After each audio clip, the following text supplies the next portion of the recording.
The land of sins, the sinners, and Judgment Day that was imposed on everyone due to the war that swept across the entire world because of extravagance, greed, and lack of resources. Perhaps, in an ordinary, self-secluding world, such a tragedy could have happened. But this place was the Martial Meritocrat sector, Blackstar the Great's hometown, and the place he hated and wanted to retaliate against the most.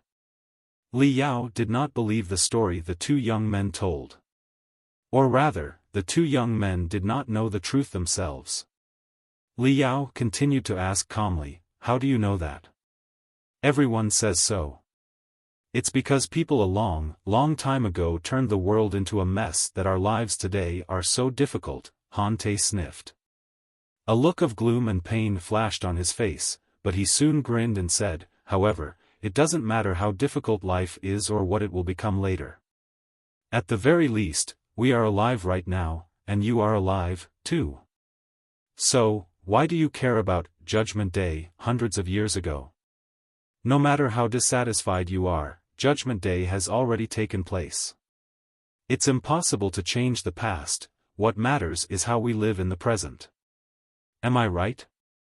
I almost forgot to introduce myself. My name is Han Te. I am from the Village of Peace, which is the greatest village in the hundreds of square kilometers around. Neither the mutated beasts in the wilderness, nor the other villages, nor even the most ruthless bandits have the courage to mess with us because there are a lot of experts in our village. My master is the leader of the village and also the most awesome expert. He can blow up a skyscraper with one punch. This is Luli, my master's daughter and my junior sister. How about it, old grandpa? Come back to the Village of Peace with us. Whether you can recall anything or not, my master will certainly find a place for you to settle in. My master always says that even the strongest expert cannot survive on their own in the land of sins. We have to support each other to survive." After a long silence, Li Yao asked, "Why do you call me old grandpa? Do you know that I'm old?" Han Te was slightly dazed. Scratching his head, he continued his radiant smile. "Not exactly. However, there are many cases like yours in the land of sins. Strangers with unknown backgrounds or remaining souls hiding in various puppets, who have lost their memories but possess tremendous skills that greatly benefit the villages. Perhaps the earliest people found were very old, so they were called Old Grandpa. Then, the tradition continued. Do you have a lot of old grandpas here like me?" Li Yao asked. "There are indeed many. Every village today has a few old grandpas for protection," Han Te thought for a moment and said. "However, most of the old grandpas fell from the sky. Few were actually dug out from beneath the ground like you. Perhaps there were many several hundred years ago, but they were all excavated by others. Ha ha ha. Anyways, I've never heard much about it before. The old grandpas falling from the sky." Li Yao recalled the fleet of the Imperium of true human beings that sprayed tremendous materials into the atmosphere from the orbit of the main planet of the Martial Meritocrat sector. Those materials didn't look like ordinary garbage, nor did they seem to be powerful bombs. However, it was possible that some people, deprived of their memories, were loaded into buffering cabins and thrown into the atmosphere. Li Yao considered asking the two little fellows if the old grandpas falling from the sky were sealed in silver coffins that spurted buffer air currents or deployed parachutes when they neared the ground, and if these coffins were filled with sticky gel. But on second thought, if many old grandpas did exist in this place, he would certainly find out once he was outside. There was no need to rush the question. While he pondered, the mental devil suddenly said, "I just thought of something." The Grandpa plan, in the Tinder base was carried out under the guidance of Professor Mo Xian, who had already been corrupted by the extraterrestrial devils back then. So what? In case you've forgotten, the mental devil said, extraterrestrial devil Mo Xian isn't just a simple combination of Professor Mo Xian and extraterrestrial devils. It includes many memory fragments of the Star Child, an elite scout from the Imperium of true human beings. Therefore, it's possible that some version of the Grandpa plan already existed in the Imperium of true human beings, and extraterrestrial devil Mo Xian simply duplicated it and created a second Grandpa plan in the Star Glory Federation with prior knowledge. Are you suggesting that the so-called old grandpas were deliberately sent to the martial meritocrat sector by the immortal cultivators? But why? Li Yao asked. Didn't you already learn from Su Changfa and Di Feiwen that the martial meritocrat sector has become a testing ground for new techniques and magical equipment for the Imperium of true human beings? The mental devil remarked. Everything we have seen in the martial meritocrat sector after sneaking in fits their claim. How can you find out the greatest power and potential of a new technique or a piece of new magical equipment? Of course, one option is to force the slaves of the martial meritocrat sector to train and fight each other. However, will the slaves train themselves crazily from the bottom of their hearts when it is against their will? You can lead a cow to a river, but you cannot force it to drink. If it were me, I wouldn't adopt such a simple and straightforward approach. Instead, I would create an extreme and secluded environment in the martial meritocrat sector, forcing everyone there to compete for highly insufficient resources. Strength is the only rule of the world. Everyone craves strength and will do whatever it takes to obtain it. Then, I would send people from the sky with new techniques and magical equipment to be tested, disseminating all the techniques and magical equipment. Instead of waiting for coercion, the people there would practice the highly unstable techniques that have just been invented, driven by their survival instincts, or use the magical equipment that may have fatal flaws despite their amazing power. Therefore, Li Yao said, the old planet of the martial meritocrat sector, or the land of sins today, is an enormous test field for real-life weapons, and the old grandpas from the sky are responsible for disseminating the techniques and magical equipment to be tested. Yes. Perhaps those old grandpas do not know anything about their fate. Didn't you hear what the brat named Han Te said at the beginning? Most of the grandpas lost their memories but remembered all the techniques and secret arts clearly. They even knew the locations of some treasuries, and offered to teach the villagers the most incredible arts. This is highly unreasonable. If they lost all their memories, how could they still remember the techniques and secret arts? Even if they had some natural instincts, there's no reason they would teach others all their skills and reveal the most important treasuries, right? If only a few people behaved like that, we might say those old grandpas were kind and generous. But if there are so many grandpas in every village, all selfless and friendly, it's simply too strange to believe. I assume the memories of the bold grandpas were mostly sealed or even erased by the immortal cultivators before they were tossed into the atmosphere. They might also have been implanted with the knowledge of various unstable techniques and secret arts, along with the instructions to disseminate this knowledge. Li Yao pondered for a moment, cold ripples spreading from his soul. Seeing his long silence, the two young friends thought he didn't believe them and hesitated. They looked at each other. Lu Li nodded. Han Te cleared his throat and said, if you don't trust us, let me tell you a great secret. In fact, my master, Lu Li's father and the leader of Peace Village, is also an old grandpa from the sky. What? Han Te grinned and blinked, about to speak, when his body trembled and his eyes narrowed to two slits. The rune arrays on his storm bolter glowed again, and the most dangerous spiritual energy condensed around the barrel. Lu Li exclaimed in shock, picked up the flower to purge the environment, and quickly put on her mask. Chi Lu. Chi Lu. Chi Lu. Chi Lu. From the dark gaps in the ruins behind them, an enormous lizard more than 3 meters tall, with a body as red as fire and bright purple circular stripes, crawled out and stared at them with its 4 dim, yellow eyes. It's a thunder salamander. Judging from the color of the electric stripes, it seems to be a female in the middle of the spawning period. This is getting tricky, Han Te said in a low voice, still on one knee and lowering half his body, glaring at the opponent like a young wolf that had just grown up. Lu Li, the old grandpa, has just woken up. Based on how feeble his remaining soul is, he must have little combat ability right now. You and the old grandpa will retreat slowly until you are 100 meters away. Then, you will run to the exit as fast as you can. I will catch up with you very soon. As long as we reach the outside, we will be safe. Thunder salamanders rarely leave the dark environment. My little friend. Li Yao began. Hush, old grandpa, Han Te interrupted. I know you must have been a very awesome expert in the past, or your remaining soul wouldn't have survived to this day. It's a pity the body you chose for yourself at the critical moment was too weak and has corroded over hundreds of years. You are certainly no match for the Thunder Salamander. Let's get out of here first. I know that, Li Yao said.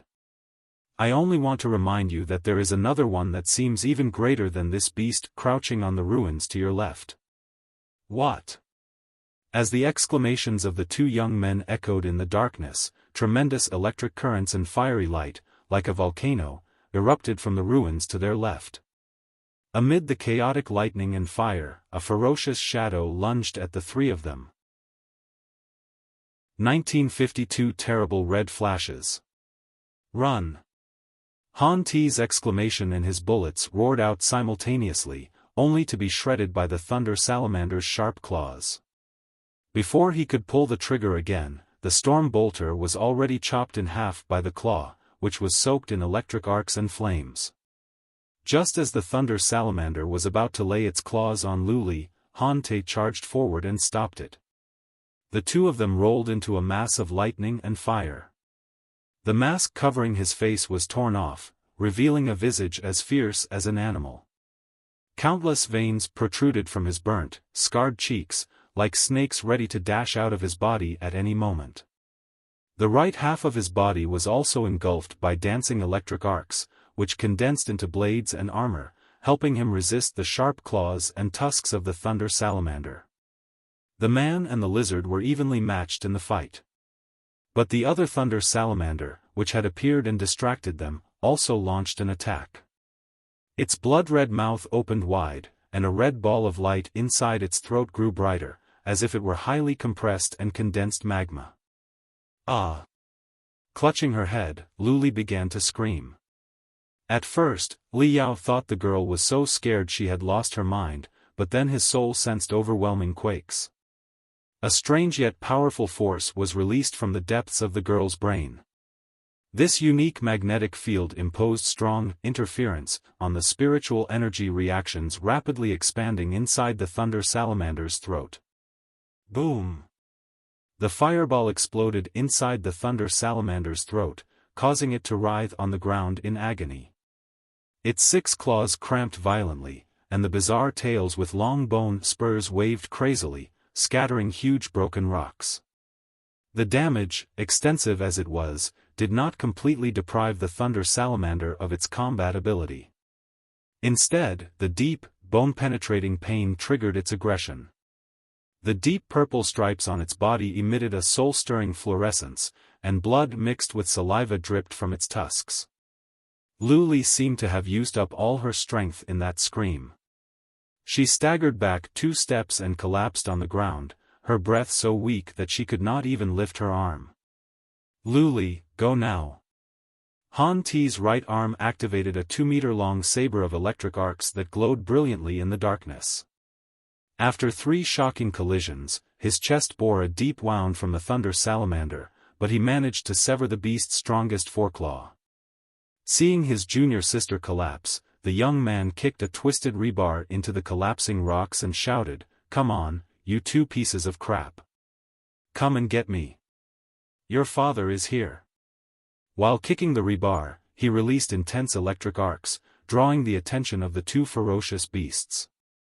He then slowly moved away from the exit, into the darkness. The 2 Thunder Salamanders were indeed drawn by his roars and ignored Luli and Li Yao. That's right. Come here. Come to your father.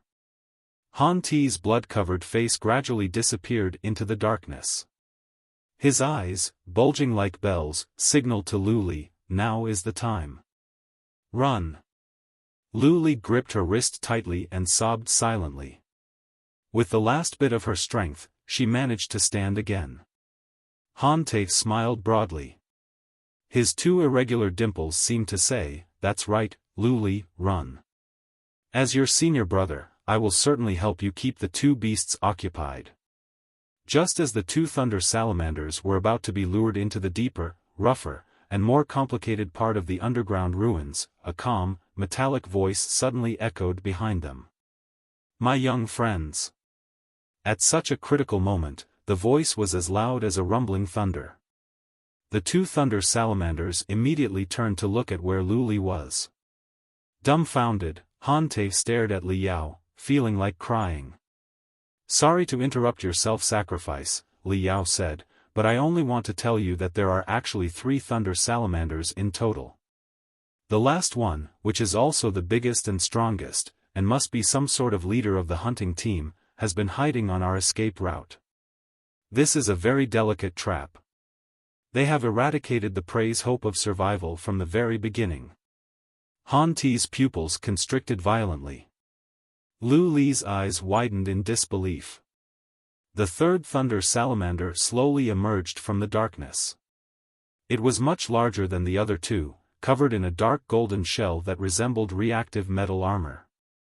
The enormous growth on its head pulsed like a heart, sending out sparks with each beat that turned into blue flames on the ground. Like a king of the thunder salamanders, it slithered toward the two smaller ones, its glamorous crown held high, staring down at them from a lofty position, as if being consumed by it would be the greatest honor of their entire lives. This is not a thunder salamander but its mutated, evolved species, the thunder juggernaut. Han Te's voice was completely twisted, as if he had been kicked in the throat. "Senior brother," Luli called him in a low voice, hinting that Han Te needn't say more. The young man and the girl leaned against each other, abandoning their futile struggle. The deep blue light of the thunder salamander illuminated their faces, brimming with desperation. "Is that so?" Li Yao twisted the tracks and moved with some difficulty over the uneven ruins while he observed the enormous, monstrous machine in front of him with great interest. What an interesting creature. Judging from its posture, it's not a natural species. The thunder juggernaut, infuriated by Li Yao's hideous appearance and his calm demeanor, emitted a sound like boiling magma from its throat. The sarcoma above its head expanded continuously, soon becoming larger than its head, as if hiding 10,000 lightning bolts inside. Li Yao adjusted the crystal cameras of the universal janitor slightly and stared at the opponent without blinking, examining the flow and model of spiritual energy inside the mutated beast. After ascending to the divinity transformation stage, he had new insights into strength, battle, and assessing the enemy's capabilities and his own. He didn't even need to observe with his naked eye, sensing the flow and expansion of spiritual energy directly was much more accurate and efficient. The thunder juggernaut was about to launch its craziest attack. However, it seemed to have sensed something. With a shocked exclamation, it turned around and ran away immediately, without a second glance at the two companions left behind. The sarcoma on its head withered instantly. It had sensed the terror of the existence hiding inside the garbage, but it was too late. In the eyes of Han Te and Lu Li, they only saw 3 clusters of red light suddenly dash out of the universal janitor's body and cover the 3 mutated beasts, including the thunder juggernaut. Not only were the beasts frozen, they even staggered and floated in midair. The next second, the dark red clusters transformed into thousands of red flashes that shone dazzlingly within the bodies of the 3 mutated beasts. Then, the 3 beasts were neatly and completely dissected into pieces no larger than a fingernail. Ew! Han Te and Lu Li were both dumbfounded, feeling as if they were in a nightmare. Although they had seen many bloody and brutal scenes during their years in the land of sins, the bizarre sight before their eyes was far beyond what they could bear. They looked at each other, trembled violently, and vomited. Li Yao had no time to care about the 2 young men's reactions. While testing the new methods of soul attack, he studied the structures of the 3 mutated beasts. The red flashes that had precisely dissected the mutated beasts were created by manipulating countless tiny grains of dust, kneading them into threads 10 times thinner than the air, and triggering high-frequency vibrations. This led to friction between the dust and the air, heating the threads to thousands of degrees. The dust threads, nearly at the molecular level, were like the sharpest blades. Once heated to their limits, they became invincible, capable of slicing through even the hardest armor and shells. The only shortcoming was that the dust's mass was negligible, and it would dissipate 0.1 seconds after vibrating at high frequency in the air. But more waves of dust threads would immediately follow, slicing through all targets like searing sabers. Right now, Li Yao was very satisfied with the effectiveness of his new attack. As for the structure of the 3 slightly abnormal mutated beasts, there were no secrets left after his dissection. All the details were laid bare. His guess was right. None of the 3 mutated beasts were natural. They hadn't even mutated purely due to radiation. Li Yao discovered very sophisticated magical equipment units in their bones and throats, which could enhance their bodies, improve their speed and strength, and enable them to launch attacks similar to a volcanic eruption. Someone seemed to be running experiments to create a perfect half-flesh, half-mechanical war machine by combining the most ferocious mutated beasts with magical equipment. Li Yao found 3 very precise chips deep within the brains of the 3 beasts. Based on the rune arrays carved on them and their core architecture, they appeared to be data scanning and storage chips, capable of recording the details of their battles. Thankfully, the radiation in the area was very severe, and Li Yao did not sense the presence of a spiritual nexus. The 3 chips could not upload the battle data in real time. Perhaps instructions had been written into the chips to force the beasts to appear in an open, uninterrupted area periodically, allowing the immortal cultivators to collect the battle data from the previous period. The 3 chips before Li Yao were crushed into pieces by unseen hands, transforming into 3 flames of fury. On the black shell of the spiritual puppet, sealed in the gloomy world for hundreds of years, dark red flames danced. Along with the floating pieces of the thunder salamanders, they formed a nightmarish scene. Before Li Yao, the 2 young ones clung to each other, trembling. The tracks creaked as Li Yao turned his attention back to the 2 young ones, now curious about their demonstrated arts. Sensing the cold from the crimson crystal cameras, Han Te shuddered. He gritted his teeth and stood before Lu Li, stammering, Senior. Show me the arced lightning you used to resist the thunder salamanders again, Li Yao said casually. Han Te was momentarily dazed and looked at Lu Li in confusion. Encouraged by the girl, he slowly extended his right arm and bellowed. Electric light seeped from his pores and quickly extended from his arm, forming long, narrow arcs resembling swords and sabers. What a finely crafted model of spiritual energy! Li Yao's eyes sparkled with interest. He had seen a similar technique, using thunder to form swords and sabers, from Despot, Elder Nether Spring's formidable warrior in the Blood Demon sector. Despot, enhanced with over 100 crystals, was a super warrior whose capabilities approached the nascent soul stage. The young man's combat ability shown just now was at best in the refinement stage, naturally far from Despot's. However, the models of spiritual energy he constructed were even more intricate, with 10 times the variations. After pondering for a moment, Li Yao said, "If my guess is correct, you used to be far stronger than you are now, didn't you?" Han Te was shocked. How do you know, Senior?" "Yes. I advanced to the 7th level of the Lightning Triangle 3 years ago, and I was 10 times stronger than I am today. Even if I faced a thunder juggernaut, would have been capable of competing with it in an open fight.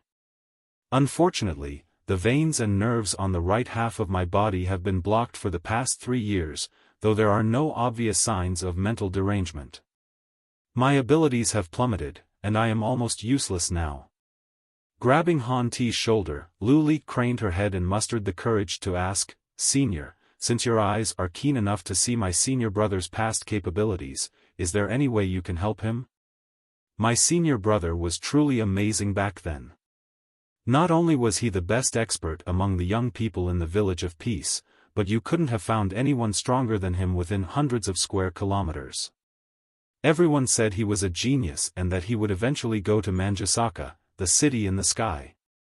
But as it turned out, like other geniuses in the past, he suffered the same misfortune and became a disrupted genius. The last 3 years have been really difficult for him. Please, Senior, give him a hand. Disrupted genius? The same misfortune? Li Yao mulled over the girl's words. Leaving aside Manjusaka, the city in the sky, he asked, do you have a lot of disrupted geniuses like him? There are too many, Hante replied, spreading his hands. Pretending he didn't care, he bit his lips and said, life is rough in the land of sins. Radiation and ferocious beasts are everywhere, and training resources are highly insufficient. It's impossible for us to train in peace. Therefore, it's only natural that all kinds of accidents can happen. I've heard of almost 20 unfortunate fellows from the few villages within a few square kilometers. They were all known as geniuses in the past, but their cultivation plummeted for mysterious reasons. I am one of the luckier ones, having kept my life. Some went mentally deranged or died on the spot. Some even had abnormal mutations and turned into terrible monsters. You mentioned earlier that your master was also an old grandpa from the sky, Li Yao said. I assume he taught you the lightning strangle, didn't he? Of course, he did, but I also practiced some other arts in secret and combined almost 10 of them to increase the power of the lightning strangle. How else could we survive in the land of sins? From what I've heard just now, your master is also ill, Li Yao said.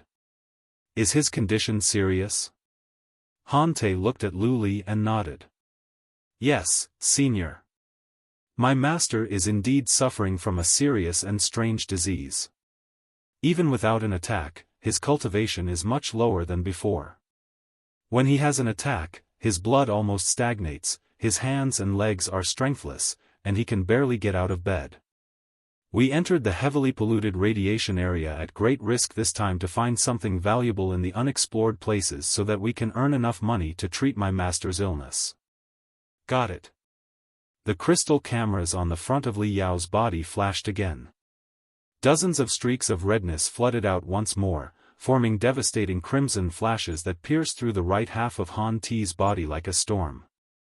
Thousands of electric arcs burst from Han Ti's body, knocking him to the ground swiftly. He writhed on the ground in agony, screaming loudly. Senior brother. Luli had not expected Li Yao to launch a fatal attack without warning.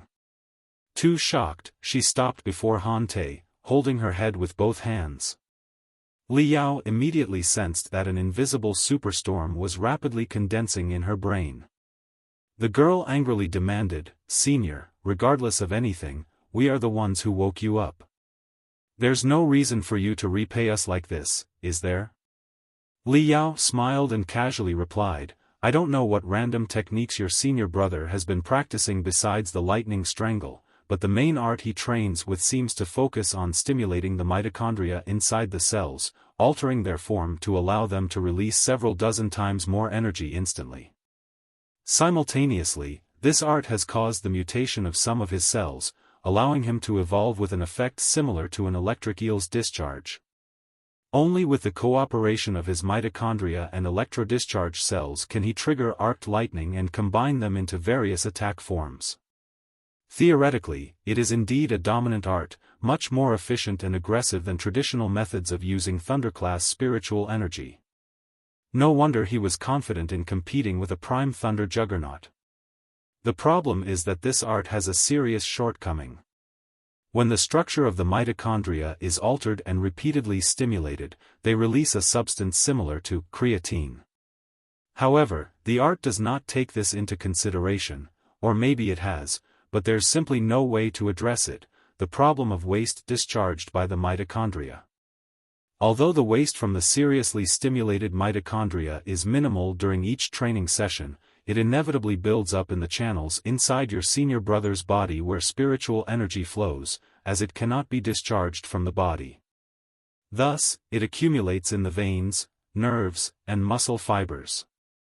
It's like an embolism for ordinary people, which can be fatal when severe. Is it any wonder that his cultivation has plummeted? Lu Li was dazed at what she heard. Her mouth opened wider and wider. Looking at Li Yao's shell, riddled with holes in his grotesque appearance, the girl almost cried out. "Senior, don't worry. Let me finish. There's still hope for your senior brother," Li Yao said confidently and casually. "Although the lightning strangle has serious flaws, your senior brother couldn't have practiced it for many years given his young age. However, as he mentioned earlier, he also picked up a lot of other random techniques, right? The technique with fatal flaws alone clogged his veins, nerves, and spiritual root, and the other mediocre arts only worsened the situation. That's why he had an acute attack this time. It's certainly not good that his veins, nerves, and muscle fibers are clogged at such a young age, but since he is still very young, the waste released from his mitochondria is not too much yet. Therefore, there is still a chance to save him. Hey, little friend, how do you feel now?" Han Te had stopped yelling and screaming at some point and sat up in a trance. Looking at the thick, stinky fluid that flowed out of the holes caused by the red flashes, he laughed like an idiot, his mind going completely blank. Lu Li pushed him several times. He silently summoned his spiritual energy, and blue electric arcs, almost 5 meters tall, surged out of his palm. Countless fish seemed to be swimming merrily on the ceiling, illuminating the entire underground space splendidly. My cultivation seems to have been partly restored," the young man gawked at the ceiling. Perhaps because of the stimulation of the electric arcs, hot tears flowed from his eyes. "Strength. My strength is coming back." Holding the thousands of electric arcs in his palm, he waved his fist hard and jumped up in ecstasy. But he was unable to control the powerful strength and bumped into the ceiling, bringing down half of it. He grimaced and squatted on the ground, holding and rubbing his head. "Senior brother." Lu Li laughed. She then stared at Li Yao with appreciation and stammered, "Senior, we don't know how to thank you." "It's no big deal," Li Yao smiled casually. Looking at the young man squatting on the ground like a monkey, he was reminded of his past self. The feeling alone was enough to make him lend a hand. Your senior brother's strength has always been stored inside his body and never left. It's just that it was blocked by the waste released by the mitochondria. Now that I've temporarily dredged his nerves, veins, and internal organs and expelled some of the waste, the circulation of his spiritual energy has become smooth again. Naturally, his strength is back. However, too much waste is stuck inside his body to be cleared all at once. I estimate that I will need to dredge and guide him daily for 10 to 15 days to completely eliminate the waste inside his body. However, this doesn't address the root of the problem. If he continues practicing lightning strangle, which has fatal flaws, the waste from his mitochondria will still be generated, and his body will become clogged again in the future. 1954 Help me, Senior. Then, what can we do? Lu Li's eyes brimmed with tears as she crossed her hands, pleading like a lost cat. Senior, please save my brother. Whatever you ask for in return, we will do our best to provide it, as long as it's within our means.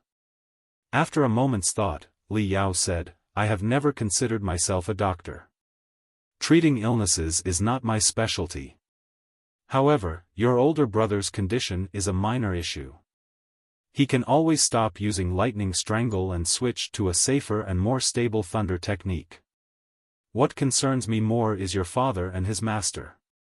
I don't know if your father's severe illness is related to lightning strangle, but I do know that anyone practicing such an art without complementary techniques to help discharge cellular waste is at high risk of damaging their nerves, veins, and muscle fibers. If your father has practiced for decades with remarkable skill, his condition will certainly be much more severe than your older brother's. The accumulated, spiritual energy embolisms will have filled all the critical parts of his body. If there's an attack, it wouldn't be surprising if your father were killed on the spot. What? Luli covered her mouth in disbelief and stepped back, falling to the ground. She couldn't help but burst into tears. Senior. Anxiously sweating, Han Te crawled to Li Yao and said, "It doesn't matter if I recover or not, but please help my master. He really is a good man. Everyone in the 1,000 square kilometers around knows it. The lives of the thousands of people in the Village of Peace depend on his protection." "As I said just now, I am not a doctor," Li Yao said calmly. "I haven't even met your master before. My speculation is based on the circulation of your spiritual energy. There might be other reasons for your master's illness, in which case, I'm afraid I won't be able to help at all. However, if his condition is solely due to lightning strangle, I may be able to devise some methods to gradually restore the health of both you and your master. I can even help you enhance lightning strangle and find a way to discharge the waste from the mitochondria. But there's really nothing I can do about your junior sister's problem." Hearing that Li Yao was willing to help, Han Te and Luli were about to weep with joy when he suddenly shifted the topic to Luli. Both of them were taken aback. Han Te stammered, "What problem does my junior sister have?" "Her problem is 100 times more serious than yours," Li Yao said, moving the crystal cameras to Luli. With the red lights flashing, he added, "Little girl, tell me, have you been experiencing a vague headache occasionally over the past half a year? Not a sharp pain, but a pain like your head is being split in two, with someone pulling your hair in opposite directions. The pain should feel like a narrow line running through your entire face, with the most painful point being the tip of your nose, right? Who told you that?" Han Te was greatly agitated, shaking his head hard and declaring, "My junior sister doesn't have that." Lu Li's face was pale with shock. "I do have that condition. The pain strikes every few days." "How did you know, senior?" "What?" Han Te leaped to his feet, anxiously exclaiming and waving his hands. "Isn't it the exact same condition that my mistress had?" "Luli, why didn't you tell me or master?" "I didn't want to worry you." The girl lowered her head, biting her lips softly as she fidgeted with her fingers. "At first, I thought it was my imagination. After all, the pain was weak and barely noticeable. But recently, it's been occurring more frequently, and the pain has become much more intense. I thought about telling you, but father fell ill, and the annual Bliss ceremony is approaching. Whether or not the Village of Peace can survive the next year depends on the Bliss ceremony. I didn't want to distract you at such a crucial time and thought I could tell you afterward." The young man nearly cried, but with no outlet for his anger, he punched the ground hard. Electric arcs crackled, and broken stones flew everywhere. Li Yao observed them quietly. "Your mistress had the same condition?" "Yes, senior," Han Te said gloomily. "Lu Li's mother passed away 5 years ago. The year before her death, she had the exact symptoms you described. She had severe headaches as if someone was sawing her head in half with a burning axe, and the tip of her nose was the most painful point." "If so," Li Yao continued, "Lu Li and her mother must have practiced the same technique, which alters the structure of part of their brain cells to significantly increase the intensity of their brainwaves. As a result, a controllable field of brainwaves forms around their bodies. By altering the intensity, structure, and frequency of the field, they can interfere with the spiritual energy of friends or foes, healing allies, boosting their strength, or disrupting enemy techniques, right?" Staring at Li Yao in bewilderment, Han Te couldn't admire the mysterious senior who had been buried for hundreds of years anymore. "Senior, you are truly prophetic. I don't know if their brain cells have undergone any unusual changes, but it is true that Lu Li and my masteress mainly practice the same technique, the heavenly heart transformation. It can calm allies, boost their spiritual energy, accelerate their recovery, and increase their damage. It can also disrupt enemy movement and prevent enemy techniques from being performed. It is one of the best auxiliary techniques that excels in both attack and defense. It's amazing. It is indeed very impressive, especially for the performer of the art, Li Yao sneered. Practicing such a technique keeps one's brain cells in a state of high-frequency vibration at all times. It's almost as if high-energy microwaves are constantly penetrating their brains. Brain damage is almost certain, and once the illness progresses, the victims will likely die. The chances of their souls remaining, turning them into spectral cultivators, are slim to none. Hearing his cold diagnosis, Lu Li seemed to accept her fate. She sat on the ground, silent, and simply smiled at Han Te with her pale face, as if begging him not to worry. The young man's face, however, turned red as if 10,000 arrows of blood were shooting out. He suddenly knelt before Li Yao, holding back his tears, and pleaded, "Senior, please help my master and my junior sister. Just like you helped me, treat them and cleanse the poison and waste inside their bodies. As long as you are willing to give us a hand, Senior, I will agree to any condition. Whatever you ask for, I will try my best to get it for you." The indicators on Li Yao dimmed. After a brief silence, he said, "Your problem is a simple one where your mitochondria's waste cannot be discharged, but your junior sister's issue is much more severe, involving brain damage and mutations. How can they be the same? The brain is the most mysterious and delicate organ in the human body. How do you expect to fix the problem by shooting a few holes and letting out blood? True, brain cells do not have a sense of pain themselves. Your junior sister's dull pain is likely caused by high cranial pressure. Opening her skull to reduce the pressure can temporarily relieve her pain, but it won't address the root of the problem. At her age, your junior sister's body is still growing.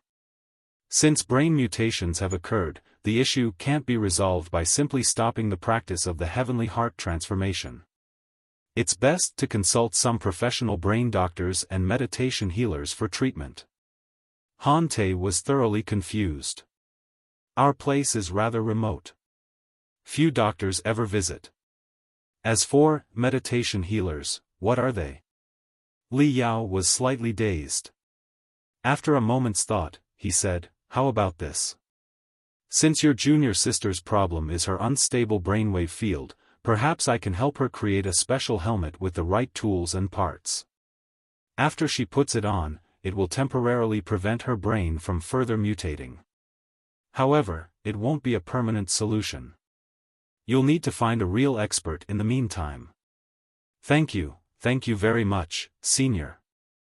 Han Te felt both worried and relieved. Finally, tears streamed down his face. Holding Lu Li's hand, he hesitated for a moment and said, "Senior, do you?" Before he could finish, Li Yao said, "I can help you, but you must help me, too. Let's make a deal.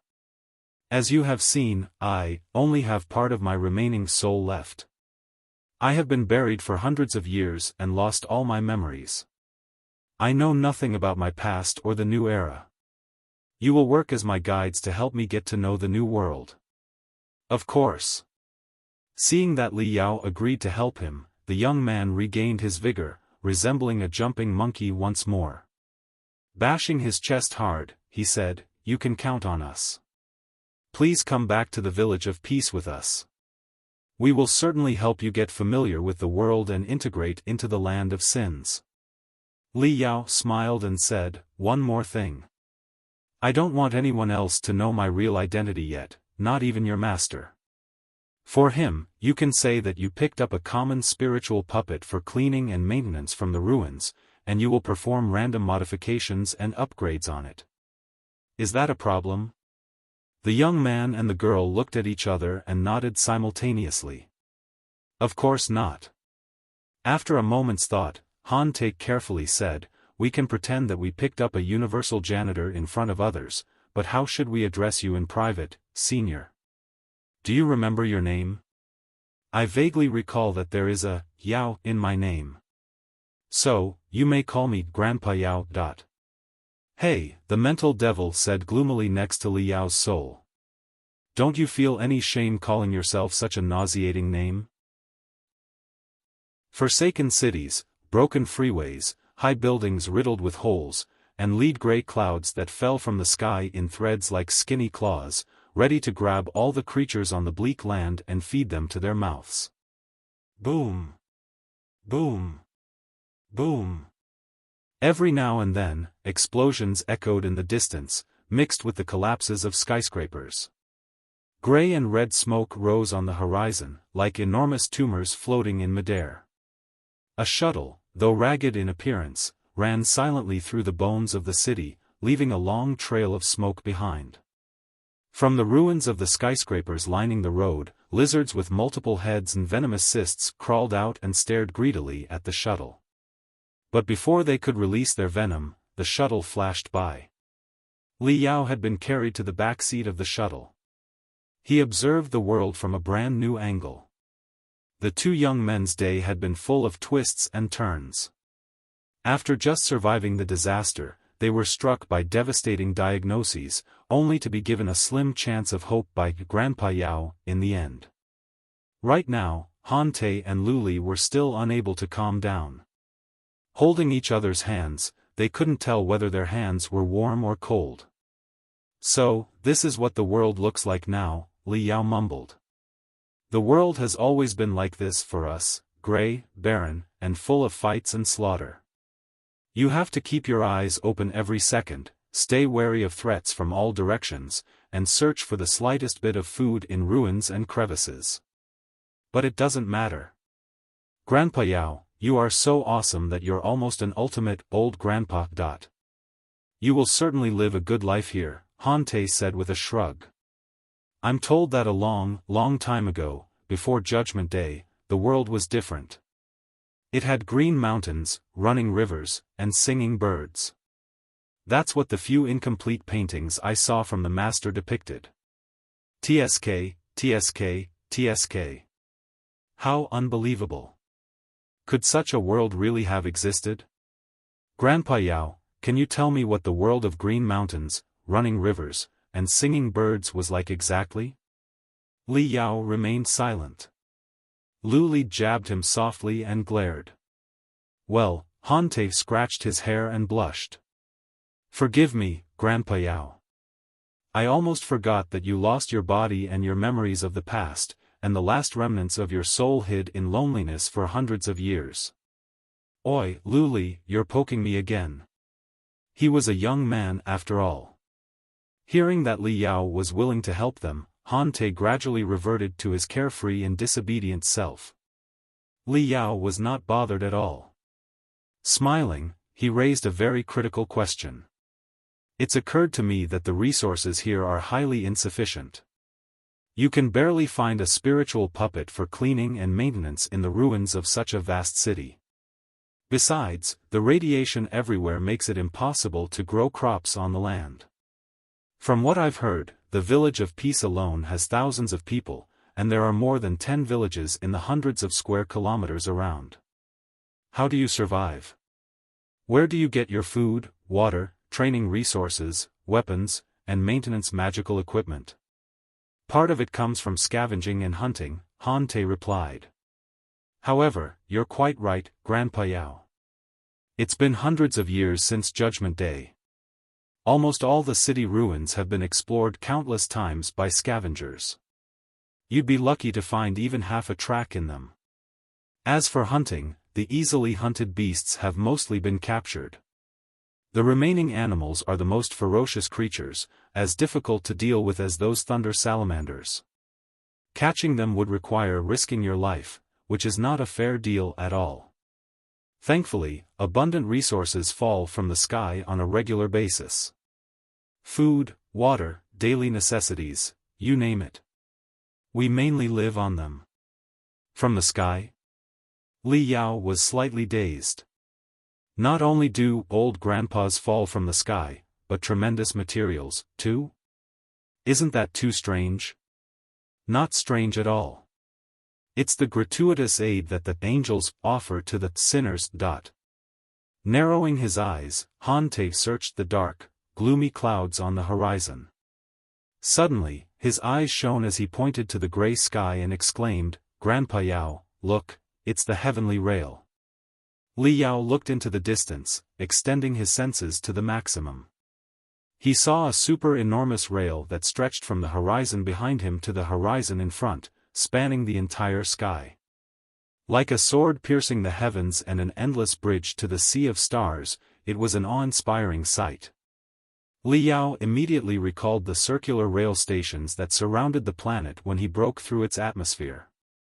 In great excitement, Han Te pointed to the sky and shouted, "That is the heavenly rail." Tremendous resources, and even living people, are often projected from there to help us survive. At the end of the interconnected heavenly rails is Manjusaka, the city in the sky, where the angels live. One day, I will leave the wretched land of sins for the city in the sky and the most brilliant universe beyond, just as my sister did. This was not the first time Li Yao had heard the name Manjusaka, the city in the sky, from him. "Please explain," he said briefly. "Manjusaka, the city in the sky, is the place built and inhabited by the angels," Lu Li said. "It is also the gate between the land of sins and the universe. According to the seniors in the village, a long time ago, most of the people in the martial meritocrat sector were unpardonable, ravenous criminals. Their attacks against each other eventually led to Judgment Day, which destroyed the entire planet's surface. Those people are our ancestors. But not all people were as greedy and evil as them. Some kind-hearted people with clear minds escaped the catastrophe that lasted for hundreds of years. They built enormous ships and fled before Judgment Day, traveling through the Sea of Stars." "Do you know what's in the Sea of Stars?" Li Yao asked. The two young ones shook their heads. "Whatever is in the Sea of Stars, the kind-hearted people have never abandoned their home or their compatriots. After Judgment Day, they returned to the planet, which was scarred and ruined. Now, they call themselves angels and have established the enormous heavenly rails and Manjusaka. They are trying to eliminate pollution and radiation on the ground and repair the heavily wounded planet. Before the land of sins is completely restored to its original state, they send us all the necessary resources, weapons, and training arts through the heavenly rails, helping us survive the harsh land." "Do you really believe such legends?" Li Yao asked. "Since angels can roam the Sea of Stars, why don't they take all of you away?" Biting her lip, Lu Li replied, "The angels have their limits, too.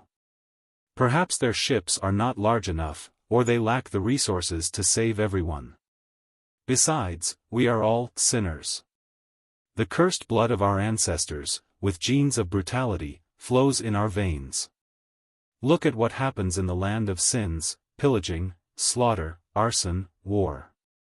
Most sinners are even more brutal than the most savage mutated beasts. Until we are fully purged, we are not worthy of stepping into Manjusaka. Otherwise, what if they cause trouble in the angels' world? The so-called Judgment Day was our ancestors' fault. The angels owe us nothing. It's generous enough that they offer us significant resources to help us survive. What right do sinners like us have to demand more from the angels? Wouldn't that make us insatiable scoundrels?" "That must be what the village elders told you," Li Yao sneered. "Where did they learn it in the first place? Let me ask you again. Do you really believe these legends?" "The elders learned it from their own elders, passed down through generations. Nonsense must have been circulating for hundreds of years." Han Te grinned. "Does it matter whether we believe it or not? The sinners struggling in the land of sins depend on the charity of the powerful angels to survive. As long as they provide the resources, the legends don't matter. However, now that I've recovered some of my strength, I will definitely enter Manjusaka like my sister did to become a well-respected angel. Then, everyone in the village will live a good life. They will have plenty of food, water, and clean air." Li Yao was rather curious. "Your sister is in Manjusaka, the city in the sky. Can sinners turn into angels?" "Yes," Lu Li nodded emphatically. Han T's sister is very awesome. She's a real genius among geniuses, even stronger than my dad.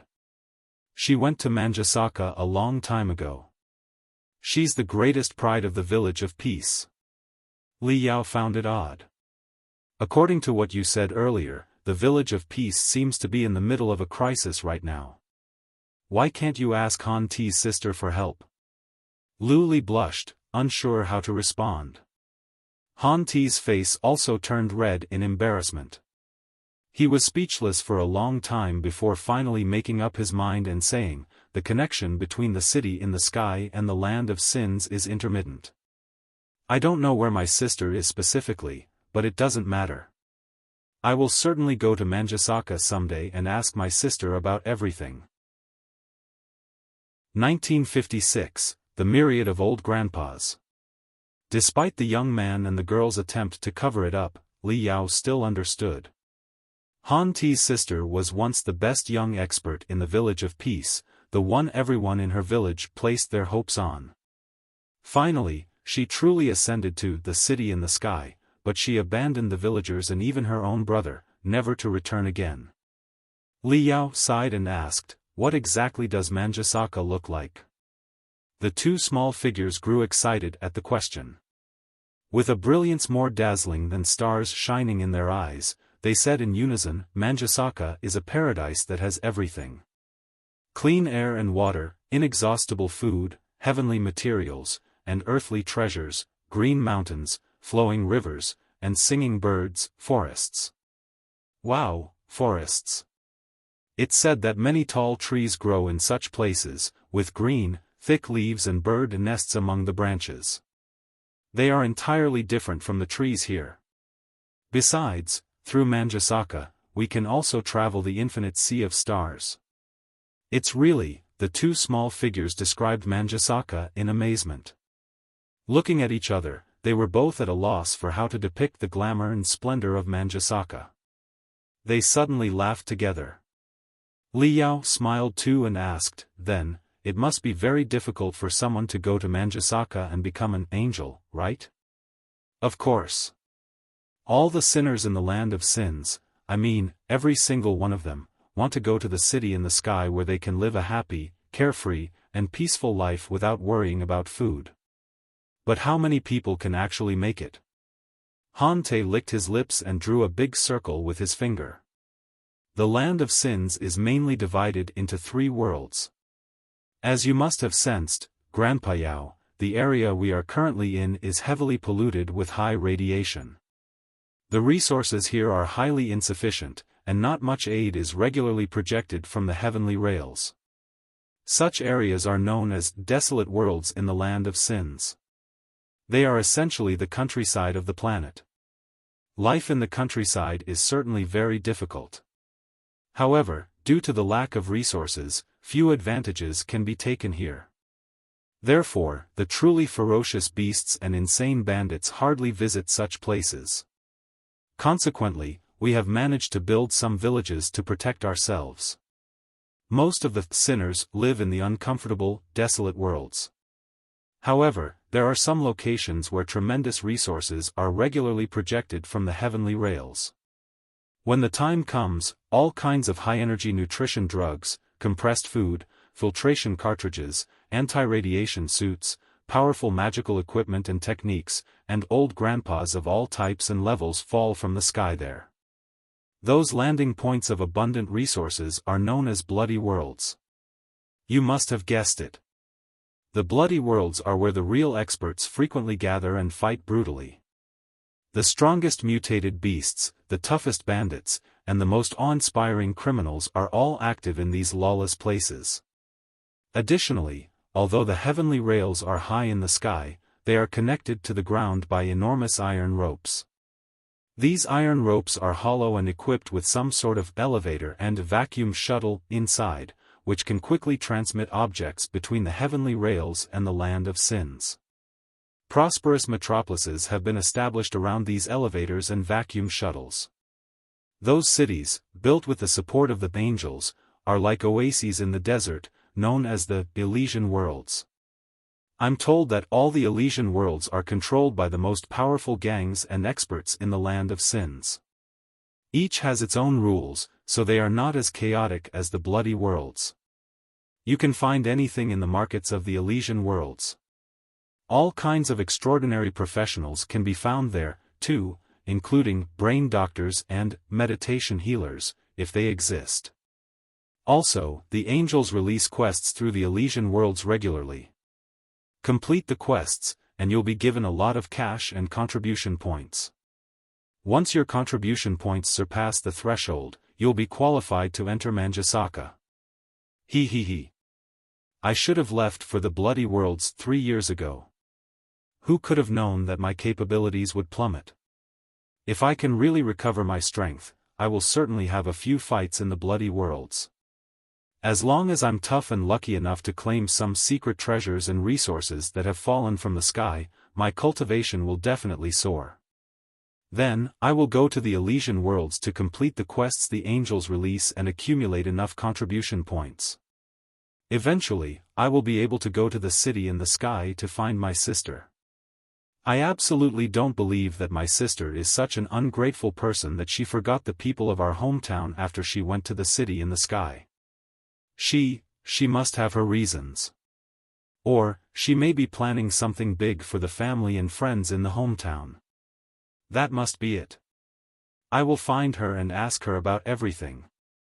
The young man confessed the truth before he knew it. He realized he had misspoken after coughing somewhat in embarrassment. Li Yao considered for a moment. Not particularly bothered by Han Te's sister, he said, "What are the quests the angels release?"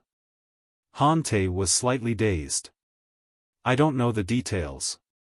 I'm told they mostly involve hunting deadly animals, capturing lawless criminals, or exploring ancient relics. The death rate is rather high. But this is Manjusaka, the city in the sky. It's certainly not a place any random person can visit." The dim redness in Li Yao's indicators flashed as he scanned the vague heavenly rails in the lead-gray clouds. He said casually, "The heavenly rails you describe don't seem very high. They're not far from the atmosphere. It's possible for above-average experts to fly to those places with flying swords or modified shuttles, isn't it?" Han Te's and Lu Li's faces immediately turned pale. Both of them shook their hands quickly. "Please don't.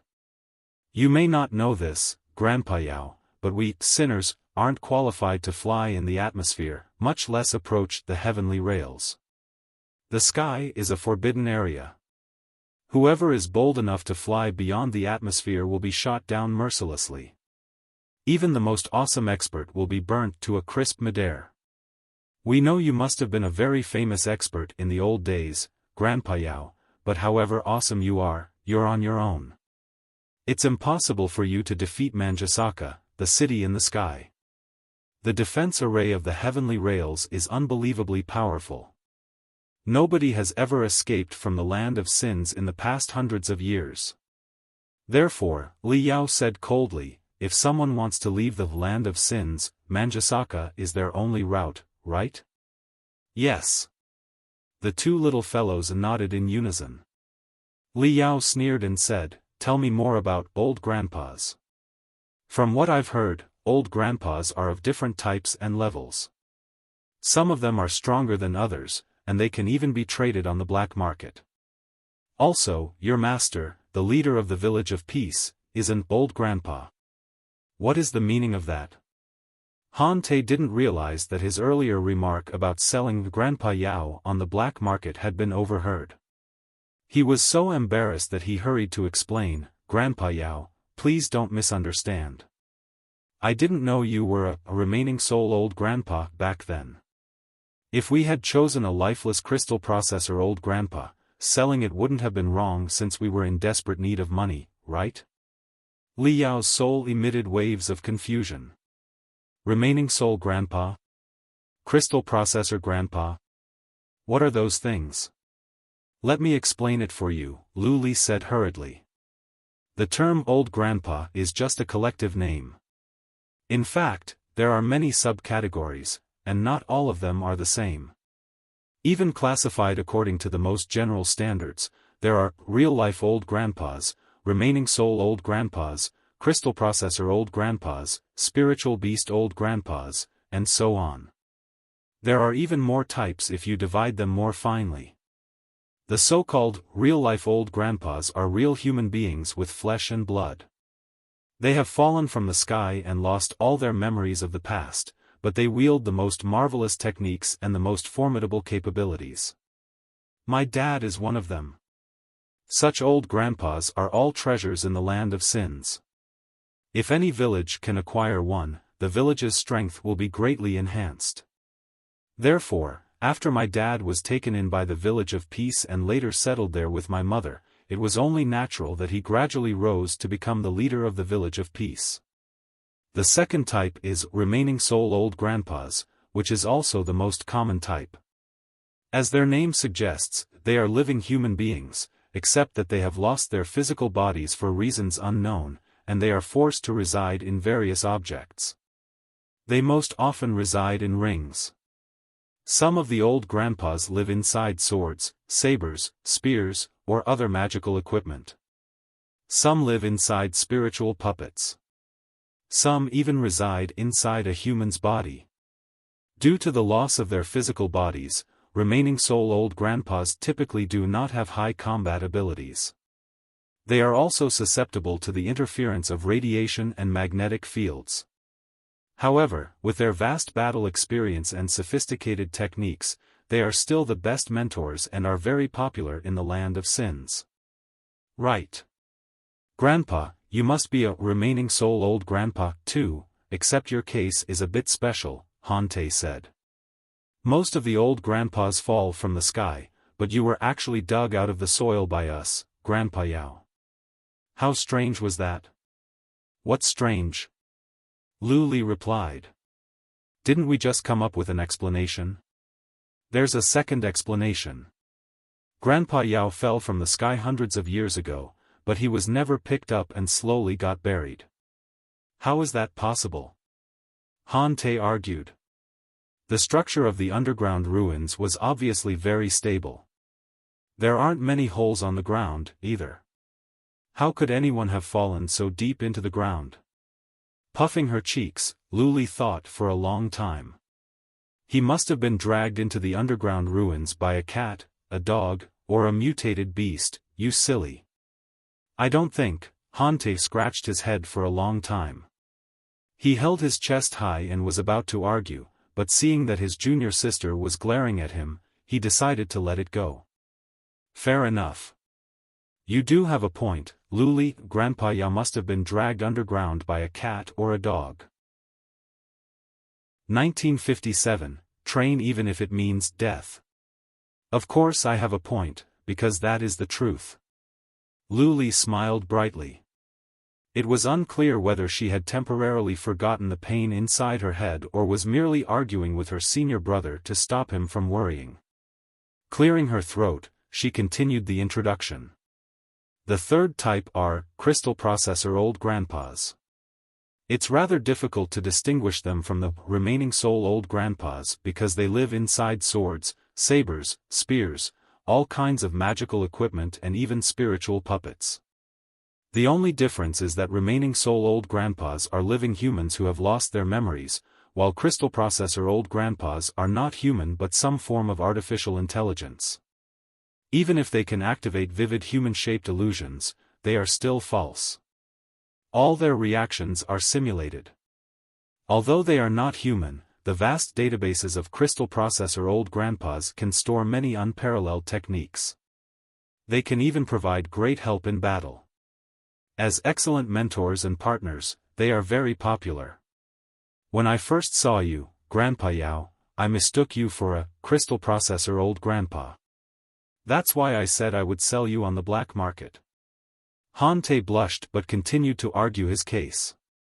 Crystal processor old grandpas that have stored a few techniques can fetch a high price on the black market. In that case, we might be able to find a cure for my master's illness. That's what I thought at first. Li Yao's indicators were blinking. I'm starting to understand. However, What are spiritual beast old grandpas? They are spiritual beasts, of course, Lu Li said matter-of-factly. Li Yao was slightly dazed. Can animals become old grandpas, too? Of course they can, Lu Li said. Since they have been projected by the angels from the heavenly rails, the spiritual beasts are part of the aid donated to us. These creatures have been enlightened by the angels with wisdom. Even after they fall into a strange environment, these spiritual beasts will not attack humans but will choose a young person from the crowd to sign a blood pact with. Afterward, their minds will be connected, and they will fight side by side. Additionally, they will teach the young person some mysterious techniques without them noticing. Naturally, the spiritual beast old grandpas aren't excellent teachers, but their combat ability is often particularly high.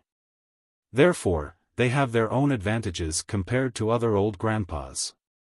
Li Yao used the broadcast rune arrays to simulate a voice of relief and said, "That explains a lot. What a bizarre new world it is today. To think there are so many types of old grandpas, and they can even be traded on the market. This is truly unbelievable. Then, all the training techniques you have are brought by the old grandpas?" Basically, yes, Lu Li sighed and managed a smile. Almost everything in the land of sins came from the sky as charity from the angels.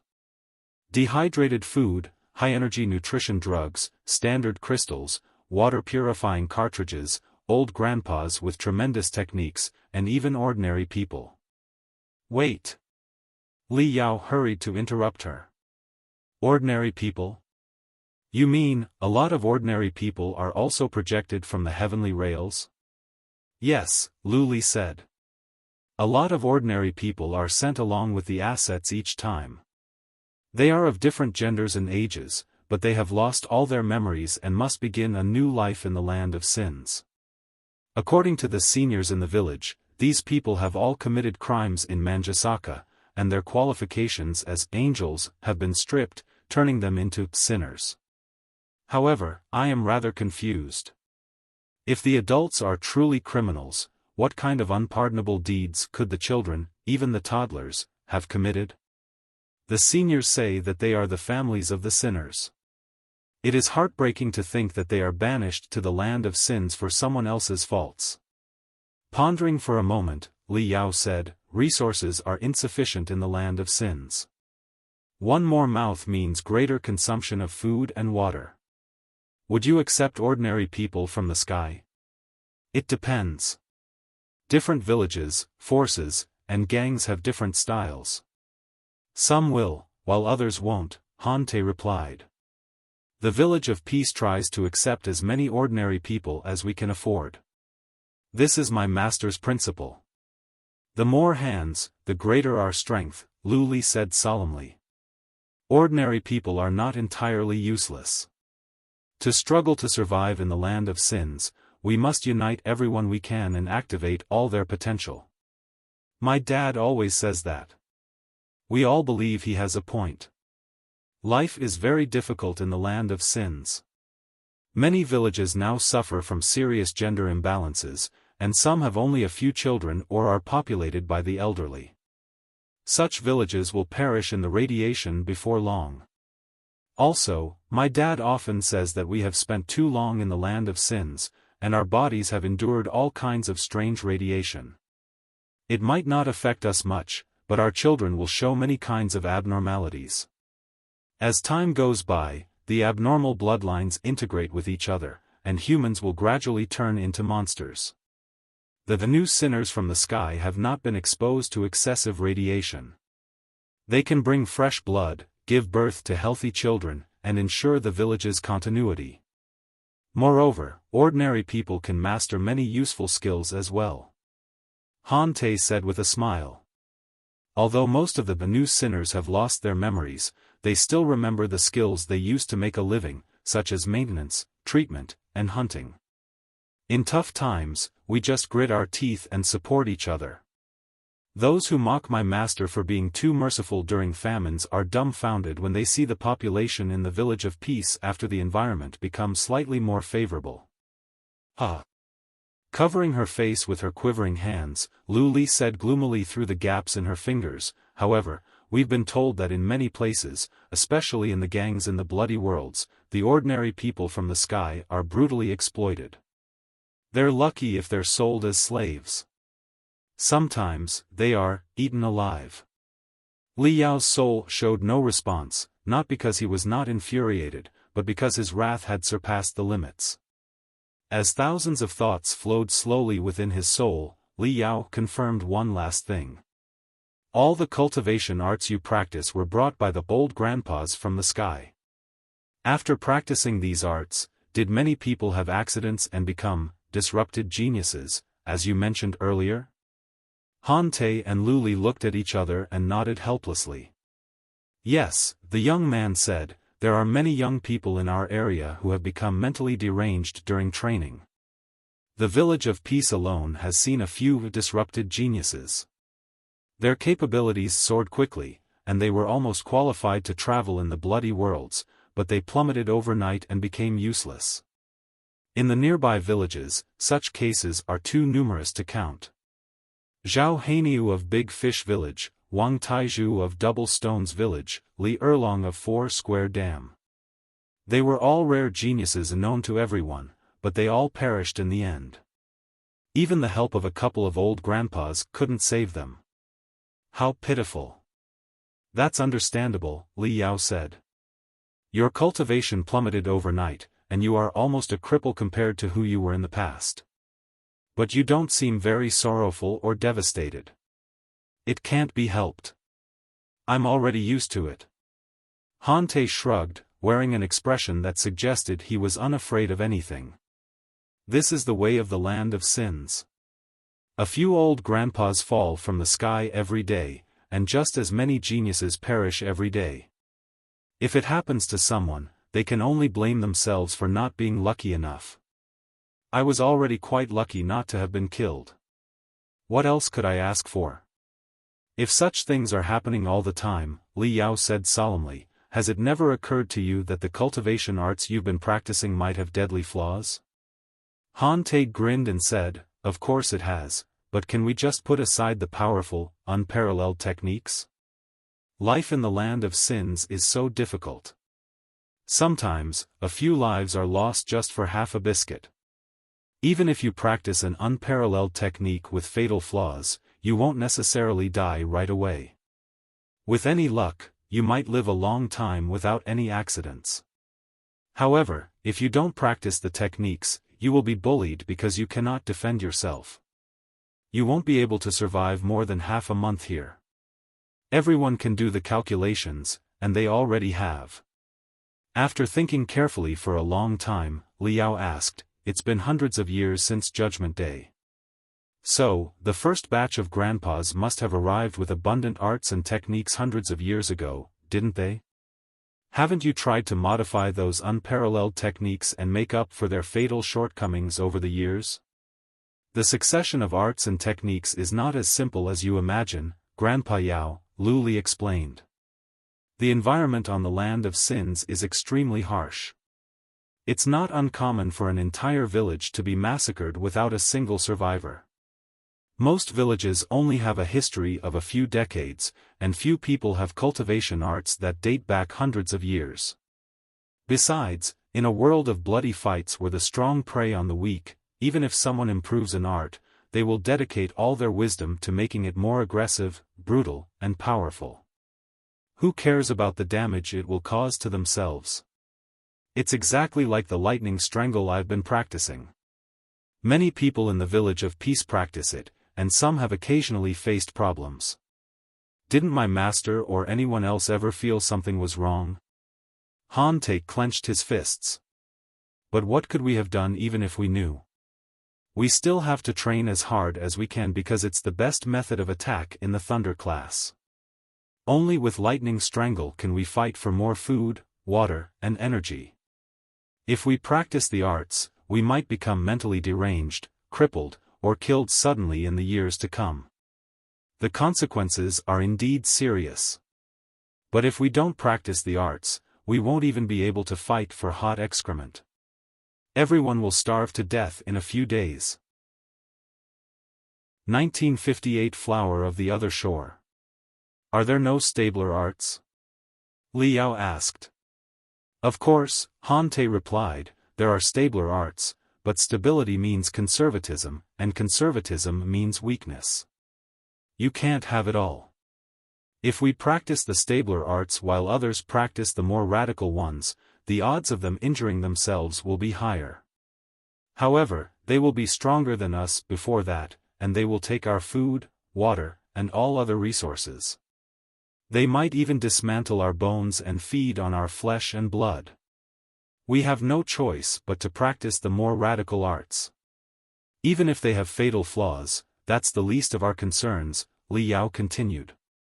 Lu Li sighed and added, in fact, my dad and the other old grandpas in my village considered perfecting our arts and fixing the fatal flaws. At the very least, they wanted to combine them to create arts that are both stable and powerful. To that end, even experts and old grandpas from nearby villages were summoned. But it was all in vain. It was partly due to a lack of resources and competition. But more importantly, the new generation old grandpas who arrive from the sky often bring more powerful, yet more unstable arts. Yes, the dangers of these new arts are higher, and the training can cause great harm. Normal people are unwilling to practice them. However, there are always those determined to take the risk. Even if 9 out of 10 trainers are killed, the one who succeeds might experience a sudden rise in power and monopolize all the resources in the surrounding area, or even butcher all the other villages. To resist the bullying of such lunatics, we have no choice but to transform ourselves into lunatics and train ourselves by following their example. Such a vicious cycle is perhaps the fate of the land of sins. After saying that, both of the young men bit their lips and fell silent. All that could be heard was the smoke and dust spraying from the sides of the shuttle. What a perfect laboratory for new magical equipment and techniques, the mental devil remarked in amazement next to Liao's soul. By tossing aid to the ground irregularly and controlling the quantity of resources precisely, it's more than simple to manipulate all the sinners in the land of sins, forcing them to struggle on the brink of death. They will not be entirely starved, but they have to fight each other brutally for the slightest resources. Through the generations of old grandpas that fall from the sky, all the dangerous and unstable techniques and magical equipment to be tested are given to the sinners as gifts. No coercion is needed to make the sinners volunteer to become lab rats for the immortal cultivators. After a techniques test is complete, and all hidden problems and shortcomings are revealed or even perfected by the sinners, more radical, powerful, and unstable techniques are introduced to begin a new round of tests. In the life-or-death struggle, someone will inevitably take the risk. As long as one person chooses the new techniques, the others can only grit their teeth and follow. This is an arms race. The desolate worlds, the bloody worlds, the Elysian worlds, and Manjusaka, the city in the sky.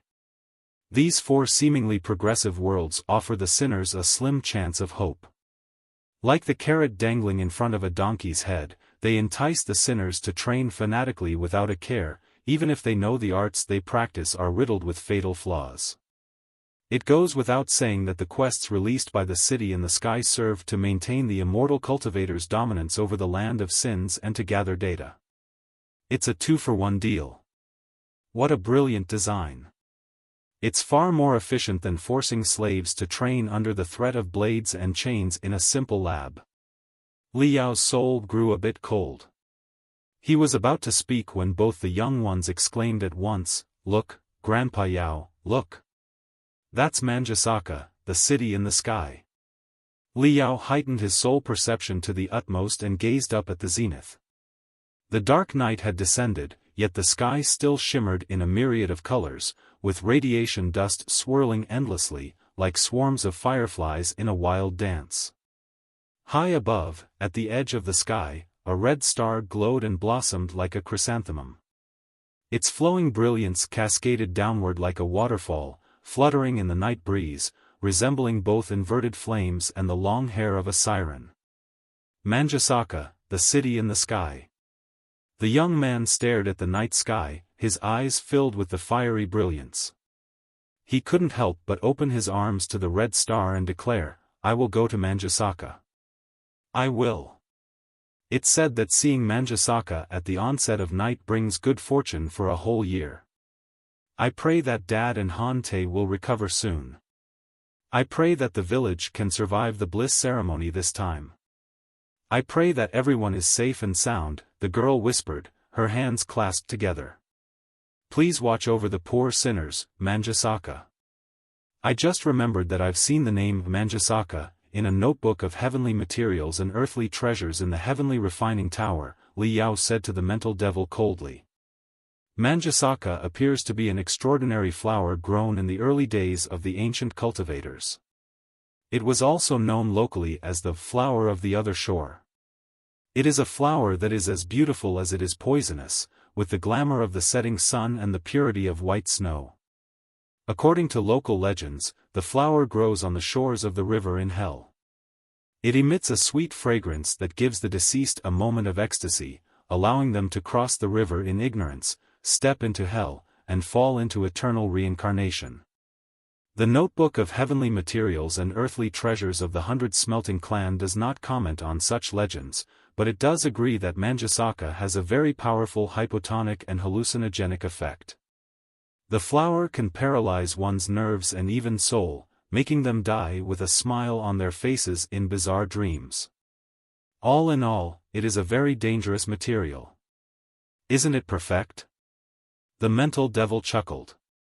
Wasn't the outcome of the sinners predestined when the immortal cultivators named their laboratory Manjusaka?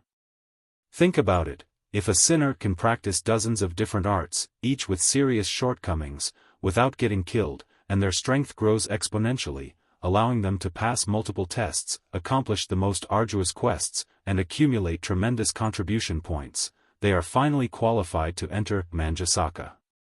What awaits them in the Crimson City in the sky? Will they become angels, or will they be sliced up for study, to analyze the mysteries of their bodies and figure out why they could overcome so many shortcomings? Just like Han-Te's sister?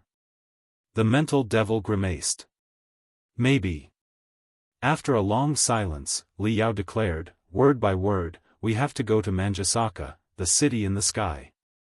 Exactly, the mental devil said. If Manjusaka is indeed the control center of the planetary experiment base for magical equipment, it must have high molecular layer-by-layer scanning magical equipment. There's a good chance we'll find a lot of resources that can help us make significant progress. Of course, we are going to Manjusaka. There's also Starry Light, the mysterious resistance organization of cultivators, and the legendary Lost Cultivator, Li Yao said. If the land of sins is truly an overwhelming laboratory from which no one can escape, it's not strange at all that the people here will turn into real cultivators after learning the truth. But we must tread carefully and not expose ourselves, the mental devil said. Since this place has been confirmed as a laboratory for the immortal cultivators' magical equipment and techniques, there must be a lot of surveillance systems. High-resolution crystal cameras that can monitor every corner of the ground clearly are likely installed all over the heavenly rails that surround the entire planet. The desolate worlds we are in are the lowest level of the land of sins. Surveillance here is not too strict. This is a place where people are encouraged to attack each other to screen out elite experiment subjects. After we reach the bloody worlds, the Elysian worlds, and even Manjusaka, we will certainly face intense surveillance and ubiquitous scrutiny. Therefore, we might as well take the two young ones with us, Li Yao smiled. The techniques the immortal cultivators released for testing, despite their fatal flaws and issues, are indeed powerful. The two teenagers are experts above average even by the Federation standards. Illuminated by the crimson light of Manjusaka, the three of them drove out of the city ruins, each lost in their own thoughts. After moving silently through the wilderness for over an hour, they returned to the village of peace. Grandpa, we are about to enter the territory of our village. Robbing and killing travelers in the wilderness for their treasures was a daily routine in the land of sins. The two young ones had been on high alert throughout their journey. It wasn't until they saw a metal board standing on the ruins, with the word peace painted in enormous letters, that they finally breathed a sigh of relief. Before them lay a vast lake. The sound of surging tides could be faintly heard, as if they had arrived at an ocean. Li Yao had observed the environment from the sky earlier and knew that they were still far from the ocean. The lake, hundreds of kilometers in diameter, must have been formed by a few overlapping craters filled with rainwater. It was possible that they had merged with the canals of the past, allowing fresh water to flow in incessantly and sustaining the lake's vitality. Looking into the distance, Li Yao could vaguely see that dozens of rusted, iron-shelled boats had been connected to form a tall, tight-knit village on the water. Despite the late hour, the place was ablaze with light. Countless people were busily working on the decks.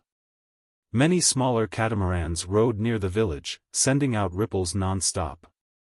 This was the Village of Peace, with a population of several thousand, making it one of the largest settlements in the surrounding hundreds of square kilometers. At this moment, hundreds of pristine white flowers were blossoming in the sky above the crater lake where the Village of Peace was located, as they drifted in the wind. Many flowers had already fallen onto the lake's surface, floating like jellyfish. The flowers drove all the villagers into a frenzy. They were either searching the lake in boats or fighting midair with curved magical equipment that resembled paragliders strapped to their backs. Their searchlights illuminated the sky, making it seem like daylight. It was a lively scene. Li Yao focused his attention and could vaguely discern that the flowers were actually parachutes carrying metal boxes. A blessing from the angels. The two young companions had already seen the white flowers falling from the sky from a distance and were exclaiming excitedly. They explained to Li Yao, their faces still flushed, "These are the aid packages tossed from the heavenly rails." Before the Bliss ceremony every year, the frequency of assets dropped from the heavenly rails increases. It's some sort of extra favor. I didn't expect we'd run into it today. Seeing a parachute drift away from the lake toward them, Han Tae cried out, "There's one over there." He sharply turned the shuttle, racing toward the landing point of the blessing. They found the metal box that had already split open at the edge of the lake. It was filled with soft bubbles as buffers. Under the protection of the bubbles were two weapons that glinted coldly. New magical equipment. Two of them. Han Tae and Lu Li's eyes shone. They picked up the new weapons and examined them with great interest. Li Yao sent weak telepathic thoughts that attached to the weapons in the hands of the two young companions, carefully studying their structure. The weapon was very similar to the power knuckle in Li Yao's memory. It could entirely cover one's fingers, palm, and elbow, and a thick metal ring was added above the wrist. 12 deep blue, pebble-sized crystals adorned the metal ring, their purpose unknown. However, the two young men were quite familiar with it. They kneeled on the ground and searched among the bubbles, soon finding a jade chip. When gently pressed, the jade chip released a 3D light beam from its front end, displaying the weapon's usage through simple and straightforward images. The weapon was called the Heavenly Fire Thunderous Strike Ring. It was indeed an upgraded version of the power knuckle. Besides significantly increasing the damage of the user's fists, it also featured two additional techniques for melee combat and remote shooting. In melee mode, the metal ring on the wrist generated electric arcs and flames to simulate the effects of thunderous sabers and sky-burning axes.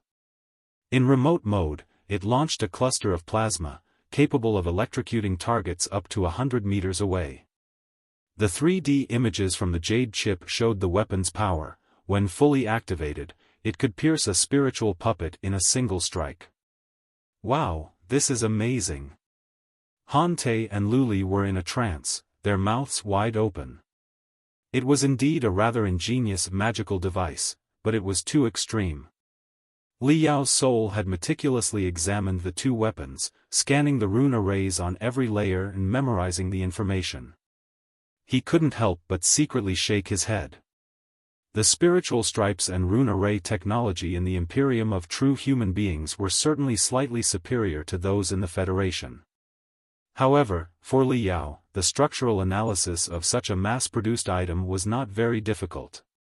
He could see that the weapon had incorporated more than 50 highly unstable rune arrays, combined using the most extreme architecture to achieve maximum output efficiency. The spiritual energy circuits were designed with no consideration for system redundancies, adopting a very reckless approach that barely took anything else into account. When it came to the design of general magical equipment, it was acceptable to occasionally use one or two extreme rune arrays. As long as the redundancy design was excellent, the maximum performance of the magical equipment could be realized without increasing the fault rate. Li Yao himself was an expert known for his insane style in refining, particularly adept at extreme rune arrays. However, even he would not have combined dozens of highly dangerous rune arrays without any redundancies. The only safety measure on the weapon was 2 cheap stabilization systems, an approach that would inevitably lead to serious faults. The Heavenly Fire Thunderous Strike Ring would certainly be much more powerful than regular power knuckles, but when they malfunctioned, they could potentially blow up the user's entire arm or electrocute them to death. High-precision equipment typically consisted of thousands of tiny rune arrays and hundreds of thousands of spiritual energy models, effectively making it a chaotic system. If Li Yao were asked to examine it, he could not predict what kind of attack or how much spiritual energy would cause the weapon to malfunction. This was likely what the designers of the weapon intended to find out through a real-life test. Via blessings, the high and mighty immortal cultivators simply tossed the highly unstable, problematic magical equipment to the sinners, so the sinners helped them run the tests. The Imperium of true human beings magical equipment and techniques industry is built on the piles of bones of countless sinners who have been killed by each other in bloody battles. In silence, Li Yao felt exasperated. Naturally, the 2 young ones did not know the immortal cultivator's scheme.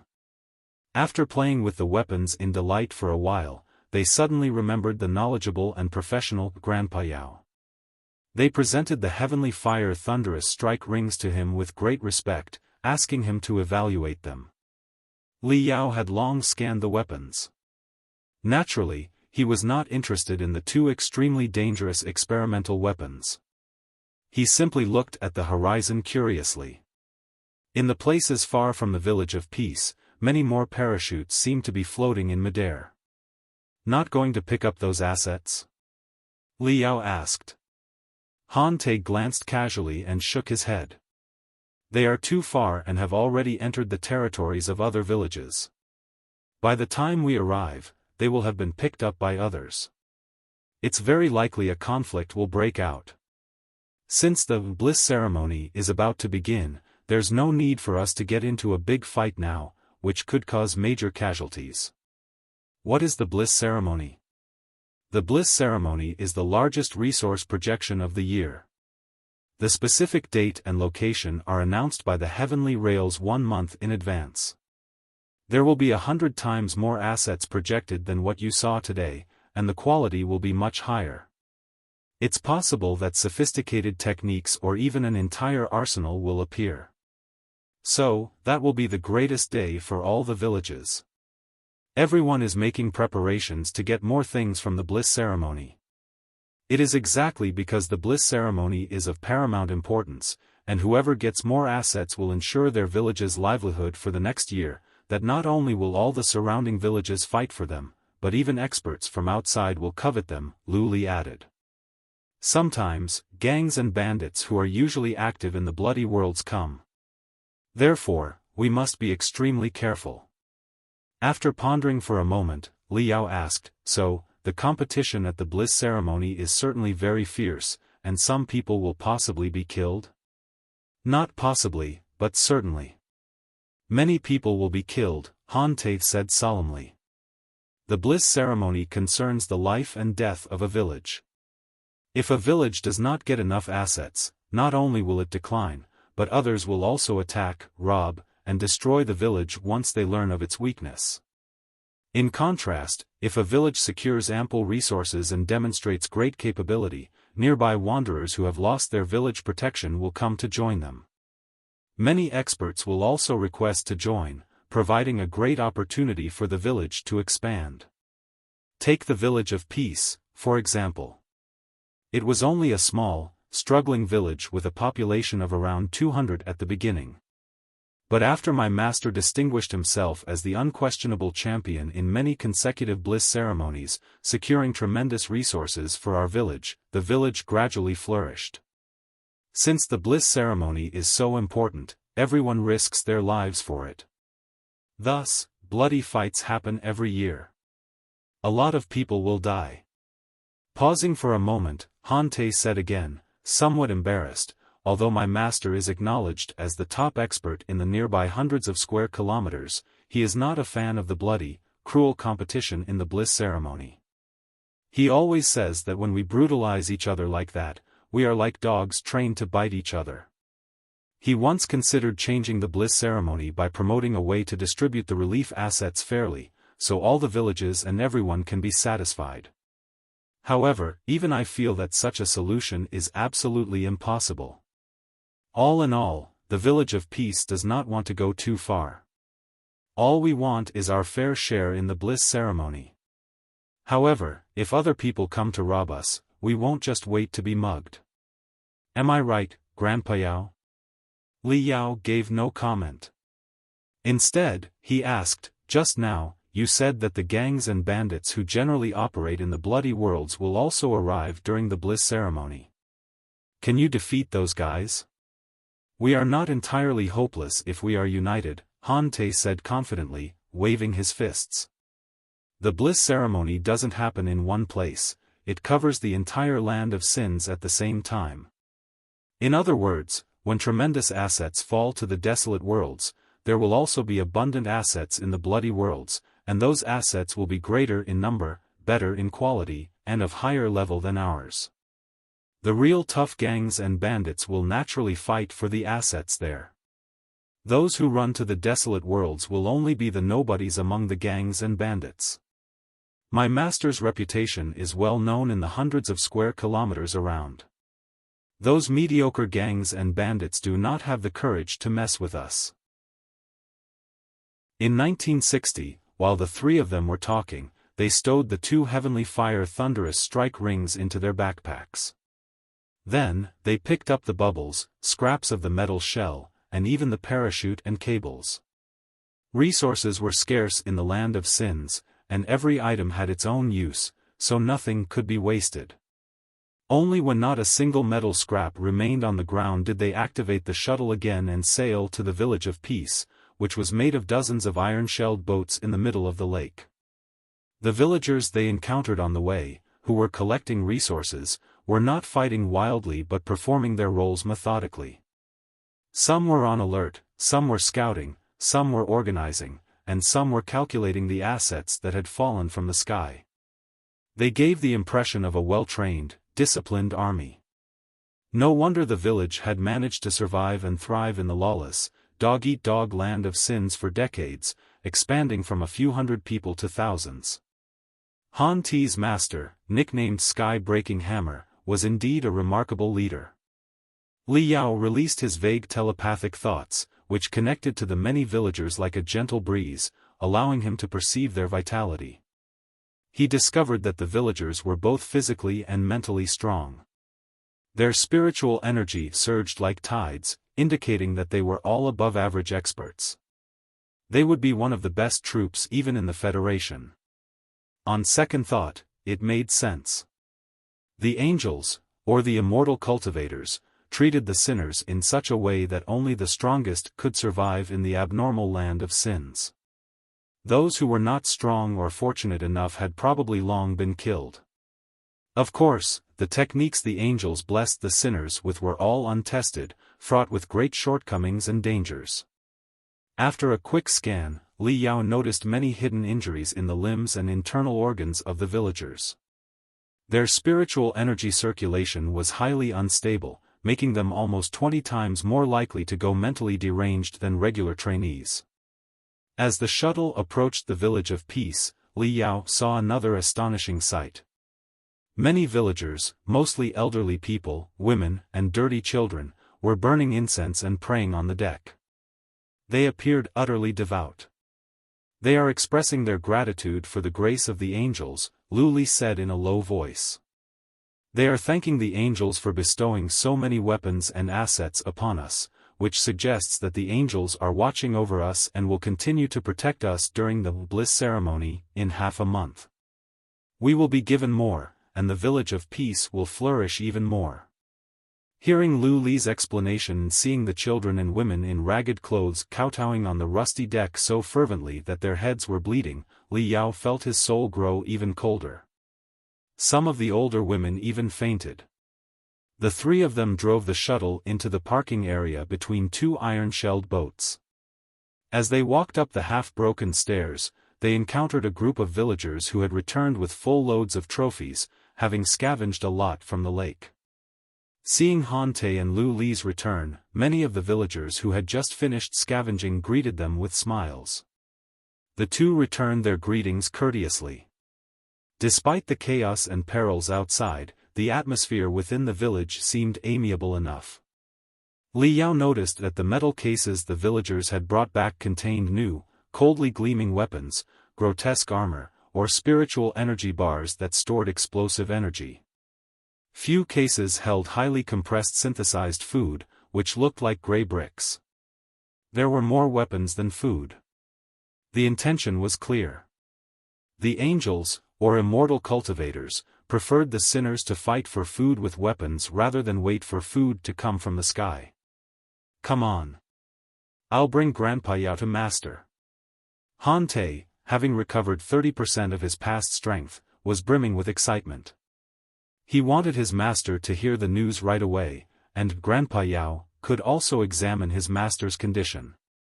Pretending to be a common spiritual puppet, Li Yao rolled his tracks with squeaky noises and followed the two. However, at that moment, a malicious voice shouted from behind the crowd, "Han Te, wait." It was a group of teenagers around Han Te's age. They were all brawny and visibly arrogant, dressed in leather armor studded with iron nails and thick steel plates under their boots. They swaggered through the villagers, making intimidating noises. The young man in the lead had a pair of triangular eyes and a massive, garlic-like nose that no one could ignore. He first leered at Lu Li with greedy eyes before turning to Han Te with disdain. "I hear you had the nerve to explore Area A3. That place is full of high radiation and all sorts of mutated beasts. Is someone as worthless as you really brave enough to do that? You weren't just bluffing, were you?" Han Te seemed to have a grudge against the triangular-eyed young man. His neck suddenly thickened with anger as he said sternly, "Zhao Chong, I don't need to report to you where I'm exploring." The young man named Zhao Chong cackled like a crow. Instead of addressing Han Te, he approached Lu Li, his triangular eyes glowing even more intensely. He said softly, "Lu Li, if you want to find some good stuff from the city ruins to earn money for the village leader's illness, why don't you come with us? Everyone knows that my father is one of the best explorers in the village. Otherwise, he wouldn't have been appointed as the captain of the exploration team. It will be both safe and rewarding if you explore with us. Wouldn't that be much better than following this useless man? Look at you, you're hurt." Swallowing, he grabbed Lu Li's scratched arm with his hand, which looked like an eagle's claw. "What are you doing?" Lu Li shrieked, taking 2 steps back, repulsed by the abnormality of the man's hand, caused by radiation. "Don't touch me."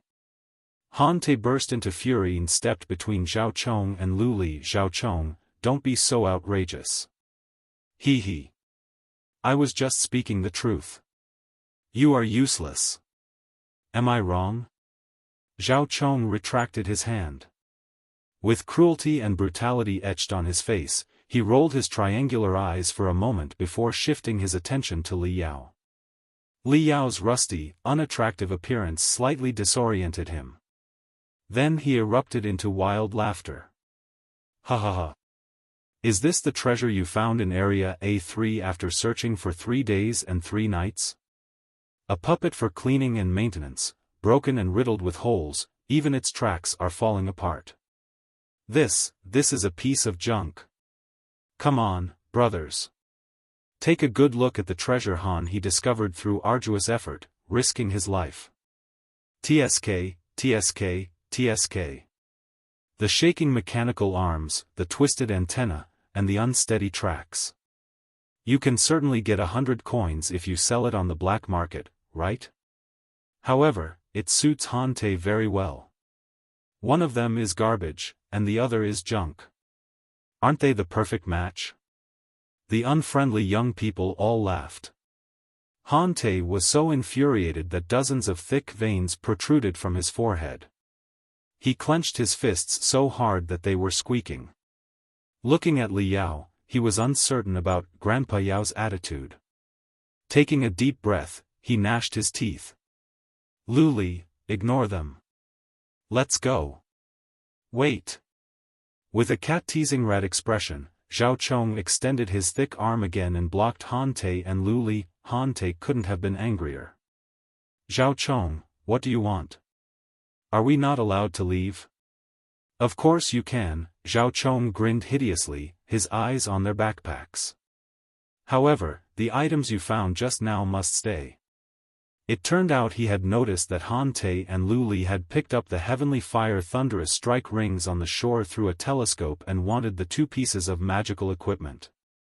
You should be well aware that all assets from the sky are distributed fairly according to demand, Zhao Chong said coldly. Those who discover the assets do not own them, or everything would be a mess. This is the rule of our village, established by your master, Lu Li's father, our great leader who admires fairness more than anything else. Are you keeping your discoveries to yourselves? Stop your slander. Things became serious when the rule of the Village of Peace was questioned. Han Ti's face flushed red as he argued, it is true that this is the rule of our village, but the rule only applies within the range of the lake. For the assets that have fallen to the shore, those who discover them have the privilege to use them first, as long as they trade with their quota of other assets. The 2 Heavenly Fire Thunder Strike rings were powerful, state-of-the-art magical equipment. With the Bliss ceremony approaching, Hante naturally did not want to submit the weapons. There is indeed such a rule, but I clearly saw that the parachute fell into the lake first, and you picked it up from the shore, didn't you? Zhao Chong turned to the unfriendly young people around him, hey, that's the truth, right? Exactly. We saw it with our own eyes. That's what happened. It clearly fell into the lake first before you picked it up from the shore. Garbage. They are the village's belongings. Hand over the items and get out of here. The young men all shouted, supporting Zhao Chong. Outnumbered, Hante and Luli seemed unable to defend themselves. Hante was at a loss for words. Garbage, one should not be so selfish. Even if you have a piece of excellent magical equipment, what can you do with it? Do you know how to use it?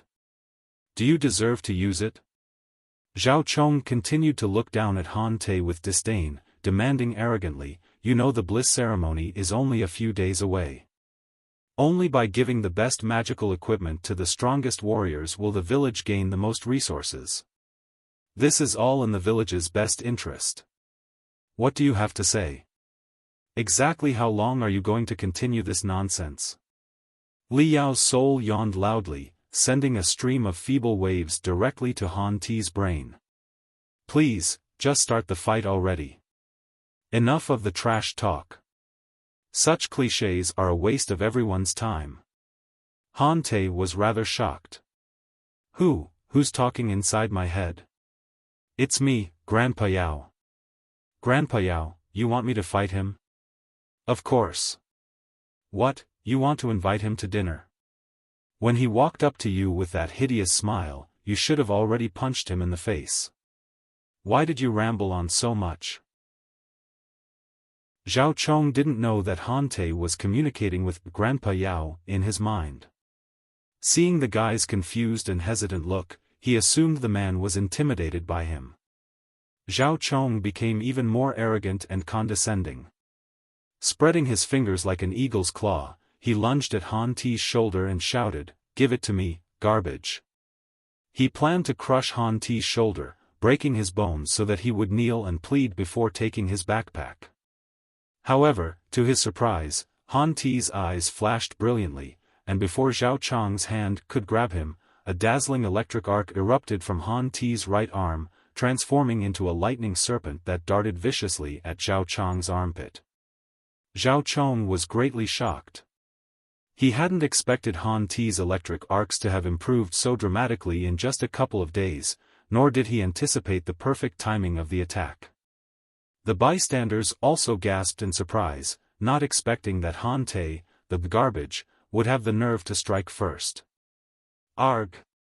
Although Zhao Chang tried to avoid the attack, a few electric arcs still crawled into the most vulnerable part of his armpit, causing him to scream in agony. Han Te didn't stop there. He took 4 quick steps forward, and the electric arcs on his fingertips condensed into a solid shield of lightning on his shoulder. He rammed into Zhao Chang's chest, sending him flying with blood spurting from his mouth like an arrow. What? How is that possible? The garbage actually, the dozen or so hostile young men all let out textbook exclamations. Li Yao almost yawned when he heard them. Zhao Chang's reaction, however, was slightly beyond Li Yao's expectations. The ruthless young man shrieked like a monster before hitting the ground. His entire right arm expanded to almost twice its size, and dozens of coldly shining bone spurs burst out. It was also soaked in greenish flames. Bam! He turned in midair to stabilize his body, then stomped on the ground hard, creating a thunderous noise on the deck. Greenish brilliance beamed from his pale eyes, making him look like both a hungered wolf and a hawk in agony from having a few of its feathers plucked. Good. You've been practicing in secret and partly recovered your strength. Zhao Chang laughed hideously and walked up to Han Te, his fingers opening and closing like daggers. Let me see how good the garbage is now. Han Te sniffed but said nothing.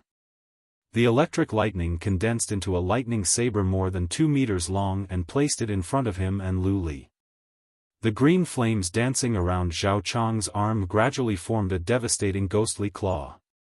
Toughness was highly revered in the land of sins. Even in the same village, duels large and small were far from unusual. Seeing that the two were about to engage in a life-and-death battle, the unfriendly young men and the watching villagers did not stop them at all. Instead, they cleared an open space for them. This way, they could use their skills without concern. The electric arcs and flames collided in midair, and the deep blue and fluorescent green entangled and mow each other. Neither of the young men was giving in. A fierce battle was about to take place when someone nearby coughed heavily. Zhao Chang, what are you doing? Li Yao scanned the area with his soul and discovered a brawny, bald man standing in the middle of a powerful field of spiritual energy. The man was wearing a rare crystal suit, which was uncommon in the land of sins.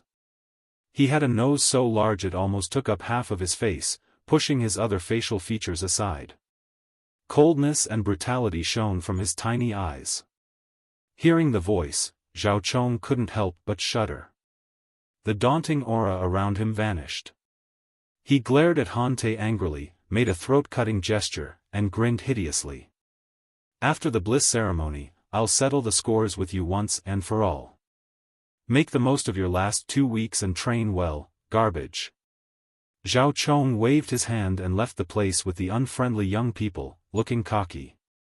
The brawny man with the gloomy eyes and a striking resemblance to Zhao Chang looked at Han Te thoughtfully before disappearing into the cabin. Asshole. Although the conflict was avoided, there was no sign of relief on Han Te's face. Instead, he looked gloomier and more lethargic than ever. Grandpa Yao, let's go to my master. Okay. After a moment's thought, Li Yao asked, was the bald man with the nose bigger than his head Zhao Chang's father and the captain of your village's exploration team? Is he trying to replace your master as the village leader? Han Te and Lu Li were both shocked.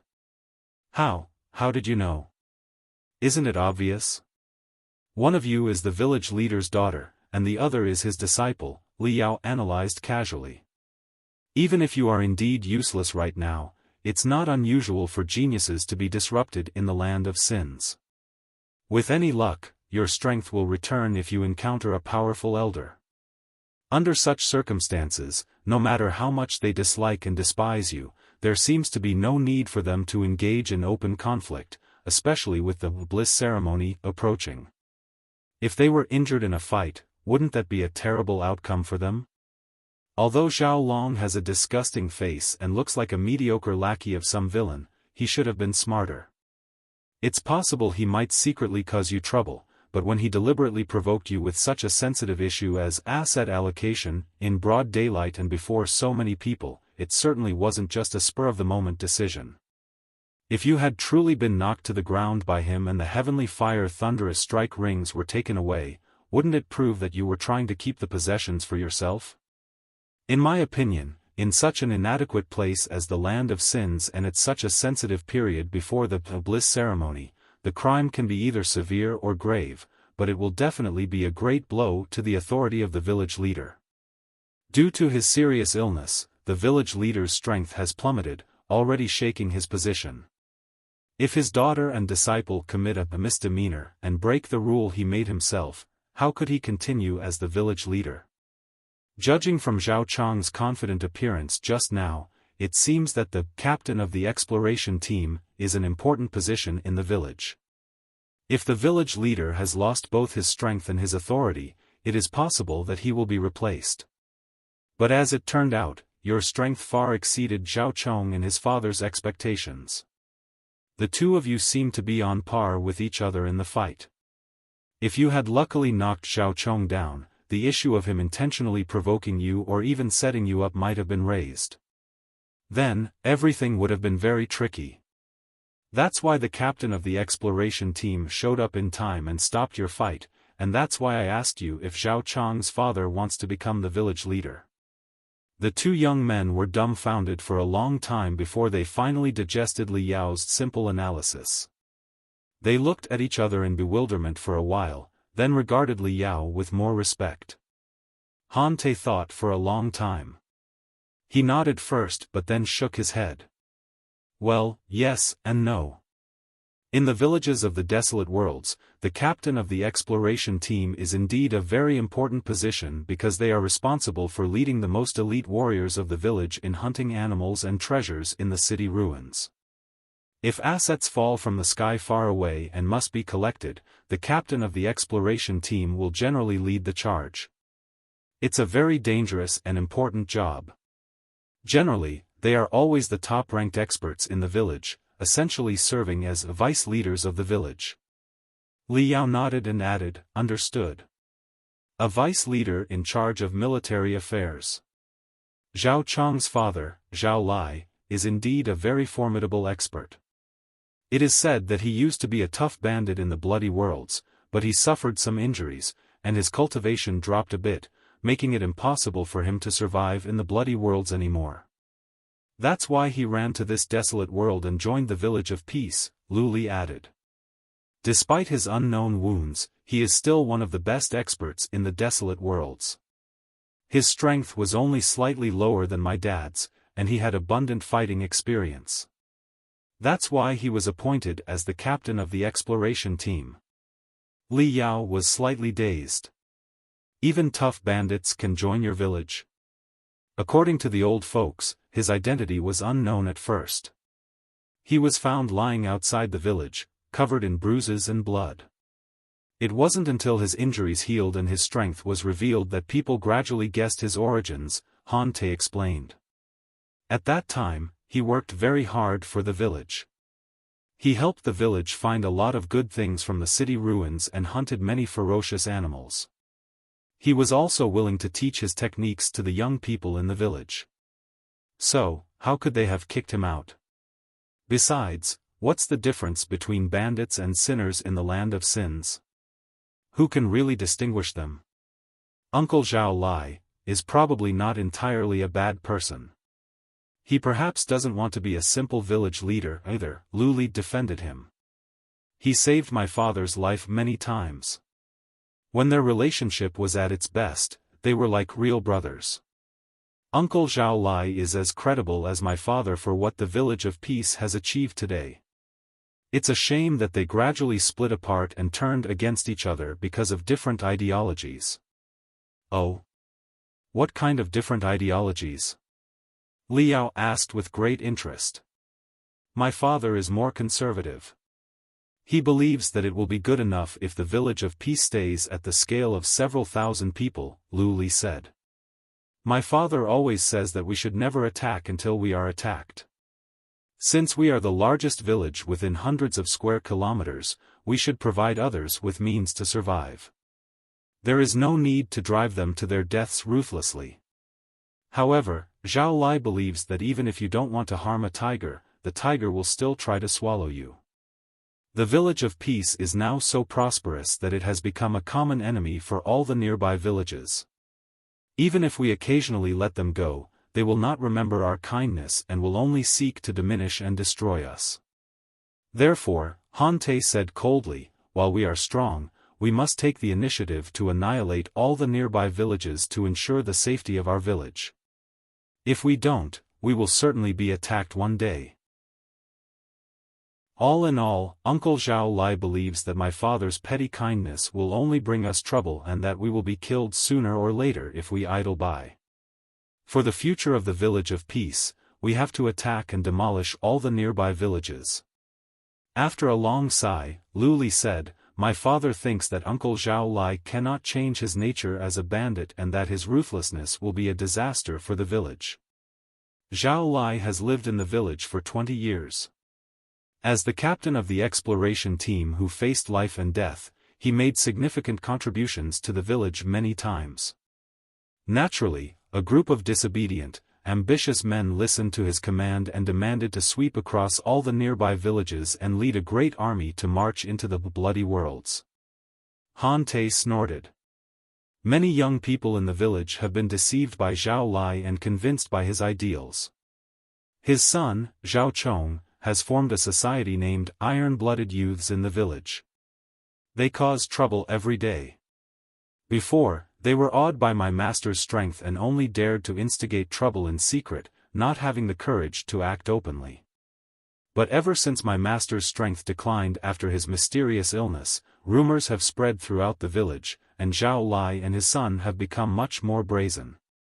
Today, they have even provoked us openly. Perhaps, just like you said just now, Grandpa Yao, they are planning to sideline my master and set up their own regime. Li Yao was silent. In the abnormal, man-made laboratory that was the land of sins, it was hard to say which path was correct, expanding the army and embarking on a path of conquest or staying in one's own territory and remaining isolated from the outside world. The two young men led Li Yao into the bottom cabin of a boat. They zigzagged through the dark pathways for a long time before finally entering a fairly large greenhouse with a transparent glass dome and soft mud beneath their feet. Li Yao's tracks slowly moved over the mud, and he could sense the abundant water and nutrients in the soil. The greenhouse soil was entirely different from the dry, radiation and pollution-ravaged land outside. It was full of vitality. As far as he could see, green and gold crops, whose names Li Yao did not know, grew in the field. Their ears were so full they were about to burst and hung down like wind chimes, emitting a refreshing fragrance. Deep inside the greenhouse, a thin man with thick bones, long arms and legs, and dry, sallow skin, was tending to the crops carefully, though somewhat clumsily. His solemn expression when watering the crops suggested he cherished every drop of water. Master! Dad! Han Te and Lu Li hurried to greet him. The middle-aged man, though ill, had clear and sharp eyes. He was Gu Zhengyang, the leader of the Village of Peace, known as Sky-Breaking Hammer. You've been to Area A3? Gu Zhengyang's eyes were as sharp as lightning as he observed them for a long time. Satisfied that neither was seriously hurt, he finally sighed with relief.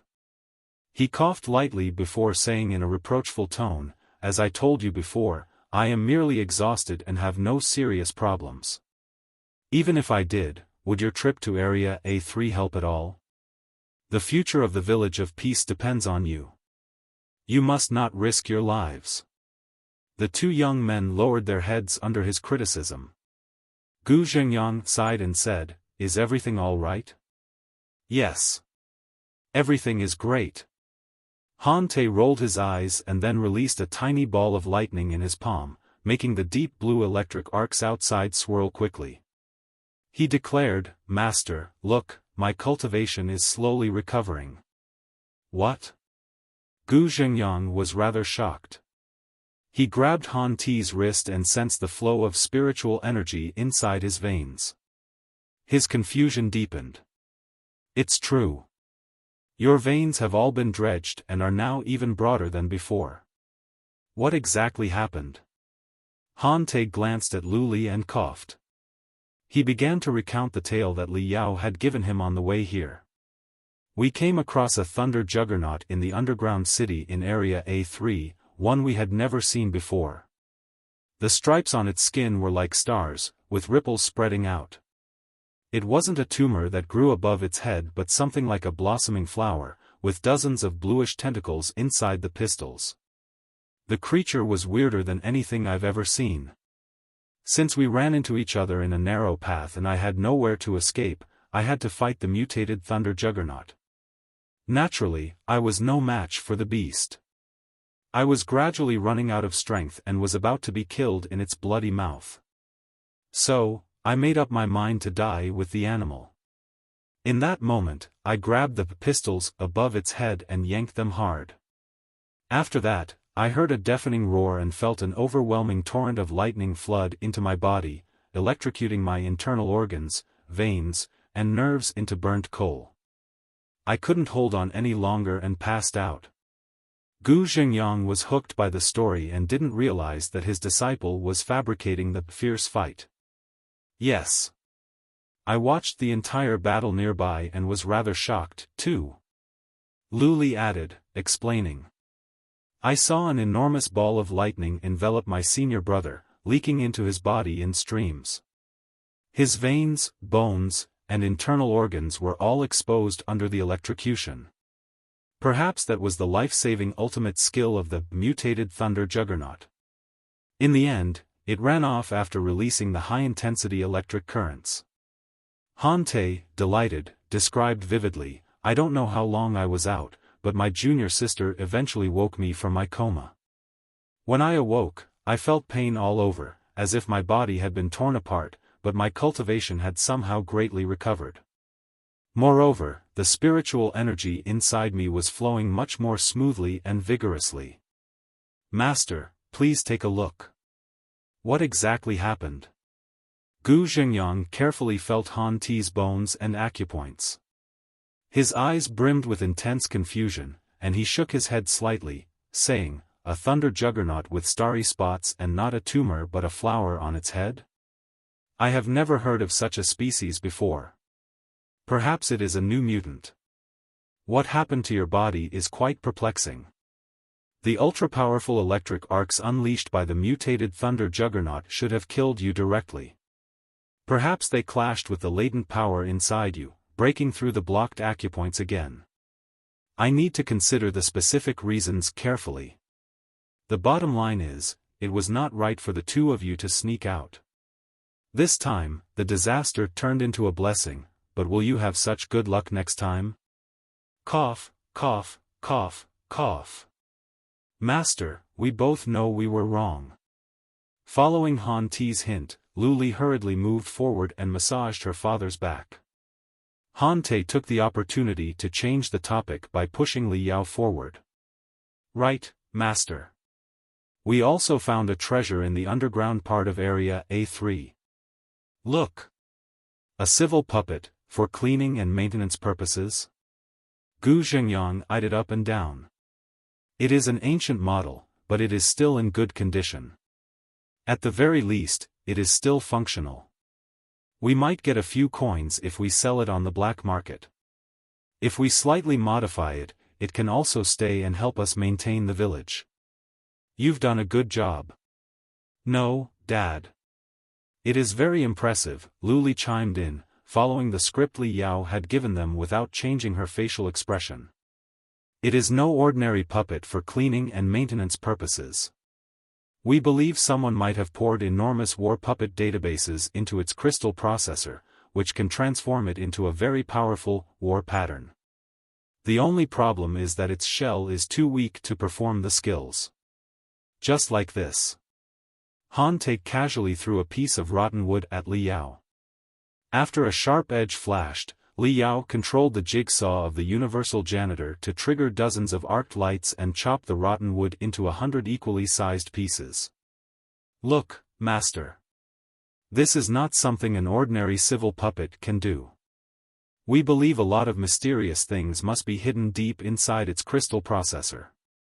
After all, hundreds of years have passed since Judgment Day. Who knows what the people hundreds of years ago did to the machine? Han Te rubbed his fists in enthusiasm. Lu Li and I thought about dismantling the crystal processor and seeing what makes it so weird. But the studies of crystal processors in the desolate worlds are too unprofessional. We might not be able to reassemble it after dismantling it. All in all, I feel there might be a nice surprise if we strengthen and upgrade it with some military components. A civil puppet with military databases? Gu Zhengyang was slightly dazed, not entirely interested in Li Yao's demonstration of dissecting the rotten wood. He smiled and said, "You are indeed very creative. It makes sense. The ancients from hundreds of years ago were fond of making strange and mysterious things. There are too many incomprehensible things in the land of sins today. A civil puppet with a military pattern is not a big deal. This is a minor issue. Since you two discovered the item in the highly dangerous area outside the village, it belongs to you. Whatever components you want to strengthen and modify it with, just take them from the warehouse. But remember, even if you take away nothing more than a screw, you must leave a record in the ledger and exchange your contributions in the Bliss ceremony for it." "Great!" The two young men cheered simultaneously. In this way, Li Yao would have enough low-level components to perform the first modifications on the ragged body. Then, if he displayed a shocking performance in the battle later, there would be a somewhat reasonable excuse. Seeing that the problem that had troubled his disciple for 3 years was resolved and that his daughter was so happy, Gu Zhengyang felt rather pleased as well. He asked with a smile, "Does this thing have a name?" Han Te and Lu Li looked at each other and said in unison, "Fiend Star. Its name is Fiend Star." Beep! Beep!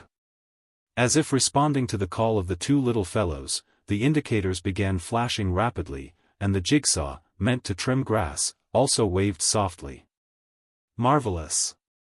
Han Te rubbed his fists and said confidently, "My cultivation is slowly recovering after my veins and nerves were broken through by the powerful electric arcs, and we have received the mysterious spiritual puppet, Fiend Star. These are all good signs. Master, just rest assured. Nothing will go wrong in the Bliss ceremony this time, and we will return with full loads as we did before." Gu Zhengyang's smile suddenly dimmed. After a brief silence, he took a long breath and said, "Regarding the Bliss ceremony this time, I have transferred the command to Captain Zhao. He will be in charge of everything." "What?" The two little fellows were shocked. "Master, how could you have given the command to Zhao Lai? Everyone knows he is ambitious and has been trying to steal your power and take your place for a long time. Now, Zhao Lai already has a batch of loyal accomplices in the village. His influence grows greater each day. If a mission as important as the Bliss ceremony is fully entrusted to him, he will certainly take the opportunity to gather more power, win more support, and diminish your influence. In the end, he will sit on our neck." "Exactly, Dad," Lu Li said worriedly. "Uncle Zhao Lai's conflicts with you are becoming more intense. Just now, Zhao Chong even intentionally caused trouble for my senior brother and accused us of keeping assets to ourselves. It was truly shameless of him. I know you have always been lenient and considered the big picture, Master," Han Te said, "but if we back off, others will only think we are weak and easy to bully. They will show no respect for us and demonstrate their power over our heads. Gu Zhengyang coughed for a moment and said, "You should know that I have never been a man who wanted power. Besides, there is little power in managing a village of several thousand people. If Zhao Lai wants it, he is free to take it." "How can that work?" The two young men were anxious. Han Fei widened his eyes and said, "Master, this is not just about the position to lead the village. Haven't you always disagreed with Zhao Lai's beliefs, thinking that his brutality and aggression will only bring disaster to the Village of Peace? If he truly becomes the village leader, the whole Village of Peace will become a huge nest of bandits, and war will spread over the hundreds of square kilometers around. There will never be any peace." "Yes, Dad. Your ailment is only temporary. It will probably," glancing at Liao, Lu Li said firmly, "it will certainly be cured." "It has nothing to do with my illness," Gu Zhengyang said, frustration evident on his face. He touched the golden ears of the crops softly and sighed. "Lu Li, your mother has been gone for 4 years." Lu Li was slightly dazed, unsure what her father meant. "Your mother was a very innocent woman. When I first met her, she was only about your age." Gu Zhengyang sat on a ridge in the farmland, reminiscing about the past while smelling the fragrance of the crop ears. "At that time, I had just fallen from the sky. My mind was utterly blank, with no memory of my past except for the techniques of slaughter and destruction. Those things swirled crazily inside my head, turning me into an ignorant and overwhelming beast. At that time, the Village of Peace had only one iron-shelled boat and a few hundred people, not nearly as large as it is today. Even the greenhouse we are in now was just a corner where a few crooked, bulrush-like plants were grown. I had wandered for a few months like a ghost through the city ruins. The world I saw was filled with darkness, blood, slaughter, betrayal, and destruction. The few plants I occasionally found in the gaps of the ruins and dark corners were either entangled by stinky, venomous vines or spurting highly acidic fluids. I had never seen anything so vigorous and hopeful. When I saw the golden plant, I was so stunned that I asked the little girl tending to it carefully what it was. She told me it was gold barley, a crop and a treasure that could save the entire land of sins and spare the sinners from their daily bloody fights.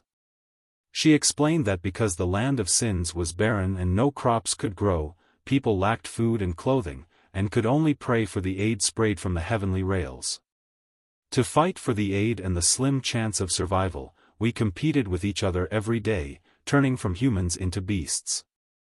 If a crop could grow vigorously on the barren land filled with pollution and radiation, everyone would have enough to eat. Then, there would be no need to rely on the relief from the heavenly rails to survive, and no need to be hostile and wary of each other, or to maul and bite each other like ravenous wild dogs. Han Te and Lu Li were so captivated that they couldn't help but hold each other's hands. With tears shining in her eyes, Lu Li softly said, "My mother was right. If gold barley can really be grown throughout the land of sins, transforming the barren earth into a golden field, there will be no more conflicts, no more bloodshed, no more fights, and no more gangs and thugs who are like beasts. Even we won't need to become beasts." Gu Zhengyang grinned, his smile both gentle and bitter. He mumbled, "Yes, she was right." She was obviously a naive and weak girl, but when she described her vision, there seemed to be swords in her eyes that prevented me from looking at her face, even though I had been traveling for quite a few months in the city ruins as an adventurer. Envisioning the future she described, I stayed and turned the one iron-shelled boat of the Village of Peace into 15. Together with her, I transformed the greenhouse from one corner at the rear of the cabin to half a deck. Before she passed away, I held her hand and swore that I would grow gold barley throughout the land of sin someday. But right now, I'm getting more and more suspicious if the picture we've been longing to see will ever come true. Gu Zhengyang stabbed his fingers into his hair. As if the heavy burden of life had broken his back, he moaned in great pain. "Master, everything is getting better. We will certainly realize the master's dream and grow gold barley all over the land." Han Te clenched his fists and raised his voice. Do not give up hope. But I really can't see any hope right now, Gu Zhengyang said sullenly. In the past few decades, I've been training and fighting crazily to protect the Village of Peace, accumulating a lot of hidden injuries. This time, all of them have burst out, leading to my great illness and the decline of my cultivation.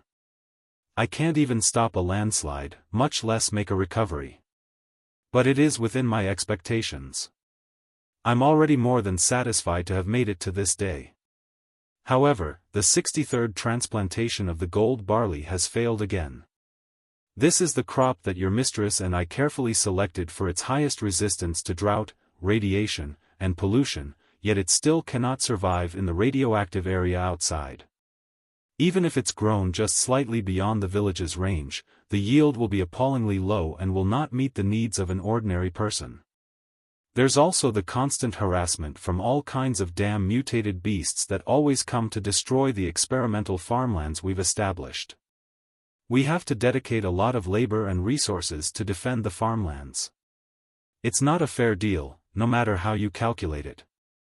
Therefore, when I was running a high fever from the disease and looking at the rusty ceiling, I couldn't help but wonder if the path that your mistress and I have been walking is practical. Can we really grow gold barley all over the land of sins and resolve all the conflicts here? Am I really on the right path, or is Zhao Lai's option more sensible and correct? Dad. Master. The two young men were even more anxious. Each holding one of Gu Zhengyang's arms, they tried their best to transmit their youthful, warm strength to the sick and upset middle-aged man. Of course you're right. You must not be discouraged. Let's try 10 more times, 100 more times, 1,000 more times. One day, we will succeed. But we're already out of resources and time, Gu Zhengyang said coldly. Zhao Lai isn't wrong about one thing. The Village of Peace has reached its expansion limit and is in a difficult situation. The tranquility and high-speed development of the past 20 years have made the population of the Village of Peace increase by nearly 30 times. Besides the adults who have joined our village from all over, many babies have been born here. Each new person seems to be an endless pit that can never be filled. No matter how hard we explore and fight, the warehouse's assets are never enough. Even if we manage to secure enough resources from the Bliss ceremony this year, it won't solve our problem permanently. I really have no idea how the Village of Peace can continue if the population doubles, or even increases by 50%, in the next few years. By then, we won't need anyone to attack us, we will be torn apart and mired in our own civil war. The two young ones fell silent. After a long while, Han Te finally said, as long as your illness is cured soon and your unparalleled strength returns, there will be no problem. Silly child, Gu Zhengyang said, extending his rough hands to rub Han Te's hair with a bitter smile. Your master is old and cannot protect the Village of Peace forever. Even if the village runs according to my rules while I am still standing, what will happen after I am gone? Will the Village of Peace become just another village, or even one of the gangs in the Bloody Worlds? Such a future pains my heart and keeps me awake at night. If this is the inevitable outcome, I might as well discuss a way out for our village while I still have some strength. Perhaps we can each make some concessions and establish rules that are acceptable to both sides. As for the more distant future, it will depend on the efforts of you, Lu Li, and all the people of the new generation. Rest assured, Master. Han Te waved his fists, his blood boiling. We will certainly do our best to pave the entire land of sins with gold barley. Gu Zhengyang hesitated for a long moment but finally waved his hand and said, all right. You must be exhausted after 3 days of exploration outside. Go and get some rest. Prepare for the Bliss ceremony in half a month. Han Te and Lu Li nodded and left the greenhouse for the warehouse. As they walked, Lu Li couldn't help but ask, Grandpa Yao, how is my father's situation? After a moment's thought, Li Yao replied, based on my senses, his problem is very similar to Han Te's. Both their veins, nerves, limbs, and internal organs are clogged due to the excessive discharge of mitochondria caused by practicing lightning strangle. This isn't very difficult to fix. In a few days, I can teach Hante a secret technique that will accelerate the flow of his spiritual energy, generating a few clusters of wandering electric currents inside his body to break the stuck acupoints. If Hante asks his master to examine him under the pretext of not feeling well, his master will naturally perceive something. If his master follows the training, his symptoms will be greatly alleviated, and he will regain some of his strength. However, Hante and Luli asked urgently, what, Grandpa Yao? In fact, Leader Gu wasn't wrong about one thing, Li Yao replied. He must have been through countless dangerous battles over the past decades, leaving his body riddled with wounds and weakness. He is on the verge of collapse. From my observation, his muscles, veins, nerves, and vital organs have all been pushed to their limits. Even the fire of his soul is dimming. That is what really matters now. Well, the two young ones looked at each other in bewilderment. With sorrow etched on their faces, they both pleaded, Master Yao, please help him. Aging and dying is a natural law. After one's soul, vitality, and combat ability reach their peak, they inevitably start to decline, Li Yao said casually. I may have a solution for a simple ailment, but how can I reverse the aging process? Even if he discards his physical body and hides inside an iron shell like me, the redundant thoughts in his soul will eventually overflow, leading to his collapse. No one can live forever. The good news is that Leader Gu is not that old yet. If he can treat his wounds using the secret technique I will teach Hante, he should be able to survive another 10 to 20 years. Hante and Luli looked at each other, both greatly relieved. In the land of sins, where the strong prey on the weak, living in peace for 10 to 20 years was already an incredible blessing. Leader Gu was right, Li Yao said. You, the new generation, are the future of the village of peace and the land of sins. No matter how strong the old generation is, you can't rely on them forever. Instead of trying to restore Leader Gu's peak combat ability to hide behind him, you should focus on quickly improving your own capabilities so you can take over his responsibilities and continue protecting what he holds dear. We will certainly do our best, no matter how exhausting and dangerous it is, and whatever the cost. One day, gold barley will grow all over the land of sins. Hante declared loudly, full of determination. Then, he scratched his head in confusion. However, Master seemed hesitant at the end, as if there was something he wanted to say to us, right? I have more or less guessed what your master wanted to say, Li Yao said. But what he wanted to say might not be what you want to hear. Hante blinked rapidly and asked, You have, Grandpa Yao? Yes, Li Yao replied. If I'm not mistaken, what your master didn't say was that even if gold barley is grown all over the land of sin so that everyone can fill their bellies, so what? Can it really stop all the conflicts in the land of sins, so that people won't brutalize each other cruelly? All the conflicts and slaughter are not just about getting enough food.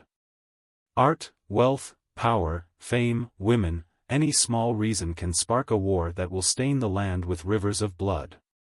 Well, the two young men were slightly dazed. Confusion shone in their eyes before the light in them dimmed. We don't know, but we have to try. Gold barley is our only hope. If even gold barley can't save the land of sins, where else can we find hope? I don't know, either. Li Yao was silent for a moment, then firmly said, but I believe that hope must be out there. It all depends on whether we have the courage and wisdom to find it. Hope, the two young men murmured, their eyes glittering as if they could see through the dark iron hull of the ship, the sky heavy with gloomy clouds, the heavenly rails and Manjusaka, and the infinite sea of stars. Let's not think about things so far away yet. Focus on reforming and renewing yourselves so that you can stand out in the Bliss ceremony in half a month, Li Yao said. Since you have said that you are not afraid of exhaustion and danger, it will be much easier.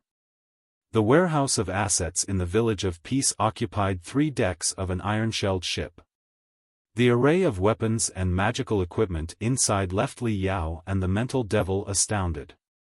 So many advanced weapons. The immortal cultivators are truly generous. The mental devil shrieked in shock. Of course, the more weapons and the less food and water, the more intense the war among the sinners, and the easier it will be to test the performance of the weapons. Li Yao's telepathic thoughts scanned the magical equipment on the metal shelves, which were covered in dust. He, too, felt tempted. All the magical equipment was designed in the simplest, most straightforward, and most radical way, suggesting that the immortal cultivators had condensed their wildest, most unstable designs and delivered the products to the mice for testing. The sinners in the land of sins might not be able to discern the deep mysteries hidden within the magical equipment. However, as an extraordinary master of refining, Li Yao could identify ingenious ways of thinking from the unorthodox designs and infinite possibilities he had never even dreamed of. The same applied to the techniques and cultivation arts the immortal cultivators provided the sinners out of goodwill. The land of sins was lacking in everything except for techniques and cultivation arts. Such things were not valuable. When more powerful techniques fell from the sky, the relatively outdated arts were stored in the warehouse. Whoever was interested in them was free to study them.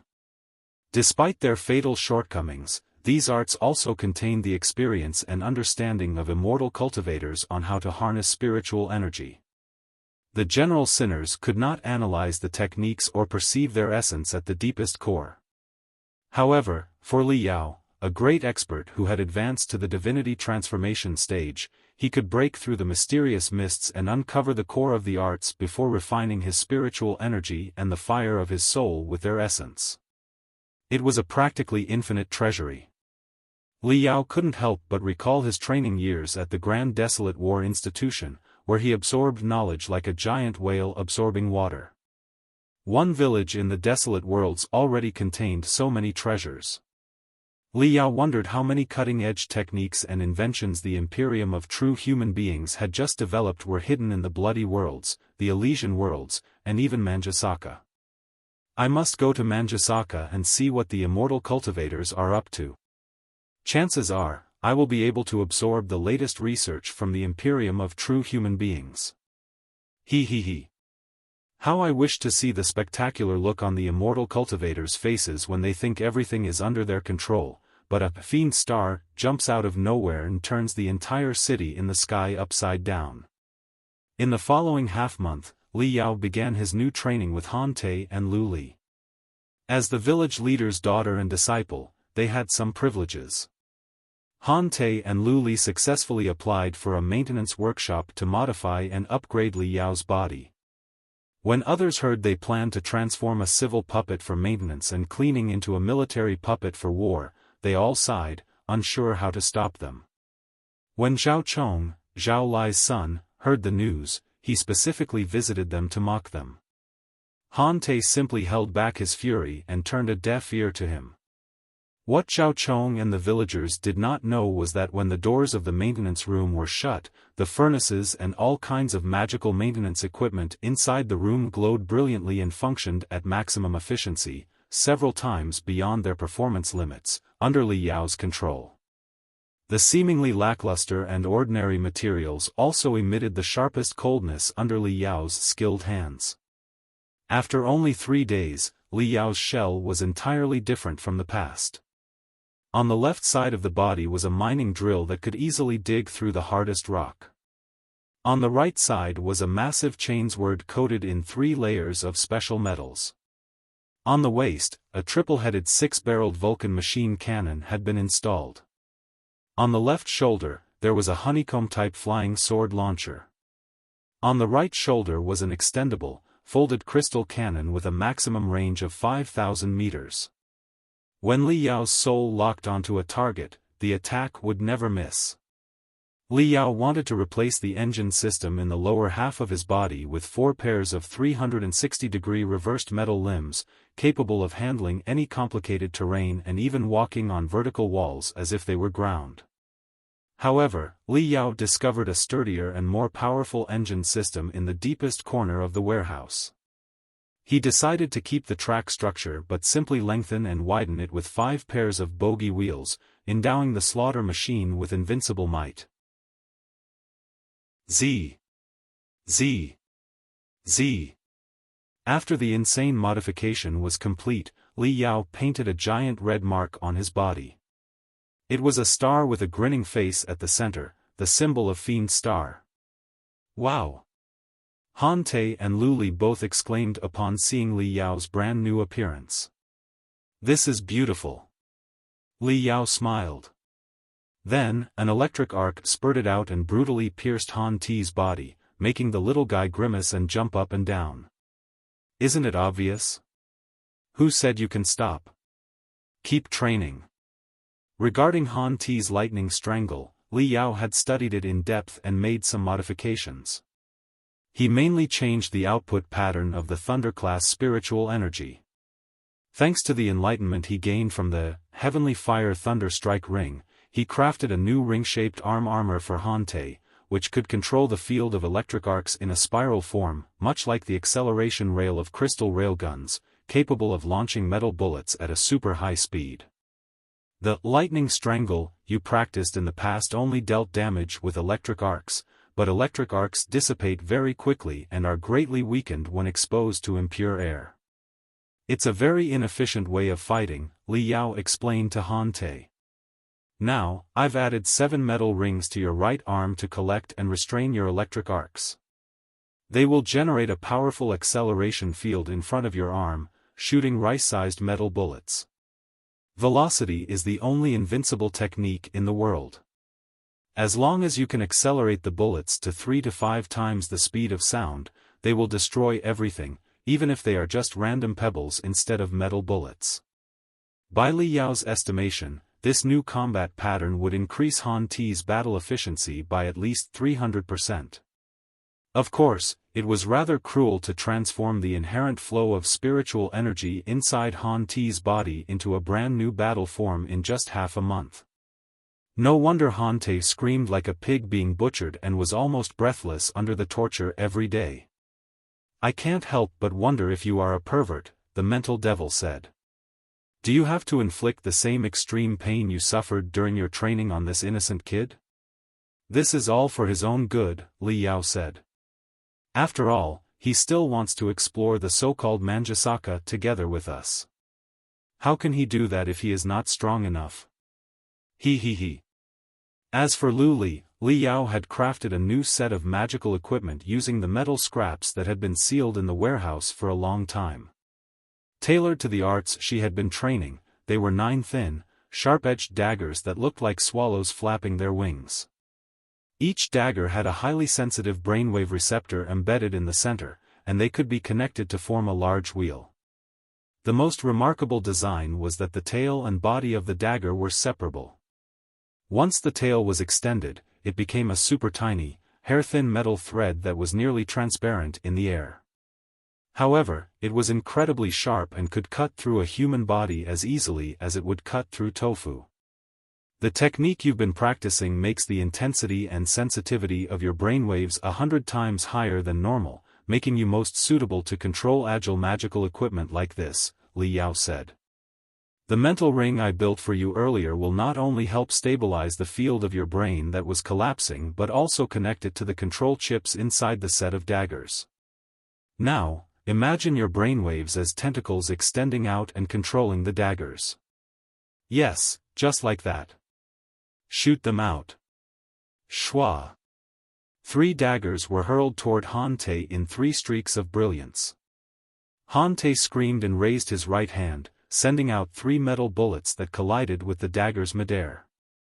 The daggers weren't blown away but merely deflected, stabbing into the cabin wall and narrowly missing his head. They seemed to have pierced through rotten wood instead of metal, making not the slightest sound. Han Te and Lu Li were both stunned by their new magical equipment. When they turned to look at Li Yao again, their faces were filled with admiration, reverence, and even a touch of fear. Gee, Grandpa Yao, who were you in the past? We've never seen an old grandpa as strong as you. Cold brilliance flashed in Li Yao's eyes as he said, would like to find out the answer very much, too. Who am I exactly in this land of sins, to the sinners living here, and to the angels in the city in the sky? Don't be hasty. We will find out the answer very soon. Half a month later. Woo, woo, woo, woo. Alarms were blaring in the sky above the Village of Peace. It was the day the village's elite forces would be fully deployed for the Bliss ceremony. Even the iron-shelled boats, which were usually connected and docked at the center of the lake to repel any enemy attacks, had cast off their chains and hooks, speeding toward the shore at high speed. Some of the iron-shelled boats marched unstoppably into the shore, raising a cluster of mud and spindrift high. Crack! Crack! Crack! Crack! The fronts of the boats opened like mouths. Hundreds of rusty shuttles, armored with iron plates and burettes, rushed out like iron beasts, trailing black smoke. Ho! Each shuttle extended many components resembling tree branches. Countless brawny men in nail-covered leather armor clung to the branches, screaming and waving their blades and firearms to display their strength. Many shuttles were modified with tires and tracks for better traction. Some even had enormous trunks behind them, not for trophies, but for the old, the weak, the women, and the children. When the muscular men clashed with the warriors of other villages, the women and children were responsible for swiftly collecting assets from the sky. No one was useless in the land of sins, everyone had to contribute. A decorated caterpillar tractor pulled an iron tower, atop which dozens of old, weary villagers danced and chanted a strange tune. Their masks and helmets, far more hideous than respirators, exhaled colorful smoke. Han Te and Lu Li crawled to Li Yao, one from the left and the other from the right, whispering that these were the village priests, praying to the angels for luck to ensure more assets in the Bliss ceremony. At the forefront of the overwhelming team, a shabby platform was erected on 3 thick masts. Gu Zhengyang, Zhao Lai, and the other leaders of the Village of Peace were observing the battle and giving their commands from above. In the past, Gu Zhengyang had always been at the center as the commander, but this year, it was Zhao Lai, the captain of the exploration team with his gloomy eyes, who was talking and giving orders at the center, while Gu Zhengyang merely coughed beside him. Ha ha ha. Is this the junk you modified with scrap puppet parts? You call it Fiend Star? Zhao Chong caught up to them from the rear at high speed on a single shuttle fully embedded with sharp thorns. Whether intentionally or not, a large cloud of dust was thrown toward Han Te and Lu Li. It does look like a decent war puppet, but I wonder if it will turn into scrap again 3 seconds into a real battle. Han Te and Lu Li glared at Zhao Chong. But you can rest assured. This year, my father is the supervisor. Nothing can possibly go wrong. Zhao Chong laughed smugly. We will claim 10 times more trophies than when Leader Gu commanded us. You and your junk can sit back and watch as my dad and my iron blood youths show you how it's done. Ha ha ha. Zhao Chong whistled and charged forward with another 10 or so burly young men, each on their own single shuttle. Why the rush? Sensing the young man's anger, Li Yao said, not thinking it was a big deal, with your current capabilities, after you earn abundant assets in the Bliss ceremony, it will be enough for you to travel in the bloody worlds, won't it? There's no need to be infuriated by such nobodies. The team rolled forward and reached the city ruins, formerly Broken Stone City, in just half a day. The specific date and location of the Bliss ceremony each year are sent from the heavenly rails by the angels 1 month before the event.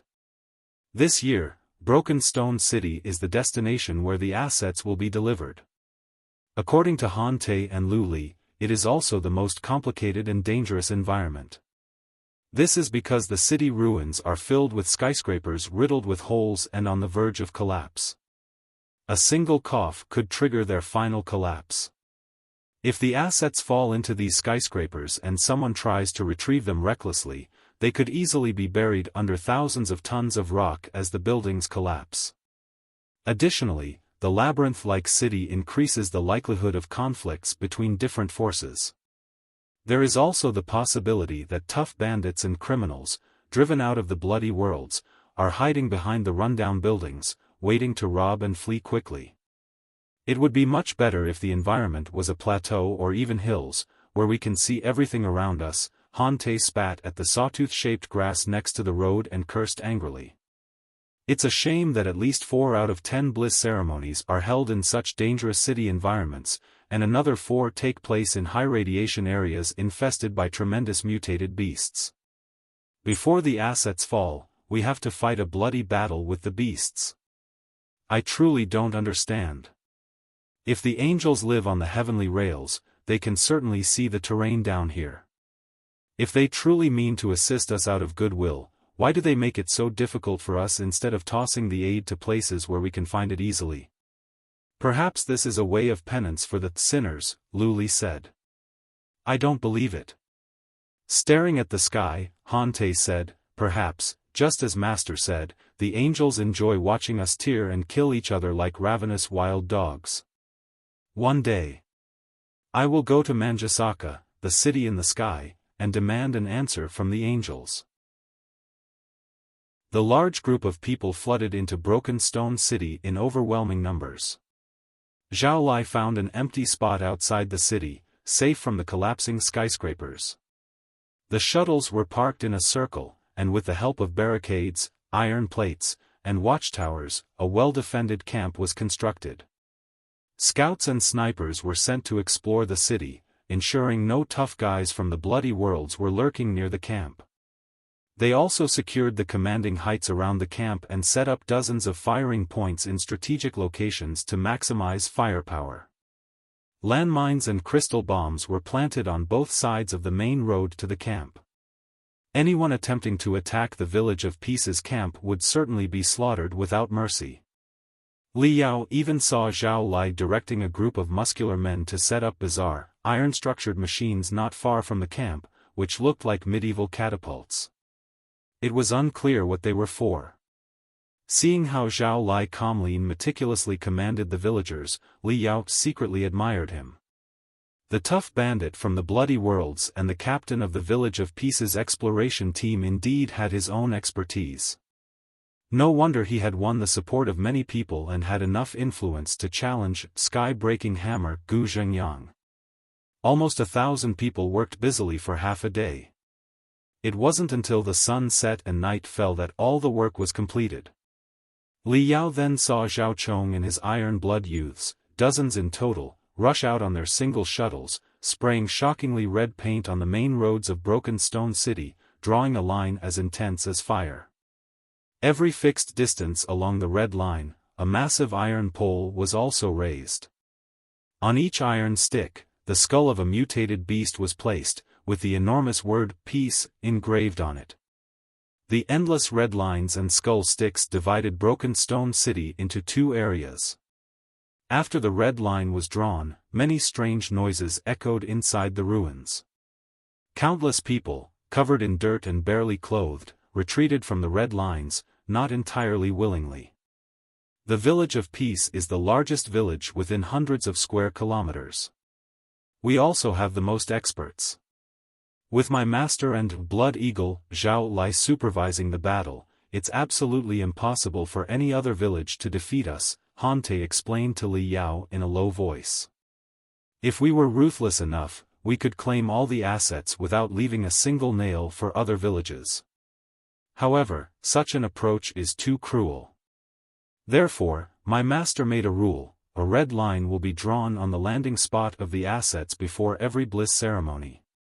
All items within the red line will be ours, and no one is allowed to take them. Items outside the red line belong to other villages, and however hard they fight for them, we will not interfere. In this way, conflicts between us and other villages can be avoided, and everyone has a chance to survive. Li Yao's interest was piqued. It was indeed a good approach to reduce casualties. However, he was still puzzled. Do other villages follow your master's rule so nicely?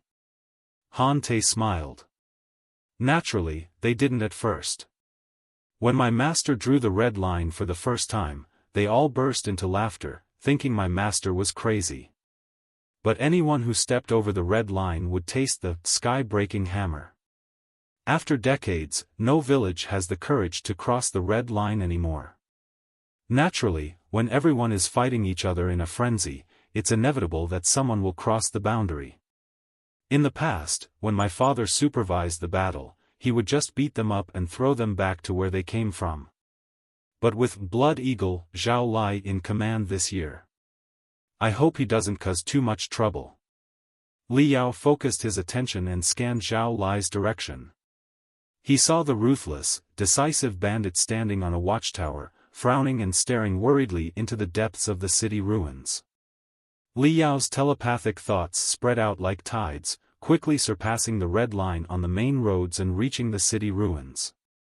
As expected, he found countless sinners from other villages lurking in dilapidated buildings and dark corners.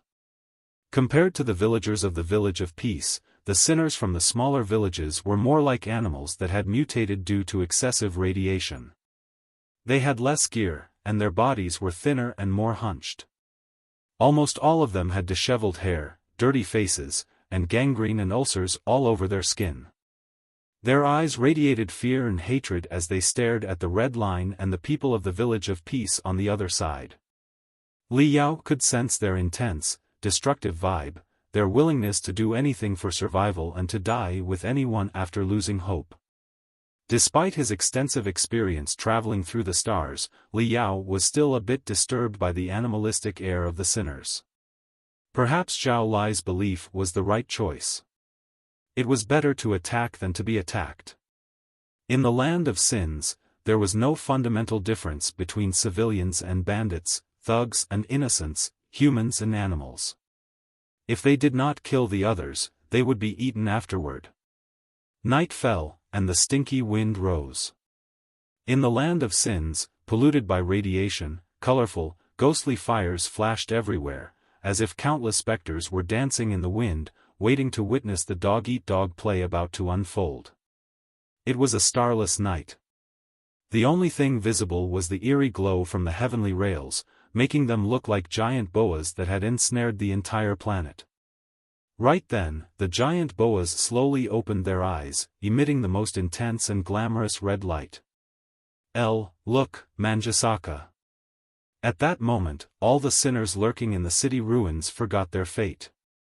They stretched out their hands, trying to reach the sky, as if their incomplete, twisted fingers could touch the ethereal brilliance of the city in the sky. Manjusaka, the legendary flower of the other shore that could make people willingly walk into hell, slowly blossomed in the dark sky of the land of sins. The crimson brilliance bathed the entire land in an ocean of blood. Hum. Hum. Hum. Hum.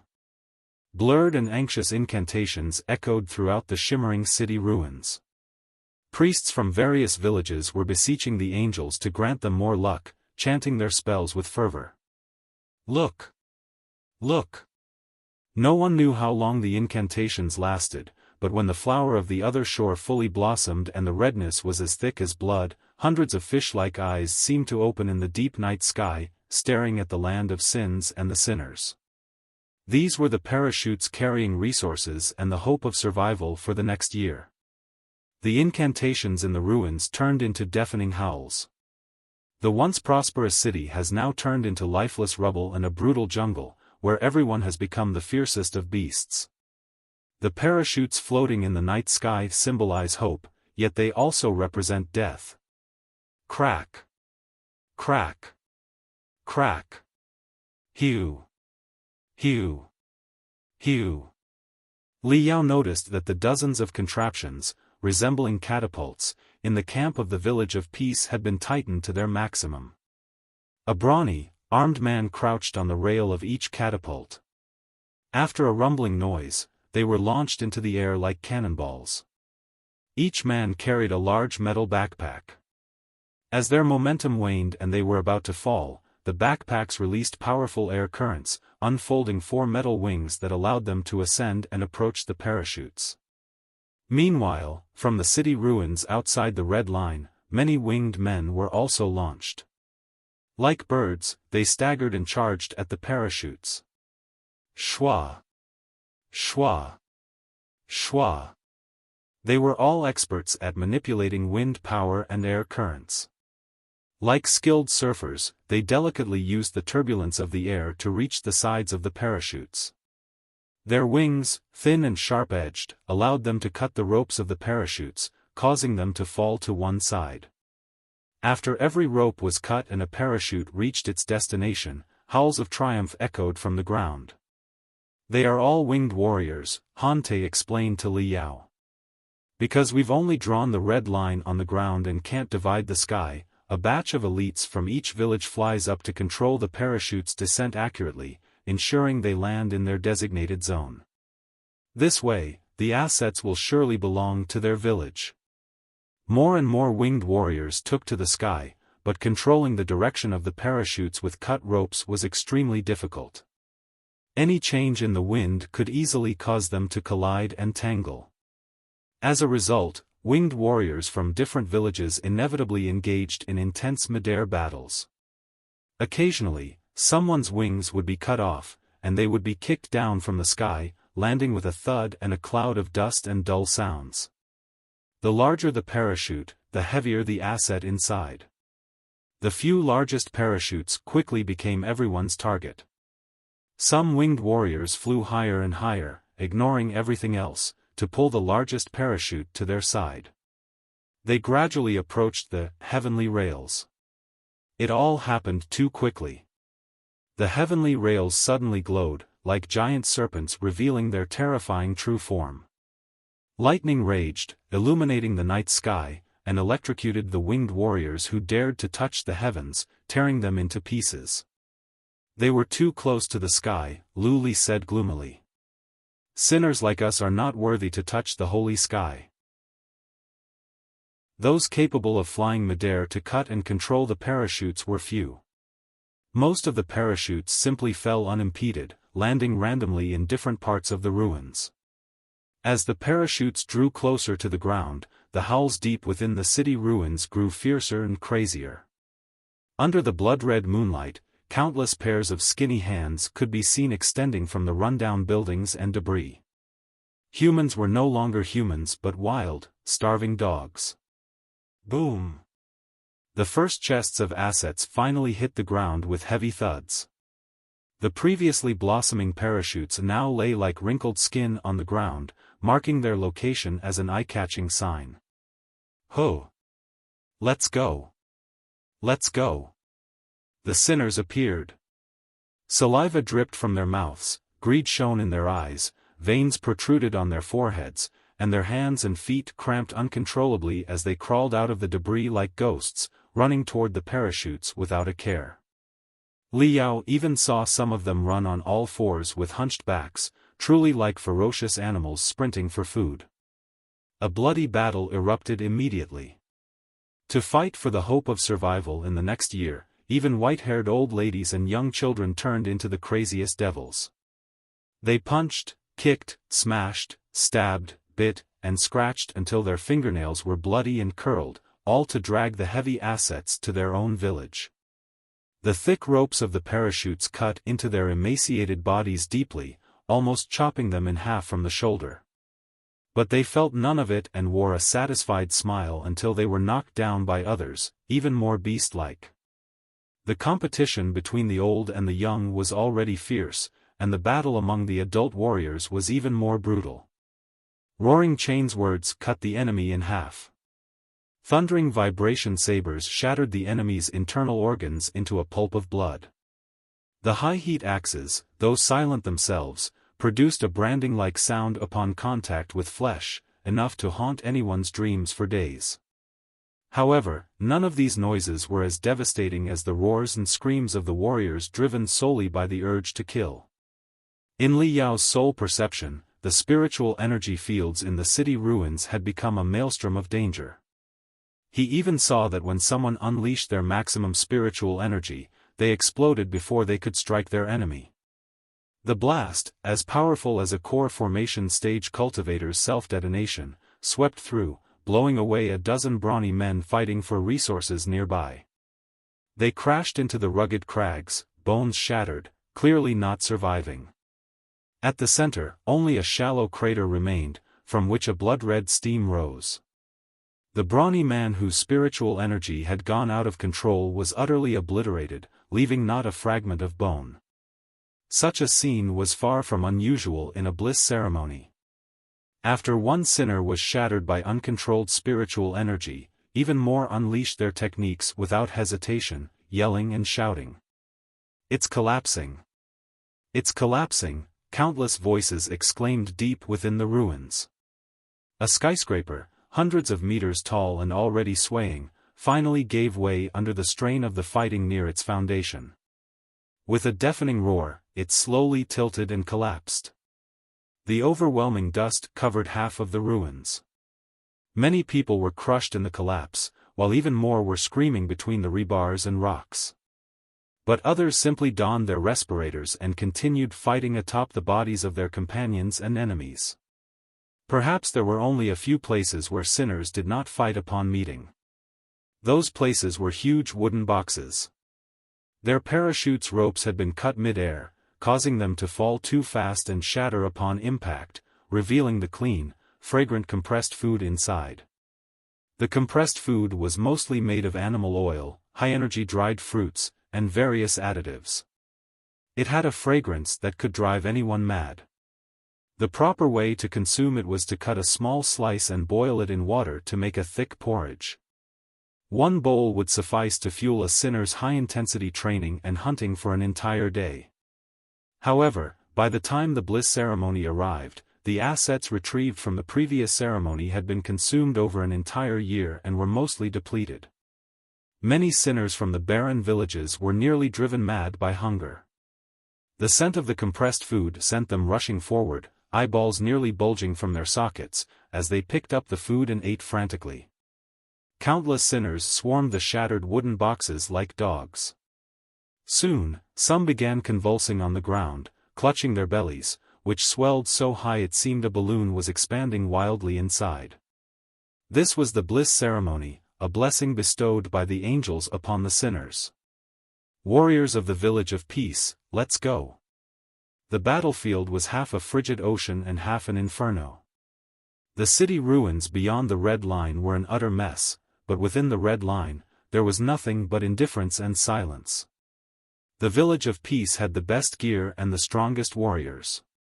The assets they had accumulated over the years had not been entirely used up yet. At the very least, they were well fed before joining the battle. They were naturally not as devastated as the other sinners.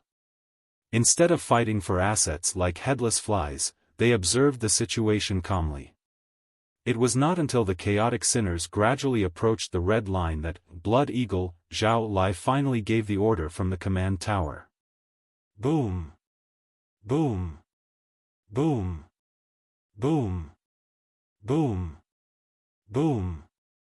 Almost 100 aged, dusty caterpillar tractors, embedded with iron plates and studded with spikes, were driven to the red line. Between every two tractors were 3 to 5 warriors of the village of peace. They were all tall, muscular men, each holding an iron shield the size of a door. The shields had wedges at the bottom, making them as unshakable as iron towers when stabbed into the ground. Each muscular man hammered their shield in a fixed rhythm, and after every 3 beats, they shouted in unison, "Peace! Peace! Peace!" The sound swept across the battlefield like a tidal wave. Another dozen caterpillar tractors, their turrets dismantled and replaced with large searchlights, were nearby. The lights were all turned on, illuminating the red line clearly and shining down the road beyond. Whoever charged from the other side of the red line would be blinded by the searchlights, and their every move would be quickly noticed. The warriors were both well organized and exuded a daunting presence. They were indeed a formidable force. After the iron wall was established, the old, the weak, the women, and the children behind were able to collect the assets without concern. They had occupied the largest territory, and there was no need for them to fight each other since they were surrounded by their own people. Naturally, their efficiency was high. Meanwhile, some of the sinners, out of their minds, tried to barge into the Red Line, only to be apprehended by the defenders of the Village of Peace. After their legs and arms were broken, they were launched back by the catapults, with no telling how they would end up. Han Te, Lu Li, and Li Yao joined the team to move the assets. Not entirely satisfied, the young man mumbled in complaint, "Zhao Lai does know what he's doing. It seems there won't be a fight at the Bliss ceremony this year." Li Yao, however, sensed the feeble changes in the wind. Looking at the descending parachutes from the sky, he calculated for a while and said, "Don't be so sure. There may be changes." Right then, a wind rose. At first, it was an insignificant breeze, but the wind gradually accelerated, raising overwhelming dust. Half of the city ruins were covered in the dust, and even the bloody flower of the other shore in the sky became obscure in the haze. The largest batch of parachutes had been released. Almost 1,000 devil eyes opened slowly, and red lights flashed on the heavenly rails, warning the sinners that this was the last batch of relief assets. Along with the parachutes that had been tossed earlier and were still descending, more than half of the assets were floating in midair. However, the wind was blowing toward the Village of Peace's territory. Boosted by the wind, more than half of the parachutes flew to the Village of Peace. The screams on the other side of the Red Line grew fainter, and only intermittent moans could be heard. All the sinners opened their mouths and waved their hands in vain, watching as tremendous assets fell into the hands of the Village of Peace. The people who had fought each other brutally now looked at one another in silence, their eyes bloodshot. This was perhaps the year with the most uneven distribution of resources in history. At least 2/3 of the resources had gone to the Village of Peace, while the remaining dozens of villages fought bitterly for the meager third. Silence. The darkness of the city ruins on the other side of the Red Line was heavy with a dangerous silence. In the silence, either death or an outbreak could brew. Li Yao's soul sensed that a sinister fire was rising from the other side of the Red Line, growing higher and higher, almost burning up the entire ruins. We can't live. It's impossible for the sinners of so many villages to survive on just 1/3 of the assets. This is unfair. Too unfair. We fight so hard but only get 1/3, while they watch us fight and do nothing, and will get 2/3. We should go and rob them. We can't allow the Village of Peace to be so dominant anymore. I've heard that the Village of Peace will destroy us very soon. Let's go together and destroy them first. The sinners communicated with their eyes. They arrived. Under the pale light of the searchlights, the ragged, bleeding, and ghastly sinners appeared. The crowd, filled with idiocy and zeal, pitifulness and ferocity, the will to survive and the urge to destroy, writhed forward against the shields, hammers, searchlights, and caterpillar tractors of the Village of Peace like a horde of animals and zombies. Despite the protection of the iron wall, the villagers of the Village of Peace still felt their hearts trembling. Even including the frail villagers, there were only several thousand of them in total. It was impossible for them to defend the long red line that ran through the entire city ruins. On the other side were countless sinners from dozens of villages. Although most of the sinners were mere skeletons, the glint of greed in their eyes was frightening enough to make the defenders drop their weapons. Prepare to fight. Everyone, drop your assets and grab your weapons. Prepare to fight. Zhao Chong and his iron blood youths shouted in the city ruins, distributing chains words and sticks embedded with high-voltage electric arcs to the old and young. Li Yao vaguely overheard the fierce argument between Sky-Breaking Hammer Gu Zhengyang and Blood Eagle Zhao Lai. Intrigued, he said to Han Te and Lu Li in a low voice, "Let's go up there and take a look." As the three of them moved, the crowd on the other side of the red line had already advanced a considerable distance. On the command tower, the disagreement between the village leader and the exploration team captain was too intense to be concealed. They heard Gu Zhengyang speaking loudly. "Hurry up. Launch 200 boxes of assets over and ask the leaders of their villages to talk to us. Tell them that if they agree to retreat, we will offer them another 200 boxes of assets by dawn. That's a promise from Sky-Breaking Hammer. Blood Eagle, Zhao Lai, on the other hand, widened his eyes and bellowed, "Leader, are you out of your mind? Those assets were blown to our side by the wind. They are gifts from the angels. How can we give away the meat we have already swallowed?" Gu Zhengyang raised his voice and shouted in fury. "You've seen the situation. Those people have gone completely mad and do not care about their lives at all. How can we defend such a long red line? There will be dire consequences if they break the defense. Even if they do, so what? What are the dire consequences?" Blood Eagle, Zhao Lai licked his lips and grinned hideously. "Our warriors are far stronger than them, and we have rested and prepared for a long time. Look at them. They will fall if the wind blows harder, and they want to steal food from us? In their dreams." Gu Zhengyang grew anxious. "How many people will die? People die in the land of sins every day. It's either them or us." Blood Eagle, Zhao Lai roared. "You think a few hundred chests of assets are enough to satisfy them? No. It will only make them feel that you are weak and vulnerable, and they will push further and further. The deterrence of the Village of Peace will be no more. I assure you that after you give them 400 chests today, no village will be scared of the Village of Peace tomorrow. Everyone will consider us a piece of fat meat without bones, and no one will hesitate to bite us hard at the first opportunity. We can only keep the Village of Peace safe by making them fear us and driving that fear deep into the bones of those bastards. They won't be scared of us." Gu Zhengyang's voice softened. "Look at them right now. They've turned into a bunch of rabid dogs. Yes, they are a bunch of rabid dogs, and they certainly aren't scared of us right now," Blood Eagle, Zhao Lai sneered. "However, by the time I crush their skulls, those rabid dogs will learn what fear is." Zhao Lai, enough, leader. Indecisiveness is your greatest weakness. The rules that we do not attack until we are attacked, and that whoever crosses the red line will be killed, were made by you. Command of the operation was given to me by you as well. Right now, I am the highest commander, and everyone must listen to my command. Otherwise, not just you, even my own son will not be shown any mercy. Those who disobey me will be executed immediately." Blood Eagle, Zhao Lai widened his eyes, full of fury.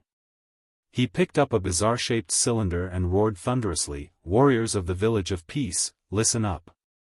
Defend our assets at all costs.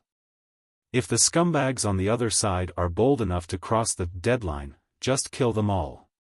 Kill them all." The roars formed another formidable wall on the red line, like a thunderstorm. In the past, if the muscular men of the Village of Peace had roared in such a way, the sinners of the other villages would have certainly retreated quickly, their bodies covered in goosebumps. But today, the glamorous, bloody flower of the other shore seemed to have injected magic into their bodies, and the roars only triggered howls that were even more ear-splitting than before. Bam! Bam! Bam! At that moment, from the depths of the ruins on the other side of the red line, dozens of feeble gunshots echoed. Dazzling fireballs burst out of the searchlights on the Village of Peace's side. Then, the entire earth was plunged into darkness. All the searchlights had been blown up in an instant. The ruins, once as bright as day, were immediately shrouded in a hazy, bloody fog. Ho! The gunshots acted as a trigger, rousing the army of sinners on the opposite side to begin their charge, a human tsunami. The scene was 100 times more devastating than the beast-tide outbreak in Li Yao's memory. While the individuals in a beast-tide outbreak were hideous demon beasts, those charging in madness included old women and ignorant children. The wave of flesh and blood crashed brutally into the iron wall of the Village of Peace. Countless sinners were knocked away, vomiting blood, but more of them squeezed through the gaps between the caterpillar tractors and the shields. None of the warriors from the Village of Peace knew why the searchlights had suddenly died. The darkness amplified their dread tenfold. They were immediately engulfed by the swirling tide of. At this point, debate was pointless. Blood Eagle, Zhao Lai and Sky-Breaking Hammer roared and charged into the crowd like shooting stars. The spiritual energy blasts easily blew dozens of sinners away. However, after one sinner was blown away, two or more would immediately take their place. They did not even care about seeing the sunrise again. Their only goal was to vent their accumulated anger on the people of the Village of Peace, even at the cost of their own lives. Master. Dad.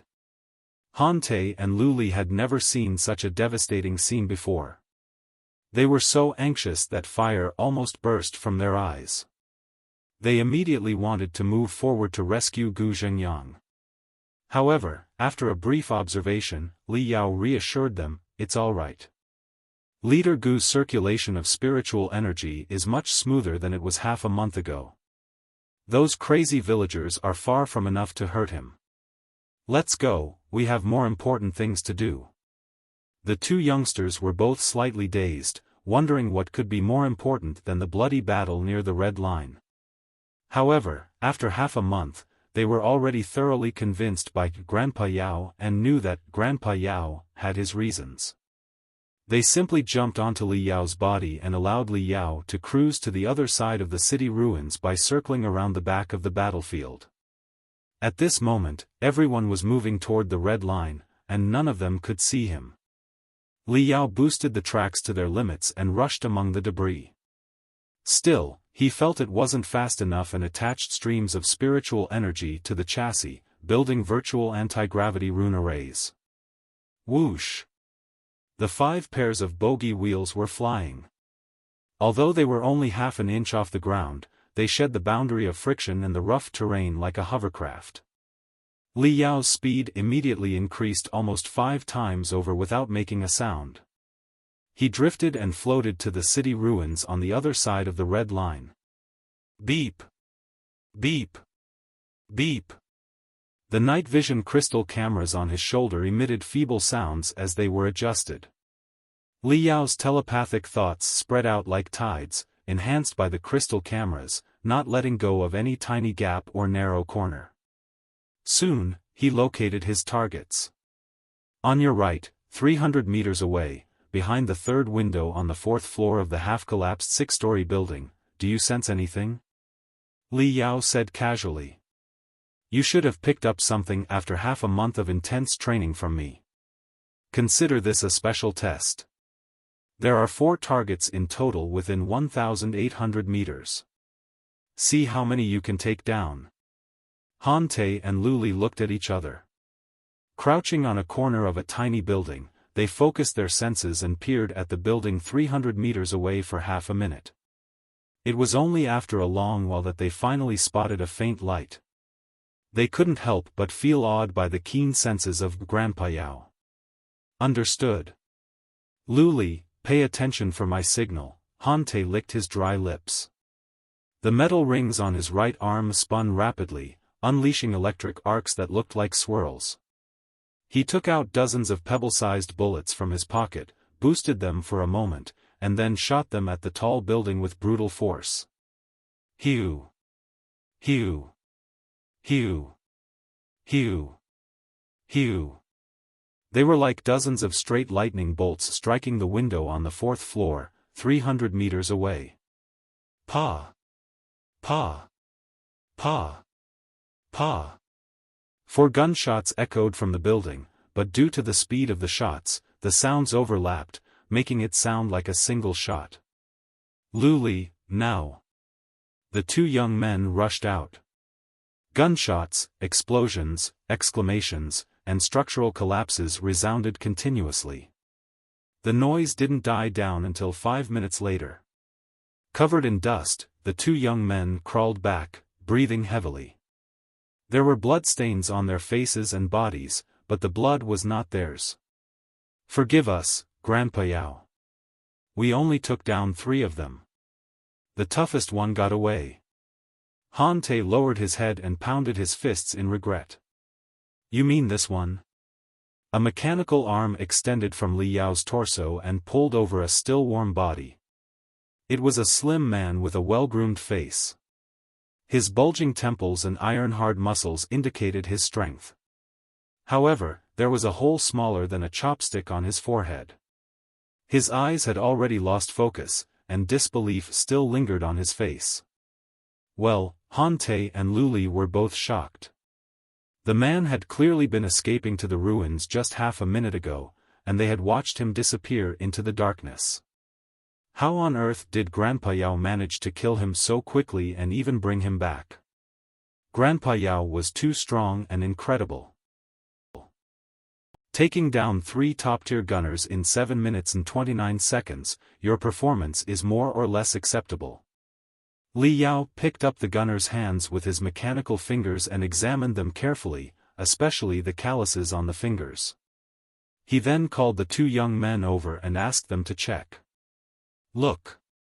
The man's fingerprints have been almost entirely erased, which can only be the result of using guns all the time. Also, look at the muscles around his eye sockets.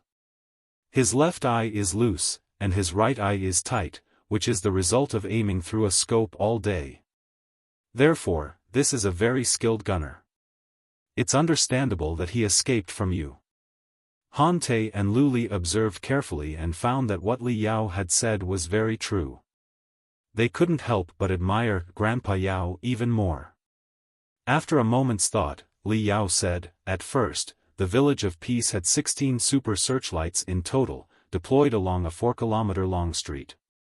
There were only 4 enemies, but they managed to blow up 16 searchlights in different directions simultaneously, meaning each shooter fired 4 times on average in 1 second. Moreover, based on my perception of the ballistic trajectories, the shooters' initial positions were at least 2 to 3 kilometers from the red line. Over such a long distance, they shot 4 times in different directions in 1 second without missing a single target. Their teamwork was seamless and flawless. All signs indicate they were a well-trained team of snipers. But I'm quite curious about one thing. It's obvious that the villages other than the Village of Peace are abjectly poor and barren, with their villagers seemingly starving. Do they have the wealth and resources to build such an elite squad of gunners? Even common gunners had to gain their expertise by using countless bullets in training. Super gunners were even more difficult to come by. The drugs to nurture their eyes and improve their eyesight alone were too valuable to be found anywhere. Li Yao did not think that any small village in such a remote region could have supported the 4 experts. Han Te and Luli shook their heads suspiciously. We don't know. Logically, such extraordinary shooters should be very famous, but we've never heard of them in any nearby villages. Thinking for a moment, Han Te took off the vest from the super gunner.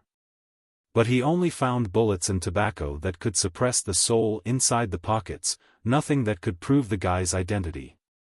He then drew a dagger and cut the enemy's undershirt, only to discover a very strange tattoo on the chest.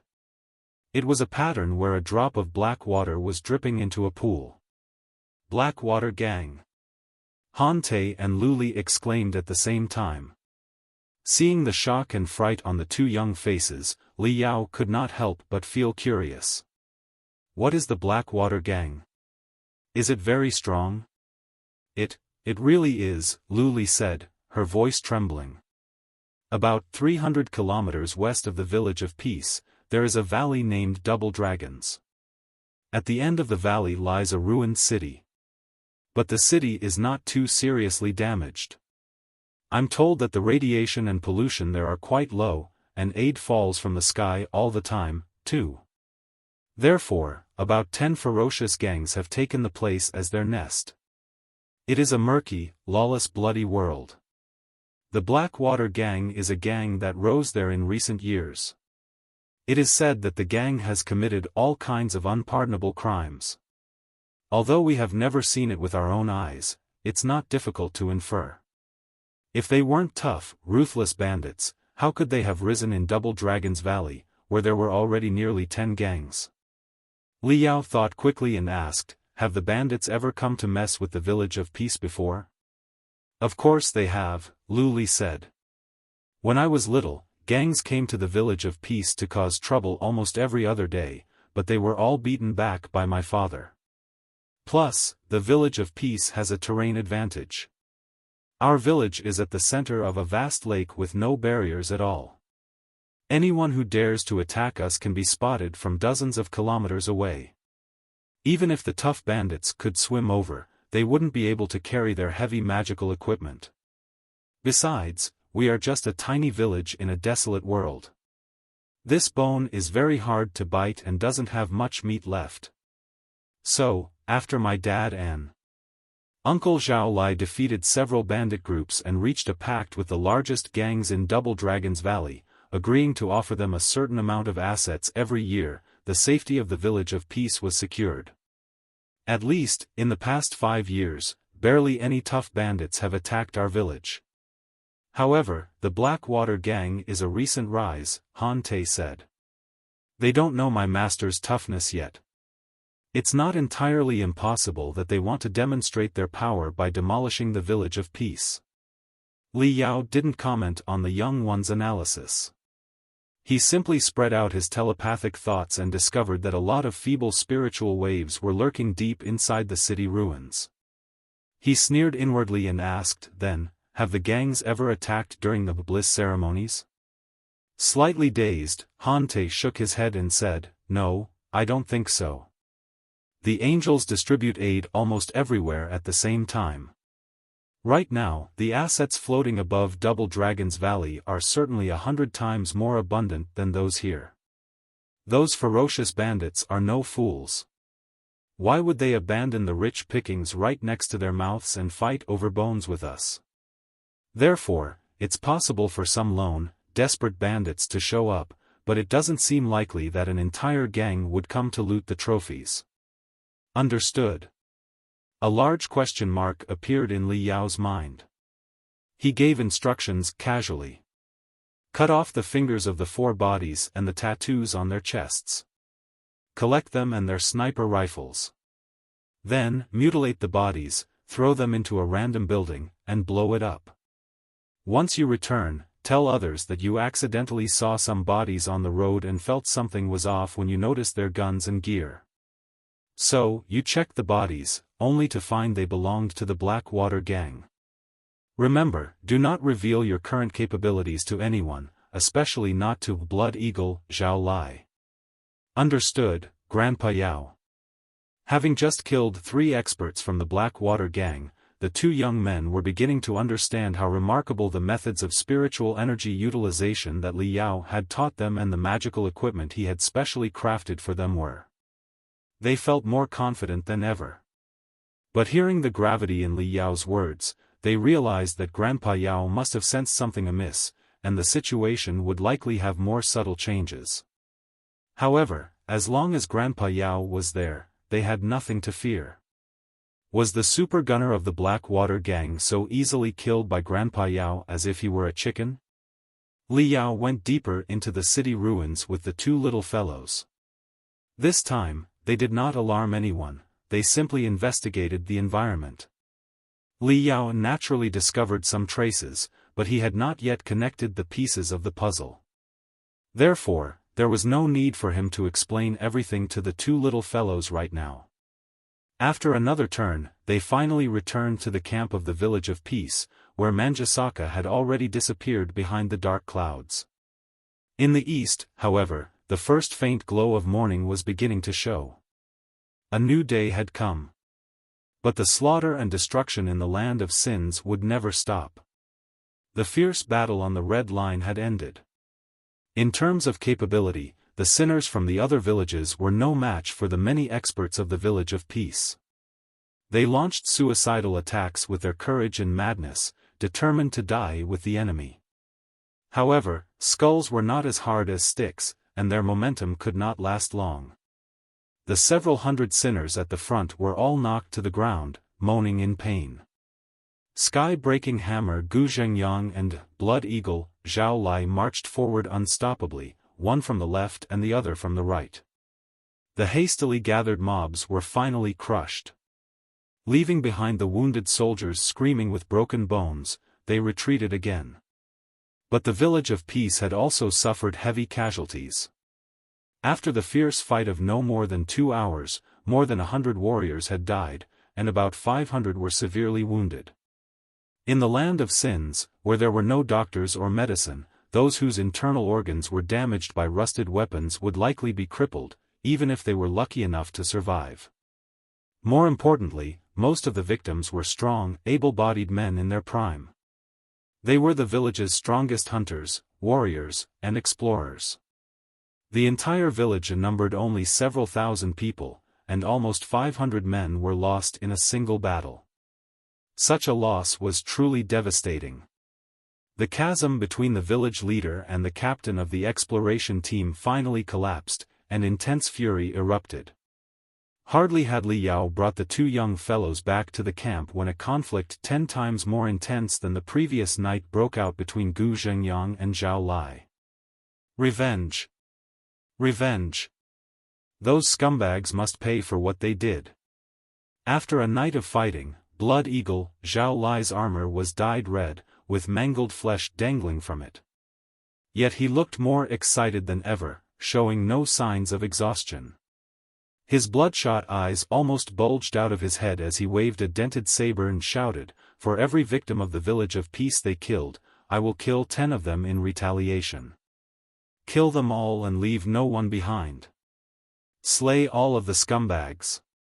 Several young, passionate warriors stood with Zhao Lai. Their fathers, brothers, and friends had been either heavily wounded or killed in the battle at the Red Line. They were in a state of extreme fury and madness. Led by Zhao Chang's Iron Blood youths, the young warriors began reorganizing the tanks and moving the ammunition, truly preparing to march to the other side of the Red Line. Enough! As they installed the crystal cannons and storm bolters to the tank turrets and refilled the vehicles with fuel, Gu Zhengyang strode forward and stood in front of Zhao Lai like a barrier. His face had been blackened by the fire and smoke, but his eyes were still clear, filled with a fury that felt like magma. "Captain Zhao, your recklessness last night has already caused the deaths of so many of our brothers. This is something that hasn't happened in the past 20 years. Are you now going even further, determined to destroy the future of the entire Village of Peace?" His thunderous roars stopped everyone from moving, but they also drew the attention of even more villagers.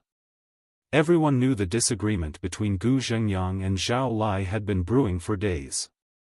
The tension finally exploded at the most critical moment. Recklessness? Zhao Lai was initially stunned. Then, he burst into a fury, pointing at Gu Zhengyang and shouting, "Are you blind? Even if you are blind, your ears still work, don't they? Before those scumbags attacked us last night, it was clear that several experts blew up our searchlights from far away, creating an opportunity for the scumbags. Think with your head. All the searchlights were destroyed in just moments.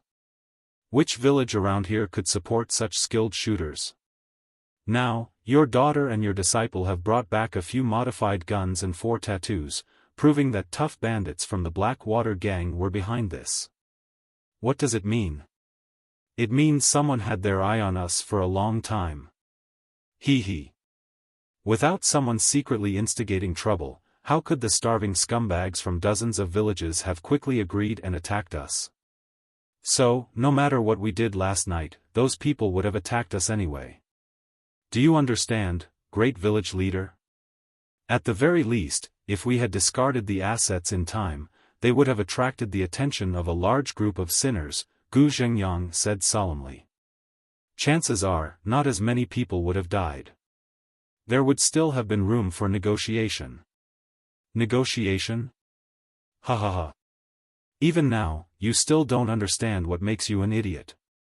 Your biggest problem is that you left too much room for negotiation.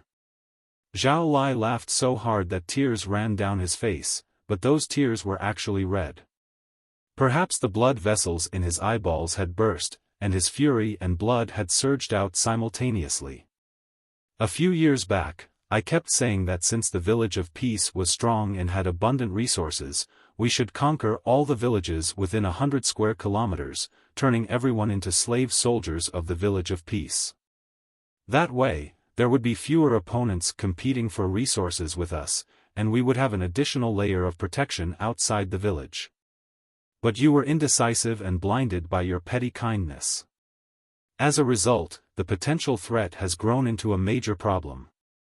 Today, the scumbags you let go in the past have turned around and killed our own villagers.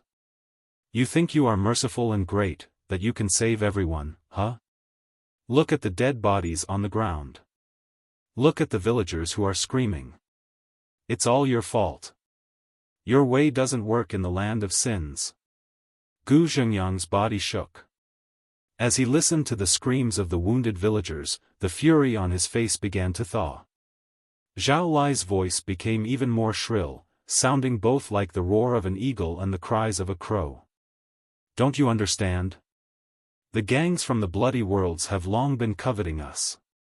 They have already made up their minds to destroy the Village of Peace. The only way to protect ourselves is to get stronger, no matter the cost. Gu Zhengyang struggled to say, we have a pact with the gangs of Double Dragon's Valley, and we offer them tremendous resources every year. There are few gains and many losses if they attack the Village of Peace. Do they have any reason to do such an unprofitable business? With a gloomy face, Zhao Lai said, there is only one reason: we are too strong. The Village of Peace grows stronger every year. Soon, it will be beyond the control of the gangs in Double Dragon's Valley and capable of dominating all the villages within 100 square kilometers around us. The gangs want a desolate world that is disorganized and plagued by infighting so they can ravage us freely. They do not want to see a powerful force rising in the desolate world, threatening their reign. Therefore, even if demolishing the Village of Peace is not profitable and a minor price must be paid, they will not hesitate to do it. We are not uniting all the villages within 100 square kilometers. Gu Zhengyang said anxiously. No, we are not, Zhao Lai replied with a derisive smile. I believe you, but will the leaders of the gangs in Double Dragon's Valley believe you? Gu Zhengyang was at a loss for words. This is the law of the land of sins, Zhao Lai exclaimed. This is the rule of survival. Leader, I used to really admire your strength, but even if you were 10 times stronger, you cannot stay this naive forever. One day, if you do not follow the rules of the land of sins, you will get everyone killed. Gu Zhengyang panted quickly and asked, then, what do you want right now?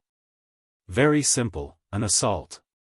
With a cocky and cruel smile, Zhao Lai said, you might not know this, but during the chaotic battle last night, I threw many boxes of compressed food to the sinners on the other side. As expected, they took all the compressed food during their retreat. Everybody knows that those who have been hungry for a long time have very weak stomachs. If they eat too much in a short time, their bellies can easily become bloated. Even if they don't die from indigestion, they will likely be drowsy and unable to move. How much fighting ability can they possibly have? We just had a bloody battle. Both sides suffered heavy losses. No one will expect us to launch a sudden assault right now. Keep in mind that the dozens of villages on the other side have their own interests and are wary of each other. Their camps are far apart, so even if one is attacked, no reinforcements will come.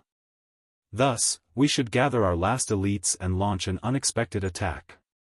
We'll catch them off guard and conquer them one by one. All the hidden problems will be eradicated in advance, and all the assets will be ours. After Zhao Lai finished his plan, the young and passionate villagers shouted and cheered again. Some were even banging their sabers on shields and tanks, causing quite a commotion. No.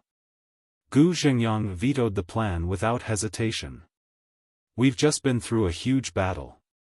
Everyone is too exhausted to fight anymore. Besides, we haven't done any reconnaissance on their camps and know nothing about the environment on the other side of the ruins. If what you said is true and some gangs are behind this, they might have backup plans. We could be ambushed by a large number of enemies when we attack one of their camps. The remaining elites are our last bargaining chips. There's no reason to take such a risky gamble. Instead of being moralistic, Gu Zhengyang focused on practical considerations. The older, more prudent villagers quickly nodded in agreement. Zhao Lai's face darkened further.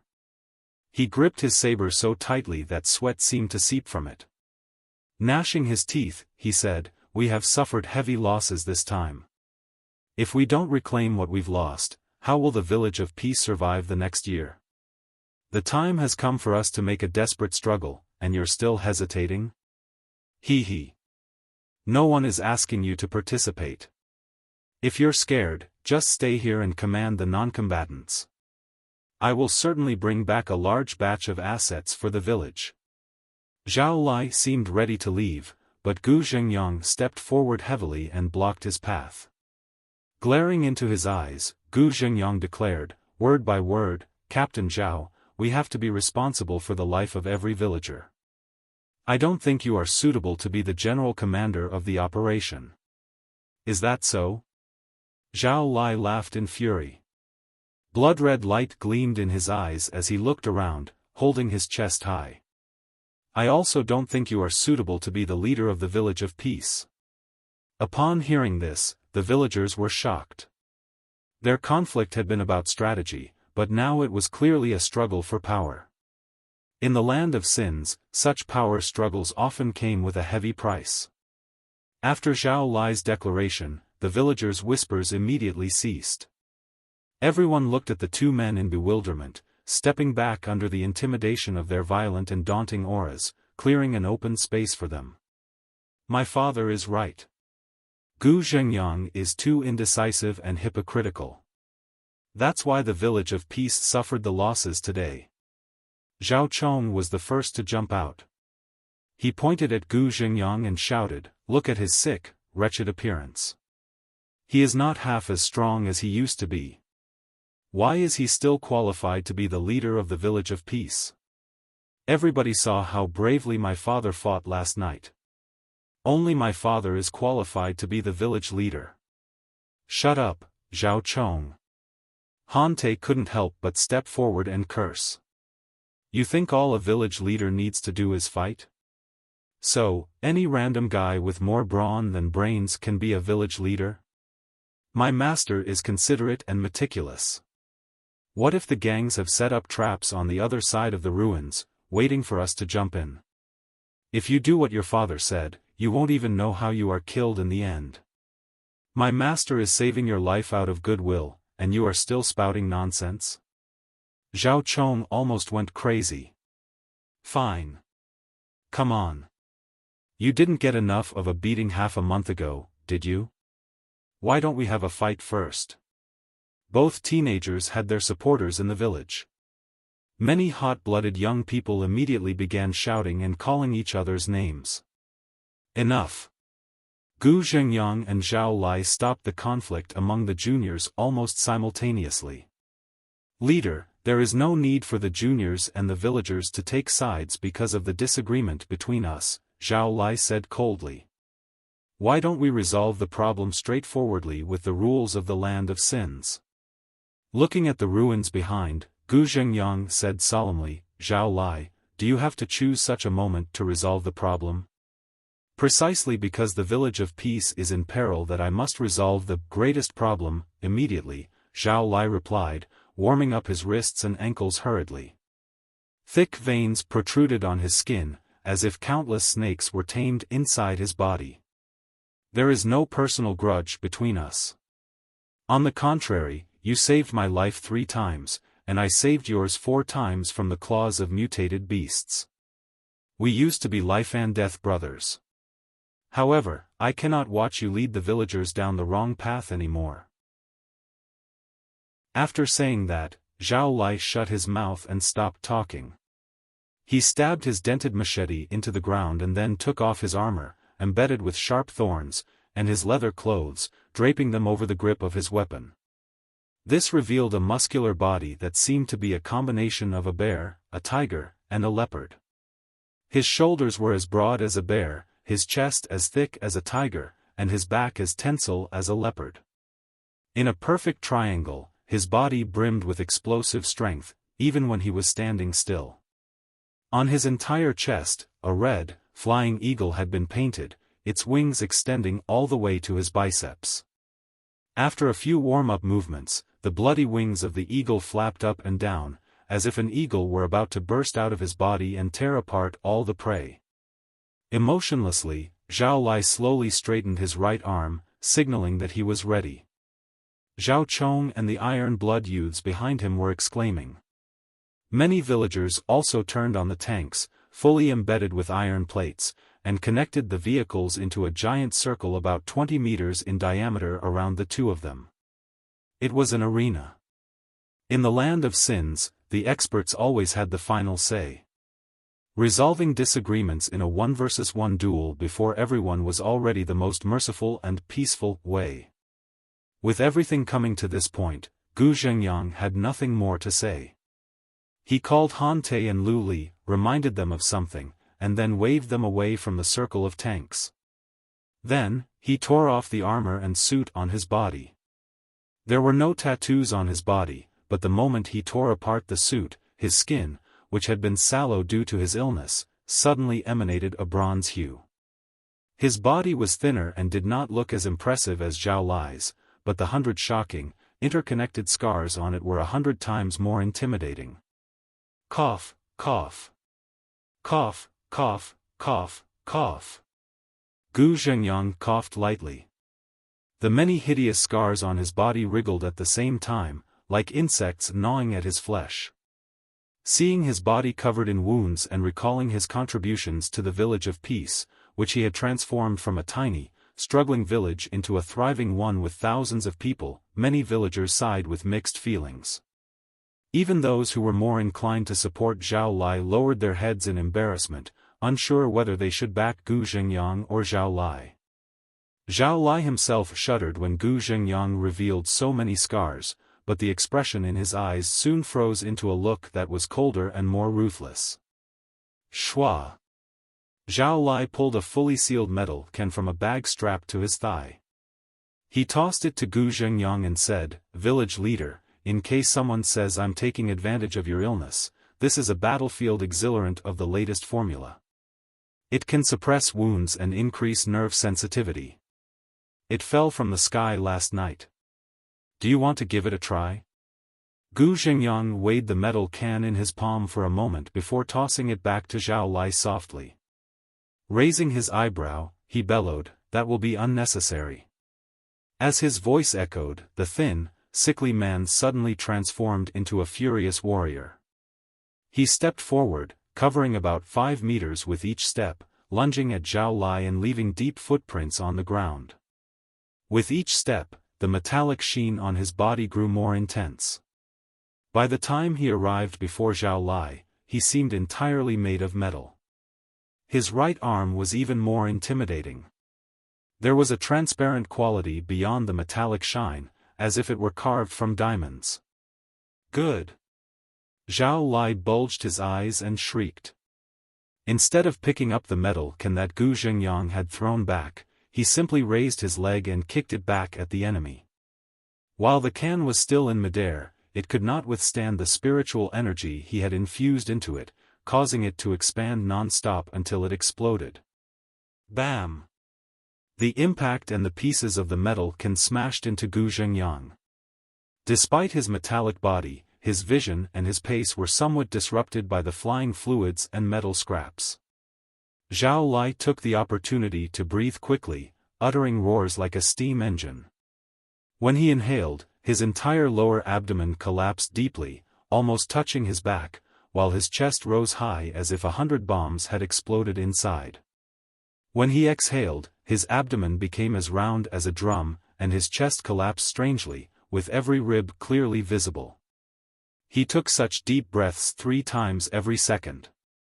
In the blink of an eye, the redness of the eagle tattoo on his chest spread to cover his entire body. His right arm nearly doubled in size and grew half a foot longer. His fingers extended with a series of cracking noises, and coldly shining bone spurs protruded from his joints and fingertips. Boom!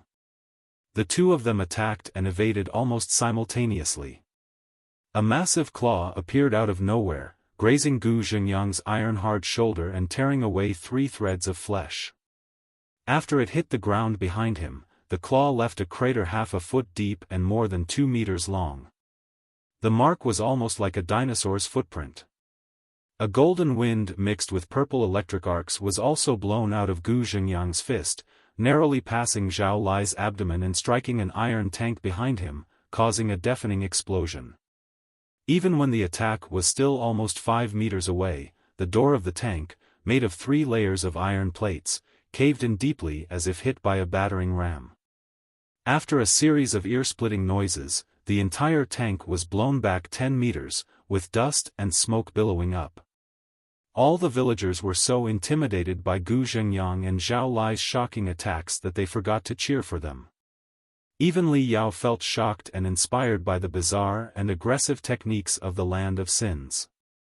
Gu Zhengyang and Zhao Lai's strength was certainly far from that of a super expert in the Divinity transformation stage. However, their exploitation of life and soul had reached the highest level. To put it more simply, if Li Yao had 100 life and soul points and could bring out 105 points of combat ability, these guys perhaps only had 20 life and soul points but could trigger 30 points of combat ability through the motivation of various extreme arts and deadly techniques.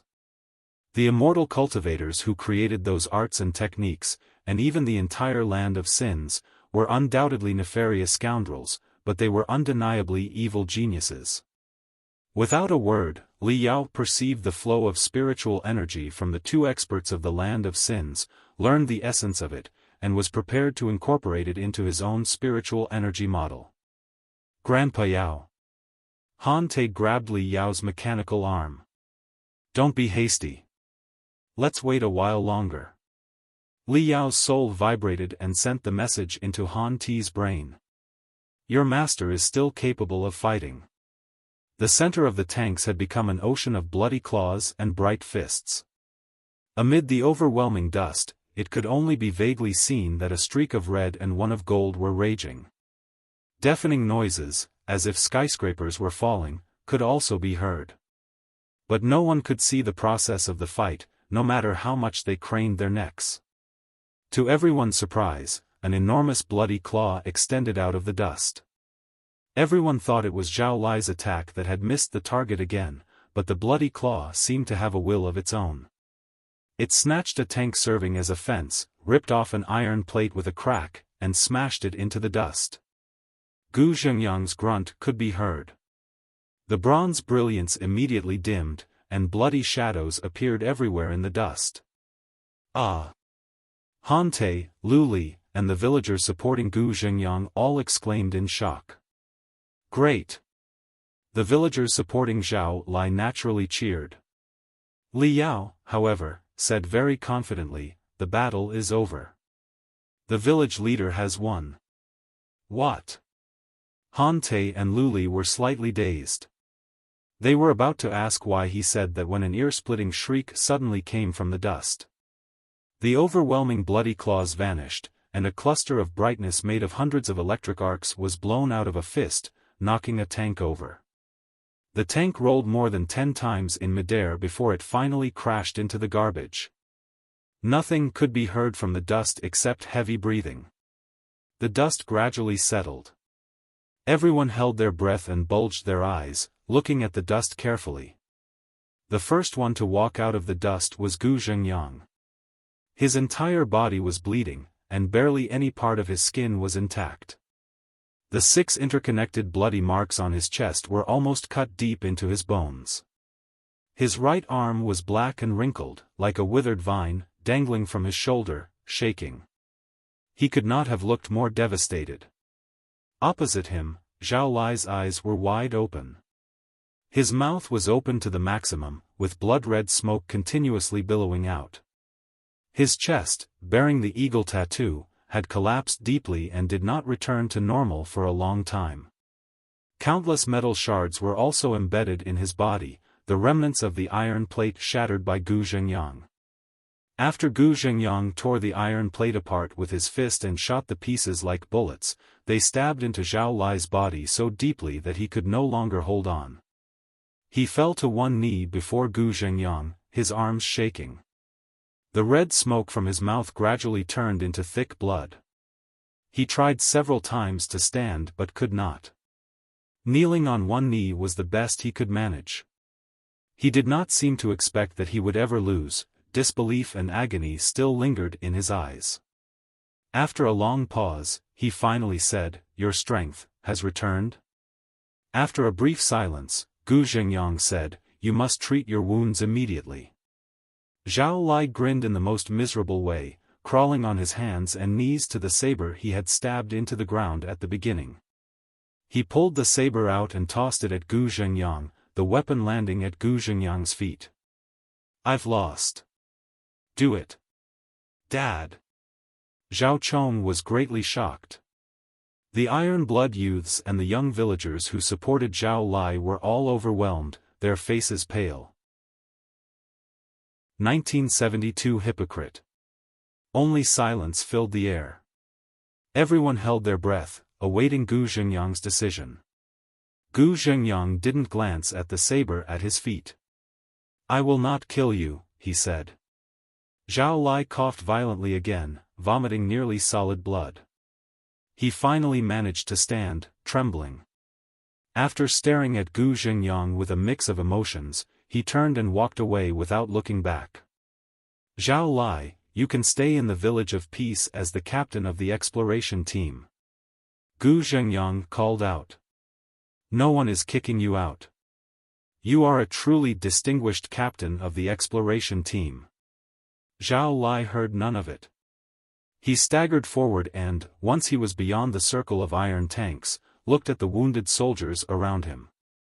Suddenly, he said, "Leader, after last night's fierce battle, many injured enemy soldiers were left behind.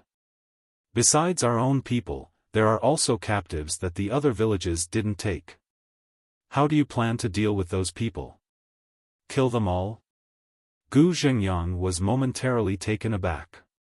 He shook his head and said, "You know I won't kill them. Throwing them to the other side of the red line will be enough." Zhao Lai smiled and continued. "What about the weak, the old, the sick, and the disabled from other villages? You won't kill them, will you?" Gu Zhengyang kept shaking his head. "Of course not." Zhao Lai's eyes sharpened. "Even if those women and children were involved in the battle last night and killed our own warriors?" Gu Zhengyang hesitated for a long time. Then he sighed and said, "As I said earlier, a reckless assault is too risky. I only want to take our brothers and assets back to the Village of Peace as soon as possible." "Ha ha ha." Zhao Lai suddenly raised his head and laughed, both miserably and devastatingly. He turned around and pointed at Gu Zhengyang, shouting, "Leader, you think not killing the lost soldiers and captives is an act of mercy, don't you? But you don't know that those heavily wounded will die anyway without enough medicine and food to recover. Without the protection of the young warriors, how will the non-combatants, including the women and children, survive in the land of sins? They will either starve or be enslaved by gangs and other big villages as soldiers and prostitutes. Their fate will be even more miserable than death. He he. By killing them now, you are actually granting them a quick, clean death. But your act of mercy will bring torture and agony 100 times more insufferable than death. Have you really never thought of that? Or are you merely persisting in some dull morals because you don't want your own hands to be stained with blood? It's useless. In the land of sins, your hands are just as stained with the blood of the weak and old as mine. You can never clean them again." Gu Zhengyang hadn't been knocked down by Zhao Lai's bloody claws just now, but his internal organs seemed to be badly wounded by his words. He grunted, and his face turned pale. "From my own perspective, I should naturally thank you for letting me go today," Zhao Lai said gloomily. "However, from the perspective of the Village of Peace, it only proves that you are an indecisive, wavering coward. A man like you does not deserve to be the leader of the Village of Peace or have the capability to keep so many people safe, no matter how strong you are. Let me ask you one last time. The saber is right below your feet, and my neck is right here. Will you kill me or not? Gu Zhengyang ground his teeth, and his veins throbbed wildly on his forehead. After a long struggle, he finally declared in a voice as rough as iron, "Get lost. You will regret it." With that, Zhao Lai walked out step by step, like an eagle with broken wings. Zhao Chong watched for a long time in a daze. Finally, he looked at Gu Zhengyang and Han Te with obvious hatred and rushed forward to catch up to his father. The father and son supported each other and disappeared into the ruins and the undying dust. Many of the villagers seemed to have something to say, but Gu Zhengyang simply stopped them. "There's no need to say anything. Treat the wounded and gather our belongings. Let's return to the Village of Peace as quickly as possible." Despite the heavy casualties that year during the Bliss ceremony, there were far more trophies than usual. It took them an entire day to move all the belongings back to the iron-shelled boats of the Village of Peace. Then, they activated the power rune arrays on the bottom of the ships and sailed them back to the center of the lake to be anchored again. However, Gu Zhengyang seemed to have been heavily wounded. His previous sickness had returned after the fierce battle.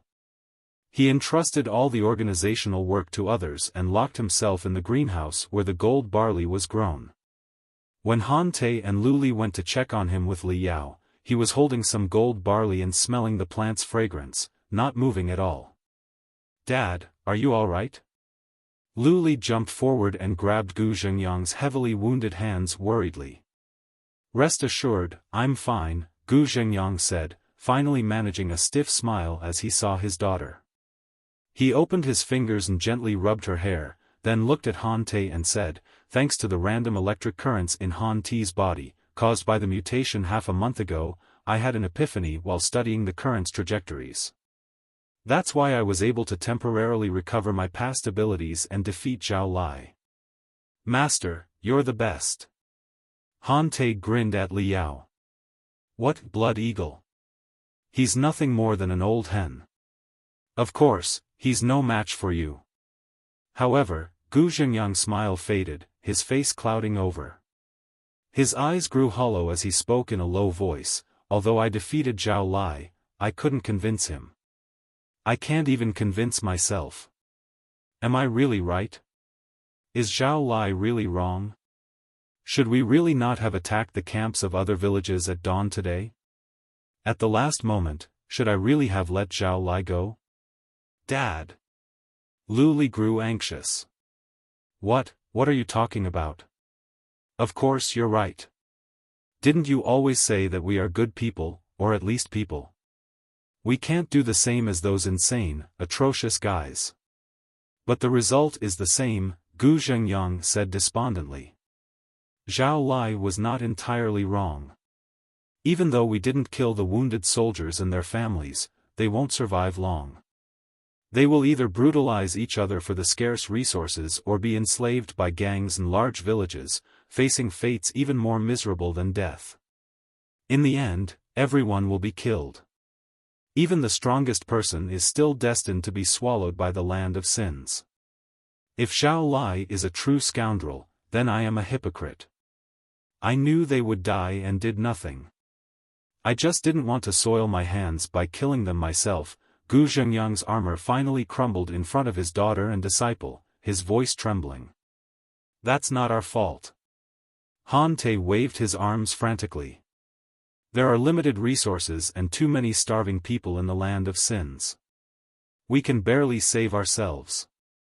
Are we really capable of saving others? There's nothing we can do. Yes. There's nothing I can do.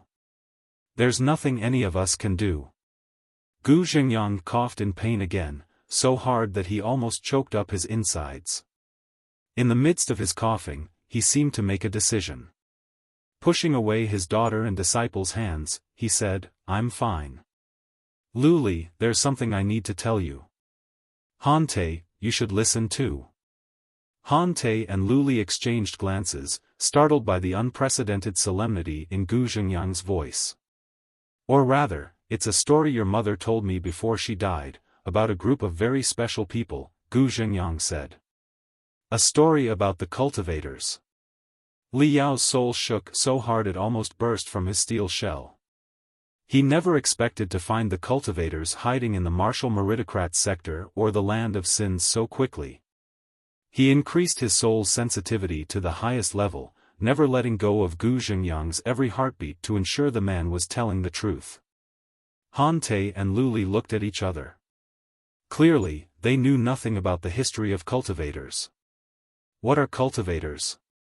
A groundless legend, a bizarre story, or maybe a bunch of indecisive and imprudent cowards, Gu Zhengyang mumbled, leaning against the wall and keeping his eyes half shut. Before, I was hesitant about telling you about the cultivators because they and their story are too different and incompatible with the land of sins and the entire world we live in. They are almost entirely contradictory. I almost feel that the story of the cultivators will not bring you any good. Instead, it will more likely bring a destructive catastrophe to the village of peace and even the entire land of sins. However, he said with a wan smile, I've already thought it through. The land of sins is already as bad as it can get. How could any disaster make it any worse? Besides, according to Zhao Lai, the gangs of Double Dragon's Valley are making preparations to deal with the village of peace. If I don't tell you now, I probably never will. Lu Li, do you know how your mother came up with the idea of growing gold barley to save everyone in the land of sins? It was because of a story she accidentally heard when she was very young. The story said that a long, long time ago, when the land of sins was still known as the martial meritocrat sector, there were a group of people called cultivators.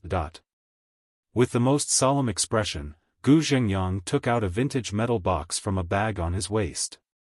He opened the box carefully, and inside was a very delicate piece of velvet with a chip the size of a fingernail. After scanning with his soul, Li Yao concluded from the structure and the 100 rune arrays on the jade chip that it was likely a storage chip, similar in size to a mini jade chip. The scratches on the chip's edge suggested it was quite old, possibly passed down for hundreds of years. Additionally, a shallow crack on the surface had caused irreversible damage to its structure.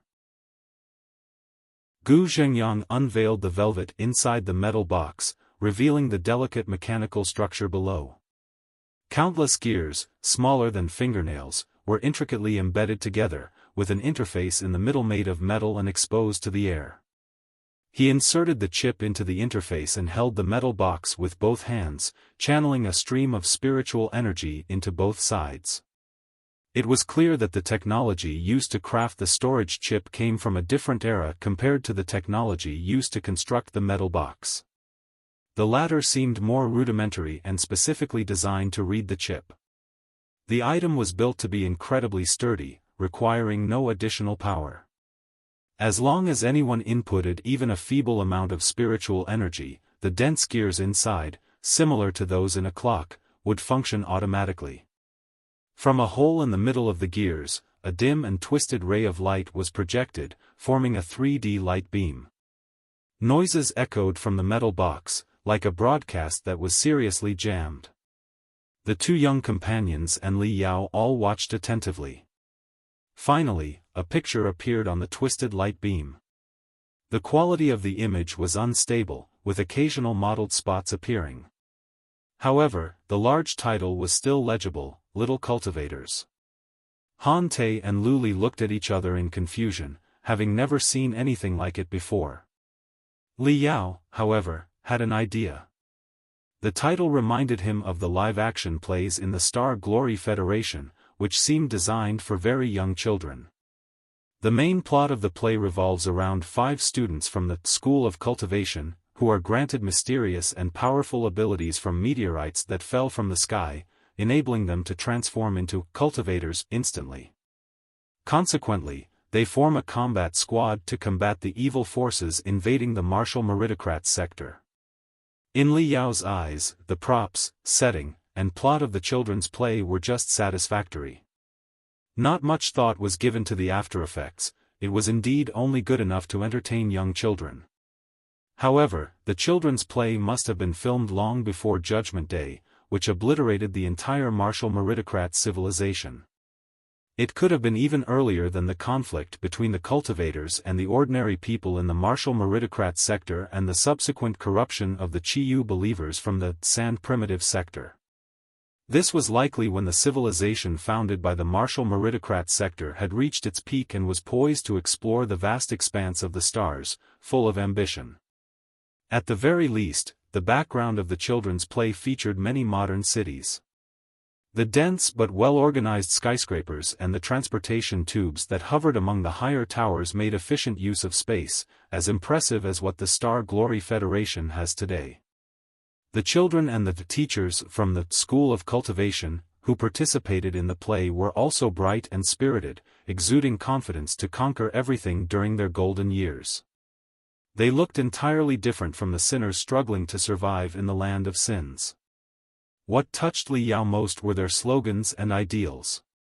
The 5 young people in the children's play received their powers from the meteorites that fell from nowhere, not through hard training.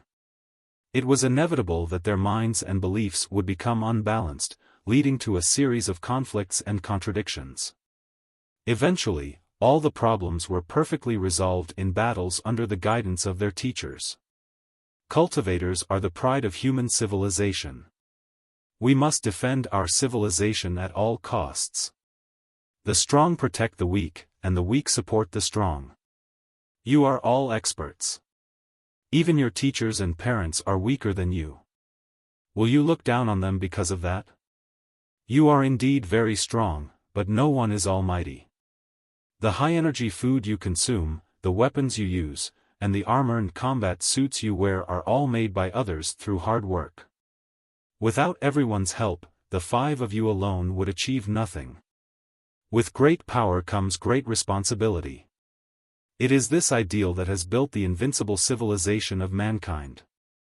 The play elaborated on these moral lessons through the words of the teachers. There were even parts where the 5 young children caused all kinds of damage when they used their power recklessly and later realized their mistakes. Li Yao realized that the style of the children's play was similar to the government's. He knew that the educational departments in the Star Glory Federation often produced similar plays or positive-themed games for middle and elementary schools to instill the ideology of the cultivators in children during their learning. The children's play in the chip seemed to have been edited by someone else, too, with all the best parts clipped together. In the video, which lasted slightly over an hour, it expounded on the ideology of the cultivators of the martial meritocrat sector nearly 1,000 years ago and informed the viewers in the simplest way what cultivators were. When the over 1 hour video ended, the 5 young friends flew higher and higher into the blue sky, beyond the atmosphere, and saw the vast sea of stars. The picture then froze. Hante and Luli were both caught in great shock. They clutched their chests, struggling to catch their breath. Dumbfounded, the 2 young friends asked at the same time, what is this? I don't know. Perhaps something that happened a long, long time ago. Gu Zhengyang had watched it countless times, but each time, he still felt choked up with emotion. His voice was filled with unfamiliar feelings even to himself. Biting her lip, Luli said affirmatively, "It doesn't seem real, but more like a play." Exactly.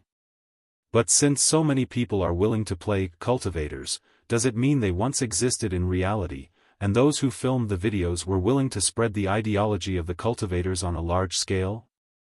Gu Zhengyang said calmly. I don't believe it. Could such an incredible world really have existed? Hante said incoherently. The sky is blue, with so many birds flying in it. The lakes are clear, and the fish inside don't bite.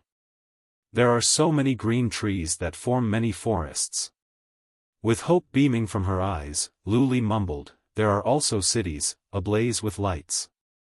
I never knew the cities were so beautiful before they were destroyed.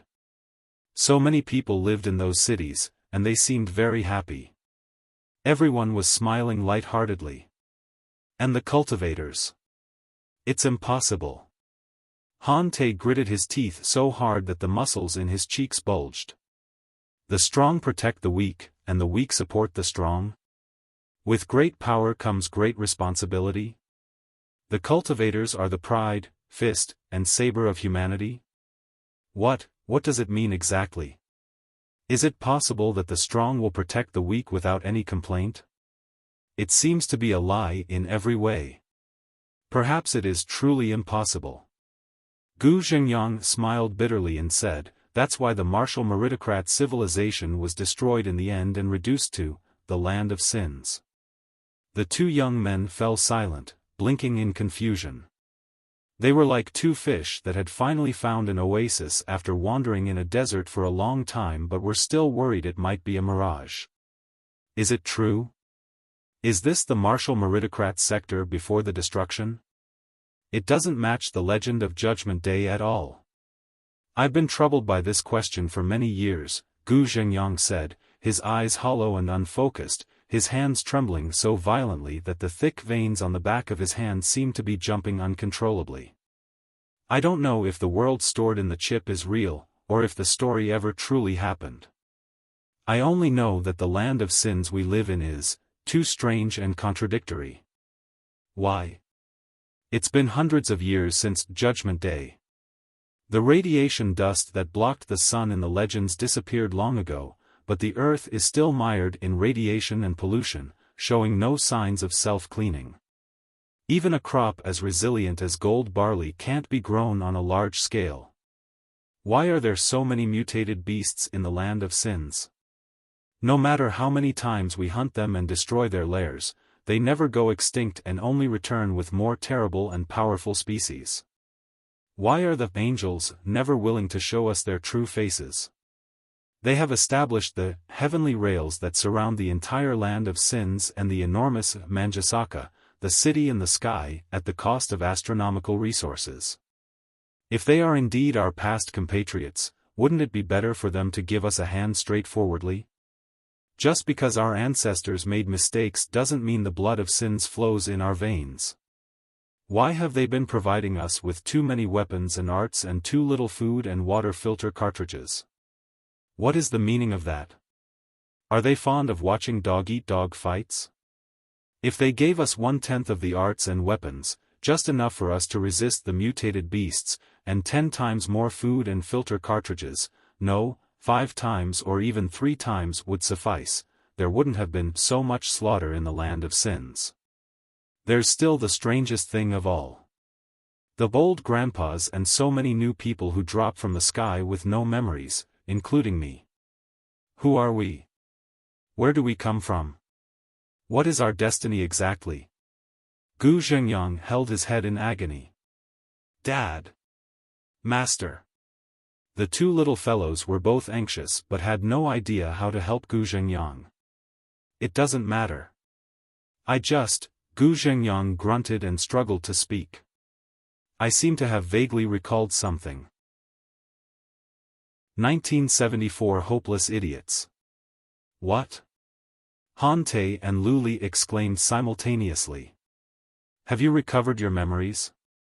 All the people from the sky, whether they were old grandpas with ultimate skills, common men and women, or remaining souls stored in crystal processors and even rings, could not recall anything of their past, save their survival instincts. Gu Zhengyang's recovery of his memories was unprecedented. Even Li Yao was quite curious. Frowning, Gu Zhengyang softly rubbed his temples and said, I don't know if it's a real memory or just a chaotic nightmare, but when I was dizzy and sleepy every day due to my illness a while back, some mottled fragments surfaced in my mind, just before it felt like my head was about to explode. In those fragments, I seemed to be wearing heavy metal shackles that were releasing powerful electric arcs, continuously stimulating my limbs and internal organs. Some emotionless men or those wearing metal masks escorted me somewhere. The place seemed to be called the Hall of Trial or Inquisition. I can't remember the name clearly now, but I endured the most unbelievable torture there. Compared to the torture in my nightmare, the deadly battles in the land of sins feel almost as comfortable as a gentle summer breeze. I don't know how long I was tortured in the Hall of Trial, but I was eventually escorted to a woman wearing a mask with glamorous stripes. She wore a pure white robe and carried a silver gavel that was intricately engraved. The silver gavel left a particularly deep impression on me because the woman struck it hard and declared, "Guilty." I don't know what crimes I committed. I only remember that I was tortured to the point where I lost the strength to struggle. Then, I was pressed onto a metal bed, which felt as cold as ice. Someone shaved my hair there. Many cold hands touched my bald head, and some tools as tough as iron brushed past my skull. Eventually, Gu Zhengyang's voice trembled even more. The ironclad man shuddered again and pointed at his temples. I felt someone dig through here with a very sharp drill and then open my skull with a curved jigsaw that looked like a sickle. At that time, I was very conscious, so aware that I could sense the smell of the drill rubbing against my skull and the sound of high-speed friction. It was probably the most horrifying sound anyone could ever hear. The skull shouldn't cause pain, but I clearly felt a pain that could drive anyone mad. It felt as if 10,000 man-eating ants were crawling inside my brain, yet I couldn't move my hands or feet at all. That was the end of my nightmare. I don't remember anything that happened next. After a long period of darkness, it became the memories of me in the land of sins. Luli felt heartbroken upon hearing her father's story and seeing his twisted expression. She extended her hands to touch his face but hesitated, fearing she might touch some terrible wound. "Don't be scared," Gu Zhengyang smiled. He tapped his head and said, "I've examined it carefully. There's no scar on my head that indicates someone opened my skull. The few scars there were from fights after I reached the land of sins. That's why I suspect it was just a weird nightmare." "Yes, such a thing couldn't have possibly happened, right?" Han Te comforted Luli as well. "Opening someone's skull, playing tricks inside, and then sewing it up without leaving any scar is too strange and unbelievable. Master's brain must have been affected by the chaotic spiritual energy when he was sick. That's why he had the bizarre nightmare." However, Li Yao knew that craniotomy had been a very mature technology even in the Star Glory Federation 100 years earlier. Additionally, the technology of cell proliferation and skin surgery had advanced enough to erase any operation scars completely. But what about the Hall of Trial and the term guilty? The martial meritocrat sector had completely turned into a weapon laboratory. In such a heavily polluted, man-made world where the strong preyed on the weak, if new blood was not continuously injected from the outside, it would be impossible to maintain the population of test subjects. Perhaps the locals of the martial meritocrat sector should have gone extinct, and the place would have been abandoned centuries ago.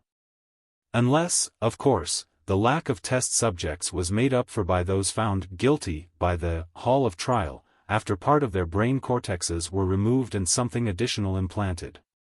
If Li Yao's soul had teeth, he would have been grinding them to pieces. After a moment's thought, he realized the chip in Gu Zhengyang's hands was rather unusual. He sent a wave to Han Te's brain quietly. Blinking rapidly, Han Te said, "Right, Master. What exactly is the chip that stores little cultivators about? You mentioned earlier that my masteress gave it to you. Then, where did my masteress get it?" As if caught in memories from long ago, Gu Zhengyang said, "Not very certain. According to your masteress, it was a gift from a traveler who passed through the village of peace when she was young. The land of sins is in peril. Even the commercial groups among the Elysian worlds have to hire hundreds of experts as guards before they conduct business in the bloody worlds and the desolate worlds. Travelers are almost too rare to come across." What was even more unusual was that the traveler was a white-haired old lady. It was said that she passed through more than 10 bloody worlds occupied by the most ferocious gangs and reached the village of peace unharmed. I do not know what the old lady saw in your masteress, but she spent some time with your masteress and told her many stories. Before she left, she offered your masteress a bag of gold barley seeds and the chip. The old lady told your masteress that the seeds and the chip could perhaps save the entire land of sins. The gold barley could be grown anywhere, but the chip was of paramount importance and would likely lead to disasters if revealed easily. The old lady asked your masteress to share the secrets of the chip only when she met someone she could absolutely trust. Although your masteress and I were together for many years, she never told me the secrets about the chip until the last moment. I only then learned what a burdensome and remarkable thing she had been carrying. You two are both very good. Now that the Village of Peace is in a dangerous moment, I cannot wait any longer. I'll give the chip to the two of you. Whether or not the world described in the chip is real, and what secrets lie behind the so-called land of sins, will be your choice to pursue or forget. Gu Zhengyang placed the chip back into the metal box and handed it to the two of them solemnly. He then sighed softly, as if some of the strength that had been supporting him was sealed in the box and passed on to the two young ones. Starlight, the mental devil, shouted next to Li Yao's soul. That's right. The old lady Gu Zhengyang talked about must be a warrior of Starlight, the legendary resistance organization of the Cultivators. No matter how harsh the environment in the land of sins or how close the surveillance of the angels and immortal cultivators, the cultivators of the martial meritocrat sector have never been completely wiped out. They are still resisting in their own way, or at least passing on the ideology of the cultivators from generation to generation. It's very possible. Li Yao felt a thrill. The Star Glory Federation had chosen the martial meritocrat sector in the devilish Scorpion Galaxy partly to reach out to the local organization of cultivators. From the signs, it was very possible that Starlight did exist and was still active decades ago. Dad. After thinking for a long time, Luli bit her lips softly and asked, was Mom a cultivator? Did she believe in the ideology of the cultivators? I don't know. Gu Zhengyang smiled bitterly. Compared to the world of singing birds, fragrant flowers, and warm sunshine in the video, the land of sins is practically a living hell. Who, struggling to survive in this hell, does not have hands stained with blood? Who is qualified to call themselves a cultivator? Also, I don't believe your mother agrees with the cultivators' ideology very much. Luli looked puzzled. Why? Gu Zhengyang's face suddenly turned strange. He said mysteriously, because, before she passed away, she pulled me aside and whispered, all cultivators are hopeless idiots, and those of the martial meritocrat sector are particularly so. Well. Han Te and Luli exchanged bewildered glances. They didn't understand what it meant at all. Li Yao, who had a basic understanding of the entire process of the martial meritocrat sector's destruction, was the only one who could more or less comprehend Luli's mother's feelings at that time. The woman who tried to grow gold barley all over the land of sins must have learned more through certain channels. First, they opened the gates to the Chiyu believers from the Sand Primitive sector, allowing them to work and live in the martial meritocrat sector. They even granted these foreigners the right to vote. Then, they concocted the theory of original sin for the cultivators and passed the Bill of General Equality, suppressing the cultivators' rights indefinitely. Finally, they let the dangerous criminal Wu Yingqi, who had transformed into an immortal cultivator, escape. He later brought the Imperium's fleets back to his hometown and bestowed the cruelest judgment on his compatriots.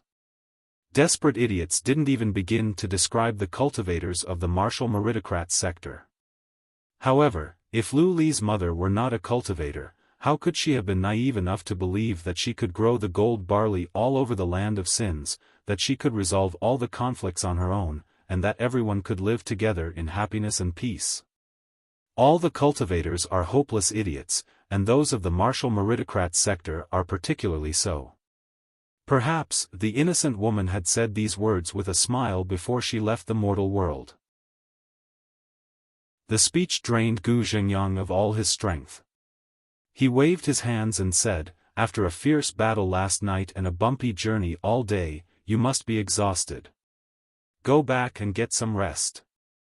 Han Te rolled his eyes and hurriedly said, Master, what about the bandits? The Blackwater gang is certainly not easy to mess with. They won't stop just because their scheme didn't work in Broken Stone City. I'll deal with them later, Gu Zhengyang replied, a killing intent like a forest-dominating tiger flashing in his eyes. Although the Blackwater gang is strong, the Village of Peace is certainly not docile. If they want to bite a piece of meat from our body, they'd better be prepared to lose several teeth. The Blackwater gang isn't the only dominator in the Double Dragon's Valley. I'm very interested to see how many dead bodies they can afford to drop in the Village of Peace. If our fate is truly sealed, we can always die together, and I will not leave a single bullet or any piece of compressed food for them. Han Te received another brainwave message from Li Yao. He rolled his eyes and scratched the back of his head. Master, we looted tremendous assets last night. Most of them are aggressive magical equipment, including a lot of crystal bombs. But we lost many warriors last night, and there are now more guns than soldiers to use them. Since we have plenty of weapons and ammunition, is it possible for some of them to be allotted to me and my junior sister for our use? Gu Zhengyang was slightly dazed. Crystal bombs and the like are very dangerous. There are explosion specialists in the village who are responsible for them. Why do you want crystal bombs? With an innocent face, Han Te said solemnly, as I told you a few days ago, we discovered that abundant battle data is stored in the crystal processor of this universal janitor. The deployment and control of crystal bombs is included. It seems that connecting a lot of crystal bombs in a suitable formation can multiply their power. We want to do our best for the village. Is it true? Gu Zhengyang asked suspiciously. Yes, village leader, Li Yao replied. Gu Zhengyang raised his eyebrows, somewhat surprised. It can talk. Yes, village leader, Li Yao continued calmly. I have the most advanced man-machine interaction system installed, which allows me to communicate with humans in more than 13 ways, including both plain text and encrypted forms. This is indeed not an ordinary civil puppet for cleaning and maintenance. Gu Zhengyang paced around Li Yao. He knocked on Li Yao's tracks and asked, "What exactly are you? Some sort of military puppet? What year are you from? What was your original mission? Do you have any memory of your past?" I do not know, village leader, Li Yao said calmly. The data regarding my previous mission has been erased during the last forced shutdown. I was reset to follow the first human who restarted me. However, I do remember my code name, Fiend Star 59. This is a rather advanced man-machine interaction paradigm. Gu Zhengyang's eyes widened as he mumbled. It is much better than the few spiritual puppets that were cobbled together through all kinds of work. Those spiritual puppets can only utter some rigid instructions intermittently. They are nowhere near as logical as this one. We have truly found a treasure this time. Why didn't you tell me about it sooner? Thank you for your compliment, Li Yao continued indifferently and inflexibly. I have the function of automatically learning and updating my language database. The more time I spend with humans, the more enriched my database becomes, and the more similar my interaction patterns become to those of humans. However, I need abundant energy to activate more databases and powerful functions. The man-machine interaction ability was just activated a moment ago. Han Te and Luli did not expect Grandpa Yao to make such a move. After a long moment of shock, Han Te finally stammered, "Yes, we only just noticed it had such advanced functions." "Exactly, Dad," Luli explained. "All sorts of weird things happen in the land of sins. Even Mom came across a mysterious old lady who offered her a chip with information about cultivators. We've only excavated an ancient war puppet. Isn't it perfectly normal?" Gu Zhengyang was initially somewhat suspicious. But then he thought of the world depicted in Little Cultivators, where the civilization was so advanced and the magical equipment industry was so well developed. The facilities flying in the sky, digging underground, and swimming in the ocean far exceeded his imagination. In Little Cultivators, there were spiritual puppets that could communicate with humans fluently, and they seemed quite common. He splayed his fingers and pressed his hand on Li Yao's iron shell, extending his spiritual energy into the universal janitor for investigation. With Li Yao's sophisticated soul power at the divinity transformation stage, his soul waves were undetectable. Gu Zhengyang explored for a long time but found nothing amiss. He finally felt reassured. Frowning, he asked, "Do you know how to use crystal bombs?" "I know a thing or two about it," Li Yao said. Shua. From a hole in his chest, a cluster of green light shot out, turning into countless glittering lines that formed the structural designs of crystal bombs. They were truly overwhelming and dazzling. Well. Gu Zhengyang was dazed again. He was not a magical equipment specialist, much less familiar with crystal bombs.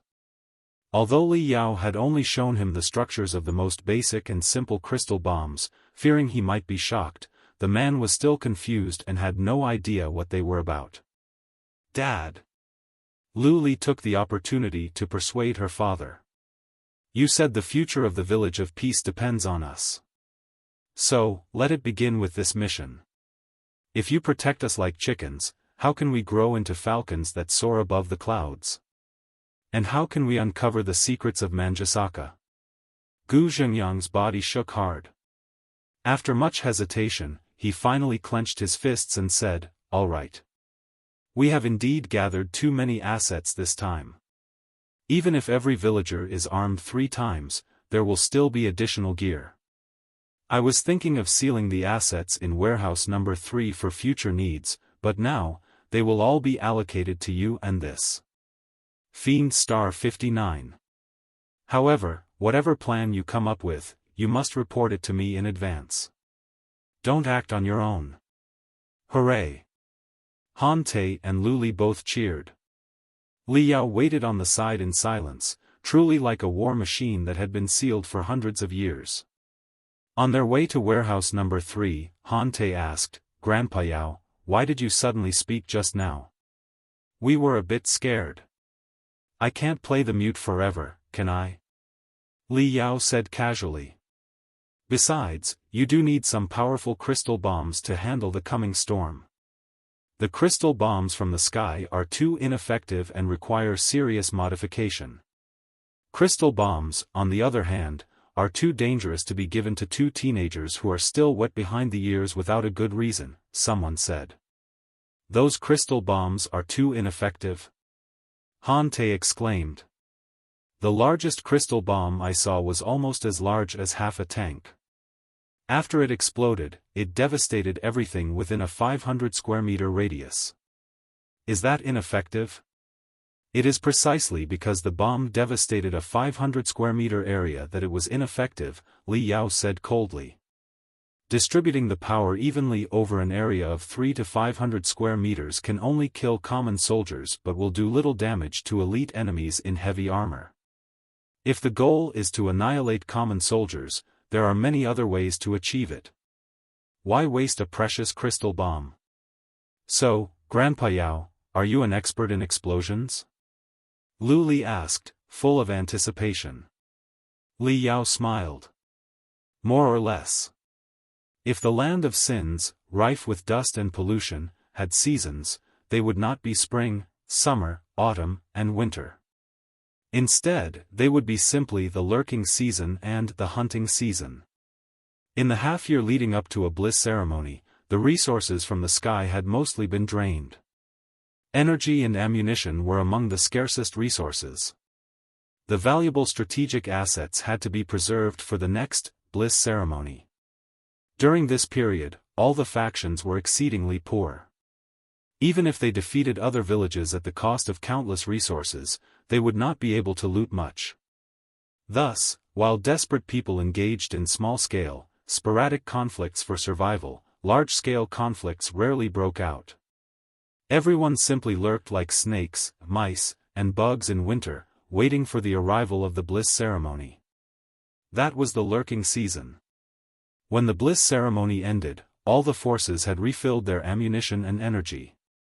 They were equipped with brand new firearms, blades, and catapults, more powerful than their previous gear, and they knew that other forces had equally full warehouses. So, it would be a carnival of war, a festival of blood, and a time to hunt and be hunted. Gu Zhengyang had survived dozens of hunting seasons in the land of sins. He had also witnessed countless small villages being completely demolished by the gangs from Double Dragon's Valley, their hard-earned assets from the Bliss ceremony looted. Since it was rumored that the tough bandits of Double Dragon's Valley had set the Village of Peace as their target this year, Gu Zhengyang certainly did not dare to act carelessly. He had been training the warriors, making better preparations for war, and strengthening the waterborne fortress day and night. He also sent out many reconnaissance squads to investigate the situation in Double Dragon's Valley. The news from Double Dragon's Valley was not good. In past Bliss ceremonies, the gangs in the valley had always fought each other brutally, with several gangs being completely wiped out each time. But this year, there did not seem to have been a large-scale fight in Double Dragon's Valley. All the gangs appeared to be reserving their strength, and it was unclear what they were up to. Additionally, the tough bandits were particularly strict about restricting the flow of information out of Double Dragon's Valley.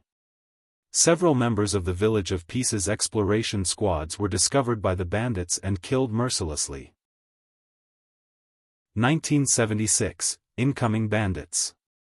The fierce bandits barely hid their intent to attack the Village of Peace. When the wolves of the Bloody Worlds wanted to swallow the swine of the Desolate Worlds, they saw no need for stealth. The Village of Peace had reaped a lot of assets from the Bliss ceremony, but there was no joy among the villagers. Everyone was working tirelessly to strengthen the village, transforming it into an impregnable iron fortress. Even so, they felt no sense of security and could only tremble in fear behind the armored walls. Except for a few members of the exploration team, almost everyone stayed back in the village. Li Yao, Han Te, and Lu Li, however, were not among them. 20 kilometers east of the Great Lake, below an uninhabited mountain with bizarrely shaped rocks, Han Te and Lu Li stared intently at a small cave. Li Yao stood behind them, as casual as ever. Boom! A faint noise echoed inside the cave. Even the tremor was quite weak. The smoke that billowed out was as thin as clouds. No one would have noticed the explosion if they hadn't been watching closely. Han Te and Lu Li were both somewhat surprised, not expecting the crystal bomb modified by Grandpa Yao to be so weak. "Put on your heatproof suit and go inside to check," Li Yao said, unaffected. Han Te donned 3 layers of heatproof suits. Squeezing through the grass outside the cave, he already sensed an overwhelming heat surging out like magma before he reached the cave entrance. When he looked inside, he saw nothing but orange and red. The cave, which was only 2 meters deep, had been turned into a bottomless pit by the crystal bomb. The rocks on the walls had completely melted and were dripping like thick glue.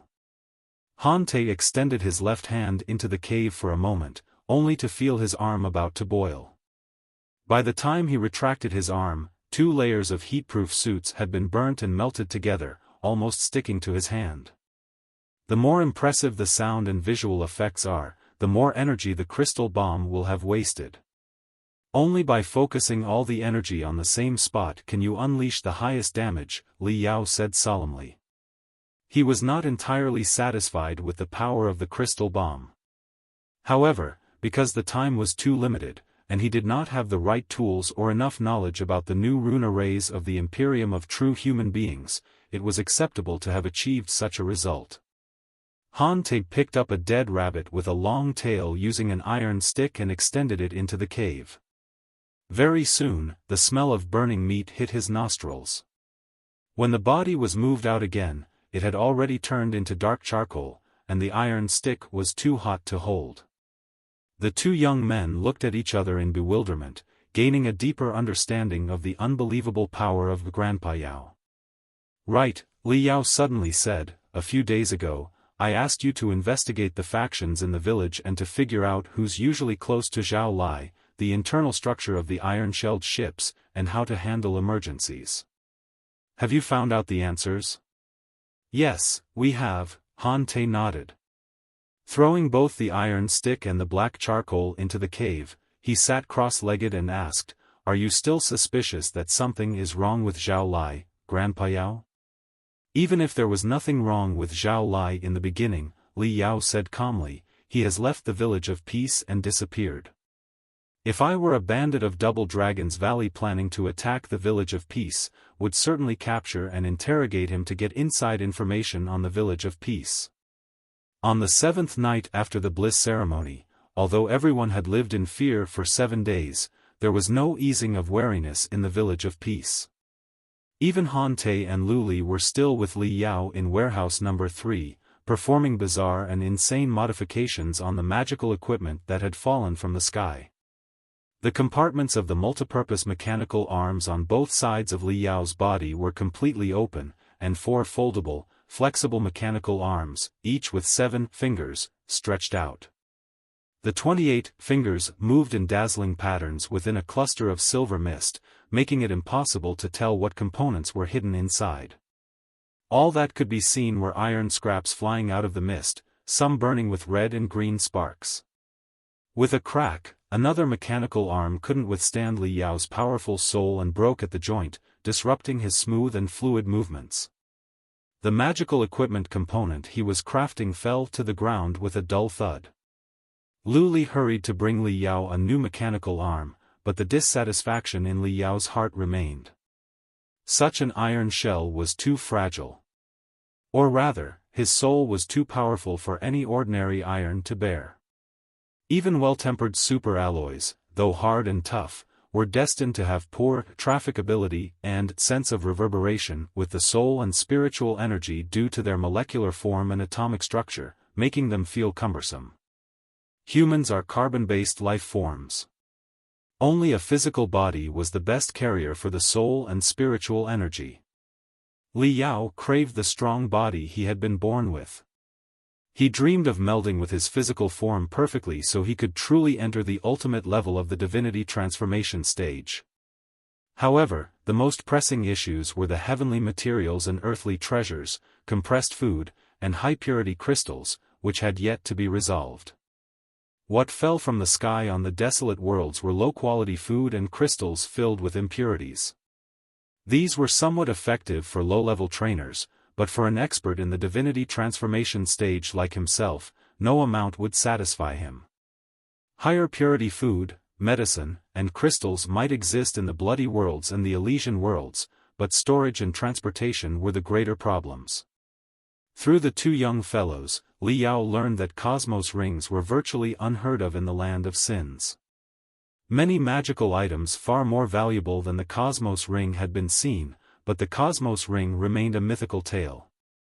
Any one of them could spark fierce battles among hundreds of experts in the Elysian worlds, leading to conflicts between major cities. Li Yao realized that the immortal cultivators likely collected all cosmos rings to better control the land of sins. Such magical equipment was indeed the best tool for covert sabotage. If the cultivators' resistance obtained a few, they could cause even greater trouble. Without cosmos rings, even if he could gather abundant resources, how could he transport them to the satellite beyond the atmosphere where his physical body was hidden? Neltharion's capacity was only part of the problem. What was even more troublesome was that the immortal cultivators had imposed the strictest blockade on the entire sky of the planet through the heavenly rails and the city in the sky. Li Yao was confident he could break through the siege with Neltharion in stealth mode. However, if he carried tons of assets, even a blind person would notice someone was fleeing the planet.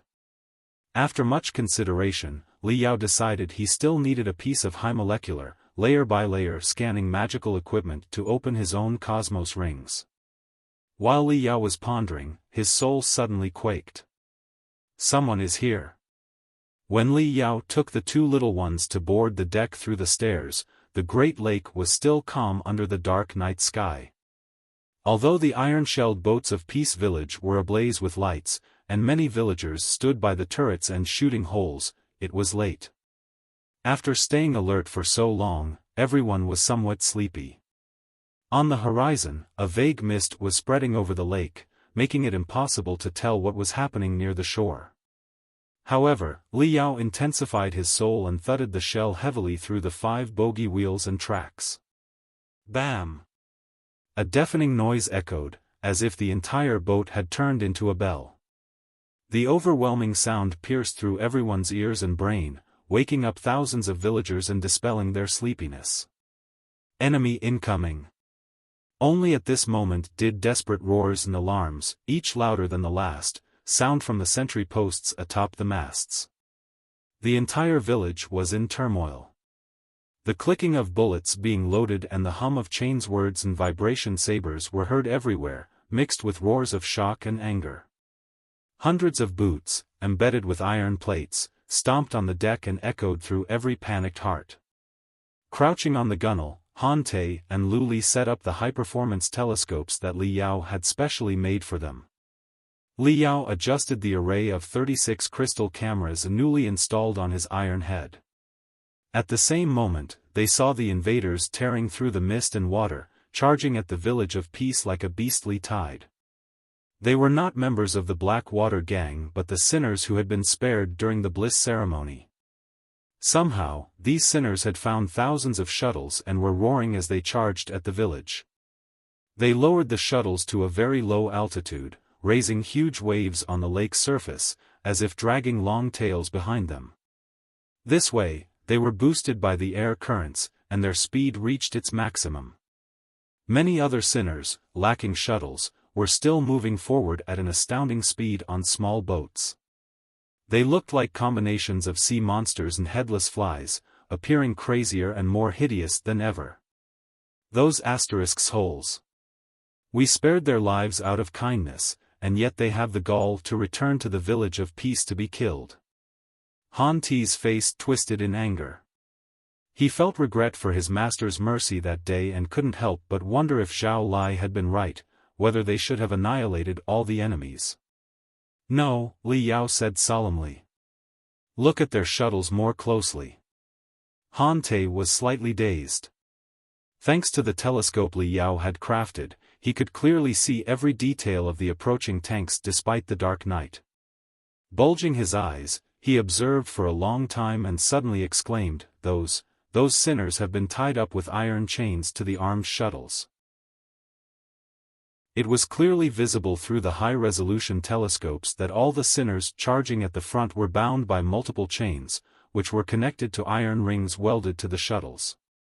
To prevent them from escaping, several narrow, long chains even pierced through their shoulder blades or ankles, firmly attaching them to the shuttles. Han Te and Lu Li could clearly see their wretched appearance as the chains penetrated their bodies, causing bleeding wounds. The wounds were gray and dark, indicating that the flesh had begun to rot. However, there was little pain on their faces. Instead, their eyes were bloodshot, their faces twisted, and they were twitching. Black veins protruded from their skin. Despite the splashing waves and surging lake water, black air currents still darted out of their pores, rising into the sky and forming a raging black cloud. It seemed to embody both infinite aggression and infinite sorrow and helplessness. Every hair on Han Te and Lu Li's heads stood on end, shivering. Those sinners have been bound to the shuttles and injected with powerful stimulants that have corrupted their minds, making them even more bloodthirsty and frenzied, Li Yao's voice. Note, the last line was translated back to English. The mixed Chinese and English phrase in the original text has been translated to maintain coherence in English. The real invaders are hiding behind them like weasels. Li Yao's soul pierced through countless sinners as he looked at the far distance with eyes as sharp as a hawk's. He saw that 5 bizarrely shaped balloons were floating on the surface of the lake, half covered by the waves. At first glance, they seemed to be hot air balloons that had fallen into the lake. However, their surfaces were made of metal as smooth as a mirror, boasting a remarkable mimetic effect that allowed them to blend with the lake water. It was nearly impossible to notice them without careful observation. Dozens of well-connected, extendable mechanical arms extended from the 5 hot air balloons and waved about on the lake. Any sinner who hesitated was immediately grabbed by the neck, torn in half, and their broken bodies thrown forward. The upper half of the hot air balloons were filled with shooting holes, making them look like beehives. They shot out lines of fire, raising a wall of destruction behind the sinners, forcing them to move forward. Inside the 5 hot air balloons that resembled metal octopi, almost 100 people with daunting auras were hiding. They were the real members of the Blackwater gang. Perhaps they had threatened all the adult warriors from the dozens of villages, along with the old and weak, to tie themselves to the iron tanks packed with crystal bombs. The captives were then injected with stimulants and struggled for a slim chance of survival for their families, even as they faced death in a daze of madness. Crack. Crack. Crack. Crack. Crack. Below Li Yao's tracks, the iron deck was torn apart, leaving several shocking holes. His array of crystal cameras bypassed the sad and anxious sinners and the gangsters hiding behind them, extending all the way to the end of the heavenly rails, which pierced through the gray clouds beyond the dark night sky. At the end of the heavenly rails, the flower of the other shore blossomed. The dim redness looked like strange eyes that were staring at the ground with a smile, upon a land filled with slaughter, sin, and war. If Li Yao had fists, he certainly would have clenched them in fury. Even though he did not have fists, his drills and jigsaws were thirstier than ever. Countless suicide teams swarmed toward them. Duh. Duh. Duh. Duh. Duh. The turrets and shooting holes of the Village of Peace released colorful streams of fire, raising a dance of destruction made of electricity, magma, ice, and wind. Countless sinners were hit by the bullets. Their shuttles, laden with highly unstable crystal bombs, immediately detonated, turning into brilliant fireballs. Flames filled the eyes of the other sinners, but the blood-streaked glares on their eyes remained unburned. They still roared and charged forward. Hew! Hew! Hew! Hew! Hew! At that moment, 5 dark holes slowly opened on top of the 5 hot air balloons, releasing dozens of cannonballs. These cannonballs ignited the moment they reached the peak of their parabolas, resembling shooting stars from the sky. At least a third of them landed precisely on the fleet of the Village of Peace. Amid hasty roars, many warriors of the Village of Peace aimed their guns and cannons at the sky, blowing the shooting stars into pieces. However, the fragmented shooting stars still rained down, leaving countless holes in the hulls and decks of the boats. Some of them pierced through multiple decks, igniting fires inside and outside the ships. The cannonballs that hit the lake's surface created water pillars dozens of meters high and released intense smoke, seriously obstructing the vision of the shooters in the Village of Peace. For a moment, screams, moans, explosions, and cries for help echoed simultaneously. The Village of Peace's fire network was disrupted, and the suicide teams were drawing closer. Now, a telescope was not needed to see their eyes, filled with bloody tears and devoid of humanity. As an overwhelming number of burning shots headed toward them, Hante and Luli prepared to duck for cover. Suddenly, an invisible barrier seemed to appear above their heads, freezing all the burning shots mid-air. They were stunned for a long time before finally calling out to Li Yao, "Grandpa Yao. I'll handle the situation here. You go and find Leader Gu." Li Yao's soul glanced at the seemingly peaceful lake behind the Village of Peace. "Give me 5 minutes. What?" Hante and Luli were both slightly dazed. Recalling what Li Yao had said a few days ago, they nodded heavily and hurried to reinforce Gu Zhengyang. Creak. Creak. Creak. Creak. Only after the two left the deck did Li Yao move the covers of the compartments on either side of his body, extending the drill on the left and the jigsaw on the right. The 2 pieces of civilian magical equipment, which he had finely tempered, now burst forth with an orange brilliance that seemed like a burning star. What are you going to do? The mental devil asked. I want to find out what the limits of the divinity transformation stage are. Just think before you leap, the mental devil stammered. You can detonate the crystal bombs tied to the sinners to destroy them while they are still on the lake. You're not planning to rescue them, are you? Look at them.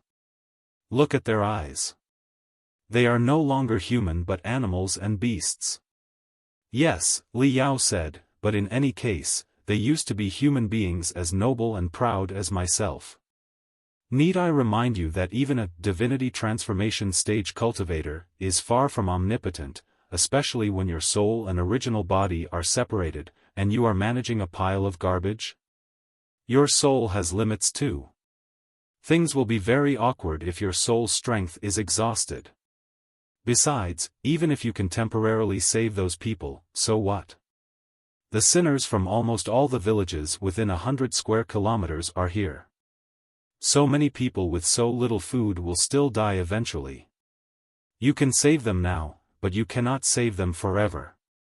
Even if you can save the village of peace and all the other villages within 100 square kilometers, you cannot save the entire land of sins. Let's consider the big picture and not forget our mission. You do have a point, Li Yao said. However, if I cannot carry out my will without restriction, what is the difference between the divinity transformation stage and a useless fish? Isn't our mission to spread the ideology of the cultivators to the center of the cosmos? Then, let it begin here. Li Yao's soul unleashed the most aggressive waves. The 100 crystal bombs hidden at the bottom of the lake exploded instantly. After a series of dull explosions, the lake seemed to become an ocean struck by a tornado. The surging tides, dozens of meters tall, blocked the entire sky and consumed countless suicide shuttles. Li Yao activated his soul power without a second thought. His soul spread out like a tide, pushed to the limits of his control. He could sense the fundamental structures of the hundreds of shuttles and the discontent, fury, and sorrow of the sinners who were being used as cannon fodder. Crack! Crack! Crack! Crack! Li Yao's computational ability reached its peak. Even the crystal processor housing his soul could barely handle it, emitting feeble noises. In Li Yao's perception, the entire world transformed into the purest energy flow and endless data torrents. He could discern that there were 7,322 bullets flying wildly within 500 meters of him. He calculated the trajectories of 1,324 bullets, including their final landing points, taking into account the wind and tides. His soul immediately released 1,324 telepathic thoughts, subtly interfering with the bullets. Hew! Hew! Hew! Hew! Hew! Hew! Hew! All the bullets veered off their original targets and hit the chains on the cannon fodder precisely. Countless chains were blown apart. Even those that remained intact shook violently, barely holding on to the tanks. Bathed in the cold lake water, the cannon fodder's frantic nerves immediately tightened. The broken chains sparked their instinct to counterattack. They began to struggle violently, and many broke free from the shuttle's control. Li Yao smiled and accurately controlled the crystal bombs buried at the bottom of the lake, unleashing the second blast. 1978 Fury of the Divinity Transformation Stage. The crystal bombs he had meticulously modified didn't aim for maximum damage but were perfectly melded with his soul, allowing him to control the turbulence and swirls as if they were his arms and fingers. He condensed 100 raging waterspouts on the lake, separating the sinners from the shuttles and thrusting the shuttles backward. Countless sinners broke free from their chains and plunged into the cold water. The adult warriors had much better physical builds than the ordinary citizens of the Star Glory Federation and were almost on par with the Federation's warriors. With the aid of spiritual energy, it shouldn't be a problem for them to stay afloat for an hour or two. Only a few, terribly unlucky ones, sank into the lake because they couldn't untie their chains in time. Using his soul's power, Li Yao raised tides, each higher than the last, attracting hundreds of shuttles loaded with crystal bombs and smashing them into the massive, hot air balloons floating on the lake. The residents of the Village of Peace were dumbfounded by the incredible scene. They had lived on the lake for decades but had never witnessed such a fierce and bizarre wind that could repel the enemy's attacks. Was some supernatural force secretly watching over the Village of Peace? The 5 enormous, hot air balloons spewed hundreds of fire snakes, attempting to detonate the crystal bombs before the shuttles hit them. However, under Li Yao's soul-enhanced control, the shuttles generated barriers similar to spiritual shields, resisting most of the attacks. Li Yao also secretly manipulated the lake's water, causing the 5 hot air balloons to bob up and down, making it almost impossible for them to aim. Finally, the hundreds of shuttles struck the 5 enormous, hot air balloons brutally. Hundreds of ugly fireballs, resembling tumors, immediately rose amid deafening explosions, dyeing the surface of the lake with the most glamorous orange hues. The hundreds of mechanical arms on them waved crazily up and down in the ocean of fire, like the dying struggles of 5 metal octopi. It was a classic example of falling victim to one's own scheme. Li Yao grunted, and the indicator on his chest slowly dimmed. Controlling the thousands of tons of lake water and hundreds of shuttles simultaneously was an extremely burdensome task. Despite his powerful soul in the divinity transformation stage, he still felt the world swirling before him, and his vitality was drained. The dazzling data before his eyes became more chaotic than ever. However, it was truly gratifying to fight 1,000 enemies on one's own and defeat them. It seems Lu Li's mother was right, the mental devil concluded. The cultivators are indeed hopeless idiots. Hue, a streak of redness flashed out of Li Yao's chassis into the lake, vanishing. It was Neltharion. Where are you going? Li Yao asked. To wipe your ass for you, of course, the mental devil said lazily. Don't misunderstand. I am not moved by your idiotic behavior. However, now that we are dependent on each other, I will be affected if the immortal cultivators notice something's wrong or even kill you in this chaotic land of sins. I do not intend to be locked in a laboratory or the so-called Hall of Trial. 1 minute ago, inside the 5 enormous metal balls, the tough bandits from the Blackwater gang did not consider attacking the Village of Peace a big deal at all. Could the Village of Peace have been safe for the past 20 years without its advantageous terrain? But little do they know that the Blackwater gang makes its living on the lake. Do they think they can stop us with such a pond? In my opinion, the boss was overcautious. Why did we bother to capture so many swine and make them lead the charge? It was utterly unnecessary. We could have swum over from the bottom of the lake and detonated their ships. That sky-breaking hammer would be nothing more than a dead pig then. Go now. Go now. You filthy swine. Work harder. And harder. Ha ha ha.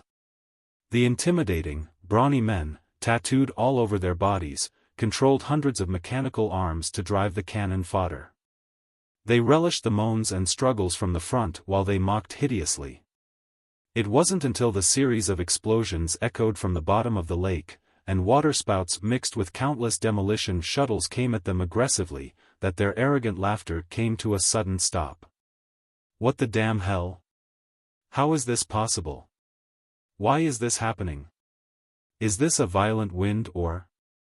All the tough bandits looked as pale as dead bodies. Their pupils were entirely filled with the expanding fireballs. The metal octopi they were aboard were not real hot air balloons. The smooth, mirror-like surface was actually made of reinforced porcelain and the composite materials of the latest invention. It could effectively resist attacks from radiation, heat, high-energy particles, and all kinds of mystic rays. Even after the hundreds of demolition shuttles exploded around them brutally, they suffered no damage except for the dozens of tiny wounds on the round shells of the metal octopi. Other than the ringing and dizziness, it was their minds that took the brunt of the blow. They were the tough bandits from the Blood Worlds, yet they had been tricked by a bunch of villagers, who were nothing more than swine and lambs in their eyes. Bastards! I'm going to skin them, draw out their veins, break their bones, and make them eat their own fingers, toes, and internal organs. All of them. In the midst of the surging smoke and fire, the tough bandits rose to their feet, dazed and fuming. Their skin was breaking apart as they roared like animals. However, perhaps it was their imagination, but all the bandits saw a streak of weird redness seep through a crack in the metal ball and float above their heads. The redness emitted a bloody mist, which slowly wove into a giant, bloody face with a mocking smile. It observed the tough bandits with great interest. Being watched by the bloody face, all the bandits felt a chill of fear. It was a natural instinct, like mice caught in a snake's gaze. There's no mistake. I actually quite like this world and appreciate you, the bloody face smiled. This world is brimming with negative emotions and is almost entirely shrouded in darkness. TSK, TSK, TSK. It's perfect for my training. Therefore, show me your darkest side. Struggle, scream, moan, roar, and be swallowed submissively by me. Ha ha ha. Who? Centered on Neltharion, the mental devil released bloody tentacles that darted in all directions, instantly piercing the eyes, hearts, and internal organs of several tough bandits. The hot air balloons immediately turned into the goriest infernos. Just as the front of Peace Village was under the attack of the Black Water Gang, dozens of insignificant bubbles suddenly appeared on the lake behind the village. Note, the last sentence contains a mix of English and Chinese. Here is a fully translated version. Just as the front of Peace Village was under the attack of the Black Water Gang, dozens of insignificant bubbles suddenly appeared on the lake behind the village. Corrected. Just as the front of Peace Village was under the attack of the Black Water Gang, dozens of insignificant bubbles suddenly appeared on the lake behind the village. Corrected. Just as the front of Peace Village was under the attack of the Black Water at first glance, they appeared to be waves spreading across the lake's surface. It was not until the waves faded that the transparent armor, nearly indistinguishable from the water, became visible. As the armor approached the boats, it shifted to a dull brown, nearly matching the rusty color of the boat hulls. This was a powerful combination of stealth and mimicry. Most people's attention was drawn to the overwhelming demolition shuttles and the Black Water Gang's waterborne fortress. Coupled with the cover of the dark night, no one noticed the specters emerging silently from the lake's depths. The specters seemed weightless and formless, moving like soft smoke toward the rearmost iron-shelled boat. Suddenly, a head appeared from the deck. A flashlight beam shot out and illuminated the specters precisely.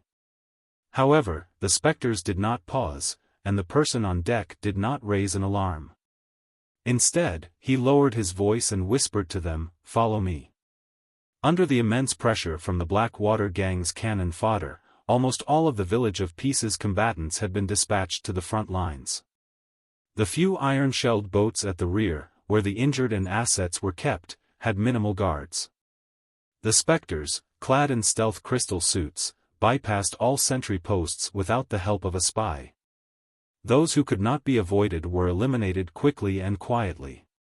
Soon, they made their way to Gu Zhengyang's command ship among the dozens of interconnected iron-shelled boats. Boom! Boom! Boom! Boom! Boom! Upon arrival, the specters finally shed their camouflage. In ripples of light, they revealed their terrifying weapons and surged into the command center like a burning blade. They were 10 times stronger and more resolute than the villagers, and they had the enhancement of crystal suits. The villagers guarding the command center were no match for them. In half a minute, they blew up the door of the command cabin with unstoppable force. The tough bandits in crystal suits, fully armed and like iron statues, broke into the command cabin and looked at Gu Zhengyang and the village elders coldly. However, Han Te and Luli were one step ahead of the specters. They had brought about 20 young, vigorous warriors and an abundance of crystal bombs. When the series of explosions echoed outside the door, their guns and cannons were already aimed at it, with the most dangerous coldness condensed inside the barrels. But it seemed useless against the dozens of crystal suits. "You did not see this coming, did you?" One of the specters removed his facial cover. His grin was so hideous that it deformed his face. "Hante, we meet again so quickly." It was Zhao Chong, the disobedient young man and leader of the Iron Blood Youths. "It's really you!"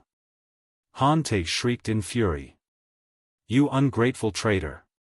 "Hee, what do you know?" Zhao Chong gloated.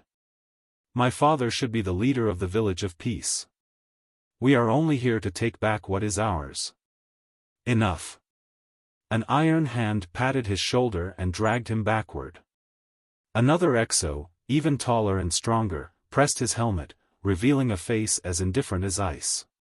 Blood Eagle, Zhao Lai and Sky-Breaking Hammer, Gu Zhengyang confronted each other in tense silence. Therefore, the Bliss ceremony in Broken Stone City the other day was a trap. Gu Zhengyang's pupils constricted violently, and he looked utterly dejected. He stared at Zhao Lai's face as if he were about to tear it off and swallow it whole. "If we had followed your order to attack the camps of the other villages deep inside the ruins, we would have been ambushed by the Blackwater Gang, and you would have saved yourselves a lot of trouble today, right?" Zhao Lai smiled bitterly and shook his head. "Leader, after all these years fighting side by side, it seems you don't understand me at all. No matter how despicable and shameless I am, would I ever intentionally lead my brothers to their deaths? I really don't know anything about the Blackwater Gang. My good friends here are not from the Blackwater Gang. As for exactly who they are, you'll find out soon enough." By Zhao Lai's side, two exos, one fat and the other slim, slowly opened their facial covers while chuckling. They were two people with very distinctive features. The one on the left was tall and thin, like an untrimmed bamboo with all its branches. His face was dented and deformed, as if he had suffered excessive radiation. He was disgustingly hideous. The one on the right, however, had facial features completely buried in fat. His head looked like a glistening balloon emitting red and white colors, making him look creepier than ever. It seemed both of them had been corroded by radiation or biochemical poisons, causing their gene strands to be disrupted and reorganized, resulting in the mutations inside their bodies. The experienced sinners all knew that the last people they should mess with in the land of sins were serious mutants like these two. That was because most of the mutants had already been killed by pollution and corruption. If they managed to survive, they definitely had something special about them, and it was very likely that they possessed dreadful techniques. Additionally, those who survived generally had severely twisted minds due to their physical abnormalities. Those captured by them would not die quickly, even if they cooperated.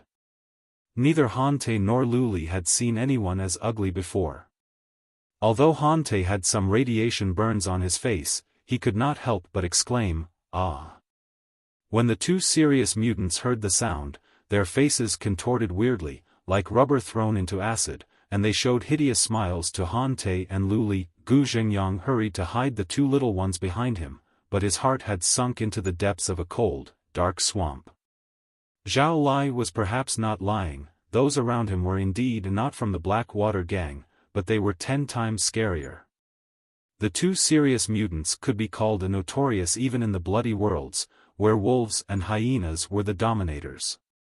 The tall, slim one was named Ma Ku, while the fatty, whose facial features were buried in his fat, was named Fei Zhong. Ma Ku was a persistent man. He had once made a plan to kill one person every day. It didn't matter if he killed more, but he had to kill at least one person each day.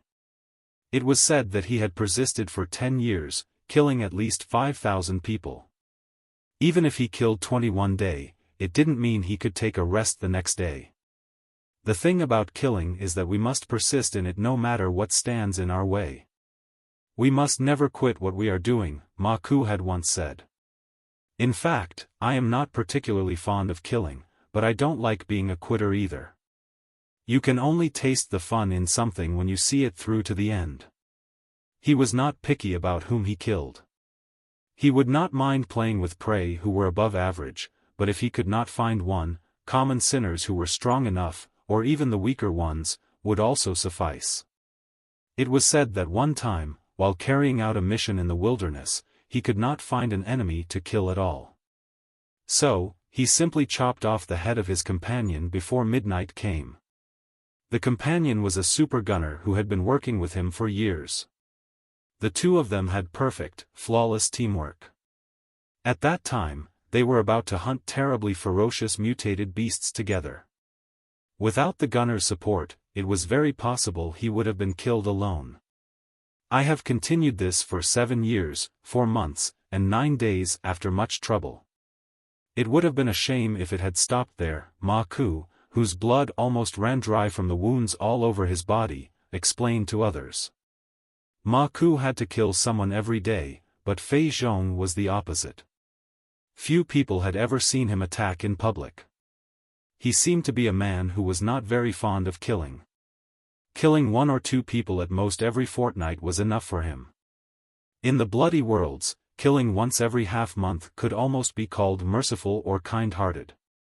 However, everyone knew that what Fei Zhong cared about was not the quantity of the people he killed but the quality of the killing. He might not kill anyone for 10 days or even half a month, but when he decided on someone, he would take 3 to 5 days to kill them. There would be no moment of rest during those 3 to 5 days.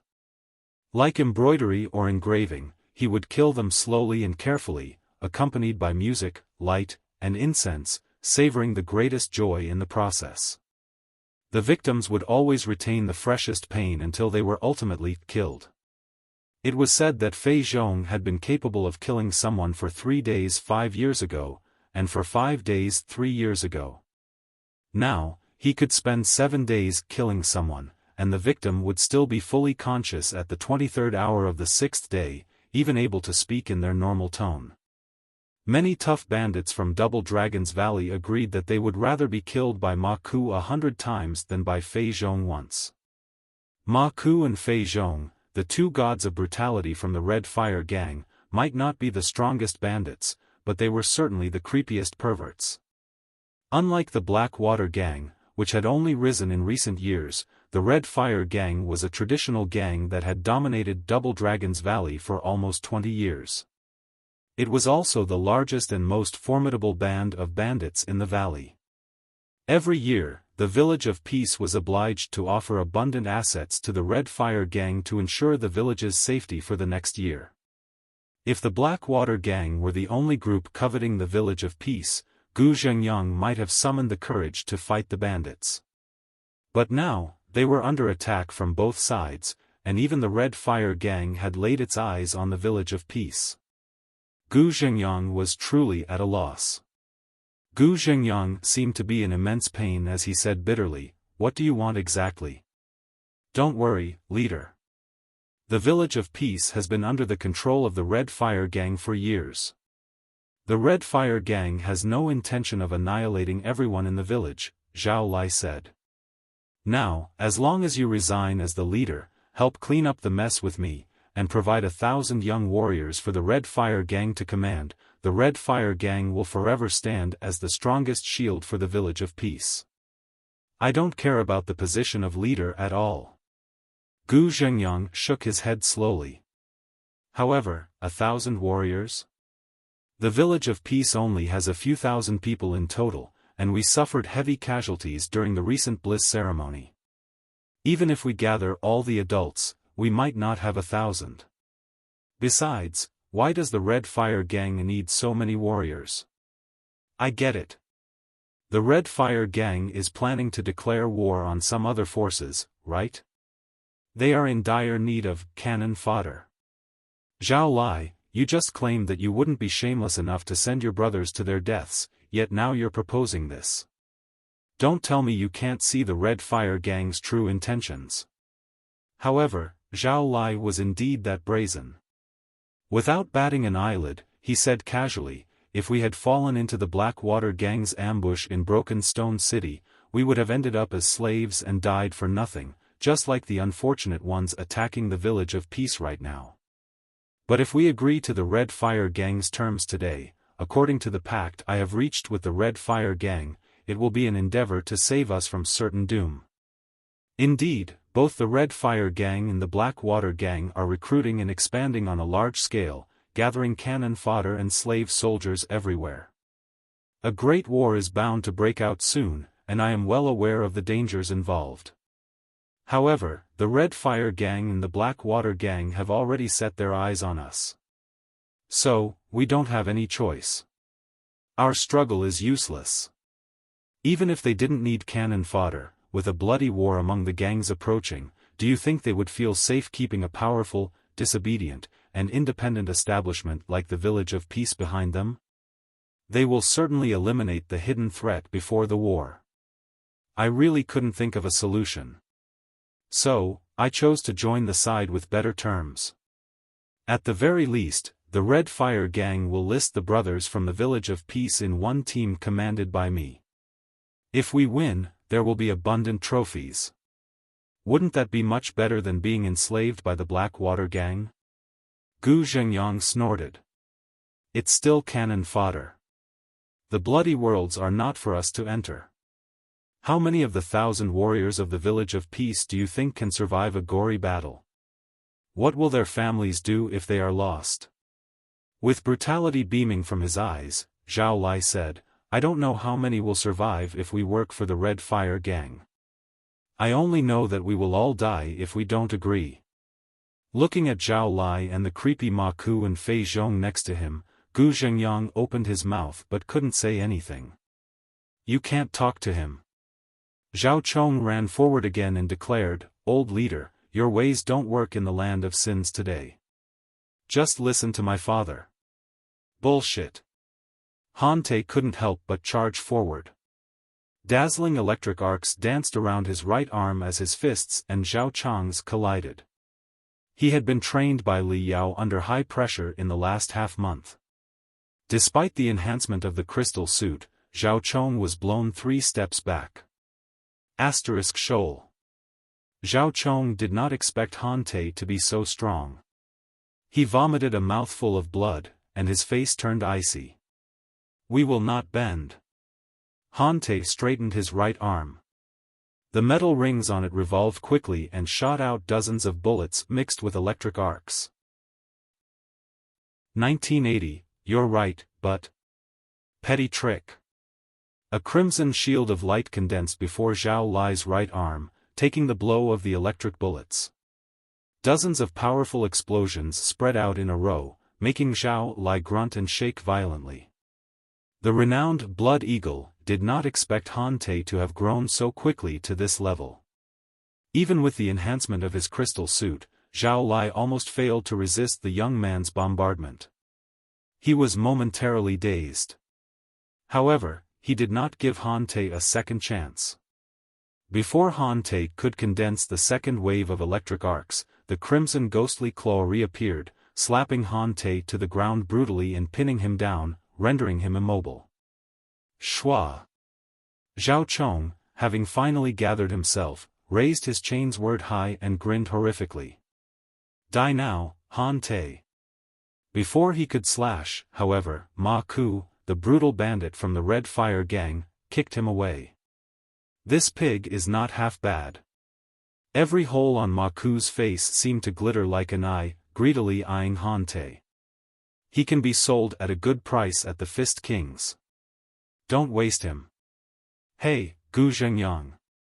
Fei Zhong, the giant meatball, stepped forward, holding Gu Zhengyang back with his dominating aura. He then placed one of his iron feet on Han Te's back, slowly squeezing the captive's spine. A hole suddenly split apart on the fat of his face, and he grimaced, saying, Is this your disciple? You've taught him well. Hiss. Han Te's spine cracked with each sound.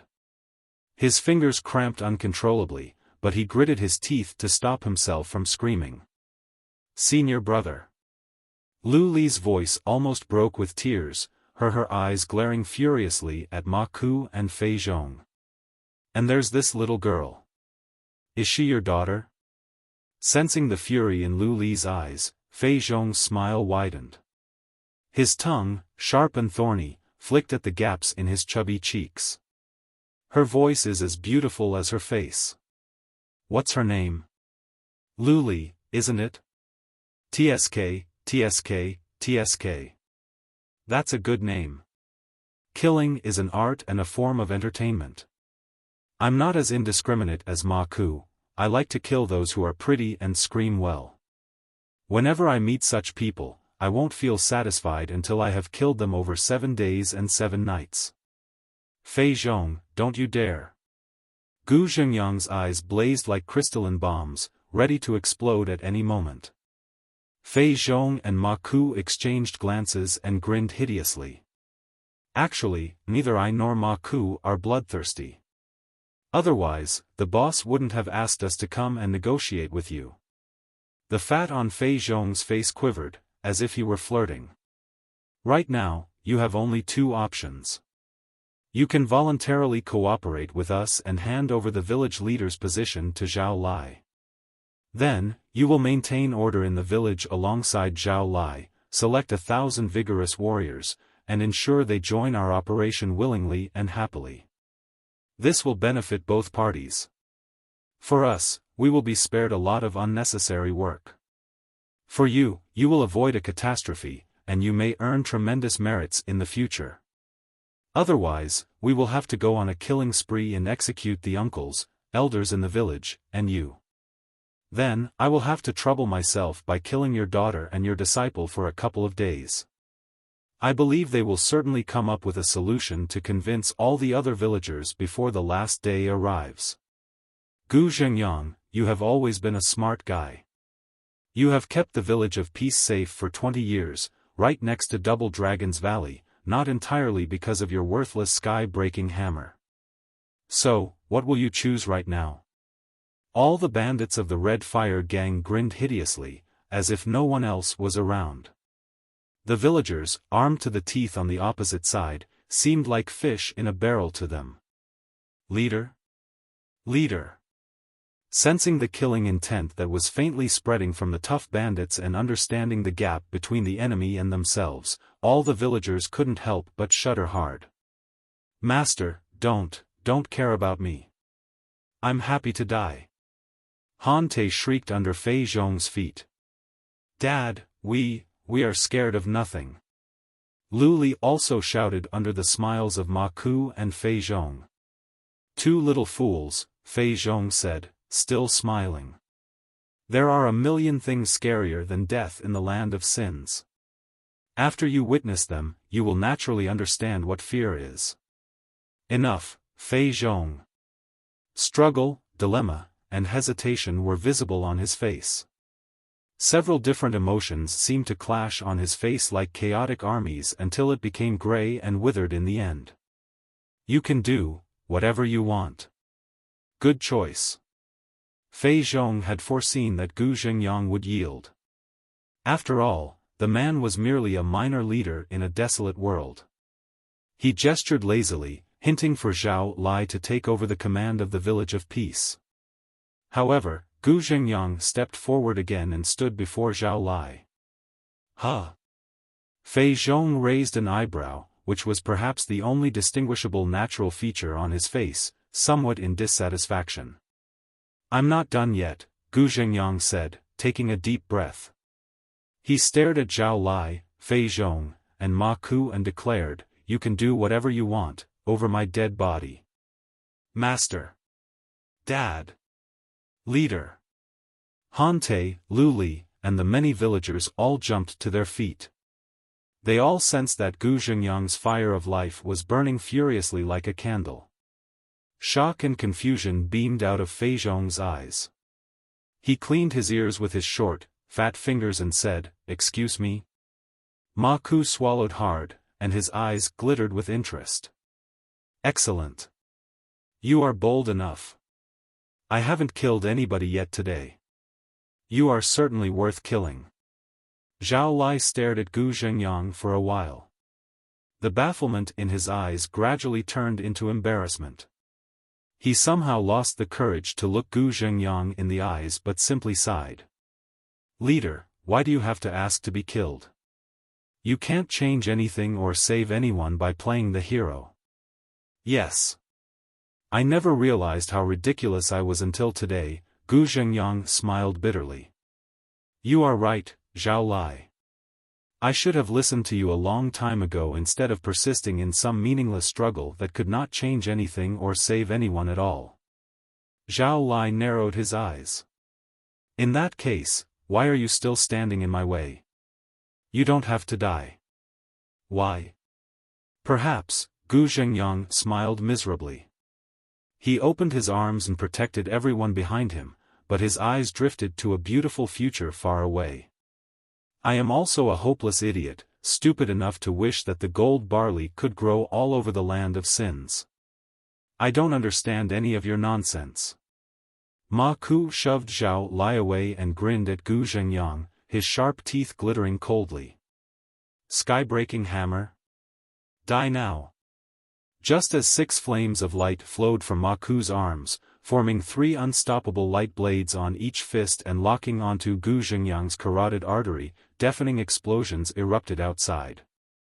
The crystal bombs buried deep at the bottom of the lake sent overwhelming undercurrents that blasted the iron-shelled boats and shook them violently. Everyone on board struggled to keep their balance. Then, even fiercer explosions echoed in the distance. The shockwaves made all the lights in the command cabin flicker and blink.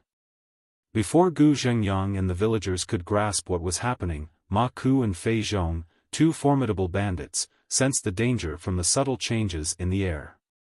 They looked at each other, and Ma Ku hinted at Fei Zhong, who left the command cabin with a few bandits to check the situation on the deck.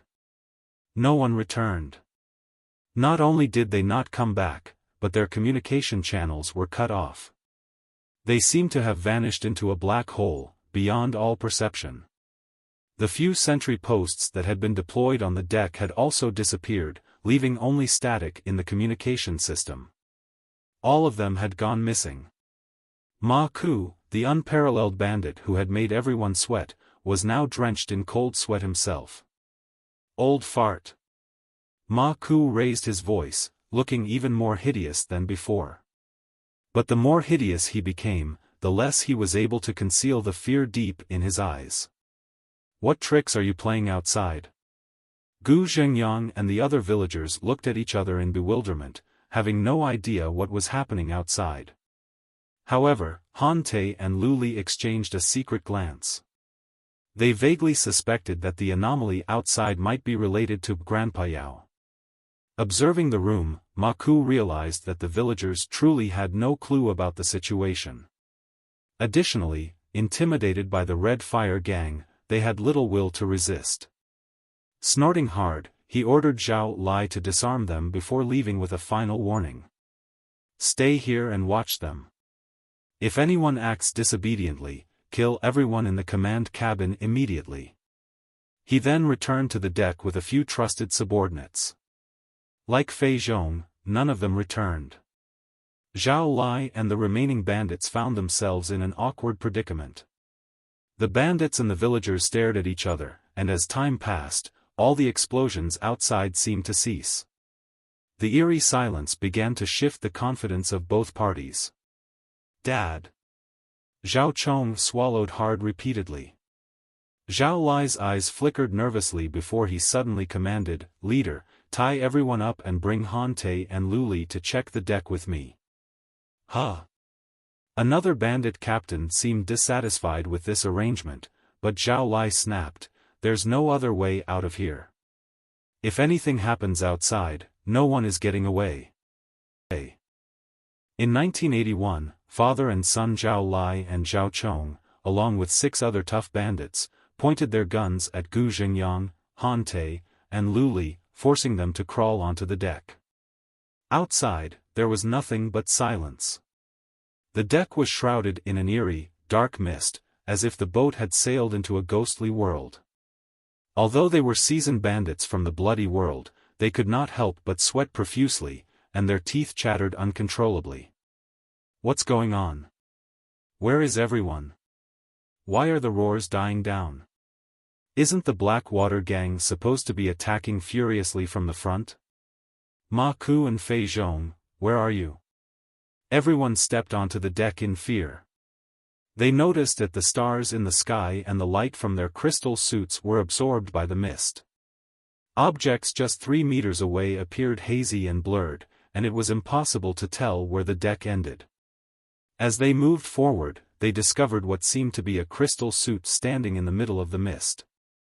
The bandit captain, overjoyed, touched it, but the crystal suit suddenly collapsed like glass, turning into shimmering pieces and components on the ground. The clinking sounds bombarded everyone's hearts like a hailstorm. A chill, like an icy cone, rose in the hearts of Zhao Lai and the bandit captain. Compared to the powerful forces in the Elysian world, the Red Fire gang only had the lowest-level crystal suits, most of which had been refurbished multiple times.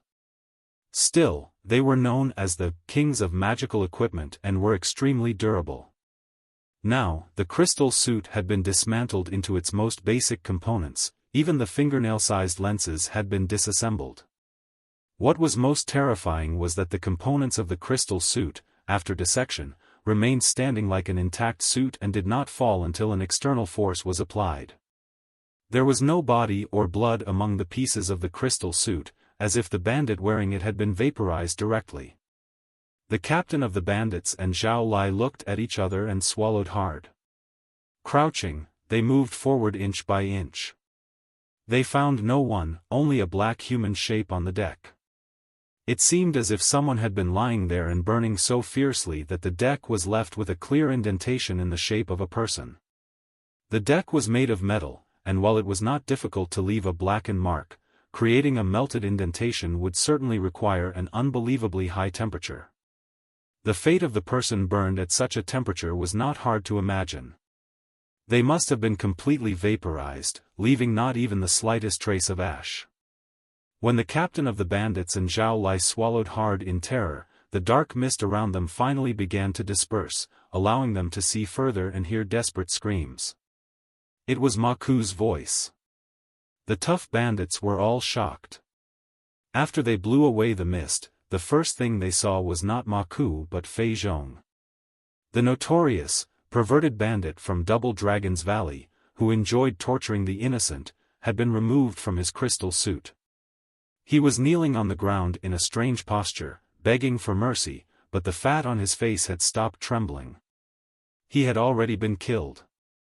His face was horribly twisted, as if his facial features were trying to crawl out of his face and escape from his head. The lower half of his body was also marked by a large, brown stain, clearly from where he had urinated and defecated in his pants. What kind of strength could have possibly removed Fei Zhong's crystal suit in an instant, killed the bandit, and frightened him to incontinence before his death? Zhao Lai, Zhao Chong, the captain, and all the tough bandits seemed to have been caught in the most unbelievable nightmare, their nerve endings burning. Right then, Ma Ku staggered out of the black mist. The crystal suit on his body was gone, revealing his bamboo-like body that trembled non-stop. He was supposed to be a fearless and ferocious bandit, but he looked like a panicked little girl, shrieking in such a high-pitched voice that it almost sounded like a hen whose throat had just been slit. Boss Ma. Seeing his deformed face, the few tough bandits felt their blood freeze, unsure whether to help him or run immediately. Ma Ku's eyes were entirely filled with blood, the pupils and whites indistinguishable. When he saw everyone, he seemed to have encountered the most dreadful ghosts. The panic on his face turned to devastation, and black blood gushed from his nostrils and mouth. While running, he suddenly kneeled on the ground and screamed, "Don't come over. You're all dead. You were all killed by me. Why are you still coming back? Ah! Stay away." He writhed on the ground in agony. Irregular wounds appeared on his body, which did not seem to be from sharp blades but from the biting of teeth and the tearing of fingernails with brute force. His skin was peeling off, and he bled profusely in the most miserable way. In his screams, Ma Ku squeezed his head hard with both hands, his eyeballs bulging wider and wider until they finally exploded with a cracking sound. Blood erupted from his eye sockets like a spring. There was no telling whether he had crushed his own skull or some other uncanny force inside his head had done it. The brutal bandit, who had adhered to the doctrine of 1 kill a day, collapsed, and his body was still convulsing. He could not have looked more awful. The scene froze the legs of all the tough bandits. Or rather, the solid deck had turned into a thick swamp, and 100 pale, decayed hands were reaching out of the swamp, grabbing their legs, making it impossible for them to move away. In the midst of the black mist, a massive object that resembled an altar moved closer slowly, which turned out to be a spiritual puppet that appeared somewhat clumsy. The deep red indicator flickered, adding to its mysteriousness. The jigsaw and the drill emitted a coldness that the dark night could not conceal. The Fiend's star carved on the surface of the iron shell, after being stained by scattered blood, looked like a hideous smile from every angle. How is it possible? The tough bandits, Zhao Lai, and Gu Zhengyang were all astonished.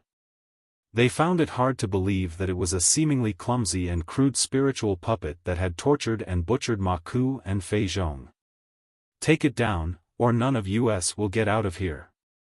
Zhao Lai roared and opened fire at the spiritual puppet first. The nerves of all the tough bandits had been stretched to their limits.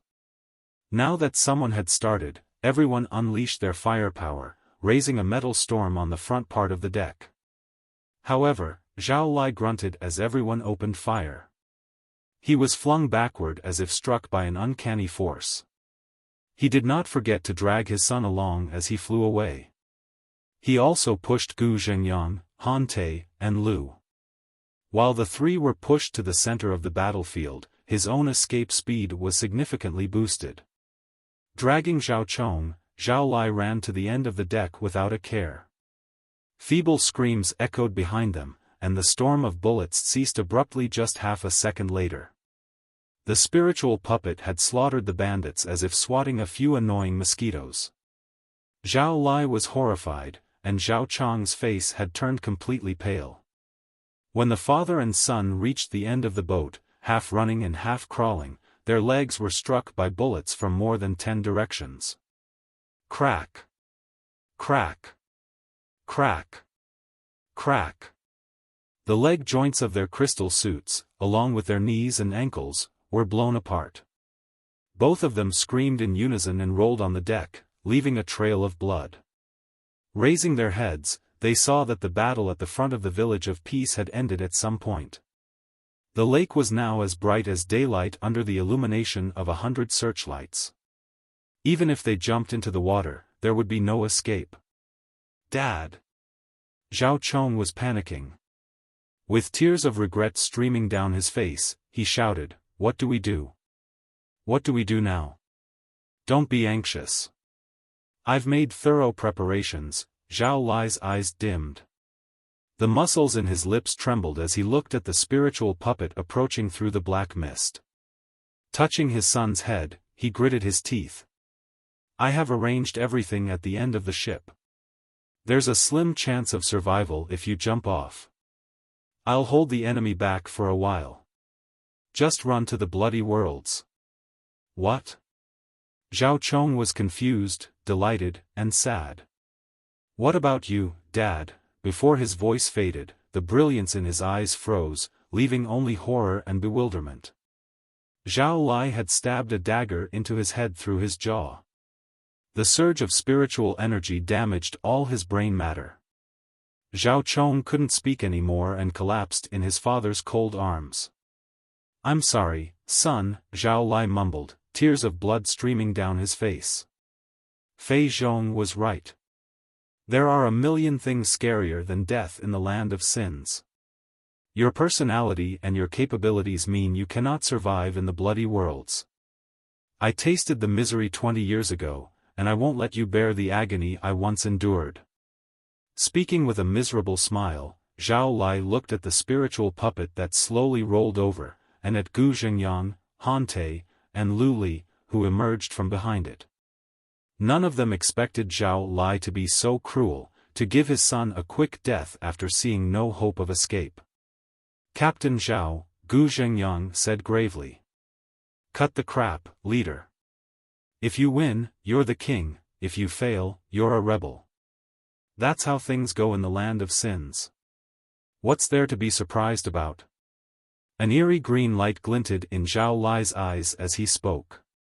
If I say everything I've done is for the continuity of the Village of Peace, would you believe me? Gu Zhengyang remained silent.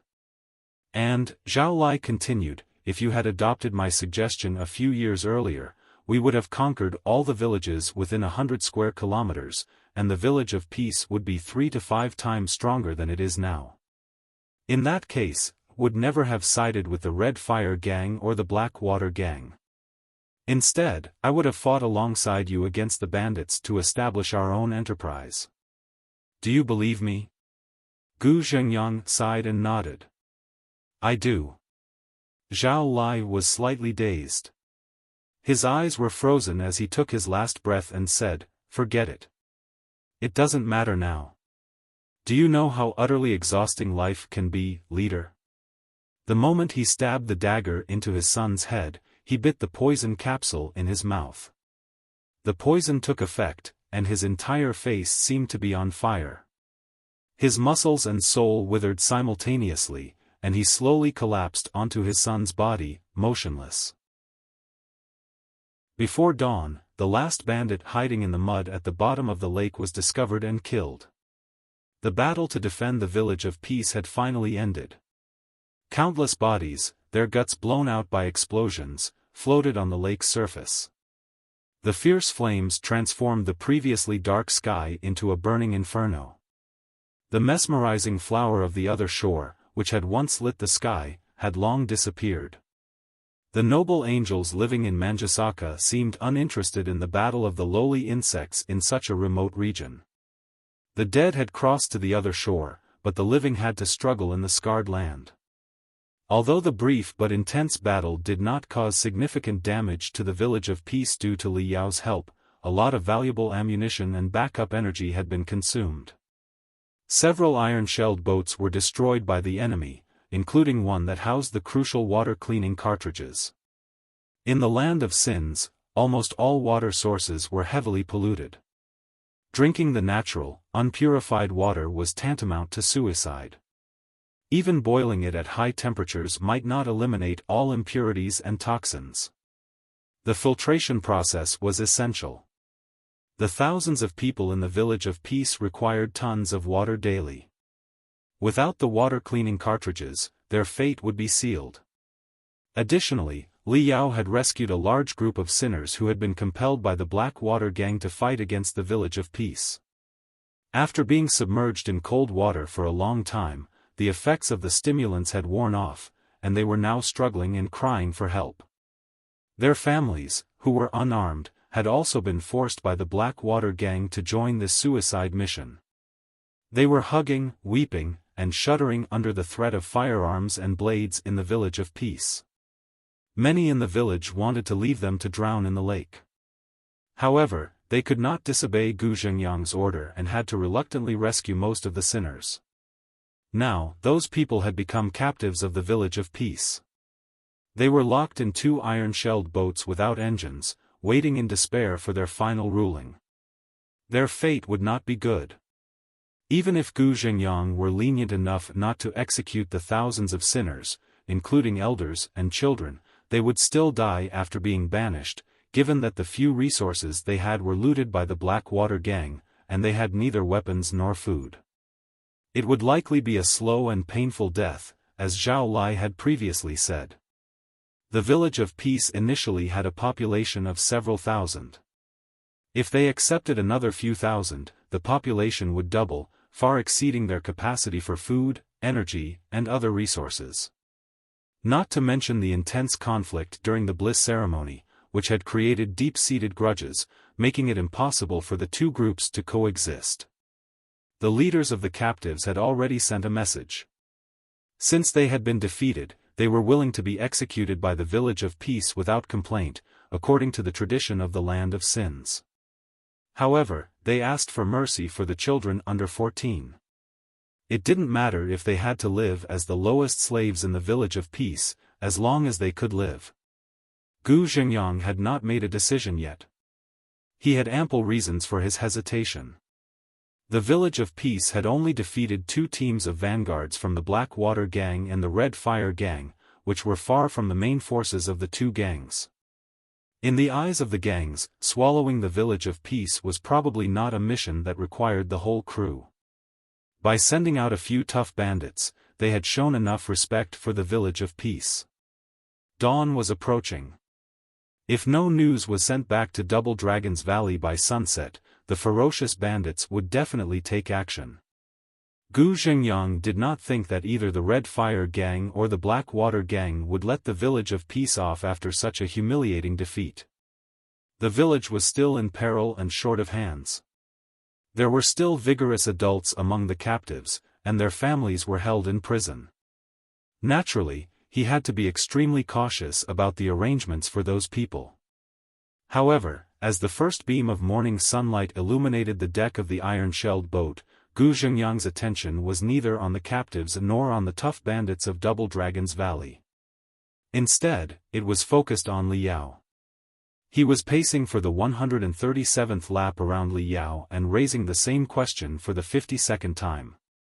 Was everything last night really done by you? Yes, village leader, Li Yao replied casually, then added the same sentence for the 52nd time. Tell me how you did it. Nothing can be told, Li Yao said calmly and indifferently. The database is not equipped with plugins to explain complex battle missions to civilians. With your level, battle experience, and comprehension ability, it is impossible to explain it to you reasonably and adequately. Gu Zhengyang was dazed. He stared at the indicator on Li Yao's chest for a long time before finally raising a new question to Han Te and Lu Li, who were secretly chuckling. Have the 2 of you never thought of dismantling its crystal processor to check what its core processing chip looks like? Negative, Li Yao answered calmly. My crystal processor is a military secret of the highest level. According to the 22nd clause of martial law, only the general commander of the Special Combat Squad under the highest command center of the Northern Space Zones or refiners with Azure Double Diamond certification of maintenance and modification, are qualified to open my shell. Anyone else, regardless of their affiliation, will be treated as a serious threat if they attempt to pry into my crystal processor and will face my immediate countermeasure. Immediate countermeasure? Gu Zhengyang was confused. Like last night, Li Yao explained. Gu Zhengyang gasped and looked horrified. He finally understood. So, you can obey Han Te's orders, but you cannot allow him to dismantle your structures or perform maintenance and modification on you? Basically, yes, Li Yao said coldly. I have just activated a brand new database for automatic maintenance and upgrade. As long as I have enough energy and materials, and the expected battle environment, mission, and targets are set, I can automatically maintain, modify, and upgrade myself. What an incredible fellow. Looking at the drill and jigsaw in front of Li Yao's mechanical arms, Gu Zhengyang sighed with mixed feelings. I have never seen a war puppet like it. Han Te tried to hold back his smile and said, Master, the land of sins is vast, and no one can uncover all its secrets. Perhaps we were lucky enough to find the most advanced military crystal processor from the Martial Meritocrat sector before Judgment Day, right? Regardless, without Fiend Star's help last night, the Village of Peace would have been doomed. Isn't it great that everything worked out? Yes, Dad. Captain Lu seemed to be looking for you to discuss the issues with the injured. Lu Li blinked quickly. Go now. We can keep an eye on Fiend Star. We'll call you immediately if something goes wrong. Fine. Gu Zhengyang indeed heard someone shouting his name from another boat. He walked away for a few steps, then came to a stop and turned around. One last question, though I don't know if you can find an answer in your database. Last night, you intentionally went easy on the sinners, didn't you? Why? Judging from what you did to Ma Ku and Fei Zhong, you certainly could have slain all the sinners. If Han Te merely gave you an order to defend the Village of Peace, there was no reason for you to show mercy to the sinners, was there? Li Yao was silent for a moment. Then he said, I don't know, but the law inside the crystal processor demanded me to do that. In a moment of epiphany, Lu Li clenched her fists and said, maybe it was a group of cultivators who crafted Fiend Star a long, long time ago, right? Is that so? Gu Zhengyang was slightly dazed. Then he grinned and put on a genuine smile. Got it. Don't worry about it. I'll certainly find a way to protect the Village of Peace. The middle-aged man, who had fought fiercely all night despite his sick body, waved his fists and rushed away like a vigorous young man. Looking at his back moving further and further away, Han Te felt somehow at a loss, with complicated feelings beaming from his eyes. Li Yao sensed the subtle waves in the young man's heart. Anything on your mind? Huh? Lu Li batted her big eyes and looked at Han Te suspiciously. It's not anything important, but, scratching his hair for a long time, Han Te finally summoned his courage and asked, Grandpa Yao, do you feel my master is right? Your master is right, Li Yao said. What are you talking about? Lu Li puffed her cheeks and said, of course my dad is right. We have to fight the wolves to the end. Look at what we've achieved. Isn't it great? Han Te shook his head hard. No, Lu Li. That's not true. The Village of Peace still exists because we discovered Grandpa Yao by accident, and he saved everyone in the village. Without Grandpa Yao, the Village of Peace would have been swallowed by the gangs. Perhaps a lot of blood would have been shed, and many people would have been killed. Those lucky enough to survive would have been deformed and turned into inhuman, ferocious animals, like the sinners who were injected with exhilarants and charged at us with demolition shuttles. From that perspective, isn't Zhao Lai right? After all, not every village can be lucky enough to find a Grandpa Yao. Last night, at the final moment, even my master wavered and admitted that Zhao Lai was right, and he had to evade the dilemma with his death. No, I'm not blaming my master. It was very understandable for him to think that way. I'm just confused and cannot convince myself. Would everything have been better if we had listened to Zhao Lai's words earlier? No, Li Yao said, Zhao Lai was wrong, and your master is right. If my master is right, how exactly would everything have worked out without Grandpa Yao? Han Te asked stubbornly. It wouldn't. Neither your master's path nor Zhao Lai's can work out, but that doesn't mean your master is wrong. Staring in the direction of Manjusaka, the city in the sky, Li Yao said softly, perhaps your master's determination is right, and it's the whole world that has been wrong. 1983, Double Dragon City. It is the entire world that has been wrong? Han Te and Lu Li did not expect Li Yao to give such an answer. Their eyes, bulging wide, revealed a mix of complicated emotions. Looking at the blood-stained lake, Han Te summoned his courage and said, if our belief is wrong, we can change it. But what are we to do if the world is wrong? Li Yao smiled. What do you think? Han Te and Lu Li fell silent. After the intense battle, or rather, after spending half a month with Li Yao, the two had grown a lot. They had glimpsed the truth of the land of sins and seen more clearly the hope they had been searching for and never given up on. Han Te murmured, can the world be changed? Didn't Lu Li's mother try to change the world? Li Yao asked. But she failed, Han Te replied. Did she?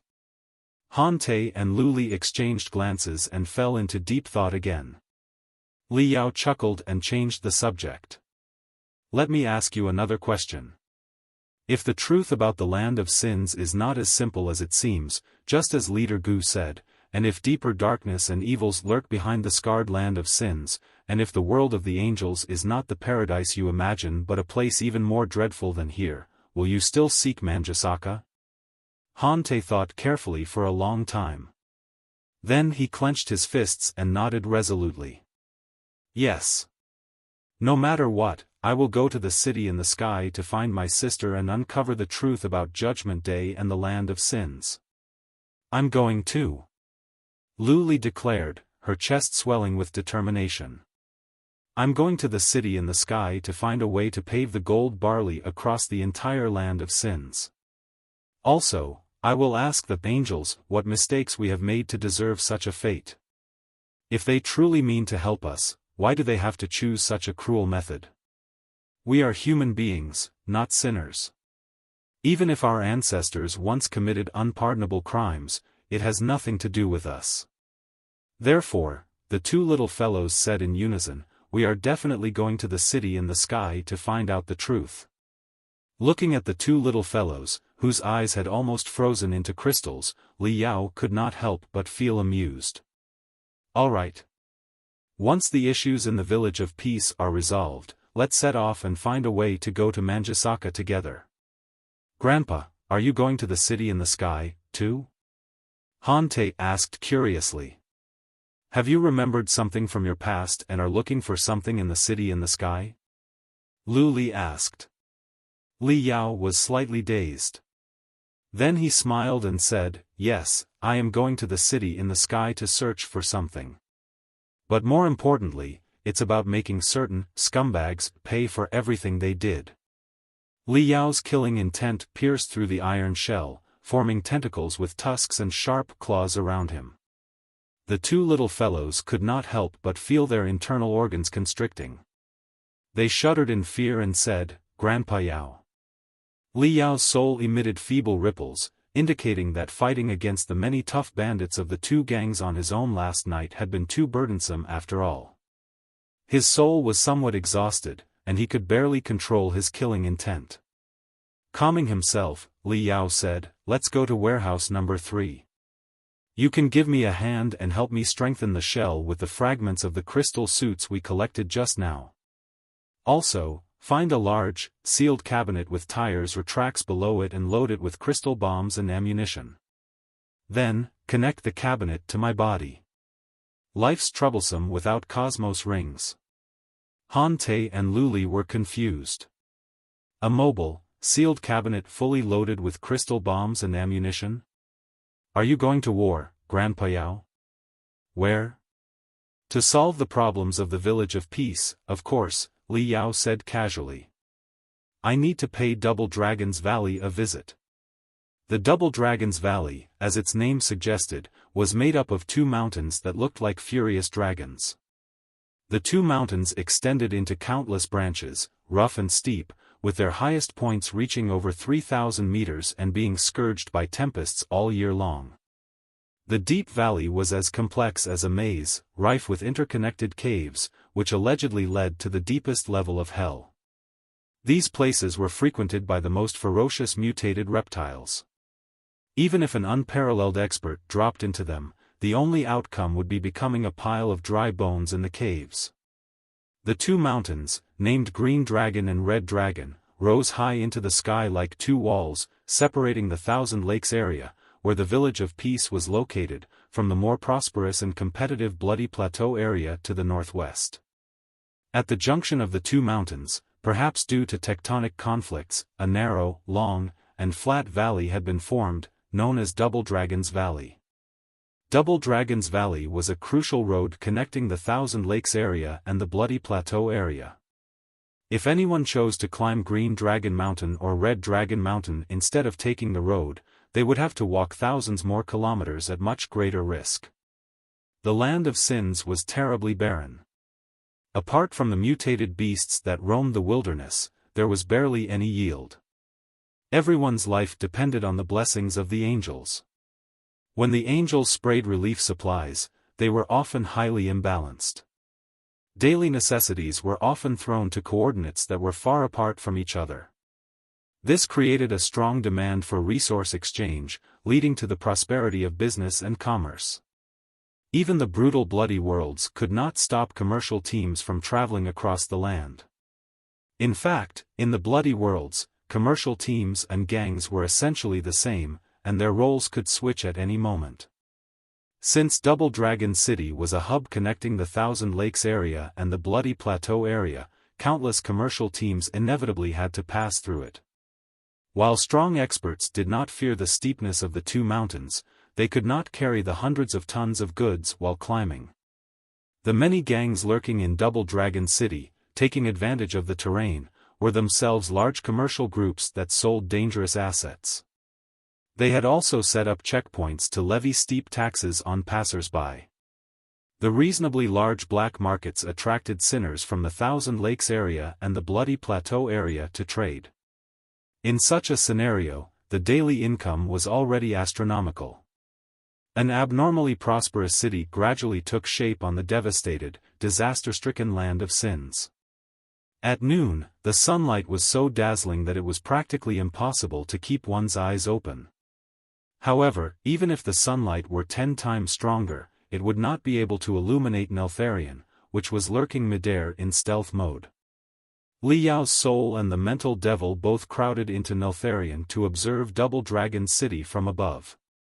The iron shell, reinforced and modified with crystal suit components, had been hidden in an inconspicuous ravine. Double Dragon City must have been a vast trade center 1,000 years ago. Though it was completely destroyed on Judgment Day, many splendid buildings still stood, reminding visitors of the city's past glory and prosperity. A large area of the city had been abandoned, but the central district had undergone significant upgrades. All buildings there were reinforced with rebar and iron plates, and many bunkers and shooting holes were installed, turning them into fortified strongholds. Countless tanks, shuttles, and unmanned crystal cameras patrolled the area. From above, Li Yao also noticed many brawny, intimidating men, all armed with blades and guns. They looked ferocious. Han Te had informed Li Yao that there were over 10 gangs in Double Dragon City, comprising nearly 10,000 elite members. These were well-trained, fearless bandits, with people like Fei Zhong found in abundance.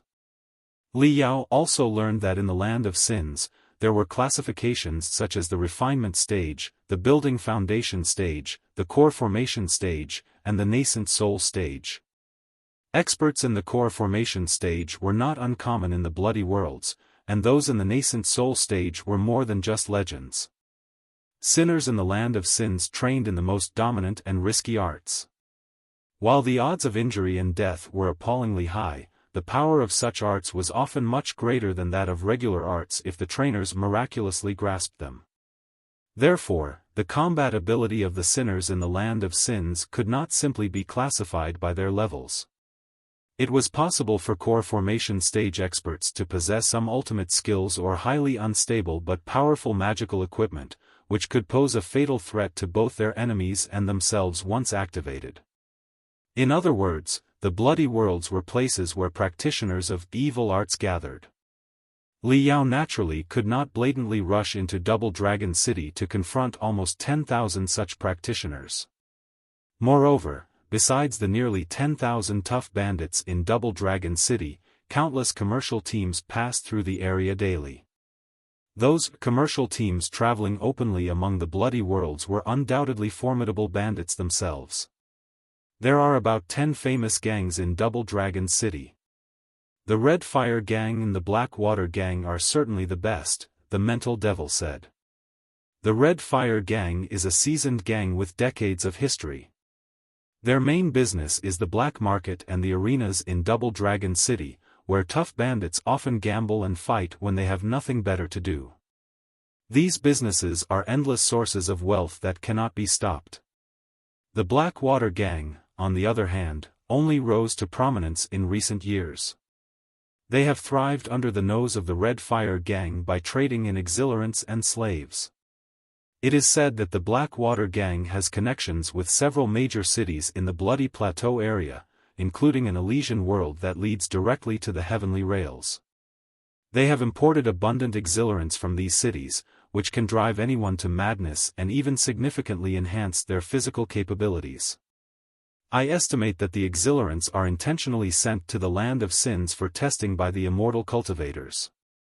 However, life in the Land of Sins is difficult and hopeless. The sinners who struggle to survive have a high demand for exhilarants.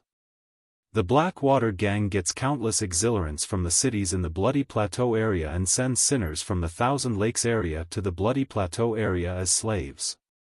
How can they not be rich? The mental devil had piloted Neltharion to tour around Double Dragon City and gather a lot of information. In summary, the Red Fire gang and the Blackwater gang both covet each other's businesses. Not a moment goes by without them hoping to their enemy and monopolize Double Dragon City. As a result, all the other gangs are divided into two opposing sides. Currently, they are maintaining a superficial peace, fearing each other's strength. But this place is like a dry powder keg, and any spark will be enough to detonate it.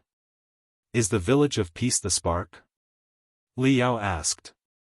Are they capturing the young warriors from the Village of Peace because they are going to wage a war on each other? That doesn't make sense. If it's a civil war within Double Dragon City, it seems unnecessary to capture slaves from the Village of Peace on a large scale. Wouldn't the enemy learn about their entire plan? The key to gang fighting is to be quick and stealthy.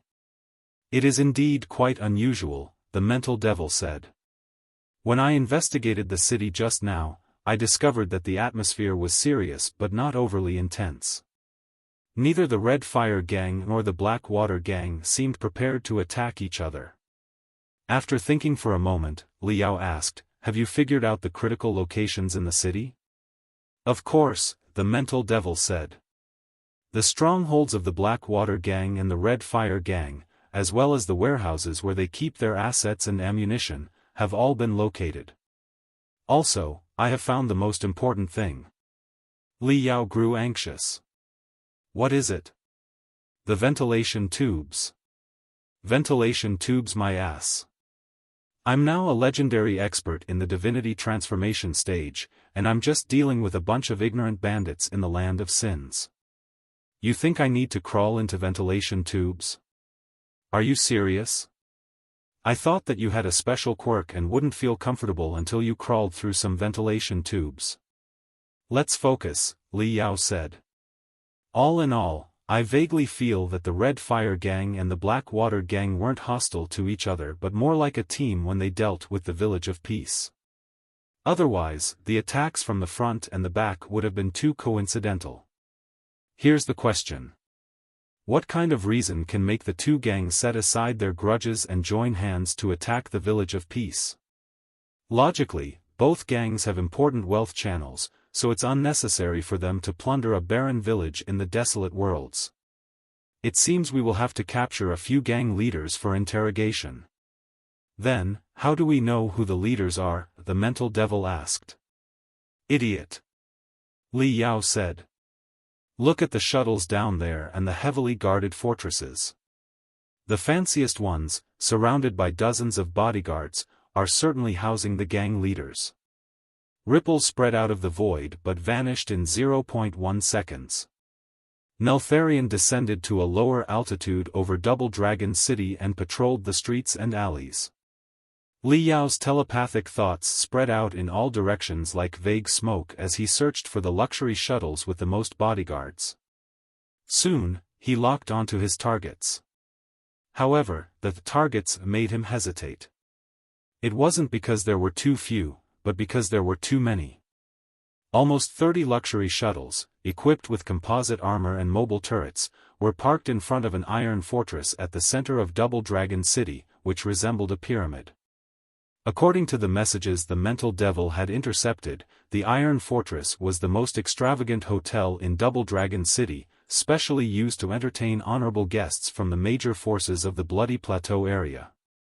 Naturally, it had the most thorough safety measures. As for the shuttles parked in front of the hotel, some bore the emblem of the Blackwater gang, while others displayed the mark of the Red Fire gang. Emblems and marks of another 10 or so major gangs from Double Dragon City were also present. What's the meaning of this? Are those scumbags having a meeting inside? Liao grew increasingly curious. After piloting Neltharion to circle the hotel 3 times, he found no way to infiltrate. His soul could not help but cough lightly. Cough, cough. Cough, cough, cough, cough. Does a soul need to cough? The mental devil asked with great curiosity. Why have I never realized that? Well, Li Yao said, about that. Did you search for the ventilation tubes of this extravagant hotel? The sewers will do, too. No, I didn't. However, I seem to have found another luxury shuttle. Li Yao and the mental devil locked onto a luxury shuttle in the south district of Double Dragon City almost simultaneously. Neltharion appeared above the stranger's head immediately. The south district housed the black market. Right next to the traditional black market, controlled by the Red Fire Gang, was the human market, controlled by the Blackwater Gang. In the land of sins, where resources were severely scarce, people, especially vigorous warriors and beautiful women, were a very important asset. A large batch of slaves, captured or purchased by the Blackwater Gang, was imprisoned in a giant iron cage embedded with sharp inward-facing thorns. The blood stains on the thorns silently told their grim destiny. The Blackwater Gang was skilled in the use of drugs. Most of the slaves had already been injected with tranquilizers and crouched in the yellow weeds, their eyes lackluster and drowsy. However, a few slaves chosen for display had been given a minimal dose of an exhilarant. They bellowed passionately and paced inside the cage like leopards and tigers. Other slaves, mutated into bizarre shapes, were locked in tiny cages alone, with heavy shackles on their hands and feet. Dense runes carved into the shackles emitted electric arcs and sparks, indicating their dangerous nature. Many merchants, dressed in brown or gray wind coats and respirators, pointed at the slaves and negotiated. From the luxury shuttle that Li Yao and the mental devil both noticed, a massive, 2-meter-tall, 200-kilogram man emerged. He wore a well-tailored silk robe, adorned with gold lace on the sleeves, and a silver mask concealed his face. His fingers, thick as carrots, were adorned with several glittering gems, signifying his great wealth. Li Yao smiled. A man who wears such a delicate robe and so many rings must value his life greatly and not wish to die for no reason. Moreover, since he is a merchant from afar, he must be well informed and probably knows things even the tough bandits here don't, the mental devil observed. Right now, all the tough bandits of Double Dragon City are in a meeting, and nobody is paying attention to the fatty. I hope he is foolish enough to give us half an hour alone with him. The poor, fancy-dressed fatty has no idea that 2 grim reapers are watching him. He seems to be a regular customer here, specifically to purchase female slaves. The moment he got out of his shuttle, a few members of the Blackwater Gang greeted him and escorted him to a secret room. With Li Yao's cultivation, such a secret room holds no secrets. He can clearly sense the fatty's breathing and heartbeat and overhear him discussing the deals of female slaves with the gangsters.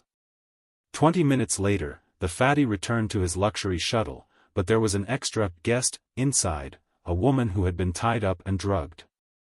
The fatty chuckled eagerly under his respirator and ordered the luxury shuttle to return to his hotel. Perhaps because the major gangs of Double Dragon City are negotiating inside the pyramid-shaped luxury hotel, he stays at another hotel not far from the slave market. The floor is covered with a thick woolen carpet, crystal lamps hang from the ceiling, and the walls are adorned with the most lascivious paintings. An enticing fragrance fills the air. If one didn't see it with their own eyes, it would be impossible to imagine such opulence in the hellish land of sins. The fatty said something to his bodyguards, then slammed the door shut and threw the woman, who was breathing heavily and wriggling like an octopus, onto the bed. Her plump breasts shook like jelly. The fatty removed his mask, revealing a giant, pale face. Fiery brilliance beamed from his small eyes as he mumbled, "The new medicine this time is truly powerful. Even I can hardly bear it anymore. F***ck. He lunged at the woman, who had lost her will and was driven by primitive instincts. However, instead of feeling the warmth and softness he expected, he felt as if he had landed on an iron bed embedded with nails, and his body seemed to be minced apart. The fatty bulged his eyes, only to discover that the woman was still lying on the bed, breathing evenly and fast asleep. However, he was held in the air by an uncanny force, his arms and legs spread apart, unable to move at all. He wanted to scream, but it felt as if a bucket of magma had been poured into his throat, burning it from the inside and making it impossible to utter a sound. No, he could actually make a sound, the sound of his carotid artery being cut and blood spurting out. The fatty watched his own blood spurt out like water arrows, condensing into a round red ball in midair before being burned up by a red fire, leaving no trace or stink. The sight was so creepy and terrifying that it devastated him. Dying. I'm dying. Why? Who's killing me? Who dares to kill me in such a place? Sensing his life fading away with his blood and the world before his eyes losing color, the fatty felt an overwhelming sense of fear, confusion, and regret. His mental defenses were completely shattered. 1985, The First King. His heart had never felt colder, and his death had never seemed more certain. From his fingertips to his internal organs, nothing seemed to belong to him anymore. All his senses had vanished, except for the hot, stinging sensation as his blood gushed from his carotid artery. Just as the world before the fatty's eyes was about to plunge into an endless abyss, a sudden pain shot through his neck, and the bleeding abruptly stopped. Hoochie. Hoochie. Hoochie. Hoochie. The fatty panted heavily, cold sweat pouring down his face. His lips were dry and cracked, and his body trembled. He knew he was still on the brink of death. A few more seconds of blood loss, and he would certainly have died. Waves of darkness enveloped him, and he felt like he was about to faint. But a stream of cold, sharp spiritual energy pierced through his head from his back, making his brain cells more active than ever. He had never been more awake. Then, an indifferent voice echoed in his ear, almost making him burst into tears. Don't be afraid. I'm not here for you. The fatty's Adam's apple bulged and rolled, but he couldn't find the words to speak. The voice continued. I'm here to kill the leader of the Red Fire gang. But when I arrived, I noticed that all the gangs in Double Dragon City were gathered for a meeting, leaving few opportunities to strike. So, I decided to find a random person for information. Fatty, from your clothes and your ride, I can tell you're a big shot in the bloody worlds. I don't want to kill you unless it's absolutely necessary, as it would cause a lot of trouble. So, you will answer whatever questions I ask you dutifully. As long as your information is satisfactory, I will be gone in 10 minutes, and you can continue enjoying your woman comfortably. We can act as if this never happened. If you agree, nod. A flash of brutality appeared in the fatty's eyes as he nodded quickly and stammered, I understand. Very well. The voice seemed convinced and continued with a smile. Tell me your identity first. Li Yao's guess was correct. The fatty was indeed a merchant from a notorious gang in the Bloody Plateau area. He had been in the slave trade for a long time, especially the trade of young, beautiful female slaves. Because his gang was infamous throughout the Bloody Plateau area, and the Blackwater gang had proven a trustworthy partner after several deals, along with some special reasons, he had not taken too many guards on his trip. He never imagined he would meet his doom. Li Yao was not interested in his sordid and despicable business.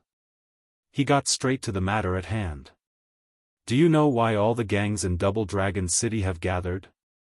What are they discussing exactly? The fatty was indeed well informed. After a brief hesitation, he said, they are probably discussing how to respond to the Fist King's invitation and whether or not to attack Liberty City together with the Fist King. Li Yao was slightly dazed. Who is the Fist King? The fatty looked somewhat lost. You don't know the Fist King? Li Yao sniffed. His spiritual energy condensed into a sharp blade, half freezing and half scorching, as it brushed the fatty's neck. The fatty's courage and passion had been released with his blood just now. Under Li Yao's threat, he immediately flinched. After thinking for a long time, he could only say, "The Fist King is the Fist King." Some names were indeed hard to explain because they didn't need to be explained in most cases. For example, in the Star Glory Federation, no one needed to explain who the Vulture was. The Vulture was the Vulture, Li Yao. Vulture Li Yao alone was enough to explain everything. Similarly, Ding Lingdang was Ding Lingdang and the Blazing Tyrannosaur. No explanation was needed. In the Land of Sins, or at least in the cruelest bloody worlds, Fist King, Lei Zhonglia was also a name that required no explanation. One simply needed to submit to him, avoid him, or be crushed by him. The legends of Fist King, Lei Zhonglia began when he was sold as a slave soldier to a gang after the village he was born in was slaughtered by another gang. Slave soldiers were cannon fodder. In the battles of the bloody worlds, their casualties were very high. Hundreds could die in a single gang fight. Slave soldiers served as the lowest scouts, exploring the path ahead or serving as bait during hunts for mutated beasts. When battle came, they would be injected with all kinds of stimulants and sent to charge at the enemy's cannons and chains words, roaring like animals. Few slave soldiers could survive for a year and a half in such brutal conditions. However, Fist King, Lei Zhonglia miraculously endured for 5 years and even made significant contributions to the gang, saving the gang leader many times at the risk of his own life. His strength also grew exponentially in battle, as if his primitive instincts had been awakened. In the end, he successfully shed his identity as a slave and became the most dominating and ferocious member of the gang. However, the good days did not last long.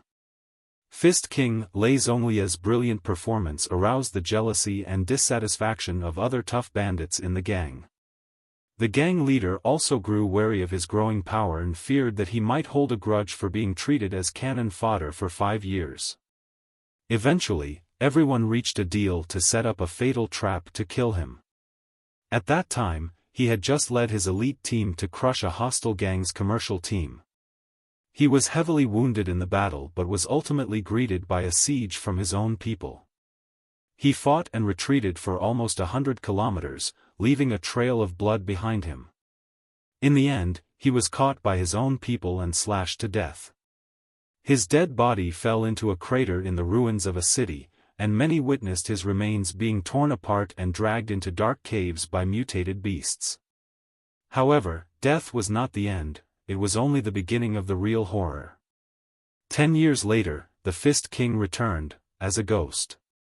When his body was shredded and swallowed by the mutated beasts, part of his remaining soul survived.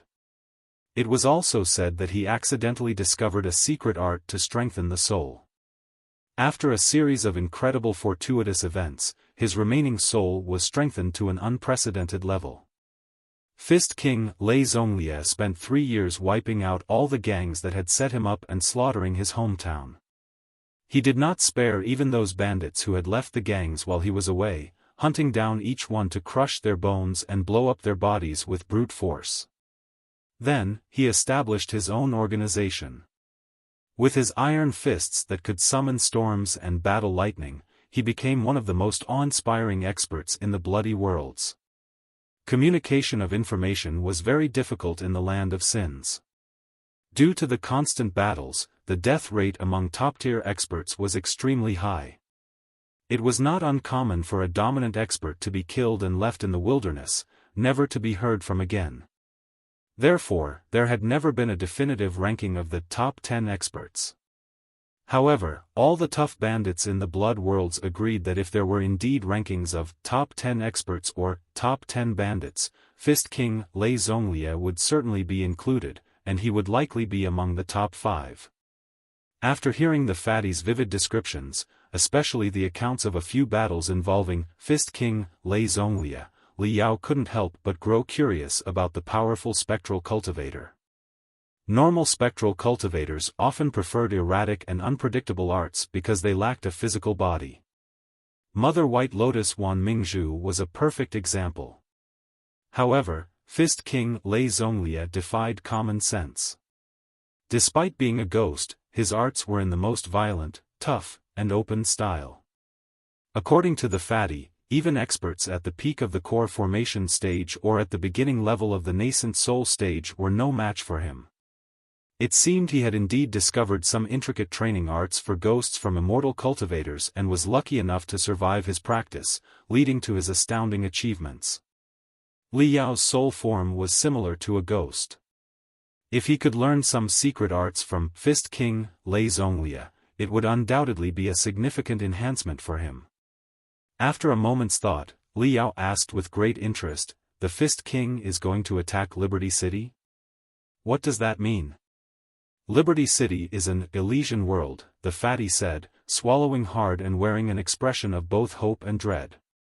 "The Fist King intends to bring down the leader of Liberty City and become the new master of the city." The so-called Elysian worlds were super metropolises with immense asset transmission tubes connected to the heavenly rails beyond the atmosphere, thus receiving support from the angels. The prosperity and power of these places were beyond the imagination of people from the bloody worlds and the desolate worlds. The random magical equipment or arts of the angels that leaked from the heavenly rails were enough to spark a storm of blood in the bloody worlds. All the experts who controlled the Elysian worlds were great men who had fought their way out of the bloody worlds after decades of battles before establishing their reign. It was said that they had been approved by the angels and could serve them directly, receiving rewards. They also possessed a significant amount of contribution points that allowed people to ascend to the city in the sky. Becoming the ruler of an Elysian world was perhaps the greatest dream for every tough bandit in the bloody worlds. The position promised infinite strength, power, fortune, and access to a world beyond the firmament. The bloody worlds were a hellish arena where minor beings brutalized each other. Every few years, the strongest among them would emerge and become the toughest bandit of all. These invincible and unstoppable monsters in the bloody worlds invariably cast their ambitious eyes on one of the Elysian worlds, aiming to overthrow the precious ruler with a vast army and become the new lord. It was said that the angels above the heavenly rails did not interfere with the conflicts in the land of sins.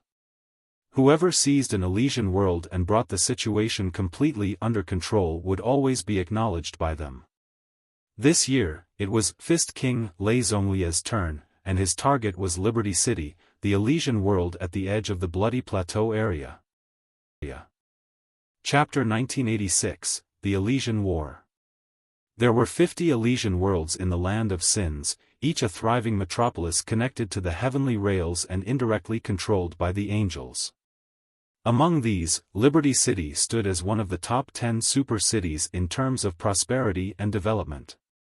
Decades ago, its leader had been an invincible bandit from the bloody worlds. After seizing control of Liberty City, he pledged his loyalty to the angels and worked diligently. Rumors suggested that he enjoyed strong backing from the angels. As a result, Liberty City not only became one of the finest luxury paradises for entertainment in the land of sins but also housed the most advanced magical equipment market and the most thrilling and brutal arenas. Moreover, the leader of Liberty City had amassed a substantial number of contribution points and frequently issued quests from the angels. He had helped many sinners who had accumulated enough contribution points to cleanse their sins and ascend to Manjusaka, the city in the sky, where they transformed into supreme angels. The Fist King turned his attention to this very Liberty City, which perfectly suited his character. He might remain dormant for extended periods, but when he struck, he aimed for the richest prize. However, taking down Liberty City was no easy feat. Xiahou Wuxin, the city's leader, had his own unique skills, having maintained his power for decades. Countless factions had attempted to challenge his rule, only to be swiftly and decisively defeated. The Fist King could not overthrow Xiahou Wuxin's reign alone. Thus, while recruiting soldiers in the bloody plateau to bolster his forces, he sent out countless invitations, calling on heroes from around the world to join a coalition to attack Liberty City. The invitation cards sent by the Fist King were classified into different levels. Almost all the reasonably large forces within the thousands of square kilometers around had received one, including the force the Fatty belonged to. From what the fatty had heard, the gangs of Double Dragon City had also received an invitation card. The meeting would discuss complex issues such as whether to join the Fist King's coalition army, how to coordinate the interests of the Red Fire Gang and the Black Water Gang, and how to ensure their bases would not be occupied by the enemy while the gangs from Double Dragon City launched an expedition to Liberty City. Li Yao finally understood why the Red Fire Gang and the Black Water Gang, which had always been hostile, would join forces to attack the Village of Peace and why they needed so much cannon fodder. However, he was still confused about something else. What do you mean by the levels of the invitation cards? Are those without an invitation card not qualified to join the Fist King's army to attack Liberty City? That's not exactly the case, the fatty explained dutifully. Attacking Liberty City, one of the top 10 cities in all the Elysian worlds, is a significant event. The Fist King is an unparalleled expert whose fame has spread across the entire land of sins. Many people have high hopes for him and are willing to help even without an invitation, hoping to claim some benefits afterward. However, the missions during the attack on Liberty City and the distribution of interests after the city is occupied will be quite intricate. If all the gangs within the thousands of square kilometers came to the Fist King in a disorganized manner, hesitated during the attack to better preserve themselves, and then jumped out to ask for a reward after the city was taken, Liberty City would certainly fall into chaos. So, why would the Fist King want such garbage to join him? The so-called invitation cards are actually a form of qualification, indicating that the Fist King recognizes the capability of a particular force and deems them worthy of earning benefits from the endeavor. Of course, they will have to follow the Fist King's commands during the attack. Depending on the levels of the invitation cards, the missions assigned will vary in danger. Naturally, if Liberty City is truly taken, the rewards will also differ. In short, the greater the risk, the higher the potential profits. Although the Fist King is powerful, he has always been fair in his dealings. Everyone knows this. As for the gangs without an invitation card, they can still participate in the great cause, but the extent of their share in the spoils after Liberty City is taken will depend on their luck and the Fist King's mood. That explains a lot, Li Yao thought for a moment. Combining and organizing 100 unruly, self-interested gangs was a daunting task, and this method seemed to be the only viable solution. In my view, Li Yao said, Double Dragon City enjoys a comfortable life with the trade between the Bloody Plateau area and the Thousand Lakes area, as well as the wealth from the Heavenly Rails. As a top 10 Elysian world, Liberty City will not be easily taken. Given your analysis, why are the gangs in this place getting involved in the conflict between Fist King, Lei Zhonglia and Xiahou Wuxin, the leader of Liberty City? Are they not afraid of failing? The fatty looked annoyed, as if he was about to ask how Li Yao could not know this. But after a moment's thought, he swallowed his question and explained, in the land of sins, you don't get to choose your path. The few commercial groups and gangs in Double Dragon City are not very large. It is not up to them whether or not to get involved in the competition. If they ignore the Fist King's invitation and he gets upset, they will likely become his next target. After the Battle of Liberty City is over, if the Fist King has taken it, there will certainly be many contributors he must reward. If the benefits in Liberty City are not enough for distribution, Double Dragon City will inevitably be offered by the Fist King. Perhaps he will grant the entire Double Dragon City to a gang that fought bravely in the battle and lend them a formidable army to attack the city. Let me ask you, how can the Red Fire Gang and the Black Water Gang in Double Dragon City expect to resist them? Therefore, after you receive the Fist King's invitation, you must join him, unless... Unless what? Li Yao asked. Unless you make a quick decision and join Xiahou Wuxin, the current leader of Liberty City, of course. Then, you will stand on the city leader's side, hoping that Xiahou Wuxin can defend Liberty City. But you will still be involved in their competition. Thinking for a moment, Li Yao asked, right, I believe a lot of forces will take Xiahou Wuxin's side, won't they? Of course, but the Fist King still has the advantage in numbers, the fatty explained.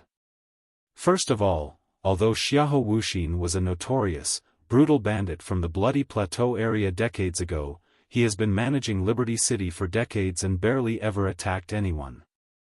Therefore, his brutality is not well known today. On the other hand, the Fist King has risen recently and swallowed many gangs and commercial groups, eliminating countless experts. He is one of the most famous experts in the Land of Sins. Therefore, many people believe that the leader of Liberty City is no match for the Fist King. If the two of them were to clash, the Fist King would certainly overpower Xiahou Wuxin with brute force. Secondly, and more importantly, as the saying goes, those who are barefooted are more fearless than those who wear shoes. Right now, tremendous wealth and interests have accumulated in Liberty City, and Xiahou Wuxin commands many deep-rooted interest groups. He is the one wearing shoes. However, the Fist King has transformed all his wealth into war assets, preparing to take a wild gamble. He is the barefooted one. Even if you help Xiahou Wuxin defend Liberty City and defeat the enemy, it's impossible for him to share his core interests. Even if he is willing, the interest groups under his command won't just hand over their gains. The Fist King is different. To occupy Liberty City, he is willing to pay any price. Therefore, you will be risking your life on either side, but the odds of success are slightly higher on the Fist King's side, and the rewards after victory are slightly greater. Naturally, most people have chosen to support the Fist King. The more people who support him, the greater his chances of success, and more people will be drawn to his army to attack the city. Eventually, the team will snowball and grow larger. How many people will end up taking the leader of Liberty City's side? Li Yao thought of something and asked, "Didn't you just say that the leader of Liberty City has a lot of contribution points, which can help people rise to Manjusaka? Are the contribution points not enough to attract a sufficient number of experts?" For your information, in the battles to compete for the Elysian worlds, the angels have always been absolutely neutral, the fatty said. When news comes that an expert will attack a city, the connection between the heavenly rails and the Elysian worlds is cut off, and all contribution points are frozen. They will not be unfrozen again until the final victor of the battle settles everything. If the attacker wins, they will be awarded double contribution points, which will allow them to teleport many people to Manjusaka. Therefore, the leader of Liberty City is far less appealing than the Fist King in this respect. Li Yao said to himself, "It seems the angels strongly encourage the experts of the bloody worlds to attack the Elysian worlds." The mental devil grinned hideously and said, "Of course. If the immortal cultivators are playing a game of competition in the martial meritocrat sector, such city attacks must be the ultimate form of the game. The battles over the Elysian worlds will attract the strongest experts from all over the Land of Sins, who will perform all kinds of peculiar and unbelievable techniques. Some of these techniques might have even escaped the attention of the immortal cultivators. So, as long as the immortal cultivators scan the details of the battle intensively, they will naturally get tremendous experimental data. Also, after large-scale battles, a lot of experts will be sent to Manjusaka justifiably to be studied without raising any suspicion. Isn't that killing two birds with one stone? In that case, we will have to pay a visit to Liberty City, Li Yao said. Of course, the mental devil chuckled. Through Liberty City, we will have a chance to go to Manjusaka. Also, didn't you hear what the fatty said just now? There's a magical equipment market of a very large scale in Liberty City. We might find a high molecular layer-by-layer scanning magical equipment to solve our main problem. Considering the battle plans in his heart quickly, Li Yao asked, "Fatty, how much do you know about the situation in Liberty City? Who are the experts often sent out on missions by the city leader? This is my last question. I'll leave after you finish answering it, and you can continue your entertainment." The fatty nearly felt like crying. His voice shaking, he asked, "Aren't you here to assassinate the leader of the Red Fire Gang?" "Of course," Li Yao said casually. But don't I need to distract everyone's attention if I want to kill the leader of the Red Fire gang? If you don't want to talk about it, fine. I don't think who the leader of Liberty City's subordinates are is a big secret. A lot of other people know who they are, right? No, please don't. I'll confess. I'll confess. The fatty grew anxious and quickly confessed everything. Li Yao listened in silence, constructing a detailed, virtual double dragon city inside his soul.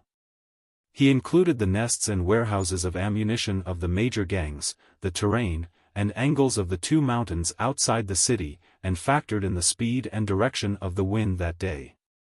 Every detail rolled into his soul like a translucent droplet of dew.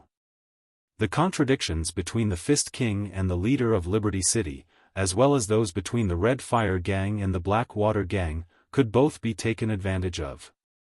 Almost 1,000 healthy warriors had gathered in the Village of Peace, with enough firearms and ammunition. Aside from the shortage of top-tier warriors, their overall capability was not weak. They were certainly no match for the gangs in Double Dragon City right now, but I have to reach out to Han Te and Luli first so that Gu Zhengyang and the others can reinforce us at any moment. 3 minutes later, when Neltharion transformed into a streak of red and pierced out of his mouth from the back of his head, Li Yao's plan fully took shape. At the same time, inside a luxury hotel at the center of Double Dragon City, known for its heavy defenses and extravagant decorations, hundreds of well-armed bodyguards surrounded a meeting room that had been specially reinforced with 3 layers of iron plates. At a long desk made of black wood sat more than 10 menacing bandits, each looking violent and moody. They were the leaders of the major gangs in Double Dragon City. Stabbed into the center of the desk was a rectangular piece of iron, carved with 3 iron fists surrounded by furious flames. It was the invitation card sent by Fist King, Lei Zhonglia, and the source of their quarrels and dilemma. The smoke and disorder in the meeting room suggested that the gang leaders had been arguing for a long time about how to respond to the invitation. We either don't try at all or go all out. In my opinion, all the experts in the gangs should be sent, leaving none behind. A muscular man, with biceps like crystal bombs and a fiery tattoo between his eyebrows, pounded the desk hard, leaving a deep mark in the iron-tough black wood. He stared at the man opposite him. As his fists moved again, white smoke rose from the deep marks, as if the desk had just been scorched by fire. He was the leader of the Red Fire Gang. Few people dared to call him by his name anymore, everyone simply referred to him as Boss Fire Eye, out of respect. What he was staring at was a man as slender as a viper, with eyes as cold as a scorpion's, and 2 teardrop tattoos beneath them. This was naturally Wu Du, the leader of the Black Water Gang. Sensing the provocation in the eyes of the Red Fire Gang's leader, Wu Du sneered and said, "If all the experts from all the gangs are sent out, who will attend to the businesses in Double Dragon City? No one will, and someone could take advantage of our weak defense and occupy our base. The Fist King's attack on Liberty City will be a super war, rare even in the past few decades. If we join him with insufficient numbers, the battle will be over before we can even get involved," Fire Eye declared, his eyes glittering. Besides, almost all the forces in the Bloody Plateau area are involved in the conflict between the Fist King and the leader of Liberty City. Who will take advantage of our weak defense? If anyone does, it will only be you, Wu Du. Wu Du scoffed but did not respond. There will certainly be great casualties if we join the Battle of Liberty City, Fire Eye continued. Will others feel secure if someone is left behind in Double Dragon City? Instead of each plotting their own plans here, we should simply deploy all our elites and experts. After all, once Liberty City is taken, who will dare claim Double Dragon City with the Fist King's support? Whoever disagrees must be planning to play tricks while everyone else is on the expedition. Don't you agree, Wu Du? Fine by me, Wu Du said coldly. If the Red Fire Gang is bold enough to gamble with everything, there's no reason the Black Water Gang shouldn't play along. Fire Eye, don't keep your eyes on the Black Water Gang the whole time. Think in the long term. The most important thing right now is that the Fist King has only given us one invitation card, and with so many gangs in Double Dragon City, this is a serious issue. Additionally, it's a 3-star card, which is a very low level. Once we arrive at the Fist King's camp, we will likely be burdened with many thankless tasks, and there may be little benefit in the end. You must be prepared for your efforts to possibly be for nothing. Isn't it simple? Fire Eye snorted and snapped his fingers, raising a wind that made the hollowed-out iron scrap on the desk tremble. The invitation card isn't named. I've heard the Fist King doesn't mind forces exchanging their invitation cards. Whenever we see someone with a higher level card, we can rob them. That should solve the problem. If we want to rob someone else for their invitation card, we need to stick together. If Liberty City is truly occupied, the benefits will be immense, beyond our imagination. Is it necessary to fight over petty interests in Double Dragon City? Wudu said earnestly, as if he meant it. Then he suddenly changed the topic. By the way, why are there no messages from the Village of Peace? It's the largest village within 100 square kilometers and has plenty of cannon fodder. We can push them to the front, saving many of our own brothers. The communication lines are probably jammed again. What's so strange about that? Fire Eye replied, not thinking it was a big deal. This time, the Red Fire Gang and the Black Water Gang worked together to deceive them. Ma Ku and Fei Zhong are leading the team on my side, too, with over 10 precious crystal suits. It would be a joke if they couldn't handle a tiny village, unless you're playing some tricks again. Fire Eye, it wasn't easy for us to sit down and negotiate peacefully. If you keep being so paranoid, there will be nothing to negotiate about, Wudu said gloomily. There is only one invitation card. If you don't want cooperation, we can always have a competition to see who is more capable of owning it. For a moment, the atmosphere in the meeting room became even more tense. Even the long, black wooden table creaked as if it couldn't withstand the dominating auras of the two gang leaders. Just then, deafening explosions echoed outside.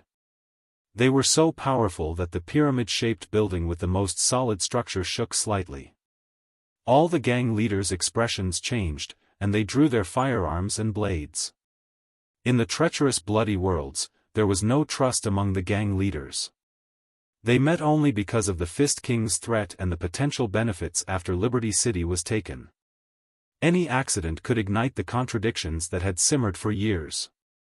Wudu! Fire Eye roared, rising abruptly and pointing his chainsword at his nemesis. What tricks are you playing? You're too rash, Wudu said, still sitting. Two tiny storm bolters slipped out of his sleeves, aiming at Fire Eye's lower body beneath the table. The situation is unclear, and you're so eager. Who knows if you're the one acting? Exactly where did the explosions take place?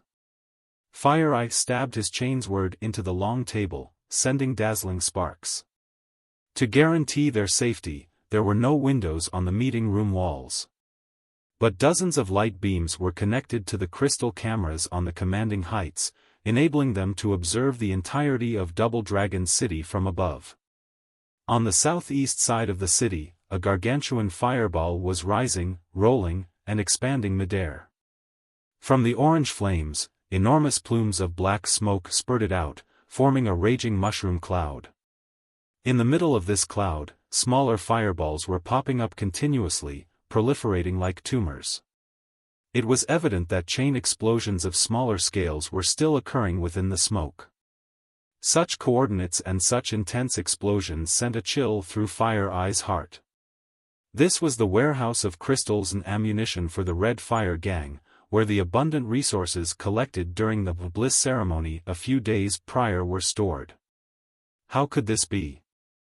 The warehouse of crystals and ammunition was the most heavily guarded place for the Red Fire Gang. Nearly a third of their best elites were posted nearby, yet none had sent any warning. Who could have slipped in silently and triggered such a shocking explosion? Fire Eye's eyes seemed to be ablaze as he glared at Wudu, his chainsword revolving at a much higher speed. Cold sweat immediately broke out on Wudu's forehead. He bellowed, "Fire Eye, don't be fooled. The Blackwater gang didn't do it." At that moment, several large-scale explosions occurred in various parts of Double Dragon City one after another. They seemed to be bombarded by cannonballs from afar, but what erupted was not destructive blasts but dense, ink-like black smoke. Like an overwhelming fog, it completely enveloped the central district. These were smoke grenades whose coordinates and angles had been precisely calculated. Fire Eye, Wudu, and the other gang leaders had never seen smoke grenades that released such dense smoke so swiftly.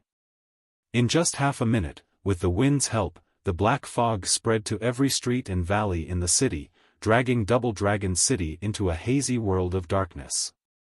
Gunshots and screams echoed from all directions simultaneously. What exactly is going on? Fire Eye bellowed into the communicator on his wrist in fury. Hasty gunshots and chaotic screams came from the other end before someone shouted, "Boss!" Someone outside said Fei Zhong returned half dead, covered in blood, claiming the Blackwater gang betrayed us and have been bought out by the leader of Liberty City. They don't want to join the Fist King's army with us at all. Those sent to the Village of Peace, including Ma Ku and Fei Zhong, were completely annihilated by the Blackwater gang's surprise attack. Fei Zhong said he saw Ghost Axe Zhoda, a tough general under the leader of Liberty City, on the Blackwater gang's side. While all the bosses were in a meeting, they attacked the Red Fire gang's base. Shoal. Fire Eye roared. "Where is Fei Zhong? Tell him to come here immediately." "I don't know," the man on the other end shouted. "The situation is a mess. Explosions and fights are everywhere. I don't know where Fei Zhong is." The meeting room fell into dead silence. The only sound was Fire Eye's rapid, animal-like panting. Wudu's face was paler than a corpse. He pulled the trigger slightly harder and said earnestly, "Fire Eye, listen to me. This is a scheme." Hardly had he finished speaking when another earth-shattering explosion rocked the area. From the city shrouded in black smoke, a second massive fireball rose slowly. The coordinates indicated it was the headquarters of the Red Fire gang. No more words were needed. Fire Eye and Wudu locked eyes, reading the information in them clearly. It no longer mattered whether there was any scheme or plot. Whether the Blackwater gang had taken the leader of Liberty City's side was irrelevant. What mattered most was that the Red Fire gang, the Blackwater gang, and the many other gangs in Double Dragon City had been on equal footing, in a delicate balance that allowed for cautious cooperation. Now, the Red Fire gang's headquarters and warehouses, their most important facilities, had been destroyed. The balance was broken. How could they seek cooperation? For Fire Eye, even if it wasn't Wudu who did it, the Red Fire gang had still suffered tremendous losses. How could they participate in the Fist King's war and compete with the Blackwater gang? For Wudu, even if he had a body of tongues, it was impossible to explain himself. Whatever he was going to do, Fire Eye would bear a grudge and strike at the first opportunity. Therefore, he might as well. Moreover, the series of explosions had created a haze of smoke, making the situation unclear. It was impossible to tell who fired first, but the Red Fire gang, the Blackwater gang, and the other gangs behind them were already engaged in a fierce, chaotic battle. Fire Eye and Wudu moved almost simultaneously. Fire Eye's chainsword unleashed unstoppable auras, slicing the long table in half and lunging at Wudu with lightning speed. Wudu's storm bolters fired more than 10 explosive mystic rays instantly, blowing up a series of light balls where Fire Eye had just stood. The small meeting room immediately turned into a jungle of bullets and blades. To show their sincerity, neither party entered the meeting room in a crystal suit, which added to the bloodiness and cruelty of the melee combat where fists punched flesh. With almost 10 gang leaders gathered inside, the area outside was packed with their bodyguards, their noses almost touching. Hearing that the leaders inside were already fighting, some bodyguards hurried to open the door to reinforce their boss, but more simply drew their daggers and pistols and attacked those next to them. Under the cover of black smoke, Double Dragon City turned into a brutal hell. Explosions and gunfire echoed through the streets and alleys, but what spread faster than the explosions and gunfire was a rumor that the Blackwater Gang had sided with Liberty City's leader and was attacking the Red Fire Gang's headquarters with Liberty City's elite forces. They would slaughter everyone in the Red Fire Gang to establish their authority and warn other gangs against joining the Fist King. If the gangsters could calm down and think, they might notice the rumor's many flaws. However, amidst the black fog, explosions, and the desperate screams of their comrades, how many tough bandits could stay calm and think? Attack before you are attacked, that was the eternal truth in the land of sins. In the black market in the East District of Double Dragon City, the bandits of the Red Fire Gang and the Blackwater Gang engaged in a shooting match, gradually drawing in the other supporting gangs. The deep-seated grudges between the many gangs, fueled by conflicts of interest and frequent small-scale fights, erupted today, driven by fear and fury. It was impossible for them to calm down until they had killed all their enemies. In the North District of Double Dragon City, the Blackwater Gang's warehouse of crystals and ammunition was heavily guarded and prepared for attacks. From the black smoke, however, dozens of burning shuttles rushed out and crashed into their defense lines simultaneously. The blasts from the series of explosions were like a surging tsunami, blasting nearly 100 Blackwater Gang bandits into the sky. Only then did the Red Fire Gang bandits, clad in heavy armor, crawl out of the flames, roaring and lunging at their foes. In the West District of Double Dragon City, a factory of exhilarants belonging to the Blackwater Gang was also burning fiercely. All the Blackwater Gang members were tied up and kneeling on the ground before being shot in the back of the head one by the brutal Red Fire Gang bandits. Their blood and brains splattered onto the lips of the Red Fire Gang bandits, making their smiles even more sinister in the light of the raging flames. But their smiles did not last long when stormy gunshots echoed in the sky. Several heavily armed shuttles, marked with the Blackwater Gang's emblem, bombarded the Red Fire Gang with the firepower of over 30 cannons. In the chaotic battle, not everyone had gone frantic. Some gang captains, hoping to preserve their strength, tried to keep their subordinates out of the fighting and commanded them to escape to areas with fewer gunshots. But they did not know that a dim, dangerous red light was patrolling in the black smoke, emitting powerful telepathic thoughts that were unhindered by the darkness. The subtle changes on the battlefield were perceived with precision.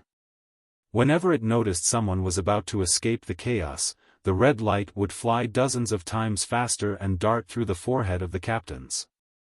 After their captains were shot by the uncanny bullets, the remaining tough bandits would run about like headless flies, only to be caught in the fire net again. The red light acted like the most brilliant director, controlling the seemingly chaotic battlefield with precision.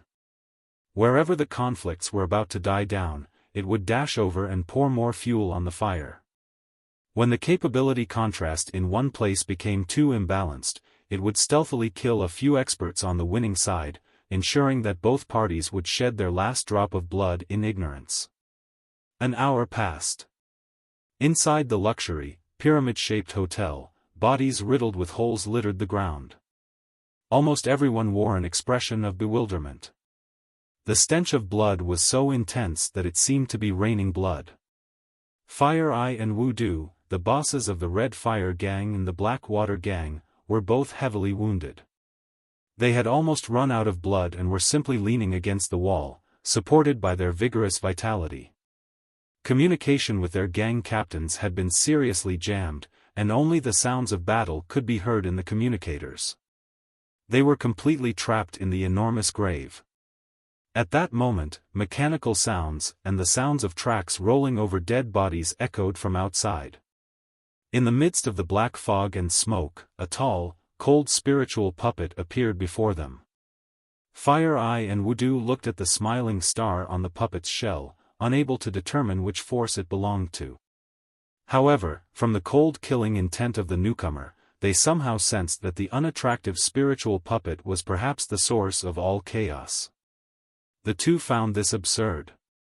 Was it possible for a spiritual puppet to direct a chaotic battle that involved the whole of Double Dragon City? Wudu covered his abdomen, which had been left with an enormous hole, and tried to ask, "Who are you?" After he spoke only 3 words, the guns on the chest of the spiritual puppet began to glitter. The burning bullets shoved all his questions back down his throat and into the back of his head. Before that, Fire Eye's furious eyes had frozen. From his forehead to the tip of his nose and to his jaw, a long, narrow red line gradually appeared. The carnage in Double Dragon City lasted from dusk until dawn the next day. After a night, almost all the gangs were uprooted and annihilated. The bandits who somehow survived became like frightened birds. Looking at the city, rife with bodies and fire, they were too terrified to act. Before they could even begin to clean up the mess, a fully armed, overwhelming army appeared in Double Dragon's Valley outside the city. They were the villagers from the Village of Peace. The previous day, Li Yao had asked Han Te and Lu Li to forward the entire plan to Gu Zhengyang, but Gu Zhengyang would certainly not believe it so easily. However, the Village of Peace had already been pushed to desperation. Even Ma Ku and Fei Zhong, 2 notorious bandits, had been killed by him, and the advanced waterborne facilities from the Black Water Gang had also been destroyed. It was clear that the tough bandits from Double Dragon City would not let them off easily. No matter how humbly they presented themselves, they could not avoid their fate as cannon fodder. Therefore, they might as well fight to the end. At midnight, Gu Zhengyang led an elite squad of scouts and climbed to Green Dragon Mountain to observe the situation in Double Dragon City. When he saw that Double Dragon City was indeed engulfed in smoke and explosions, with gunshots echoing non-stop, he felt both surprised and suspicious, yet sensed a slim hope. As dawn broke, the fog and smoke in Double Dragon City gradually cleared, revealing the city's gruesome aftermath. Gu Zhengyang immediately concluded that Double Dragon City had completely lost all order. In the land of sins, there was no clear distinction between civilians, warriors, and bandits. The warriors of the Village of Peace were trained by Gu Zhengyang, a skilled expert from the sky, and Blood Eagle, Zhao Lai, a former tough bandit. They were well organized and had a high combat ability. When they arrived at the valley, ready to sacrifice themselves, they were fearless of any enemy. The bandits, who had just fought for a whole night and lost all their leaders, were no match for them. Those who dared resist were immediately killed by the warriors of the Village of Peace, who outnumbered the bandits 10 to 1. The slaves from the human market were freed and enlisted on the Village of Peace's side. By noon, the Village of Peace had largely brought the situation in Double Dragon City under control. The flames that burned all night gradually died down. Although the asset warehouse of the Red Fire Gang had exploded and burned to the ground, the other gangs had more than 10 enormous warehouses of resources. These warehouses stored high-energy food, water-cleaning cartridges, anti-radiation suits, and a myriad of magical equipment. They even had dozens of low-level crystal suits. With so many assets, even if the population of the Village of Peace doubled, they would be able to sustain themselves for the next year and a half. However, although the situation was settled for now, the future was still unpredictable. The Red Fire Gang and the Black Water Gang were gone, but Double Dragon City was a crucial location. Although it was in the middle of a power vacuum, new gangs would soon enter the area and restore it to its former state. Unless, of course, the Village of Peace could defend Double Dragon City and become the new dominator, which had perhaps been the greatest dream of Blood Eagle, Zhao Lai in the past. The Village of Peace was not necessarily incapable of it, but if they became the new dominators of Double Dragon City, they would inevitably turn into ferocious, ravenous animals like the Red Fire Gang or the Black Water Gang. As for the path they should take in the future, Gu Zhengyang had not found the answer. Perhaps no one in the Village of Peace knew. They could only try to save more people and live longer by following their hearts. At noon, Han Te and Lu Li went to Gu Zhengyang, who had been busy all morning. Holding hands, they summoned their courage and presented their request to Gu Zhengyang. "You're leaving?" Gu Zhengyang's eyes gleamed like a hawk as he glanced at Li Yao behind them. "You're going to find Manjusaka, the city in the sky, with this Fiend star?" "Yes." The two youths gritted their teeth and replied, "We have to go to Manjusaka and ask the high and mighty angels many questions. We will uncover the truth of our world." To their surprise, Gu Zhengyang did not immediately reject them. His eyes were deep and unfathomable, revealing no hint of his thoughts. Touching Lu Li's head, he sighed. "Both the city in the sky and this Fiend star hold too many secrets. Perhaps they far exceed the limits of what we can pursue, and seeking the answers might cost us our lives. Are you still willing to search for the answers despite that?" Han Te and Lu Li looked at each other and said firmly, "Yes. Master, we know that finding the city in the sky is very dangerous. But is there any place in the land of sins that is not dangerous? Although we lived in the village of peace peacefully, didn't we still suffer disasters from time to time? Furthermore, the village of peace has resolved the current crisis, but it will only be temporary. Double Dragon City is a fat piece of meat. Soon, other wolves and tigers will find it and try to occupy it. When those predators arrive in the city, the first thing they will do is attack the village of peace because we are the greatest threat in the area. If we do not want to be swallowed by others, we have to strengthen ourselves by any means necessary, just like the gangs. We must grow tusks and claws and become animals that are even madder and more brutal than them. But is that the kind of life you want?" Gu Zhengyang was silent. After a bitter smile, he said, "That was the path Zhao Lai wanted to walk. Perhaps it is the right path, but I simply can't make that choice. No. Zhao Lai, and the entire world are wrong. You are the right one, Master." Han Te clenched his fists. "Lu Li and I both want to change the cruel and absurd world. But to change it, we must understand it clearly. That's why we have to go to Manjusaka, the city in the sky. Master, don't you want to one day grow gold barley across the entire land of sins and resolve all the conflicts and disasters on our land? Just let us go. We will certainly find an answer about this world. Dad, we have already grown up. You can't protect us forever." Lu Li bit her lip. "If Fiend Star comes with us, there won't be any problem." Gu Zhengyang looked at Li Yao again, then recalled the horror of the night before, filled with gunshots, explosions, and surging flames. It was hard to imagine that Double Dragon City had been destroyed by a spiritual puppet. What kind of monster was it exactly?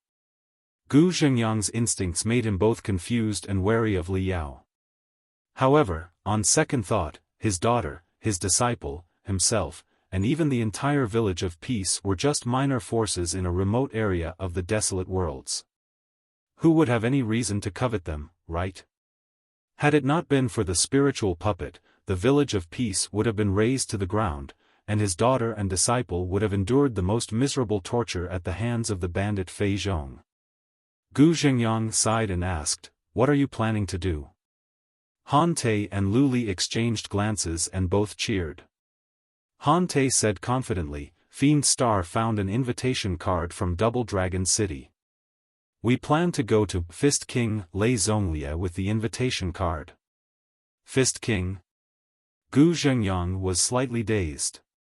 Then he frowned and said, "The Fist King is preparing to attack Liberty City. The bloody Plateau area is turbulent right now. Are you really going to involve yourselves in it? If we don't join the Fist King's army, how can the two of us, who are mere nobodies, sneak into the Elysian world and find a way to ascend to the city in the sky?" Han Te rubbed his nose and smiled. The confrontation between Fist King Lei Zonglia and the leader of Liberty City gives us small fries a great opportunity to take advantage of the chaos. We will certainly be able to gather a lot of information and even accumulate abundant contribution points. We are also going to the Fist King for the sake of the Village of Peace, Luli said solemnly. Right now, most of the gangs on the Bloody Plateau have focused their attention on the competition between Fist King, Lei Zhonglia and the leader of Liberty City. They have no time to bother with small places like Double Dragon City or the Village of Peace. I estimate that we will still have time to strengthen the defenses of Double Dragon City. However, after the battle in Liberty City is over, someone will definitely come here to try to take over Double Dragon City. Therefore, after we join the Fist King's army, we will observe in secret and find out who covets Double Dragon City and the Village of Peace so that you can make preparations in advance, Dad. Moreover, if we are lucky, we will win the support of Fist King Lei Zhonglia. If so, no one will dare to touch the Village of Peace, and you can build Double Dragon City into a brand new city. Gu Zhengyang smiled but did not comment on their proposal. He simply said, "From your words, it seems you are confident in Fist King Lei Zhonglia's victory. But I can tell you that it is not necessarily the case. Xiahou Wuxin, the leader of Liberty City, has been a dominant expert for decades. I don't believe he will simply wait to be killed by the Fist King." It doesn't matter, the two young ones looked at each other and smiled. We won't remain loyal to the Fist King if Xiahou Wuxin proves to be tougher. We will certainly not hesitate to switch sides. Let us go, Dad. Luli shook her father's hands. Otherwise, what can we do even if we stay here? When the battle between the Fist King and the leader of Liberty City is over, many gangs will come, and we will still be doomed. Gu Zhengyang was deep in thought. About that. That day at dusk, Han Te and Luli were all set to go. Even Li Yao had fully upgraded himself with the assets in Double Dragon City. He still appeared clumsy and unattractive, but the gear, engine system, and aggressive magical equipment inside the iron shell had been entirely renewed and could more or less keep up with the pace of his soul. Gu Zhengyang had gone to bid the two of them farewell with a lead grey jar in his hands. "Master, what's this?" Han Te asked curiously. Gu Zhengyang smiled and opened the jar. A weird fragrance spread out, along with a golden brilliance that looked like wine. "The seeds of the gold barley!" Luli exclaimed. "Exactly." Gu Zhengyang sealed the seeds carefully and gave them to his daughter. "Help spread them across the entire land of sins. Maybe they will take root and sprout somewhere." "Master," Han Te called him earnestly and waved his fists hard. "You must hold on. We will certainly be able to protect the Village of Peace if we work together." "Of course I will. I won't be crushed so easily." Gu Zhengyang grinned. "I will certainly protect the Village of Peace until you return. It's a deal." Han Te waved his hands hard. "Master, we're off." "Dad, take care of yourself." Luli held back her tears. "We are leaving." "Wait. There's still something I want to say to you." After much hesitation, Gu Zhengyang took a deep breath and said, "About the chip I sent you, the one that contains little cultivators, I've given it a lot of thought. It was not until I was almost killed by Ma Ku and Fei Zhong the other night that I finally figured everything out. Maybe it doesn't matter whether or not the Martial Meritocrat sector had cultivators in the past. Even if all the stories in Little Cultivators were fabricated, and there were never such idiotic and short-sighted things as cultivators in the past, it doesn't matter.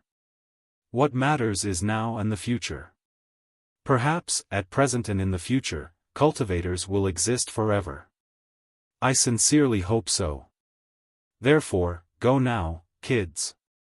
Believe in yourselves and change the world to create a new one of your own." 1990, arriving at Bloody Plateau in the Land of Sins, in the Bloody Plateau area. This place was different from the Thousand Lakes area, where the Village of Peace was situated. The Thousand Lakes area had once been bombarded by countless powerful earth penetrators, leaving enormous craters in the cities and the wilderness. After hundreds of years, these craters had turned into lakes, giving the area its name. The Bloody Plateau, on the other hand, did not suffer the scourge of so many Earth penetrators, but it was still affected by a catastrophic event that destroyed everything. A type of fungus that devoured all living creatures and triggered extreme genetic mutations was prevalent here. As far as the eye could see, the entire Bloody Plateau was covered in a thick carpet of fungi. A hazy red mist floated in the air, mixed with a greasy stench, making one feel as if they were in an ocean of blood. This is why the area is called the Bloody Plateau. The impenetrable carpet of fungi killed crops and most of the plants that humans relied on, leading to the extinction of plants and triggering a chain reaction that caused the collapse of the entire ecosystem. The once docile animals in the Martial Meritocrat sector were almost entirely wiped out. Those that survived in such an extreme environment and fed on the fungi experienced various bizarre genetic mutations, becoming the most ferocious and aggressive monsters. Weaker monsters fed on the fungi and fought each other like insects. Over time, more powerful monsters emerged through this competition, roaming the Bloody Plateau in groups and even attacking human towns and shuttles without fear. Of course, some humans sought the cores and calculi condensed within the monsters' bodies and hunted the creatures on their own. For hundreds of years, humans and animals fought each other on the Bloody Plateau in this way. The piles of bones that paved the Bloody Plateau silently described the goriness of the 100 years of battles. The largest bones were nearly 5 stories tall. The tusks that pierced the sky resembled enormous sabers capable of cutting a warship in half. Despite the passage of hundreds of years, the bodies had not decayed and were scattered across different parts of the Bloody Plateau. Based on their different forms, they became the most eye-catching landmarks. Liao, Hante, and Lu Li had defeated dozens of waves of mutated beasts and slain almost 100 bizarrely shaped monsters within the first half of their trip. However, no matter how dreadful and hideous the creatures were, humans were always the most terrifying beings in the land of sins. This place was the depths of the bloody worlds. With the news that Fist King Lei Zhonglia was about to attack Liberty City, the largest city in the Bloody Plateau region, the entire Bloody Plateau was in turmoil. All the gangs and rogue bandits began to take action. Before the giants clashed, the forces or vanguards under their command had already clashed, transforming the Bloody Plateau into a vortex of destruction. To fight for the Fist King's favor or an invitation from the leader of Liberty City, to weaken the enemy under the Fist King's or the leader of Liberty City's command, or to settle old grudges, hundreds of fierce battles had erupted simultaneously across the Bloody Plateau. Countless sinners fell dead in the wilderness, their flesh devoured by fungi. Within just a few days, only bones remained. Liao, Hante, and Lu Li, the seemingly weak and unattractive adventure squad, were also caught in the chaos now and then by accident. Kill them all. On a shuttle embedded with enormous horns, making it resemble an iron-armored rhino, 3 tough bandits, their hair standing like coxcombs and eyes gleaming with greed, charged at Liao's group, laughing viciously. It was their 3rd attack that day. No reason was needed. 2 inexperienced teenagers walking alone on the Bloody Plateau, accompanied by an unattractive spirit puppet, were the perfect prey. Here they come again. Han Tate sighed heavily. Isn't this great? Li Yao smiled. It's a perfect opportunity to practice and become more familiar with the techniques I taught you a few days ago. Speaking of which, you truly are amazing, Grandpa Yao. Lu Li licked her lips, her eyes beaming with delight. Not only have you refined the shortcomings in our techniques, but you've also taught us advanced new methods that blend with our natural talents. I feel stronger each morning when I wake up. Chances are, Grandpa Yao was once the top expert in the Martial Meritocrat sector. He's certainly the strongest old grandpa in the land of sins today. Han Te unwrapped the bandages on his arm, revealing 9 interconnected metal rings. The young man grinned to himself, why are these bandits so stupid? Since these 2 seemingly harmless people have ventured deep into the Bloody Plateau, they must be more than they appear. Before he finished his thought, his arm rose like a crystal cannon, aiming at the iron-armored rhino diving from the sky. He roared, 7th level of the lightning strangle, the heavenly thunder cannon. Z. Z. Z. Z. The 9 metal rings revolved faster than ever. Hundreds of electric arcs interwove into a lightning storm before the young man's arms, mixed with countless paper-thin scraps, and smashed at the enemy with overwhelming force.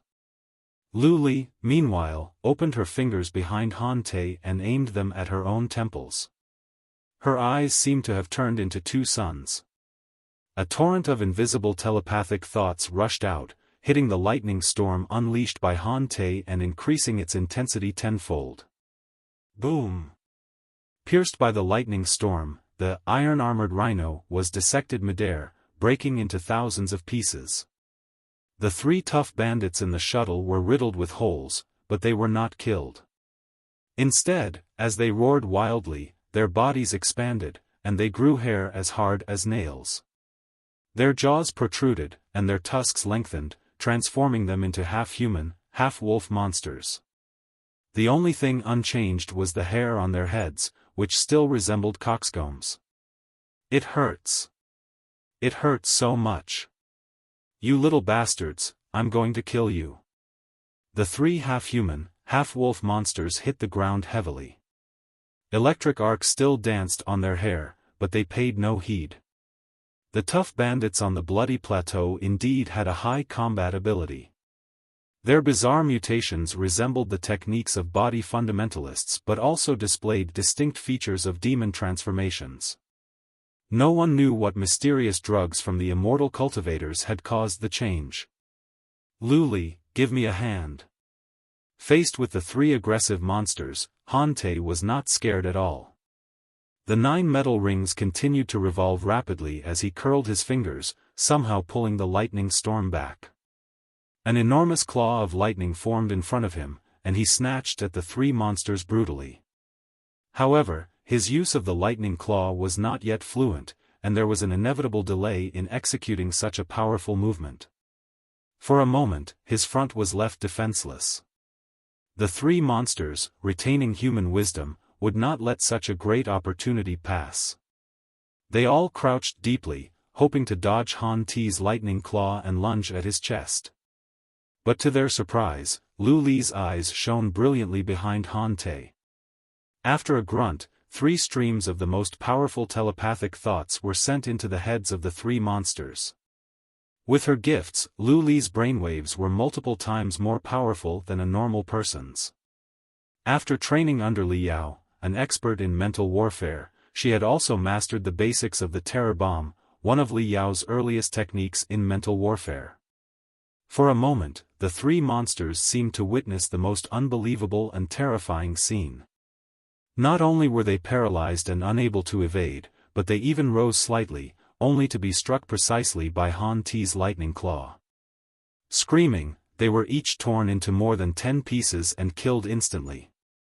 Han Te and Lu Li would have frowned at the gruesome scene half a month ago. However, after half a month of bloody training on the bloody plateau, they had grown accustomed to it. After Li Yao's harsh training, the 2 could almost be considered elite bandits. Under Li Yao's guidance, they had practiced several powerful teamwork techniques, allowing them to compete with core formation stage experts without revealing Li Yao's true identity. If Li Yao activated his soul power to the highest, he could naturally annihilate experts in the nascent soul stage directly, without the help of the 2 little fellows. However, this place was not a remote village in the desolate worlds, like the Village of Peace. According to the analysis of Li Yao and the Mental Devil, the battle between Fist King, Lei Zhonglia and Xiahou Wuxin, the leader of Liberty City, should be a battle that the immortal cultivators intentionally arranged to attract all the deadly experts in the entire land of sins, to test the most powerful techniques and magical equipment.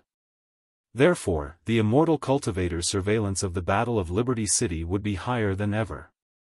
It would be more difficult for him to attack as blatantly as he did in the Village of Peace and Double Dragon's Valley.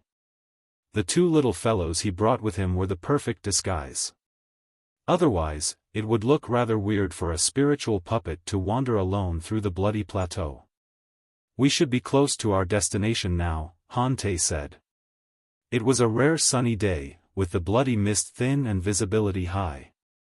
Han-Te raised his telescope and searched the horizon for a while. He suddenly pointed somewhere far away and exclaimed, "Look! It's right over there. That's Liberty City, an Elysian world." Li Yao looked in the direction Han-Te was pointing. Before he saw the city itself, hundreds of kilometers away, he noticed a tiny thread between the sky and the earth. Or rather, it was a high tower stretching from the ground into the sky. At the base of the tower was a pedestal in the shape of a pyramid. Countless hazy buildings had been established around the pyramid, forming a splendid metropolis. The tall tower rose from the tip of the pyramid, all the way up into the clouds, joining the vaguely visible heavenly rails. From that perspective, it somewhat resembled a pillar supporting the sky. This was the transmission tube of assets connecting the heavenly rails to the land of sins. It was also the sole path of ascension for the thousands of sinners in the land of sins. Was the Battle of Liberty City, a competition between Fist King Lei Zhonglia and Xiahou Wuxin, as simple as it appeared? If the immortal cultivators were testing powerful weapons or capturing a large batch of sinners to study them in Manjusaka, how would they interfere with the battle?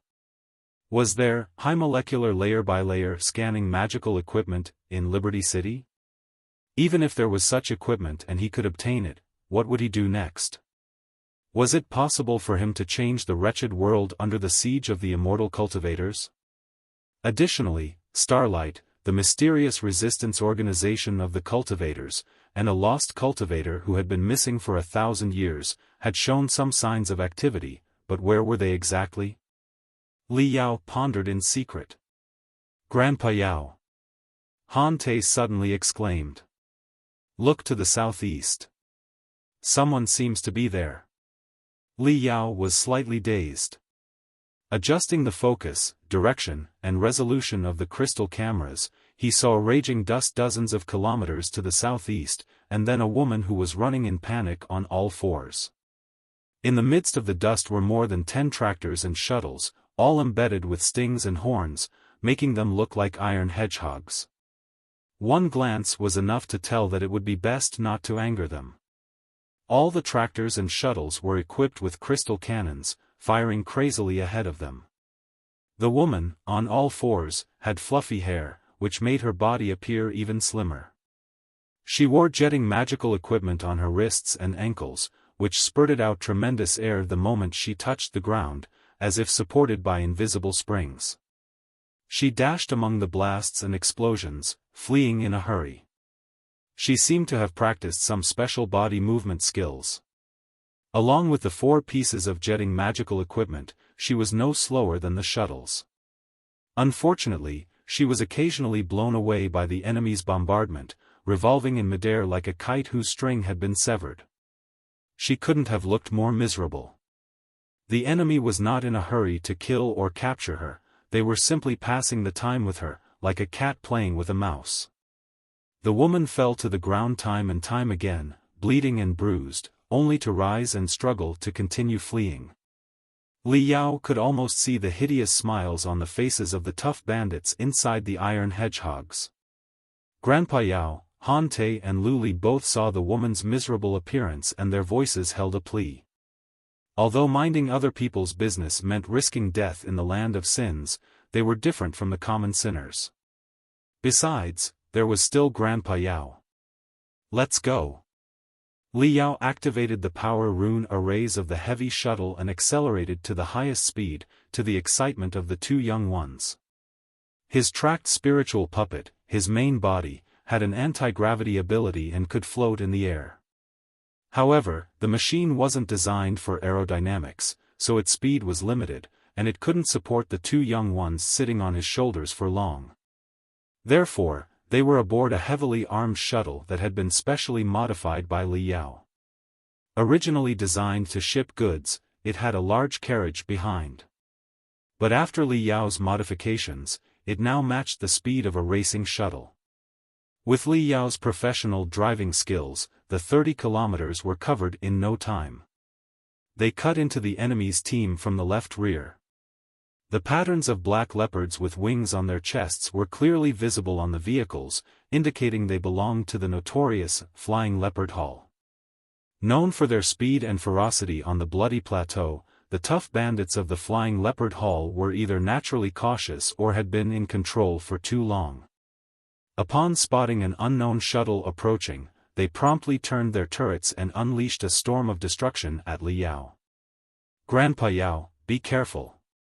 Han Te and Lu Li exclaimed simultaneously. Li Yao's soul yawned lazily. The seemingly cumbersome heavy shuttle transformed into a nimble streak of brilliance, weaving delicately through the hail of bullets. A large cluster of exhaust flames spurted as he accelerated, catching up to the woman fleeing in desperation. A mechanical arm extended from the right side of Fiend's star, grabbing her and throwing her into the carriage.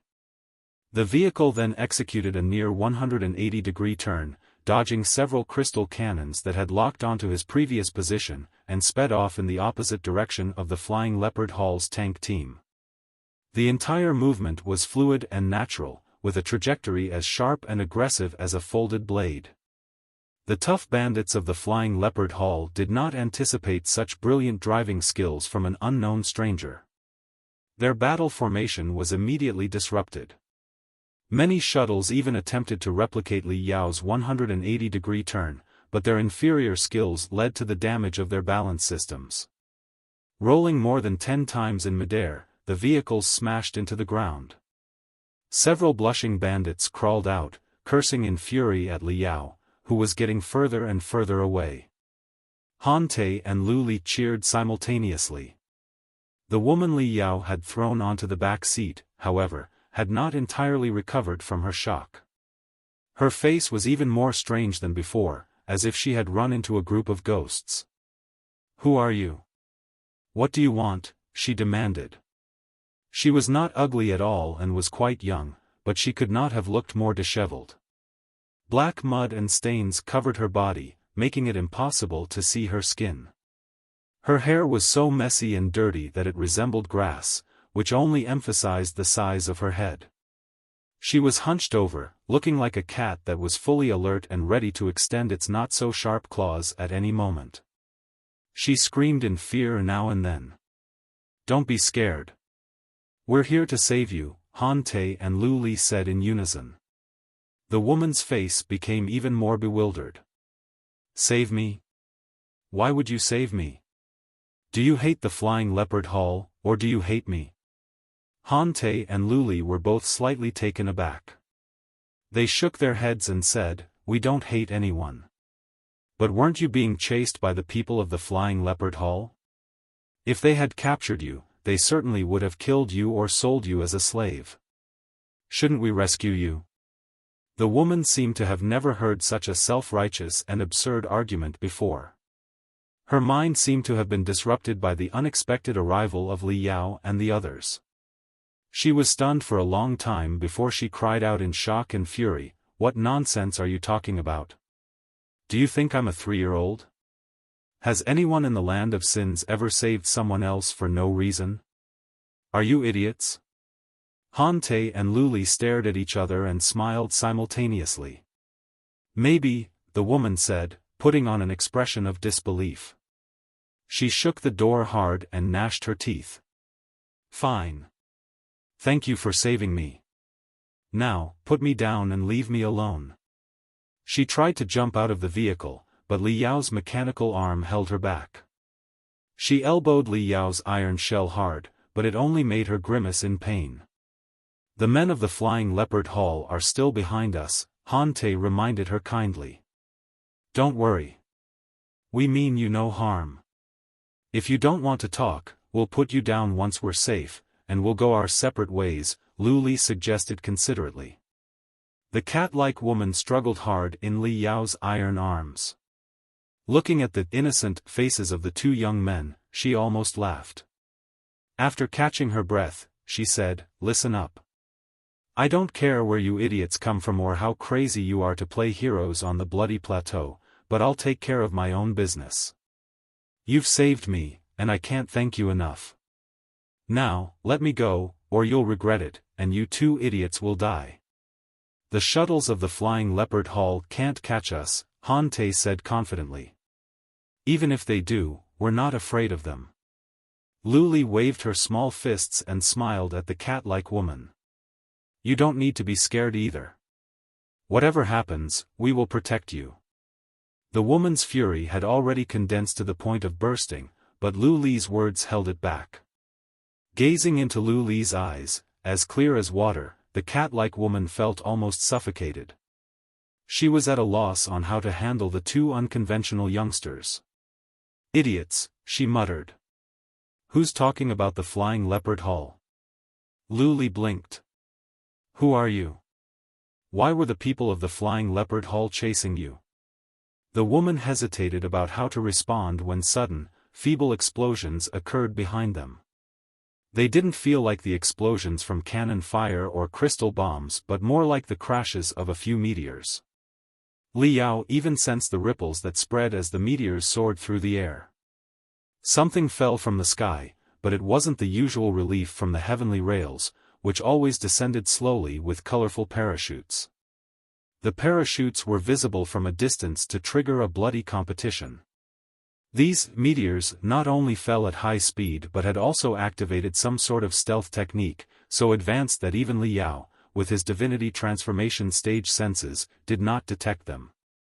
They intentionally avoided being seen. Of course, even with remarkable stealth and buffer systems, meteors crashing at high speed would leave traces. When the invisible meteors hit the ground, explosions erupted, and mud walls nearly 10 meters high rose up. Their landing points were not far from the shuttles of the Flying Leopard Hall. The bandits, likely curious, sent out half of their shuttles to investigate the landing sites of the invisible meteors. Then, there were intense explosions, and desperate screams. Note, the term is kept in Chinese as it was in the original text. If you'd like it translated to English, it would be, crazy gunshots. For a fully clean and grammatically edited English version. Then, there were intense explosions, crazy gunshots, and desperate screams. What's going on? Han Te and Luli were both surprised. The Flying Leopard Hall is engaged in a fight. They seem to have been slaughtered.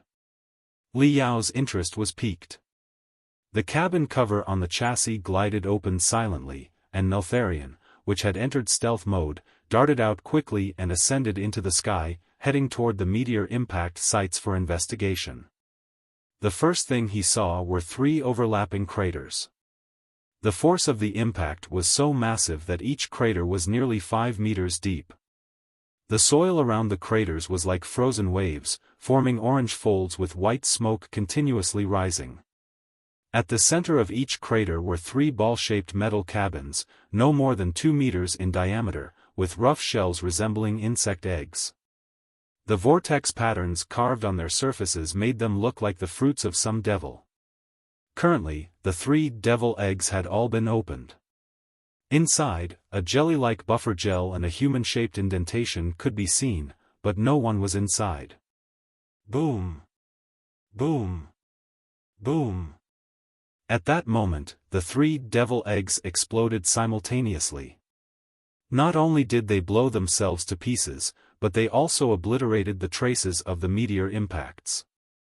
No one could deduce what had happened there based on the marks. In other words, those who had fallen from the sky in the devil eggs did not want the sinners in the land of sins to know their origins. However, there were still eyewitnesses, the bandits of the Flying Leopard Hall. Half of the shuttles of the Flying Leopard Hall were shrouded in black smoke after the explosion, as if they had been stuck in the deepest swamp of hell. After half a minute of gunfire and screams, there was nothing but dead silence. The other half of the bandits from the Flying Leopard Hall had been chasing Liao, Han Te, Luli, and the mysterious woman. Realizing it was not going well, they made the wise choice to turn around and escape at top speed. However, no matter how fast they ran, they were no match for the 3 streaks of brilliance that shot out of the black smoke. The red, blue, and yellow lights swiftly approached and landed before the tough bandits of the Flying Leopard Hall, beginning a new round of slaughter. Crystal suits. Li Yao's soul tightened sharply. There were crystal suits in the land of sins, too. However, in Li Yao's eyes, aside from a few creative and experimental units, most parts of the crystal suits were mediocre goods that had been refurbished and modified too many times. Even Li Yao had to be cautious when modifying or upgrading these components, fearing that he might blow up the junk if he poured too much spiritual energy into them. In contrast, the crystal suits of the 3 guests from the sky were clearly mature, high-end models with stable structures and outstanding performance. Golden light shimmered on their surfaces like scales, indicating that they were light suits that applied the membrane theory. Coupled with their professional and sophisticated skills, they had practically turned the slaughter into an art. The muscular man on the left wore a black crystal suit with 2 heavy cannons crossed on his back and a bear head emblem on his chest. Standing at least 2.2 meters tall, he could tear a tank in half without needing any weapons. The one in the middle was a woman in a red crystal suit, her breasts high and her waist as slim as a viper. She held a crimson whip in each hand, seemingly made of magma. They had a temperature of almost 1,000 degrees, making it easy for her to slash the tanks of the Flying Leopard Hall in half. Needless to say, when the whips hit people, they would be instantly cut in half, and their wounds would be cauterized immediately. The crystal suit of the short figure on the right extended thin, transparent daggers from his fingers, elbows, knees, and toes. His crystal suit also featured very advanced stealth functions, allowing it to change color even during high-speed movements. He was like a breeze of death, brutally slaughtering the bandits who were fleeing in a panic. It was a cruel pleasure to watch them kill so effortlessly. The tough bandits of the Flying Tiger Hall thought they were playing a game of cat and mouse, but they suddenly realized they were the mice rather than the cats. No, they were too weak to even be mice. Soon, they were all executed by the 3 guests from the sky. They are all experts. Li Yao thought to himself. The 3 guests from the sky obviously weren't using their full strength, so Li Yao couldn't determine their exact capabilities. But by his preliminary assessment, they were at least at the peak of the core formation stage. The woman with the scorching whips was likely in the nascent soul stage. Shwa. Shwa. Shwa. The crystal suits of the 3 guests from the sky suddenly vanished, replaced by common brown protective capes and goggles that covered half their faces. However, before the capes and goggles blocked their faces, Li Yao managed to catch a glimpse of their appearances. The man on the left was a muscular giant over 2 meters tall, with greasy skin and eyes that seemed to be bulging with muscle. In the middle was a woman with an indifferent expression and a viper tattoo on her cheek. There was no telling how old she was. The short man on the left seemed to have performed half-mechanical modifications on himself. His eyes had been replaced by 2 protruding crystal cameras that could rotate 360 degrees. What was weird was that there were 2 additional pairs of crystal cameras above and below those 2, meaning 6 crystal cameras in total were embedded in his face. Emitting a bluish brilliance and rolling simultaneously, these artificial eyes made him appear creepy. Besides their eccentric appearances, Li Yao also sensed an aura entirely different from the people in the land of sins. In the terrible land of sins, the sinners lived a turbulent, insecure life. Even the toughest bandits always had panic and desperation written all over their faces, like a flock of shocked birds. Every second could be the last of their lives. In contrast, the 3 guests from the sky had arrogance, disdain, and laziness on their faces, expressions of absolute dominators of other people's lives. The mental devil's voice echoed, "What have you found?" "Those people are not old grandpas from the sky but out-and-out immortal cultivators," Li Yao said very confidently.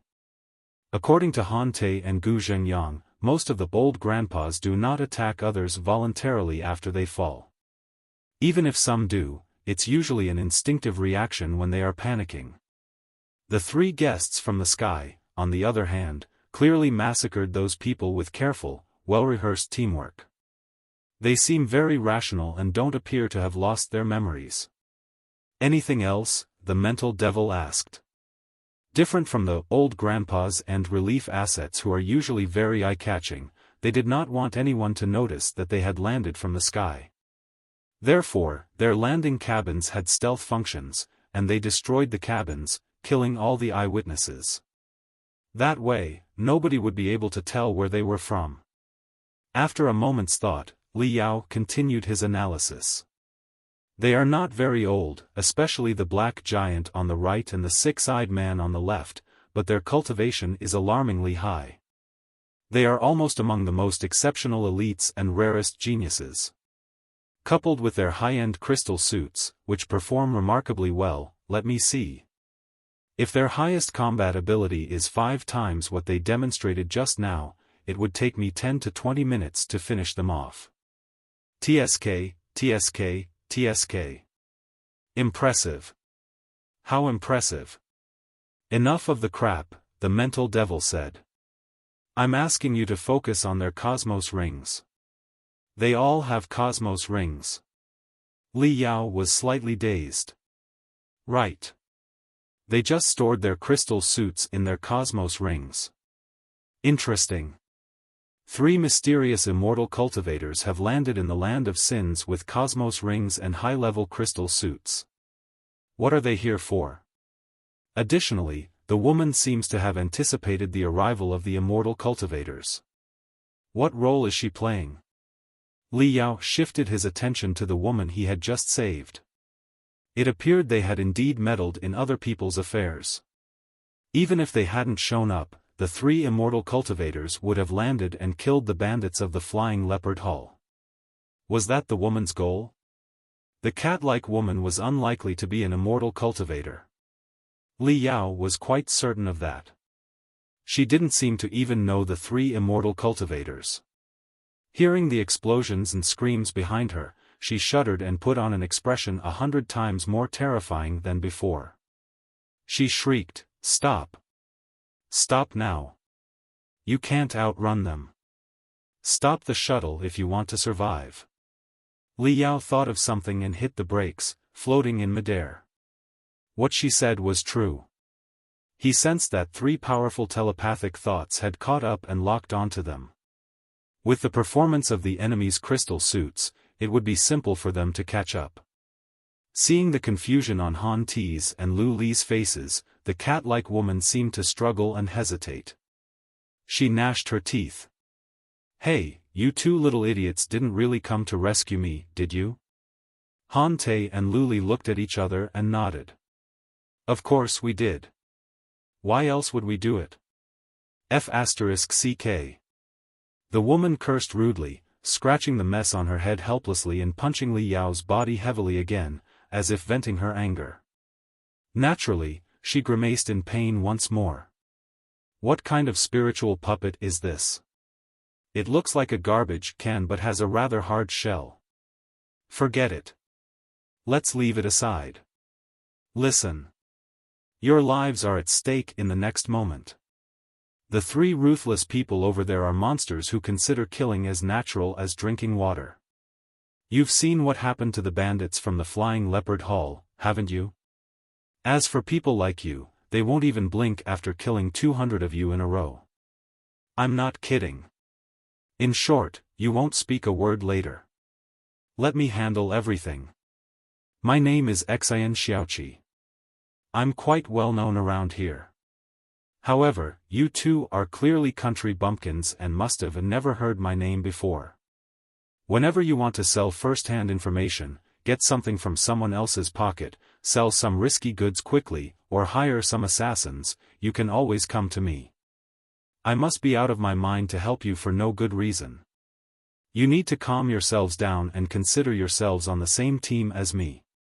Don't make any sudden moves or say anything foolish, or you'll get me killed too. Do you understand, you 2 idiots? Note, corrected assassins to assassins for clarity. authority. Han Te and Luli were clearly intimidated by Xin Xiaoqi.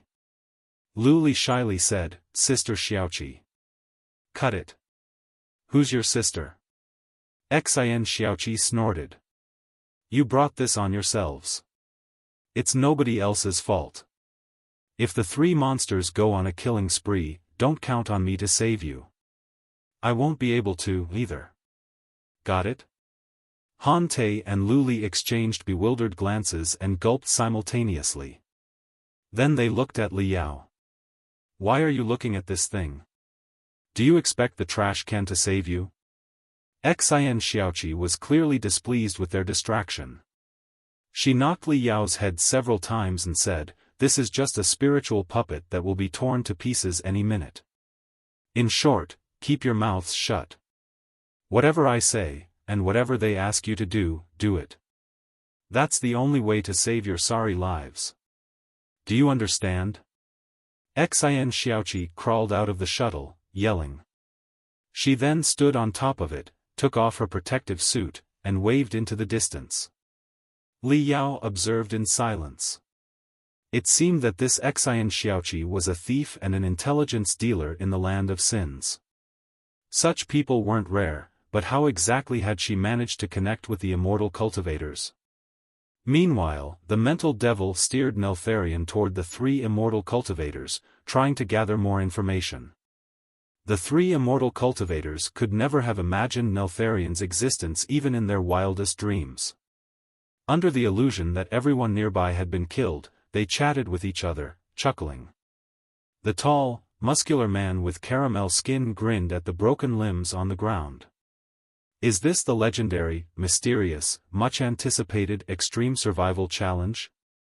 To me, it's just average. Those guys are too weak. They're not even worth my time. Why are you in such a hurry? We've only just landed. This place is more like a novice village. It's meant for us to get used to the air, environment, and gravity."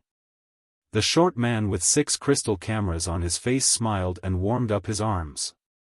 Then he took a deep breath and licked his lips with a bloodthirsty expression. "I kind of like this place. The air here is thick with the scent of blood, which is truly intoxicating. I can't wait to start killing. You two need to pull yourselves together. Don't think this place is a playground where you can do whatever you want," the woman with a viper tattoo on her face and a more senior demeanor said coldly. "This is different from all the trials and training sessions you had in the Grand Illusionary Land. There's no guidance, no directions, no game rules, and no operational logic here. The monsters and natives behave unpredictably and uncontrollably. They might attack you at any time for no reason. It's impossible to make any effective pact with them. There are also many wild creatures whose levels far exceed yours, including Fist King Lei Zhonglia and Xiahou Wuxin, the leader of Liberty City, whom we are going to meet this time. They are two of the toughest bosses here, and either could easily beat you to death. Remember, if you die here, you stay dead. The chances of you being revived as a spectral cultivator are slim to none. This is what a perfectly simulated extreme survival challenge is. This is not a simulation but the most authentic battlefield. If you are caught in extreme danger because of your own foolishness, nobody will come to help you. The other players will only take advantage of you. If your stupidity affects my operation, I will kill you without hesitation. Is that clear?" The viper-tattooed woman's voice was not loud, but the gravity in her words made the muscular man and the six-eyed shorty shudder in fear. They hurried to nod and said, "Absolutely. We will listen to the captain in everything." "That's good," the viper-tattooed woman nodded, satisfied. She then reassured them, "Be patient. The Battle of Liberty City is a golden quest that is rarely available. Besides the main quests to fight on the side of the Fist King and the leader of Liberty City, there are also many silver, bronze, and iron secondary quests. As long as it doesn't hinder us from accomplishing the most important mission, it won't hurt to spare some time for them. I'm not very interested in the secondary quests, the muscular man said, his smile gradually turning creepy. This time, 6 of the most distinguished young members of the Wu family of Anyang have been projected into this place for the trial. Whoever gains the highest score in the Battle of Liberty City quest will become the heir of the Wu family of Anyang and receive training resources and unparalleled arts 10 times more abundant than before. He.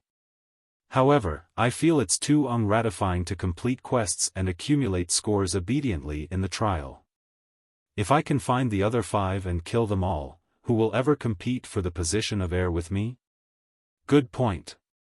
The 6-eyed shorty grinned. I thought the same thing. Wu Xiong, there are no conflicts of interest between us. After all, we are reasonably close classmates. As it happens, I also have 4 competitors in this mission.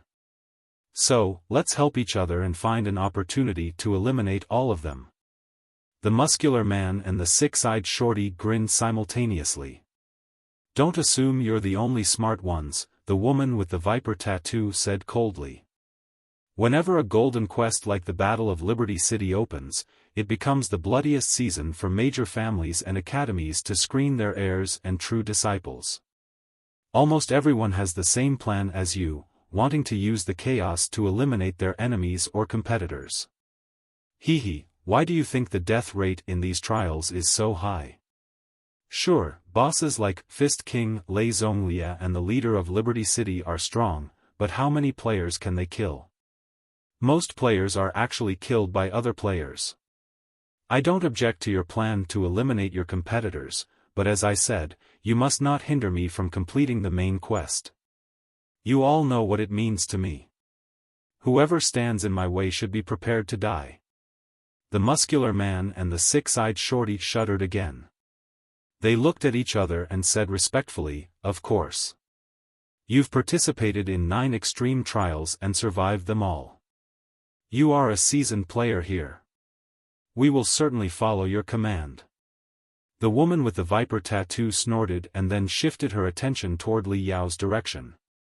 She said casually, the woman over there must be our guide. She will lead us to Fist King Lei Zhonglia's camp. Remember your roles right now. You are the special assassins born and raised here. The 3 immortal cultivators, or angels, or players, tightened their goggles and capes as they walked unhurriedly toward Li Yao and his companions. The mental devil murmured, extreme trial? Golden quest? Players? Strong bosses? What are they talking about? It seems that the planet has not only been transformed into a large laboratory to test cutting-edge magical equipment and techniques but also turned into a life-and-death arena to test and screen the talents of the noble families in the Imperium of true human beings, Li Yao said coldly. It does make sense, the mental devil said. With serious radiation and pollution, and mutated beasts and sinners who are more violent than them everywhere, it's gruesome, lawless, and bloody. Can there be a better test field? After a moment's thought, Li Yao said, therefore, Fist King Lei Zhonglia's plan to attack Liberty City has always been on the radar of the immortal cultivators. It was probably secretly directed by them and turned into a very authentic large trial quest. The mental devil added, those immortal cultivators descend from the sky as players, without alarming anyone, and will join the sides of the Fist King or the leader of Liberty City, respectively. For them, this is both training, a game, and a way to filter talents. As for the outcome of the competition between the Fist King and the leader of Liberty City, or the life and death of the sinners, they couldn't care less. Li Yao's voice grew colder and colder. Through a large-scale battle to attack the city, not only will the new magical equipment and techniques be tested to discover their strengths and weaknesses, but the next generation of immortal cultivators will also be tested to determine who is strong and who is weak. This is a solution that achieves 2 goals. Who exactly came up with such a remarkable idea? I really want to pay them a visit. What a shame, the mental devil cackled. They have wrongly estimated the level of the sinners. In the golden level quest of the Battle of Liberty City, the most powerful creep is neither Fist King Lei Zhonglia nor Xiahou Wuxin. I really want to see their faces when they think they have completed the quest perfectly after taking down the Fist King and the leader of Liberty City, only to discover that an even more powerful entity has spawned. Hee hee. Hee hee hee. We are analyzing the enemy's situation very righteously and thinking about how to save the world, Li Yao said. Can you laugh in a less creepy way? What's the big deal? The mental devil asked. If we consider the entire land of sins as a game map, we are definitely the strongest boss on the map. Of course, we should show the demeanor of a boss. While the two were talking, the three ignorant players had approached their shuttle. Their malicious eyes stared at the three people and the clumsy, unattractive spiritual puppet on the shuttle from behind their goggles. Xian Xiaoqi was so scared that she didn't even dare to breathe loudly. Making more than 10 gestures quickly, she stammered, "Please don't attack. You must be from that place, right? I'm here to welcome you." The three players nodded, smiling. The woman with the viper tattoo replied casually, "Yes. We are from the Valley of Thorns." Xian Xiaoqi's face turned even more sour, as if a bitter and sour orange had just been stuffed into her mouth. It was clear that she did not want the two young ones to hear the name Valley of Thorns in case they got any deeper into trouble. Han Te and Luli both trembled, clearly shocked by the news. Li Yao's soul released 2 warm ripples, soothing their spirits without alarming anyone. Then, he sent a message into Han Te's brain, "What place is the Valley of Thorns? Is it terrible? Don't talk. Just draw on my back with your hand." After spending a month with Li Yao, Han Te had learned some secret techniques to communicate quickly and silently with spiritual energy. He immediately wrote on Li Yao's back with his fingertip as a pen, "The Valley of Thorns is the most mysterious and dreadful organization in the land of sins. Rumor has it that they have been controlling the entire land of sins in secret. According to legend, the Valley of Thorns has the most dangerous assassins and the strongest mercenaries. Every large-scale conflict in the land of sins has the shadow of the Valley of Thorns. But what is strange is that nobody has ever seen a living assassin or warrior from the Valley of Thorns. Even their bodies have never been found, much less their headquarters and their communication methods. In other words, nobody even knows whether the organization exists. Perhaps they are just groundless tales that do not exist at all. Or maybe those who have seen the assassins and warriors from the Valley of Thorns are all dead now. Don't be scared," Li Yao's soul released a second ripple. "Nothing can happen as long as I am here. Just calm down and be smart." The mental devil simply smiled. It seems that the Valley of Thorns is a camouflage for the players of the immortal cultivators in the land of sins. A fabricated, non-existent organization of assassins and mercenaries. Fabulous. In that case, they have good reason to be involved in all the conflicts and fights in the land of sins. Even if some sinners discover the truth, they will be erased without alarming anyone else, and the order of the land of sins won't be disrupted. After all, there is little order here to begin with. Shaking, Xian Xiaoqi summoned her courage and said, My name is Xian Xiaoqi. I know about everything in the land of sins, including the scope of the major forces, the personalities and traits of the experts, the nests of the mutated beasts, the mysterious black markets. In short, you can ask me about anything you are interested in, no matter how peculiar the information. I will certainly tell you all I know and try to make my answers as satisfactory as possible." It seemed that Xian Xiaoqi didn't realize the 3 players were high and mighty angels, but the Valley of Thorns must have left a deep impression on her. She knew the dreadfulness of the fiends well and feared she might be killed on the spot if she accidentally offended them. Of course, by Li Yao's estimation, even if she diligently worked as their guide and helped the 3 players accomplish their so-called quests, her fate would not be any better. It was very likely that she would be delivered to Manjusaka and end up as a warm test subject. Li Yao did not believe that the immortal cultivators would keep any sinners who had contact with the players alive. The viper-tattooed woman smiled and patted Xian Xiaoqi's shoulder. Don't be so anxious. The one who asked you to come here should have told you what you need to do next, right? Yes, Xian Xiaoqi's soul almost left her body from the pat. She nodded, shivering. He asked me to take you to the Fist King's camp and join the Fist King's army. Then, I will listen to your command and provide all the necessary help for you to accomplish that. You know your job well, the viper-tattooed woman said, squeezing Xian Xiaoqi's cheeks with a smile. Do your job well, and you will be rewarded later. However, why are the two people behind you here? She gestured at Han Te and Lu Li. The muscular man and the six-eyed man both turned their intimidating gazes to the two young ones. Under the scrutiny of the three immortal cultivators, the two felt as if their blood had frozen. If not for Li Yao's spiritual energy flowing into their bodies, they might have groaned and collapsed to the ground. They're with me, Xian Xiaoqi said quickly after a brief hesitation. We will go to the Fist King's camp together. Will you? The viper-tattooed woman neither approved nor disapproved. Narrowing her eyes, she observed Han Te and Lu Li, who were too young. She suddenly began to move her lips quickly. Their killing intent is very strong, the mental devil said hastily. Should we kill them? Are you insane?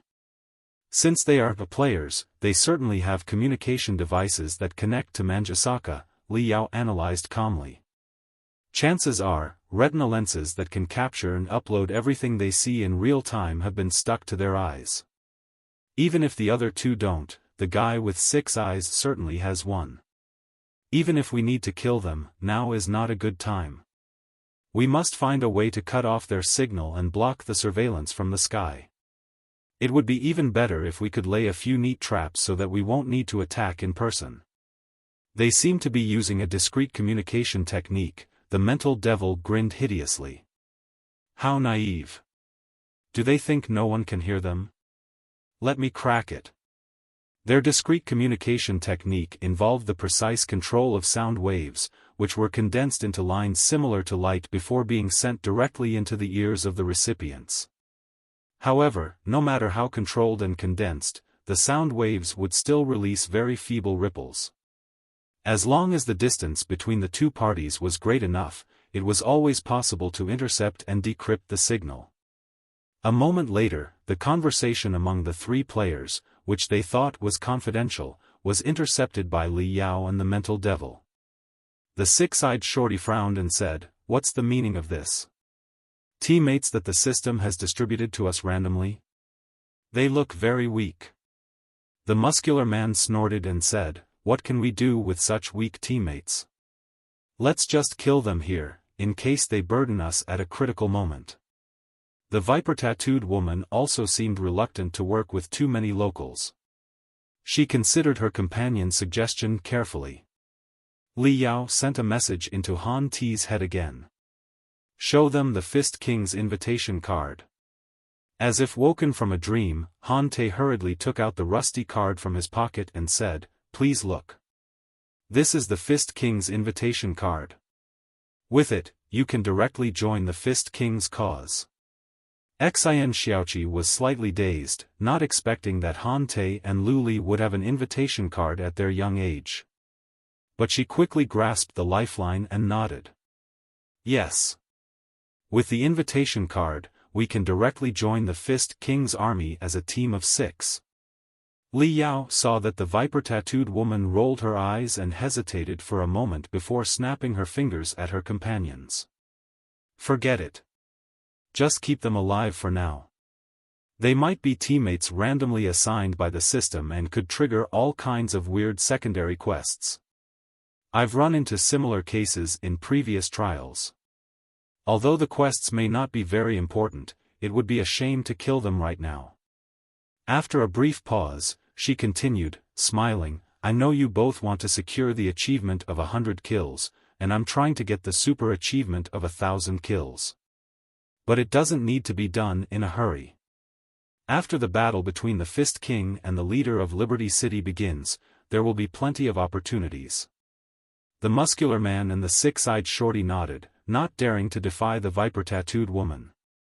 Little did they know that they had just avoided a near-death encounter, albeit only temporarily. He is Black Spear, he is Flashpoint, and I am Red Viper, the viper-tattooed woman introduced them with a mocking tone. Xian Xiaoqi swallowed hard and glanced at Han Te and Lu Li. I am Han Te. I am Lu Li. The two young ones tried to calm themselves and introduced themselves. What's this? The woman with the viper tattoo suddenly shifted her attention to Li Yao. She glanced at him casually at first, but then grew curious and carefully scratched Li Yao's iron shell. She observed, somewhat surprised, it looks ugly and stupid, but some of the components are quite well designed. Li Yao's wariness, which had just lowered, was raised to the highest level again.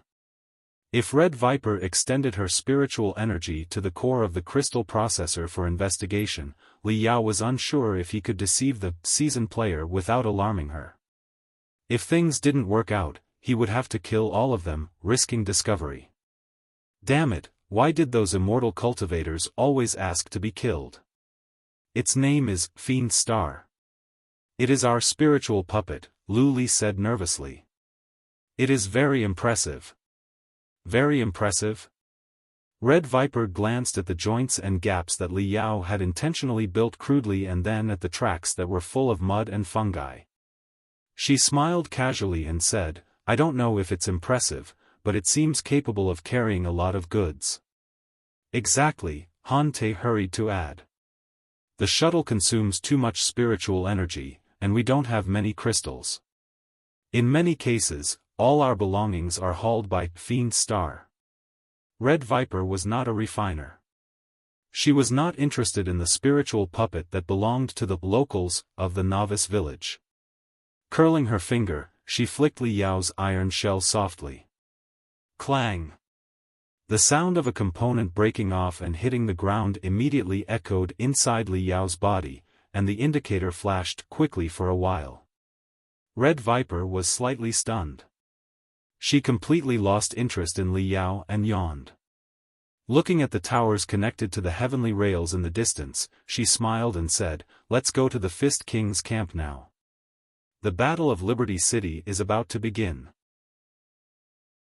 Fist King Lei Zhonglia's camp was established deep within the bloody plateau in the Land of Sins.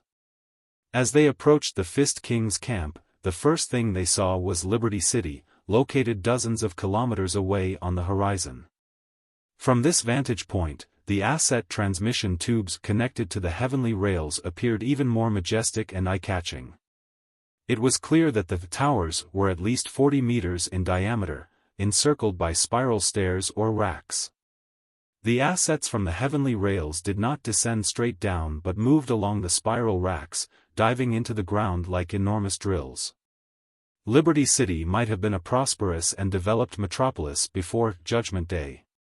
With the nurturing of the heavenly rails, it had developed abnormally into a cruel and glamorous Elysian world. Li Yao activated the scanning function of his crystal cameras, allowing him to see the colorful, chaotic districts in the city, which radiated outward, as well as the watchtowers scattered throughout every district.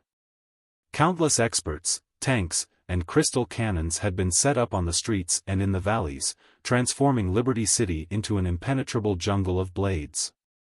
Conquering such an abnormal and chaotic city would certainly involve a brutal street battle, with countless lives lost. Perhaps this was the bloody stage the immortal cultivators were trying to establish. Staring at Liberty City for a long time and scanning the messy, abnormally developed city and its dense defense nodes into his soul, Li Yao reconstructed a flashing, virtual Liberty City in his mind. Finally, he shifted his gaze to observe the Fist King's camp, which was closer. He was immediately deeply awed by the magnificence and dominance of Fist King Lei Zhonglia's camp. The main body of the camp was an iron fortress almost 100 meters tall. On its black shell, complicated tubes, dense waste holes, and countless attack rune arrays were prominently displayed. Many spiritual energy circuits, connected to the rune arrays, were exposed to the air without the protection of a defensive shell, sparking occasionally. Gears, countless large and small, interlocked and revolved either slowly or rapidly, their steam propelling the overwhelming momentum to the base of the iron fortress. The base itself featured a track structure, with 16 enormous track engine systems supporting the mighty fortress as it moved slowly toward Liberty City, leaving deep marks behind. The deepest of these marks sank nearly 5 meters into the ground, enough to bury 100 bodies. The tracks extended over the horizon, a testament to their unwavering resolve not to retreat. It looked more like a floating mountain dragged to the ground and fitted with 16 rudimentary tracks than an iron fortress. Most daunting was a black, gleaming barrel that extended from a canyon-like gap at the center of the fortress. The barrel, nearly 30 meters long, pointed directly at Liberty City. More than 100,000 rune arrays were etched onto it, and metal rings that enhanced or suppressed spiritual energy slowly revolved. Li Yao was unsure what kind of weapon it was, but its scale suggested it was as formidable as the main guns of a heavy starship. In contrast, the other hundreds of bulky turrets seemed rather insignificant. Whoa! The iron fortress let out a deafening shriek. From the ends of all the tubes, colorful waste gas spurted out and spread for a few kilometers, further highlighting the magnificence of the fortress. The one who had crafted such an unbelievable mobile battery was definitely a lunatic among lunatics. That is, Great Iron City, the Fist King's mobile palace. Xian Xiaoqi declared with great excitement, looking at the iron fortress from which dense smoke was billowing. It is said that the Fist King himself strengthened and modified it. Isn't it awesome? Great Iron City was moving at a very slow speed, almost stationary, maintaining only the minimal functionality of its internal engine system, as if it were in some sort of idle state. Around Great Iron City were countless tanks, almost all embedded with iron plates and sharp thorns.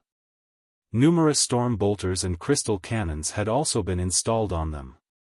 Many tents were set up around the tanks, serving as the temporary camps of the mobs.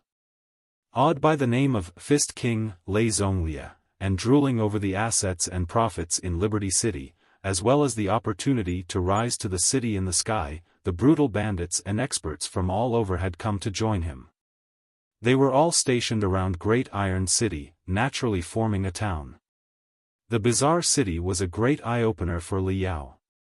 It was not just chaotic and lawless inside. Many of the bandits, due to the pollution and radiation in the land of sins, were strange species with uncanny body shapes. Some had hair all over their bodies that felt like iron stings, some had an extra arm on their chest, some had 2 heads on the same body, and some were half human, half animal. There were simply too many different kinds to count. Li Yao couldn't help but compare the land of sins with the blood demon sector. Many demons in the blood demon sector were also naturally hideous and frightening. However, these demons had evolved into their current forms over tens of thousands of years of mutations. Despite their grotesque and terrifying appearances, they at least looked natural, as if they were meant to be that way. In contrast, the mutants in the land of sins were victims of the immortal cultivators' radical experiments. They had been grotesquely deformed in just a few hundred years, or even decades. Their bodies bore obvious marks of artificial manipulation and were undeniably abnormal. Additionally, the bandits in the land of sins seemed to have a passion for biochemical and mechanical modifications to their bodies. Various prosthetics were all the rage. A muscular man with tumors covering his head and sharp thorns on his body strode through the tents with a mechanical arm larger than his own, and 2 reinforced power axes jutting from his spine. Such nightmarish sights were common. Wiping the cold sweat from her forehead, Xian Xiaoqi said, "This is the Fist King's temporary camp. In the past half-month, the elites from nearly 100 gangs have gathered here. Many lone wolves who survive on their own in the land of sins have also come. Of course, there are also many people, like you. Please wait a moment." Those guys over there work for the Godly Fist Union under the Fist King's command. I'll go to them and register so that we have a place to park and camp. Li Yao noticed that, although the entire temporary camp was lively and chaotic, no one was floating in midair except for a few muscular men wearing black armor with a white fist painted on the breastplate. It seemed the Fist King had set a rule. Xian Xiaoqi quickly found a few members of the Godly Fist Union. Perhaps she had already prepared an invitation card for the 3 players. What she offered now was the one Li Yao retrieved from Double Dragon City. After communicating with the Godly Fist Union members for a while, Xian Xiaoqi was given a crude and clumsy wrist crystal processor. She returned, sweating. Following your instructions, I've registered us under the name Red Viper Squad, Xian Xiaoqi said. We've been allocated a location in the 13th zone to the east. If we don't apply for missions voluntarily, we will be part of the 13th team on the east flank during the battle to conquer the city. The Land of Sins had many hunters and adventurers who preferred not to work with others. Instead of forming large gangs, they often operated as elite squads with only 10 or so members. Although these adventure squads were small, they were often very dangerous, as they were confident in their survival in the Land of Sins. Even regular gangs didn't dare to mess with them easily. If not given a special name, an adventure squad was named after its captain. Red Viper, the woman with a viper tattoo on her face and the highest cultivation among the 3 players, shook her head and said, "You should know our mission clearly. Now that we've joined the Fist King's army, we're not here to be common cannon fodder. We must meet the Fist King in private and have a deep communication with him," Red Viper said. Ever since the news that the Fist King was going to attack Liberty City spread, too many men have been coming to join him from every direction, Xian Xiaoqi replied hesitantly. Naturally, it is impossible for the Fist King to meet each of them individually. We only have a 3-star invitation card in our hands, but the highest level is 9-star. In other words, we are just a mediocre and insignificant force. There's no reason for the Fist King to meet us. According to Xian Xiaoqi, on one hand, we do not have any reputation right now and have not proven our capabilities in public. The Fist King would not waste his time on us. More importantly, our loyalty cannot be guaranteed right now. Things always happen too fast in the Land of Sins, and information often spreads too slowly. Many forces are rising and falling every day. It is hard to tell a person's identity, whom they are loyal to, and whom they hold grudges against. Therefore, nobody can be certain that the spies of the leader of Liberty City are not among those coming to join the Fist King. Even if we revealed unbelievable strength, we would not win the Fist King's absolute trust or the privilege to speak to him in private. Sounds reasonable. Then, how should we fix the problem? Red Viper asked with great interest. First of all, we will have to accomplish many quests to slowly win the Fist King's favor and trust, Xian Xiaoqi answered. Loyalty can only be proven through actions. If we can deal a heavy blow to the leader of Liberty City and make him suffer tremendous losses, we will naturally win the Fist King's trust. Chapter 1996, A Game of Life or Death. Xian Xiaoqi turned on the standard crystal processor she had just received from the Godly Fist Union, and logged into a local area network. Soon, a list of quests and their conditions appeared in a green, glittering light beam, cascading like a waterfall. According to Xian Xiaoqi, the Fist King and the leader of Liberty City were still recruiting warriors and making preparations for the final battle. Both parties had sent countless invitation cards across the entire Land of Sins, offering appealing rewards to hire gangs and thugs to join their camps. The Fist King's rise over the past few years had been unstoppable, and his reputation was at its peak. Most gangs and thugs had more faith in him and were joining his ranks in droves. As a result, the Fist King's forces grew stronger each day. He was not in a hurry to attack the city immediately. Instead, he blocked the main road between Liberty City and the Bloody Plateau with Great Iron City, his mobile fortress, and deployed an army to lay siege to Liberty City. Since the day he began preparing for the attack, the asset supplies from the heavenly rails to Liberty City had been cut off. Suspicion about Xiahou Wuxin's leadership in Liberty City was rampant, and the asset supplies from the heavenly rails to this Elysian world would not be restored until the conflict between the two giants was resolved. Xiahou Wuxin was confined to Liberty City. He had attempted to break the siege and reclaim the main road connecting Liberty City to the outside world multiple times but was thwarted by the Fist King each time.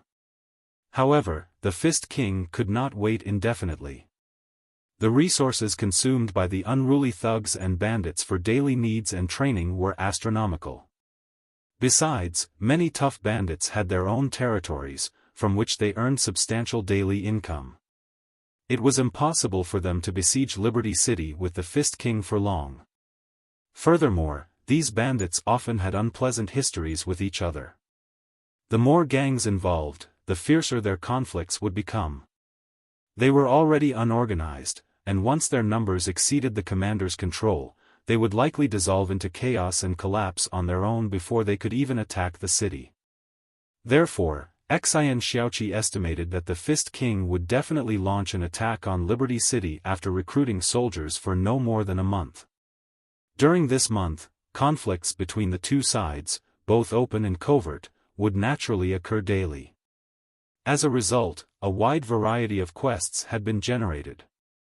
Players could choose to become guards in the Fist King's camp to fend off attacks from Liberty City. They could also join scout or assault squads to infiltrate Liberty City for reconnaissance or sabotage. They could search the bloody plateau for wavering gangs and coerce them into joining the Fist King's side. They could even locate gangs loyal to Liberty City's leader and assassinate them as a warning, just as Li Yao pretended to do in Double Dragon City. In essence, the game meticulously designed by the immortal cultivators was free from any rule restrictions. Players could do whatever they wanted, as long as they were strong enough. As they completed missions, their ratings would increase. Once they earned a good reputation, they would become eligible for higher-level missions. Ultimately, they might be chosen by the Fist King to join him in the final assault on Liberty City. After hearing Xian Xiaoqi's introduction, Red Viper casually scrolled down the list of quests on the light beam before she asked with a smile, "What about the weapons, ammunition, and other gear?" The Fist King will provide the most basic chains words, storm bolters, and ancillary power armor, Xian Xiaoqi said. However, higher-level magical equipment or custom-made weapons must be purchased by ourselves. It's always a major event in the Land of Sins when an expert intends to attack an Elysian world. All the gangs from everywhere come to trade with their most exquisite equipment and rarest treasures. So, there's a very large black market here, where you can buy whatever you want as long as you have the money. It's alright even if you don't have the money. You can trade with your own magical equipment, loot the logistical teams of Liberty City after taking pillage and assault quests, or participate in the games in the arena. Don't underestimate the arenas here. Although they are only temporary, their level is very high because experts from the entire Land of Sins have gathered here. The competition is fierce. Many experts, who are not well known now, want to gain their fame by starting here. In short, the rivalry between the Fist King and the leader of Liberty City is a great stage, where every ambitious person can distinguish themselves and leave their name on the boundless Land of Sins. As long as you are strong enough, everything will flow into your pocket. Interesting. Red Viper smiled and nodded at the two young men. Hey, hurry up and set up our tent. Then, we'll visit the arenas. My teammates here are starving. He. Black Spear, the muscular man with dark skin, rubbed his fists and grinned fiercely. I cannot wait to examine the quality of the so-called experts of the Land of Sins. It is indeed interesting. The mental devil also chuckled lazily next to Li Yao's soul. What kind of war is this? It is just a game that is carefully planned for the players, who are immortal cultivators. It is rather hilarious that Fist King, Lei Zhonglia and Xiahou Wuxin, the leader of Liberty City, cannot avoid their fate of being manipulated by the immortal cultivators, however ambitious and smart they may be. They are nothing more than a few props in this large survival game. TSK, TSK, TSK. How pathetic. An interesting thought just occurred to me, Li Yao said. Do you think Lei Zhonglia and Xiahou Wuxin are aware of the truth? The mental devil was slightly dazed. Then it said, since Xiahou Wuxin controls an Elysian world and allegedly has a lot of allies in the city in the sky, it is possible that he knows part of the truth, isn't it? But Fist King Lei Zhonglia must know none of it. He is still dwelling in the fantasy that he is the hero of the war game. That's right, Li Yao said. If we can find an opportunity to inform Fist King Lei Zhonglia and Xiahou Wuxin of all the truths, what will happen? The mental devil snorted and said, don't act rashly. Both the Fist King and the leader of Liberty City must be closely monitored by the immortal cultivators. Since the immortal cultivators are bold enough to arrange such a game, they must be very confident that everything is under their control. For them, everyone in the land of sins, including the experts in the nascent soul stage, is nothing more than a carefully refined test subject, no different from cockroaches and mice. Even if you can incite the Fist King and leader of Liberty City to rebel, they will be of little help against Manjusaka. You will only expose yourself. It does make sense, Li Yao said after a moment's thought. However, I don't think we are fighting alone. Don't forget the mysterious starlight. If a secret resistance organization of cultivators has indeed been active in the shadows of the land of sins for hundreds of years, I don't believe they will stay hidden during an event as significant as the Battle of Liberty City. Li Yao smiled and looked at the three arrogant and ignorant players. He said casually, perhaps we will have a chance to present a great surprise to those immortal cultivators. Since you've turned a land of milk and honey into one of sins and transformed living human beings into test subjects and chess pieces in a game, let me play the game of life and death with you. In the Fist King's camp, the giant tents were filled with the stench of blood and sweat, almost like hot air balloons ready to soar into the sky. Iron chains with sharp thorns were bent into small spherical cages, hanging in midair and connected to high-voltage electric arcs. Dazzling sparks flew as the chains collided, creating a spectacular waterfall that splashed onto the audience below. The stinging sensation further activated their most primitive, animalistic instincts. Kill them all. Go now, you loser. Stand up. Stand up now, or I will kill you. Countless burly, hideous men were waving their furry fists and roaring at the gladiators in the cage. Oh! Mad Ox from the Black Flag Gang has killed his 9th opponent. His 9th. Is anybody here bold enough to challenge Mad Ox? The prize pool has accumulated 120 standard boxes of spiritual energy. Come on, you cowards. Come now. Great. Finally, somebody with some guts. What's your name? Black Spear? Black Spear of the Red Viper Squad. Amidst the jeers, Black Spear, a dark, muscular immortal cultivator, slowly took off his shirt and grabbed the electrified chains with a mocking smile, completely unfazed, before he crawled into the blood-stained cage. You're in trouble, Xian Xiaoqi covered her face and said to Han Te and Lu Li lethargically. To be honest, they were hired at great expense to participate in the Battle of Liberty City. Now that you've gotten involved and heard them introduce themselves, there's no way out for you. Now, you can only obey them and embark on quests together. But their quests are life-threatening. I estimate you two young ones will meet your end in a day or two. However, don't even think about running. You won't escape the assassins from the Valley of Thorns. If they catch you, you'll die an even more miserable death. All in all, you should start praying now. I really don't know how you two fools managed to grow up this far without being killed. Han Te and Lu Li looked at each other and declared, we are not afraid. Fiend Star will protect us. You mean this trash? Xian Xiaoqi rolled her eyes at Li Yao, sighed, and covered her cheeks. How unfortunate I am. What did I do to deserve the punishment of running into such ignorant freaks in the land of sins? Hardly had she finished her sentence when roars came from the center of the arena. 9 seconds. In just 9 seconds, Mad Ox was blown up by the Black Spear. Amazing and unbelievable. Black Spear. Black Spear. Black Spear from the Red Viper squad. The 3 players of Immortal Cultivators crushed their opponents in the arena to their heart's content. While establishing the reputation of the Red Viper squad, they also earned a lot of standard boxes of crystals, which served as currency in the land of sins. They purchased abundant weapons and ammunition on the black market, as well as 3 unattractive second-hand crystal suits. It was clear that they did not want to expose their background or use their cosmos rings and crystal suits easily. Li Yao simply observed them acting meek and crushing their opponents, while he obediently carried out the duties of a spiritual puppet. Together with the 2 little fellows, he took care of the 3 second-hand crystal suits and all the aggressive magical equipment, serving as a sort of servant.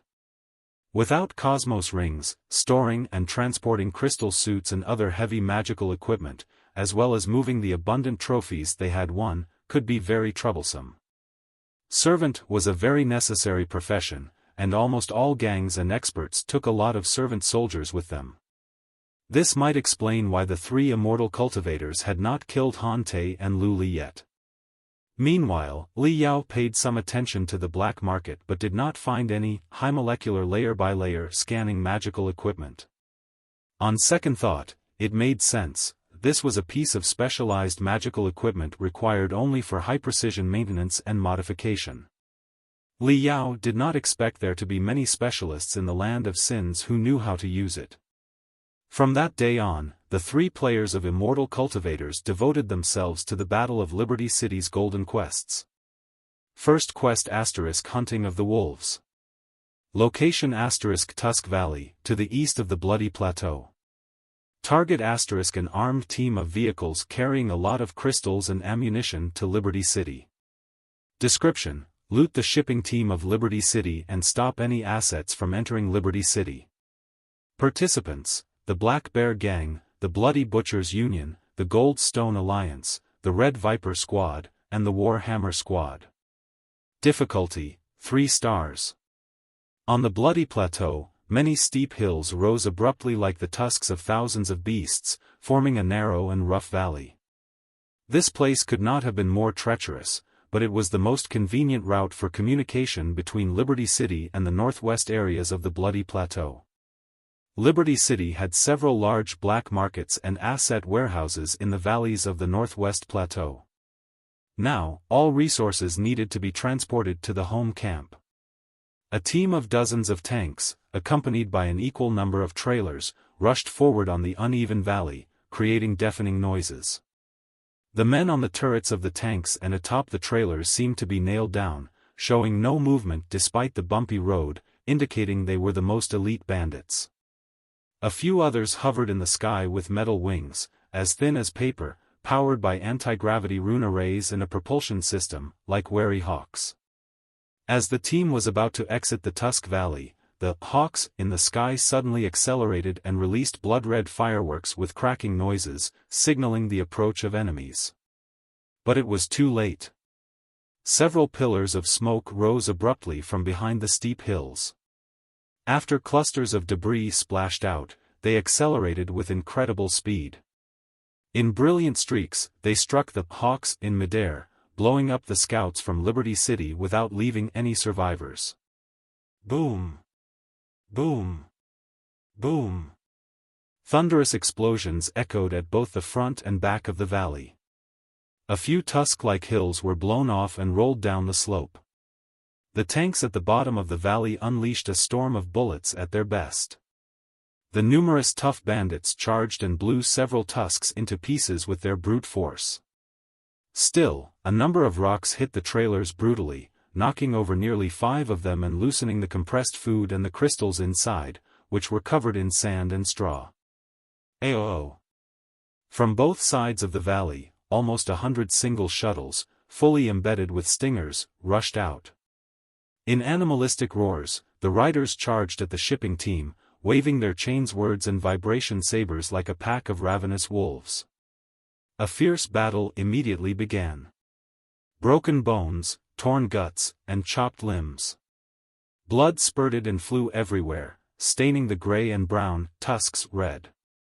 You're bold enough to mess with the shipping team of Liberty City. Do you really think the Fist King is capable of taking Liberty City? You're asking to be killed. With a devastating roar, a tank was torn apart from the inside by sheer force. A massive man, or a monster, over 2.5 meters tall and still expanding, with sharp spurs growing from his spine, elbows, knees, and even his skull, dashed out of the broken tank. He wielded an enormous gun in each hand. The barrel spewed not ordinary bullets but heavy grenades, almost the size of fists, creating a destructive wall of fire around the shipping team. Members of the Black Bear Gang, the Bloody Butchers Union, and the Gold Stone Alliance were all jumping and screaming. This is the guy. From a nearby crevice, Red Viper, Black Spear, and Flashpoint locked onto the muscular man simultaneously.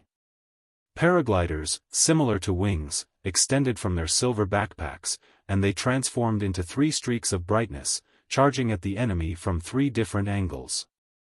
The man's gun still roared like ferocious beasts, but his giant head had already soared into the sky. Propelled by the blood, it did not start falling for a long time. His face was a mix of cruelty and confusion. Then, everything was done. The 3-star quest, Hunting of the Wolves, was accomplished perfectly. 6th quest, The Fist King's Warning. Location, Scorching Fire City, to the east of the Bloody Plateau.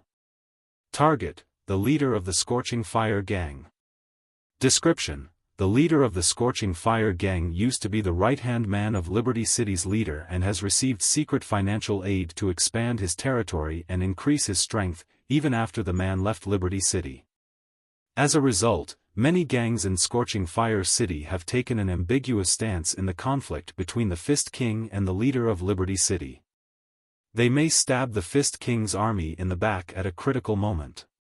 To intimidate the gangs in Scorching Fire City, the Scorching Fire Gang must be completely decimated, and its leader must be killed. Participants: the Godly Fist Union, the Ghost's Wrath Gang, the Celestial Warriors Alliance, the Red Viper Squad, and 9 other battle squads.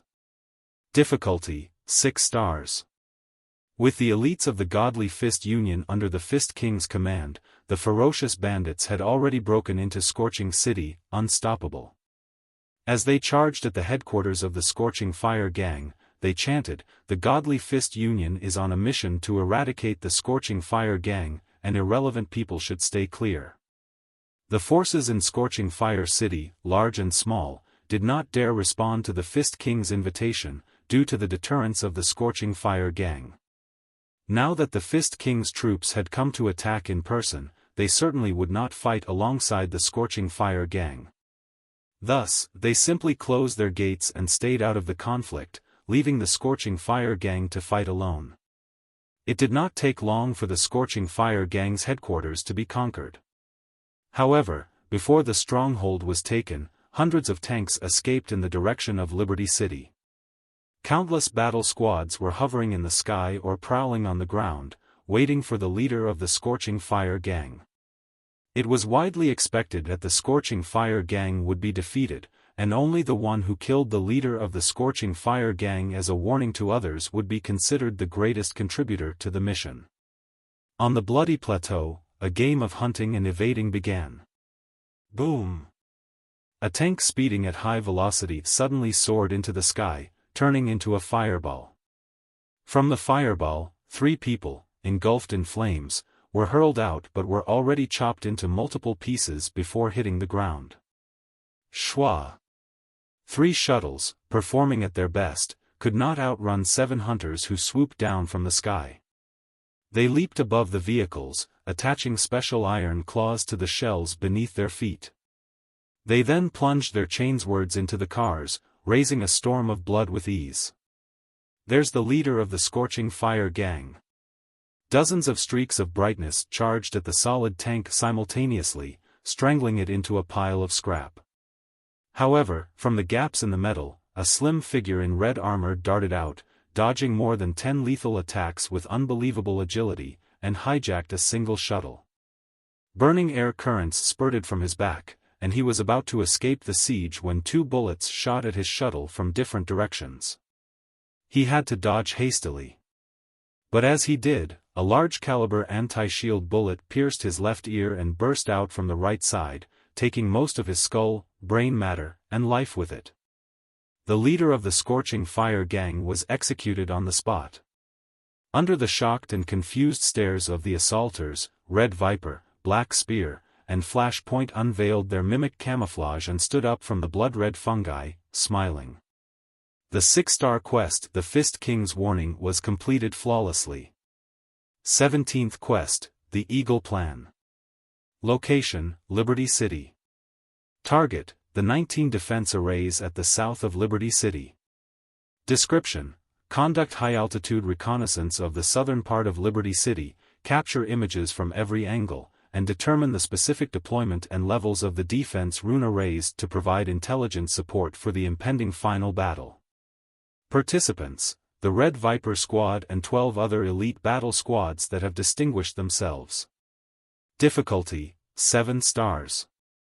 As days passed, the tension between the Fist King's army and Liberty City escalated. Both sides were preparing for the final battle. Over Liberty City, dark smoke billowed, obscuring the vision of high-altitude scouts. Aggressive lines of bullets tore through the black smoke, darting at the clouds now and then, driving away the malicious foes who approached from the sky. Many airborne hunters from Liberty City hovered in midair like ruthless falcons all day, and the most brutal battles frequently broke out in the sky. Red Viper, Black Spear, and Flashpoint, the 3 immortal cultivator players, traveled among the clouds like 3 fast and agile flying swords, as if the dense storm of bullets around them did not exist. Each time they dove through the clouds, they left splattering blood and endless screams behind, as a few guards of Liberty City fell from heights of hundreds of meters, crashing to the ground with their armor.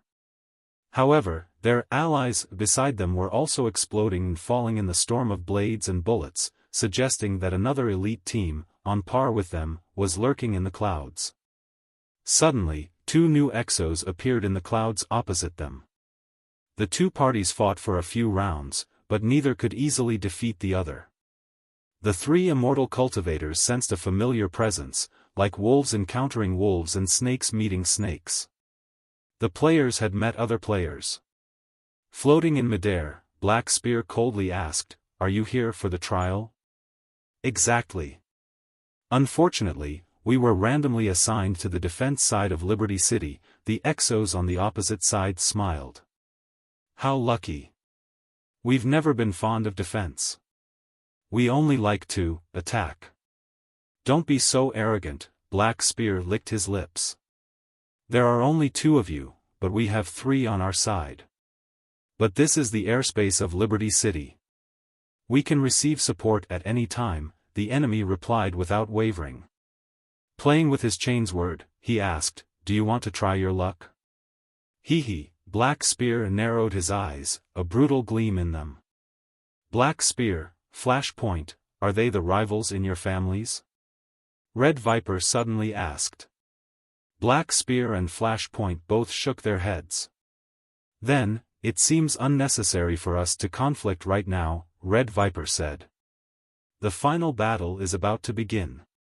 This is a great opportunity for us to earn more points. Since we don't have any fundamental contradictions, we don't need to fight and both get injured here. Don't you agree?"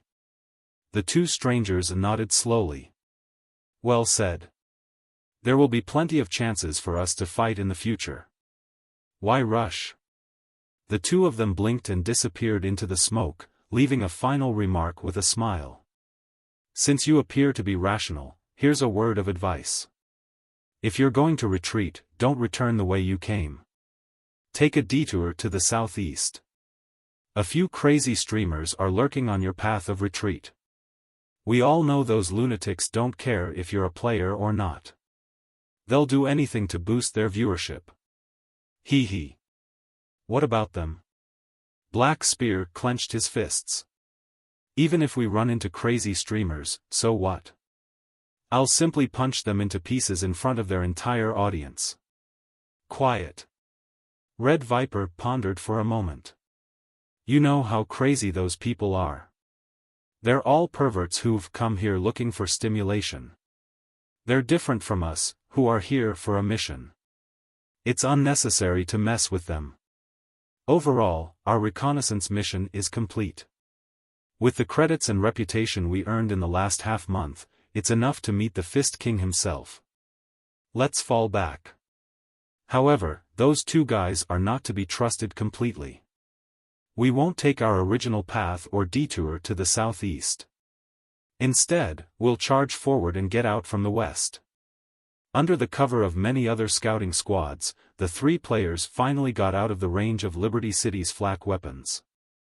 As it turned out, before they returned to the Fist King's camp, they had already received news that almost all the scouting squads, other than their own, had been annihilated. The two guys didn't lie to us. Some crazy streamers are indeed out there. Flashpoint observed, still not fully recovered from his shock. Thankfully, we weren't harassed by them, or it would have been difficult to accomplish the main quest.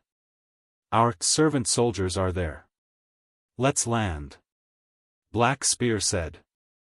The few servant soldiers are clever.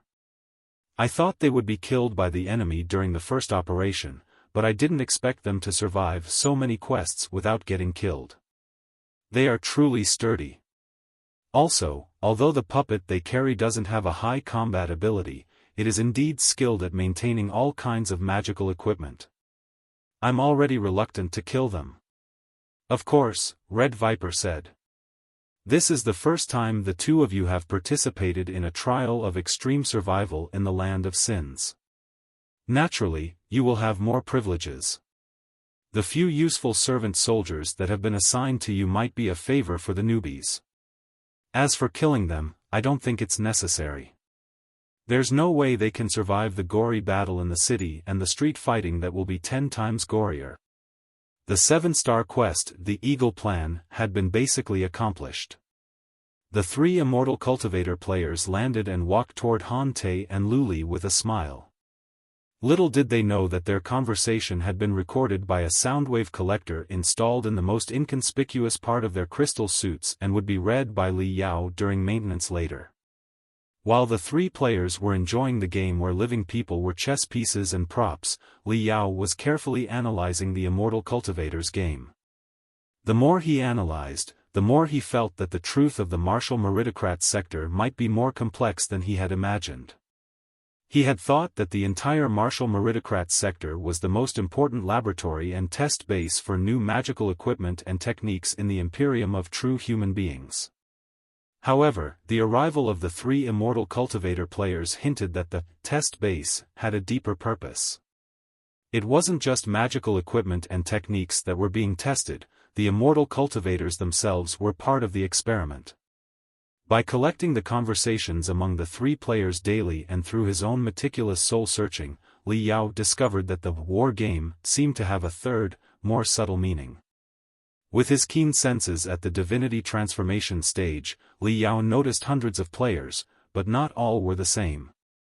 For example, Red Viper, Black Spear, and Flashpoint, the three players he followed, were clearly there with specific quests, including secondary quests and main quests. The secondary quests were what they had been doing over the past half-month to accumulate wealth, fame, and the Fist King's trust. As for their exact main quests, Li Yao had not yet learned, but he sensed that they were more complex than simply conquering Liberty City. Of course, all of them also had a hidden quest, to eliminate their competitors within their respective families, ensuring they would win more resources and favor in the future. Besides the players devoted to their quests, there were also those the Immortal Cultivators called crazy streamers. Li Yao did not yet understand what they were, as Red Viper, Black Spear, and Flashpoint were very wary of these lunatics and avoided direct confrontations with them. They chose to retreat whenever they smelled the scent of the lunatics. Besides quest players and crazy streamers, there seemed to be a third type of immortal cultivator. However, they were even more mysterious and independent from the battlefield, almost completely hidden in the darkness. Even Li Yao had only perceived one of them by accident and almost been caught by the individual. Li Yao speculated that the immortal cultivators in the darkness were perhaps the manipulators of the entire game and the guardians of the rules. They were responsible for directing the war game to develop along the course they desired. The unique rules in the Land of Sins created the most favorable conditions for the immortal cultivators to blend into the sinners. This was a cruel world with abrupt changes every moment. A previously dominating, unparalleled expert might die due to their cultivation going berserk because of fatal flaws in the arts they practiced. A nobody half a year ago, with the assistance of an old grandpa and his remarkable arts, or even the strengthening kits from the sky, could transform into a half-human, half-mechanical monster with unimaginable strength in the blink of an eye. Although such an endeavor would likely rid them of their training potential for the decades to come, who cared about what would happen tomorrow if their strength could be improved by almost 20 times? Therefore, other than the city leaders that dominated the Elysian worlds, few experts and forces could thrive for long without decaying in the Land of Sins. On the other hand, it was often the case that many anonymous individuals would rise as fast as lightning with the most uncanny and bizarre abilities, eager to distinguish themselves on the most fabulous stage. On both sides of the Fist King and the leader of Liberty City, there were countless rising experts who were oddly shaped, temperamental, disobedient, and of unknown backgrounds. When the immortal cultivators were mixed among them, they were like a few spindrift in an ocean. Nobody would be suspicious of them. Besides, everyone was focused on the war between the Fist King and the leader of Liberty City. Who cared if the war was manipulated by the angels except Li Yao? Hadn't life in the Land of Sins always repeated itself for the last 100 years? Those who might not survive the next second were incapable of envisioning the future or exploring the truth. Li Yao, however, intended to uncover the truths behind the Land of Sins, or the martial meritocrat sector. He wanted to capture an immortal cultivator player for interrogation. It was certainly very risky and would not be an easy task. The immortal cultivators must be monitoring the battlefield in various ways. Every player likely had a clandestine communication system. Countless immortal cultivators were hiding in the darkness to maintain the order of the war game. Therefore, over the past half-month, Li Yao had been calmly observing and camouflaging himself, taking no hasty actions. He was waiting for the best opportunity, perhaps when the Fist King's army attacked the city. At that time, the entire battlefield would be brimming with violent, chaotic spiritual waves. Both sides would launch attacks and interference on the enemy's local area network. Even the wireless network among the immortal cultivator players might be jammed and cut off, even if only briefly. The sky would be blocked by smoke and dark clouds, and even the mystic rays from the city in the sky might not illuminate every corner of the battlefield. Hadn't Red Viper mentioned that the death rate of the trial of extreme survival was very high? Therefore, as long as Li Yao could seize the opportunity. Chapter 1999, Meeting the Fist King at Great Iron City. Great Iron City, a colossal skyscraper, moved at a much higher speed than before. Occasionally, chains of people rappelled from the top to clean and lubricate the gears and rune arrays on its shell. The once rowdy black markets and arenas were now shut down. To pacify the many tough bandits, the Fist King supplied the gangs and forces with a generous amount of basic resources, including ammunition and standard boxes of spiritual energy, regardless of the cost. The city's extended claws were being retracted one by one, tightening the siege on Liberty City each day. The Fist King's battle formation grew stronger, with flags bearing the emblems of various gangs flying in the camp, creating an overwhelming and intimidating presence. In contrast, Liberty City was silent and lifeless, resembling a fortress of the dead. All signs pointed to an imminent attack by the Fist King's army. The Red Viper Squad was granted the rare privilege of meeting the Fist King in person due to their distinguished performance.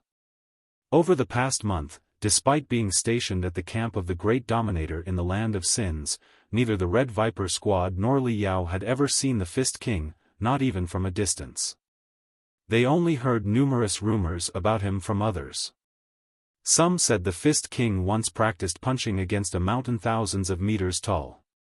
Each punch blew bottomless holes in the rocks, and he continued to strike, dig, and press forward, eventually creating a human-shaped tunnel through the mountain. Some say that there was a time when the Fist King could not find a suitable human-shaped shell for his use at all, because the power of his soul was so strong that any human-shaped shell covering it would be blown up after a single punch. He had to conceal himself in a tank-shaped shell and use 2 turrets with unbelievable firepower as his arms. Others claim that the Fist King destroyed 4 cities and more than 20 gangs in just 5 years to find enough powerful components to build an unparalleled artificial body that could withstand the force of his punches, which were equivalent to the bombardment of heavy cannons. Some say that the noises they heard from Great Iron City every day were not caused by the engine system of the giant machine but by the Fist King training inside. These outlandish rumors, bordering on legend, made the Fist King's image even more mysterious and dominating. Even Li Yao, unable to contain his curiosity, attempted to sneak into Great Iron City with Neltharion. It was during this adventure that he encountered a game master lurking in the darkness, which scared him so much that he broke out in a cold sweat of engine oil.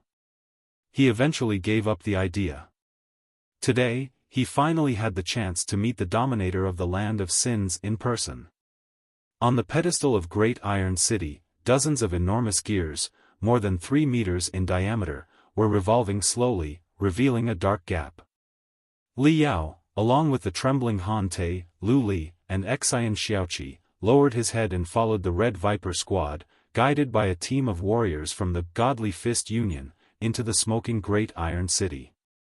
The gears slowly closed behind them, and the air in the room was hot and suffocating, mixed with the smell of sulfur and metal, as if they had just walked into a furnace. Gears that bit each other, bearings that revolved quickly, levers with many branches, and chains that dangled from the ceiling were everywhere inside Great Iron City. Countless tall shadows danced merrily on the gears, bearings, levers, and chains. Occasionally, when their iron shells were illuminated by the light, it was easy to notice that they were all spectral cultivators and spiritual puppets. Thousands of spiritual puppets supported the complex internal framework of Great Iron City and maintained the high-intensity functioning of the war fortress. The Fist King was a ghost. Ever since his rise, he had always been searching for greater artificial bodies. Therefore, he had an unusual interest in other ghosts and even spiritual puppets. He was an out-and-out collector of spiritual puppets, a fact known to everyone in the Land of Sins. What Li Yao saw today confirmed this. The place was essentially an ocean of spiritual puppets. As they were slowly pulled to the top of Great Iron City on a crude metal platform by chains, most of the floors they passed were occupied by spiritual puppets of various forms. There were human-shaped puppets, those resembling lions and tigers, spider or scorpion forms, and those built into tractors and turrets. Some were large, and some were small, but all were equally amazing. Among them were the latest battle puppets, glamorous and athletic, with crystal processors more powerful than the Grand Illusionary Soldier in Li Yao's memory. There were also antiques, rusted, riveted, and riddled with holes, like a museum of spiritual puppets. Bam! The metal platform was raised to the top of Great Iron City. Through the observation window, one could see everything happening in the 100 square kilometers around. Almost 100 of the latest model spiritual puppets were placed in the room. Like a group of silent warriors, they guarded a throne at the center, constructed from gears. An artificial body, over 3 meters tall, sat majestically on the gear throne, staring thoughtfully at the Red Viper Squad. As Li Yao gazed at the near-perfect metal body, his soul constricted violently. What a beautiful artificial body. The artificial body had the most standard human form. Every limb and joint was in perfect proportion, as if the universe's most flawless expert had been enlarged and turned into an iron statue. Each piece of its shell was etched with dense rune arrays, casting a faint red glow about it. Despite wearing a simple, brown windbreaker, it seemed to quiver as if it were the armor of an emperor, although there was no wind. At first glance, Li Yao could tell that the artificial body could not have been manufactured in any factory. It was designed and assembled from the components of countless artificial bodies, spiritual puppets, and crystal suits. The components and rune arrays from nearly 100 different origins had been seamlessly integrated, appearing as natural and flawless as possible. The designer and creator of this artificial body was undoubtedly an expert among experts. According to rumors, the Fist King always took personal care of his body. Li Yao immediately reassessed his attitude toward the ruler of the Land of Sins. The flawless artificial body alone indicated that the Fist King was far more than just a simple nascent soul stage expert. He needed to be as cautious as possible when dealing with such a formidable presence. It is an honor to meet you, Fist King. The three immortal cultivator players bowed deeply to the iron statue on the gear throne, with exaggerated reverence. They appeared more curious than respectful about the dominator of the Land of Sins. Han Te, Lu Li, and Xian Xiaoqi were deeply awed by the Fist King, their legs trembling. Li Yao, as usual, remained silent, standing behind them. He pondered the possibility that the Fist King might possess a piece of high molecular layer-by-layer scanning magical equipment, if he was indeed a brilliant refiner. There are no unnecessary formalities in the Land of Sins. This is not an honor at all. The iron statue rose and stepped forward unhurriedly. Though he didn't stomp, the floor seemed to shake beneath his feet. The Fist King stood before them and spoke in a low voice, "Red Viper Squad? I've never heard the name before. But no heroes are ever heard of until they distinguish themselves. After the war, your name will certainly resound throughout the Land of Sins." "Of course." Red Viper raised her head high. "We might even chop off the leader of Liberty City's head before the Fist himself does." Fist King Lei Zhonglia was slightly taken aback. Red Viper's words clearly resonated with his temperament.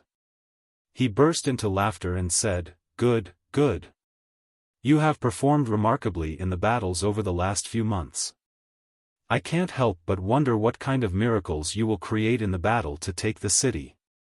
In case you blame me for not giving you an opportunity, I am planning to deploy you on the eastern flank when our army officially attacks Liberty City tomorrow. You will attack the western defense line of Liberty City together with my most skilled team from the Godly Fist Union. As long as you can break through the western defense line of Liberty City and destroy the pivot of the defense arrays there, you can ask for whatever you want from me. We are not interested in the western defense line." Red Viper looked at the crystal cameras on the Fist King's ink-black metal skull and said, word by word, "We have come here after a long journey only because we want to fight side by side with the Fist King and see how incredible the strongest fists in the entire Land of Sins are. The operations over the past month should be enough to prove our capability and loyalty. Please give us a chance to follow you and take part in the most dangerous and arduous missions. You want to fight by my side?" The Fist King, Lei Zhonglia, laughed aloud. "Then, let's see if you are capable enough." "Who?" The cape on him immediately expanded into a ball before it was split apart in a hissing sounds. Spiritual energy surged out like tides and rushed at the Red Viper squad. The three immortal cultivator players were well prepared. They kept their hands behind their backs and focused their spiritual energy in their legs, standing still on the iron floor without moving. Han Te and Lu Li were greatly alarmed and hurriedly summoned their spiritual energy to defend themselves. Li Yao was rather shocked. The Fist King, Lei Zhonglia, was almost a lunatic. He had unleashed such an overwhelming force during a mere test, not caring if he would heavily wound his own people. Without alarming anyone, Li Yao transmitted 2 streams of energy through the floor into Han Ti's and Lu Li's feet, helping them through the difficulties. Boom! Boom! Boom! The Fist King's spiritual energy bombarded everyone like a tsunami. The 3 immortal cultivator players all grunted and shook hard. Han Te and Lu Li were forced back almost 10 steps. They collapsed onto the floor and vomited blood. Li Yao also pretended that his internal circuits were damaged, and cracking noises echoed from inside his iron shell. Huh! To his surprise, the Fist King's hawk-like eyes moved to Li Yao after a moment of shock.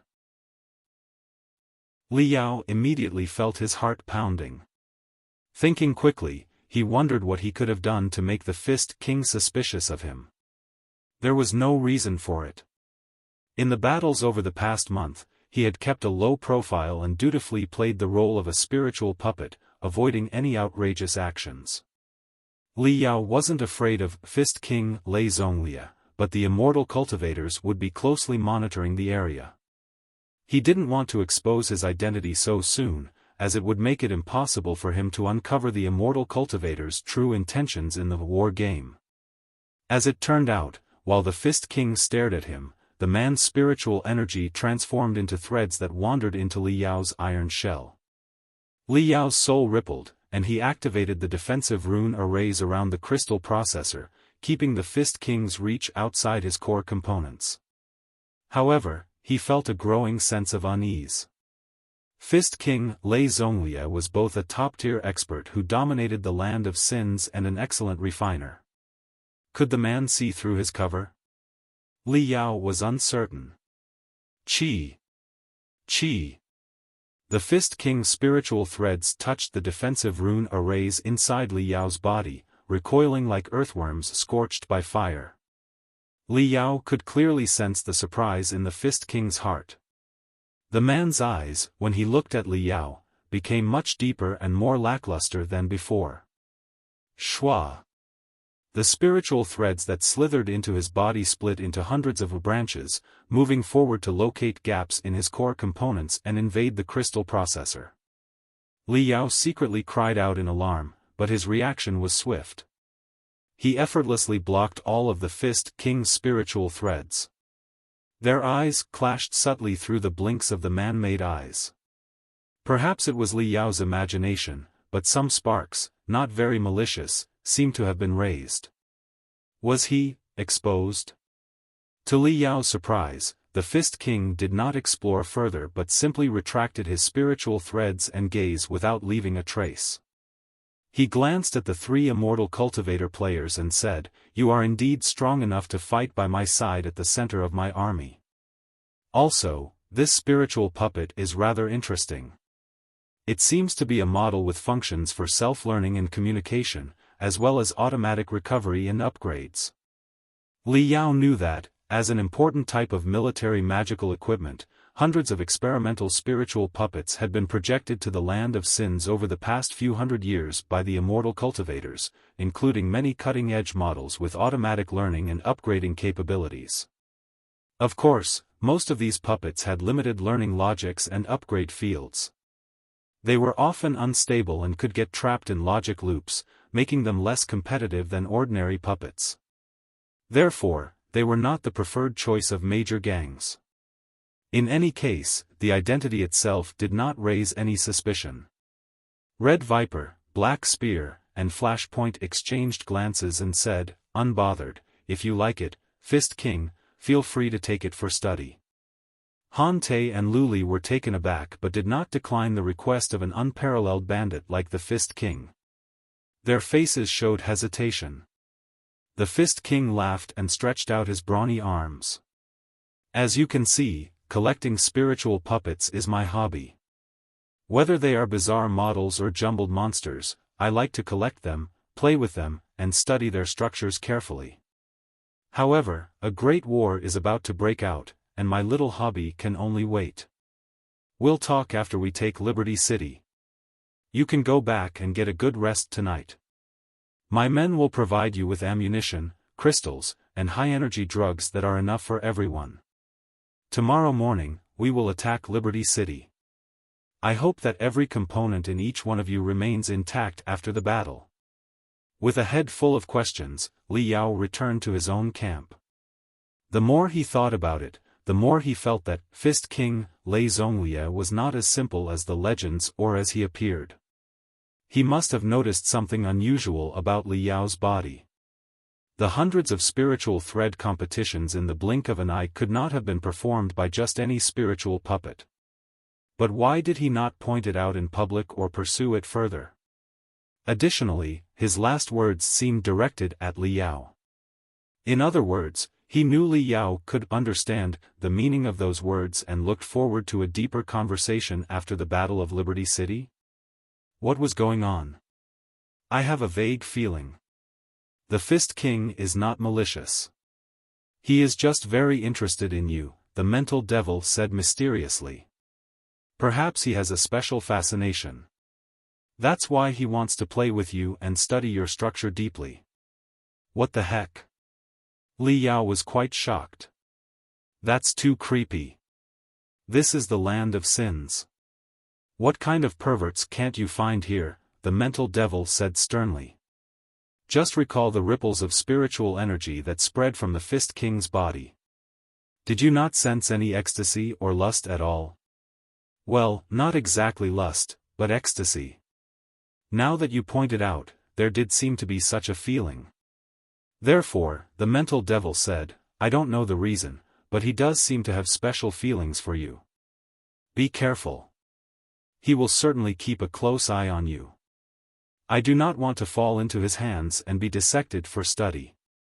The game is getting more complicated, Li Yao said, extending his mechanical arm to scratch his iron skull. The immortal cultivators must be watching the Fist King closely, and the Fist King has somehow taken an interest in me. How am I supposed to keep a low profile under these circumstances? So, you can stop keeping a low profile. The mental devil grinned hideously. I don't think the Battle of Liberty City will be so simple. A lot will certainly happen, but it's not our concern.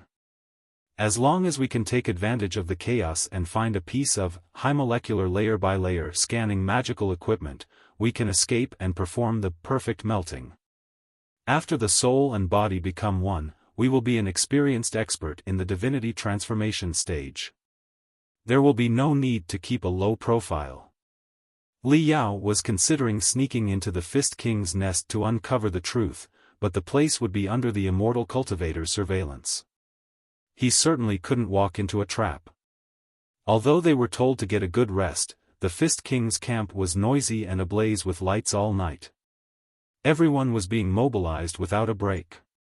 The thousands of tents had all been cleared. The unorganized gangs and bandits were regrouped and deployed based on their performance over the past month.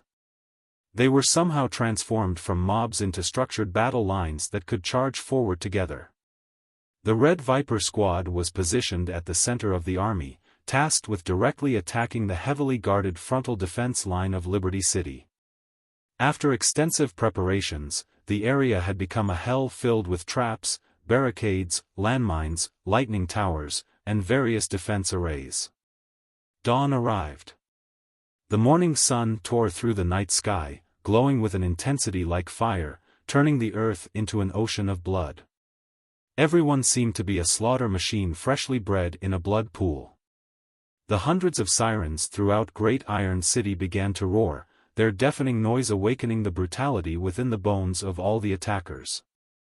Around Great Iron City, hundreds of thousands of chains words, vibration sabers, and storm bolters were raised high, reflecting the dazzling, blood-red sunlight and converging into tornadoes of destruction. Many of the bandits had been waiting for over a month and were growing impatient.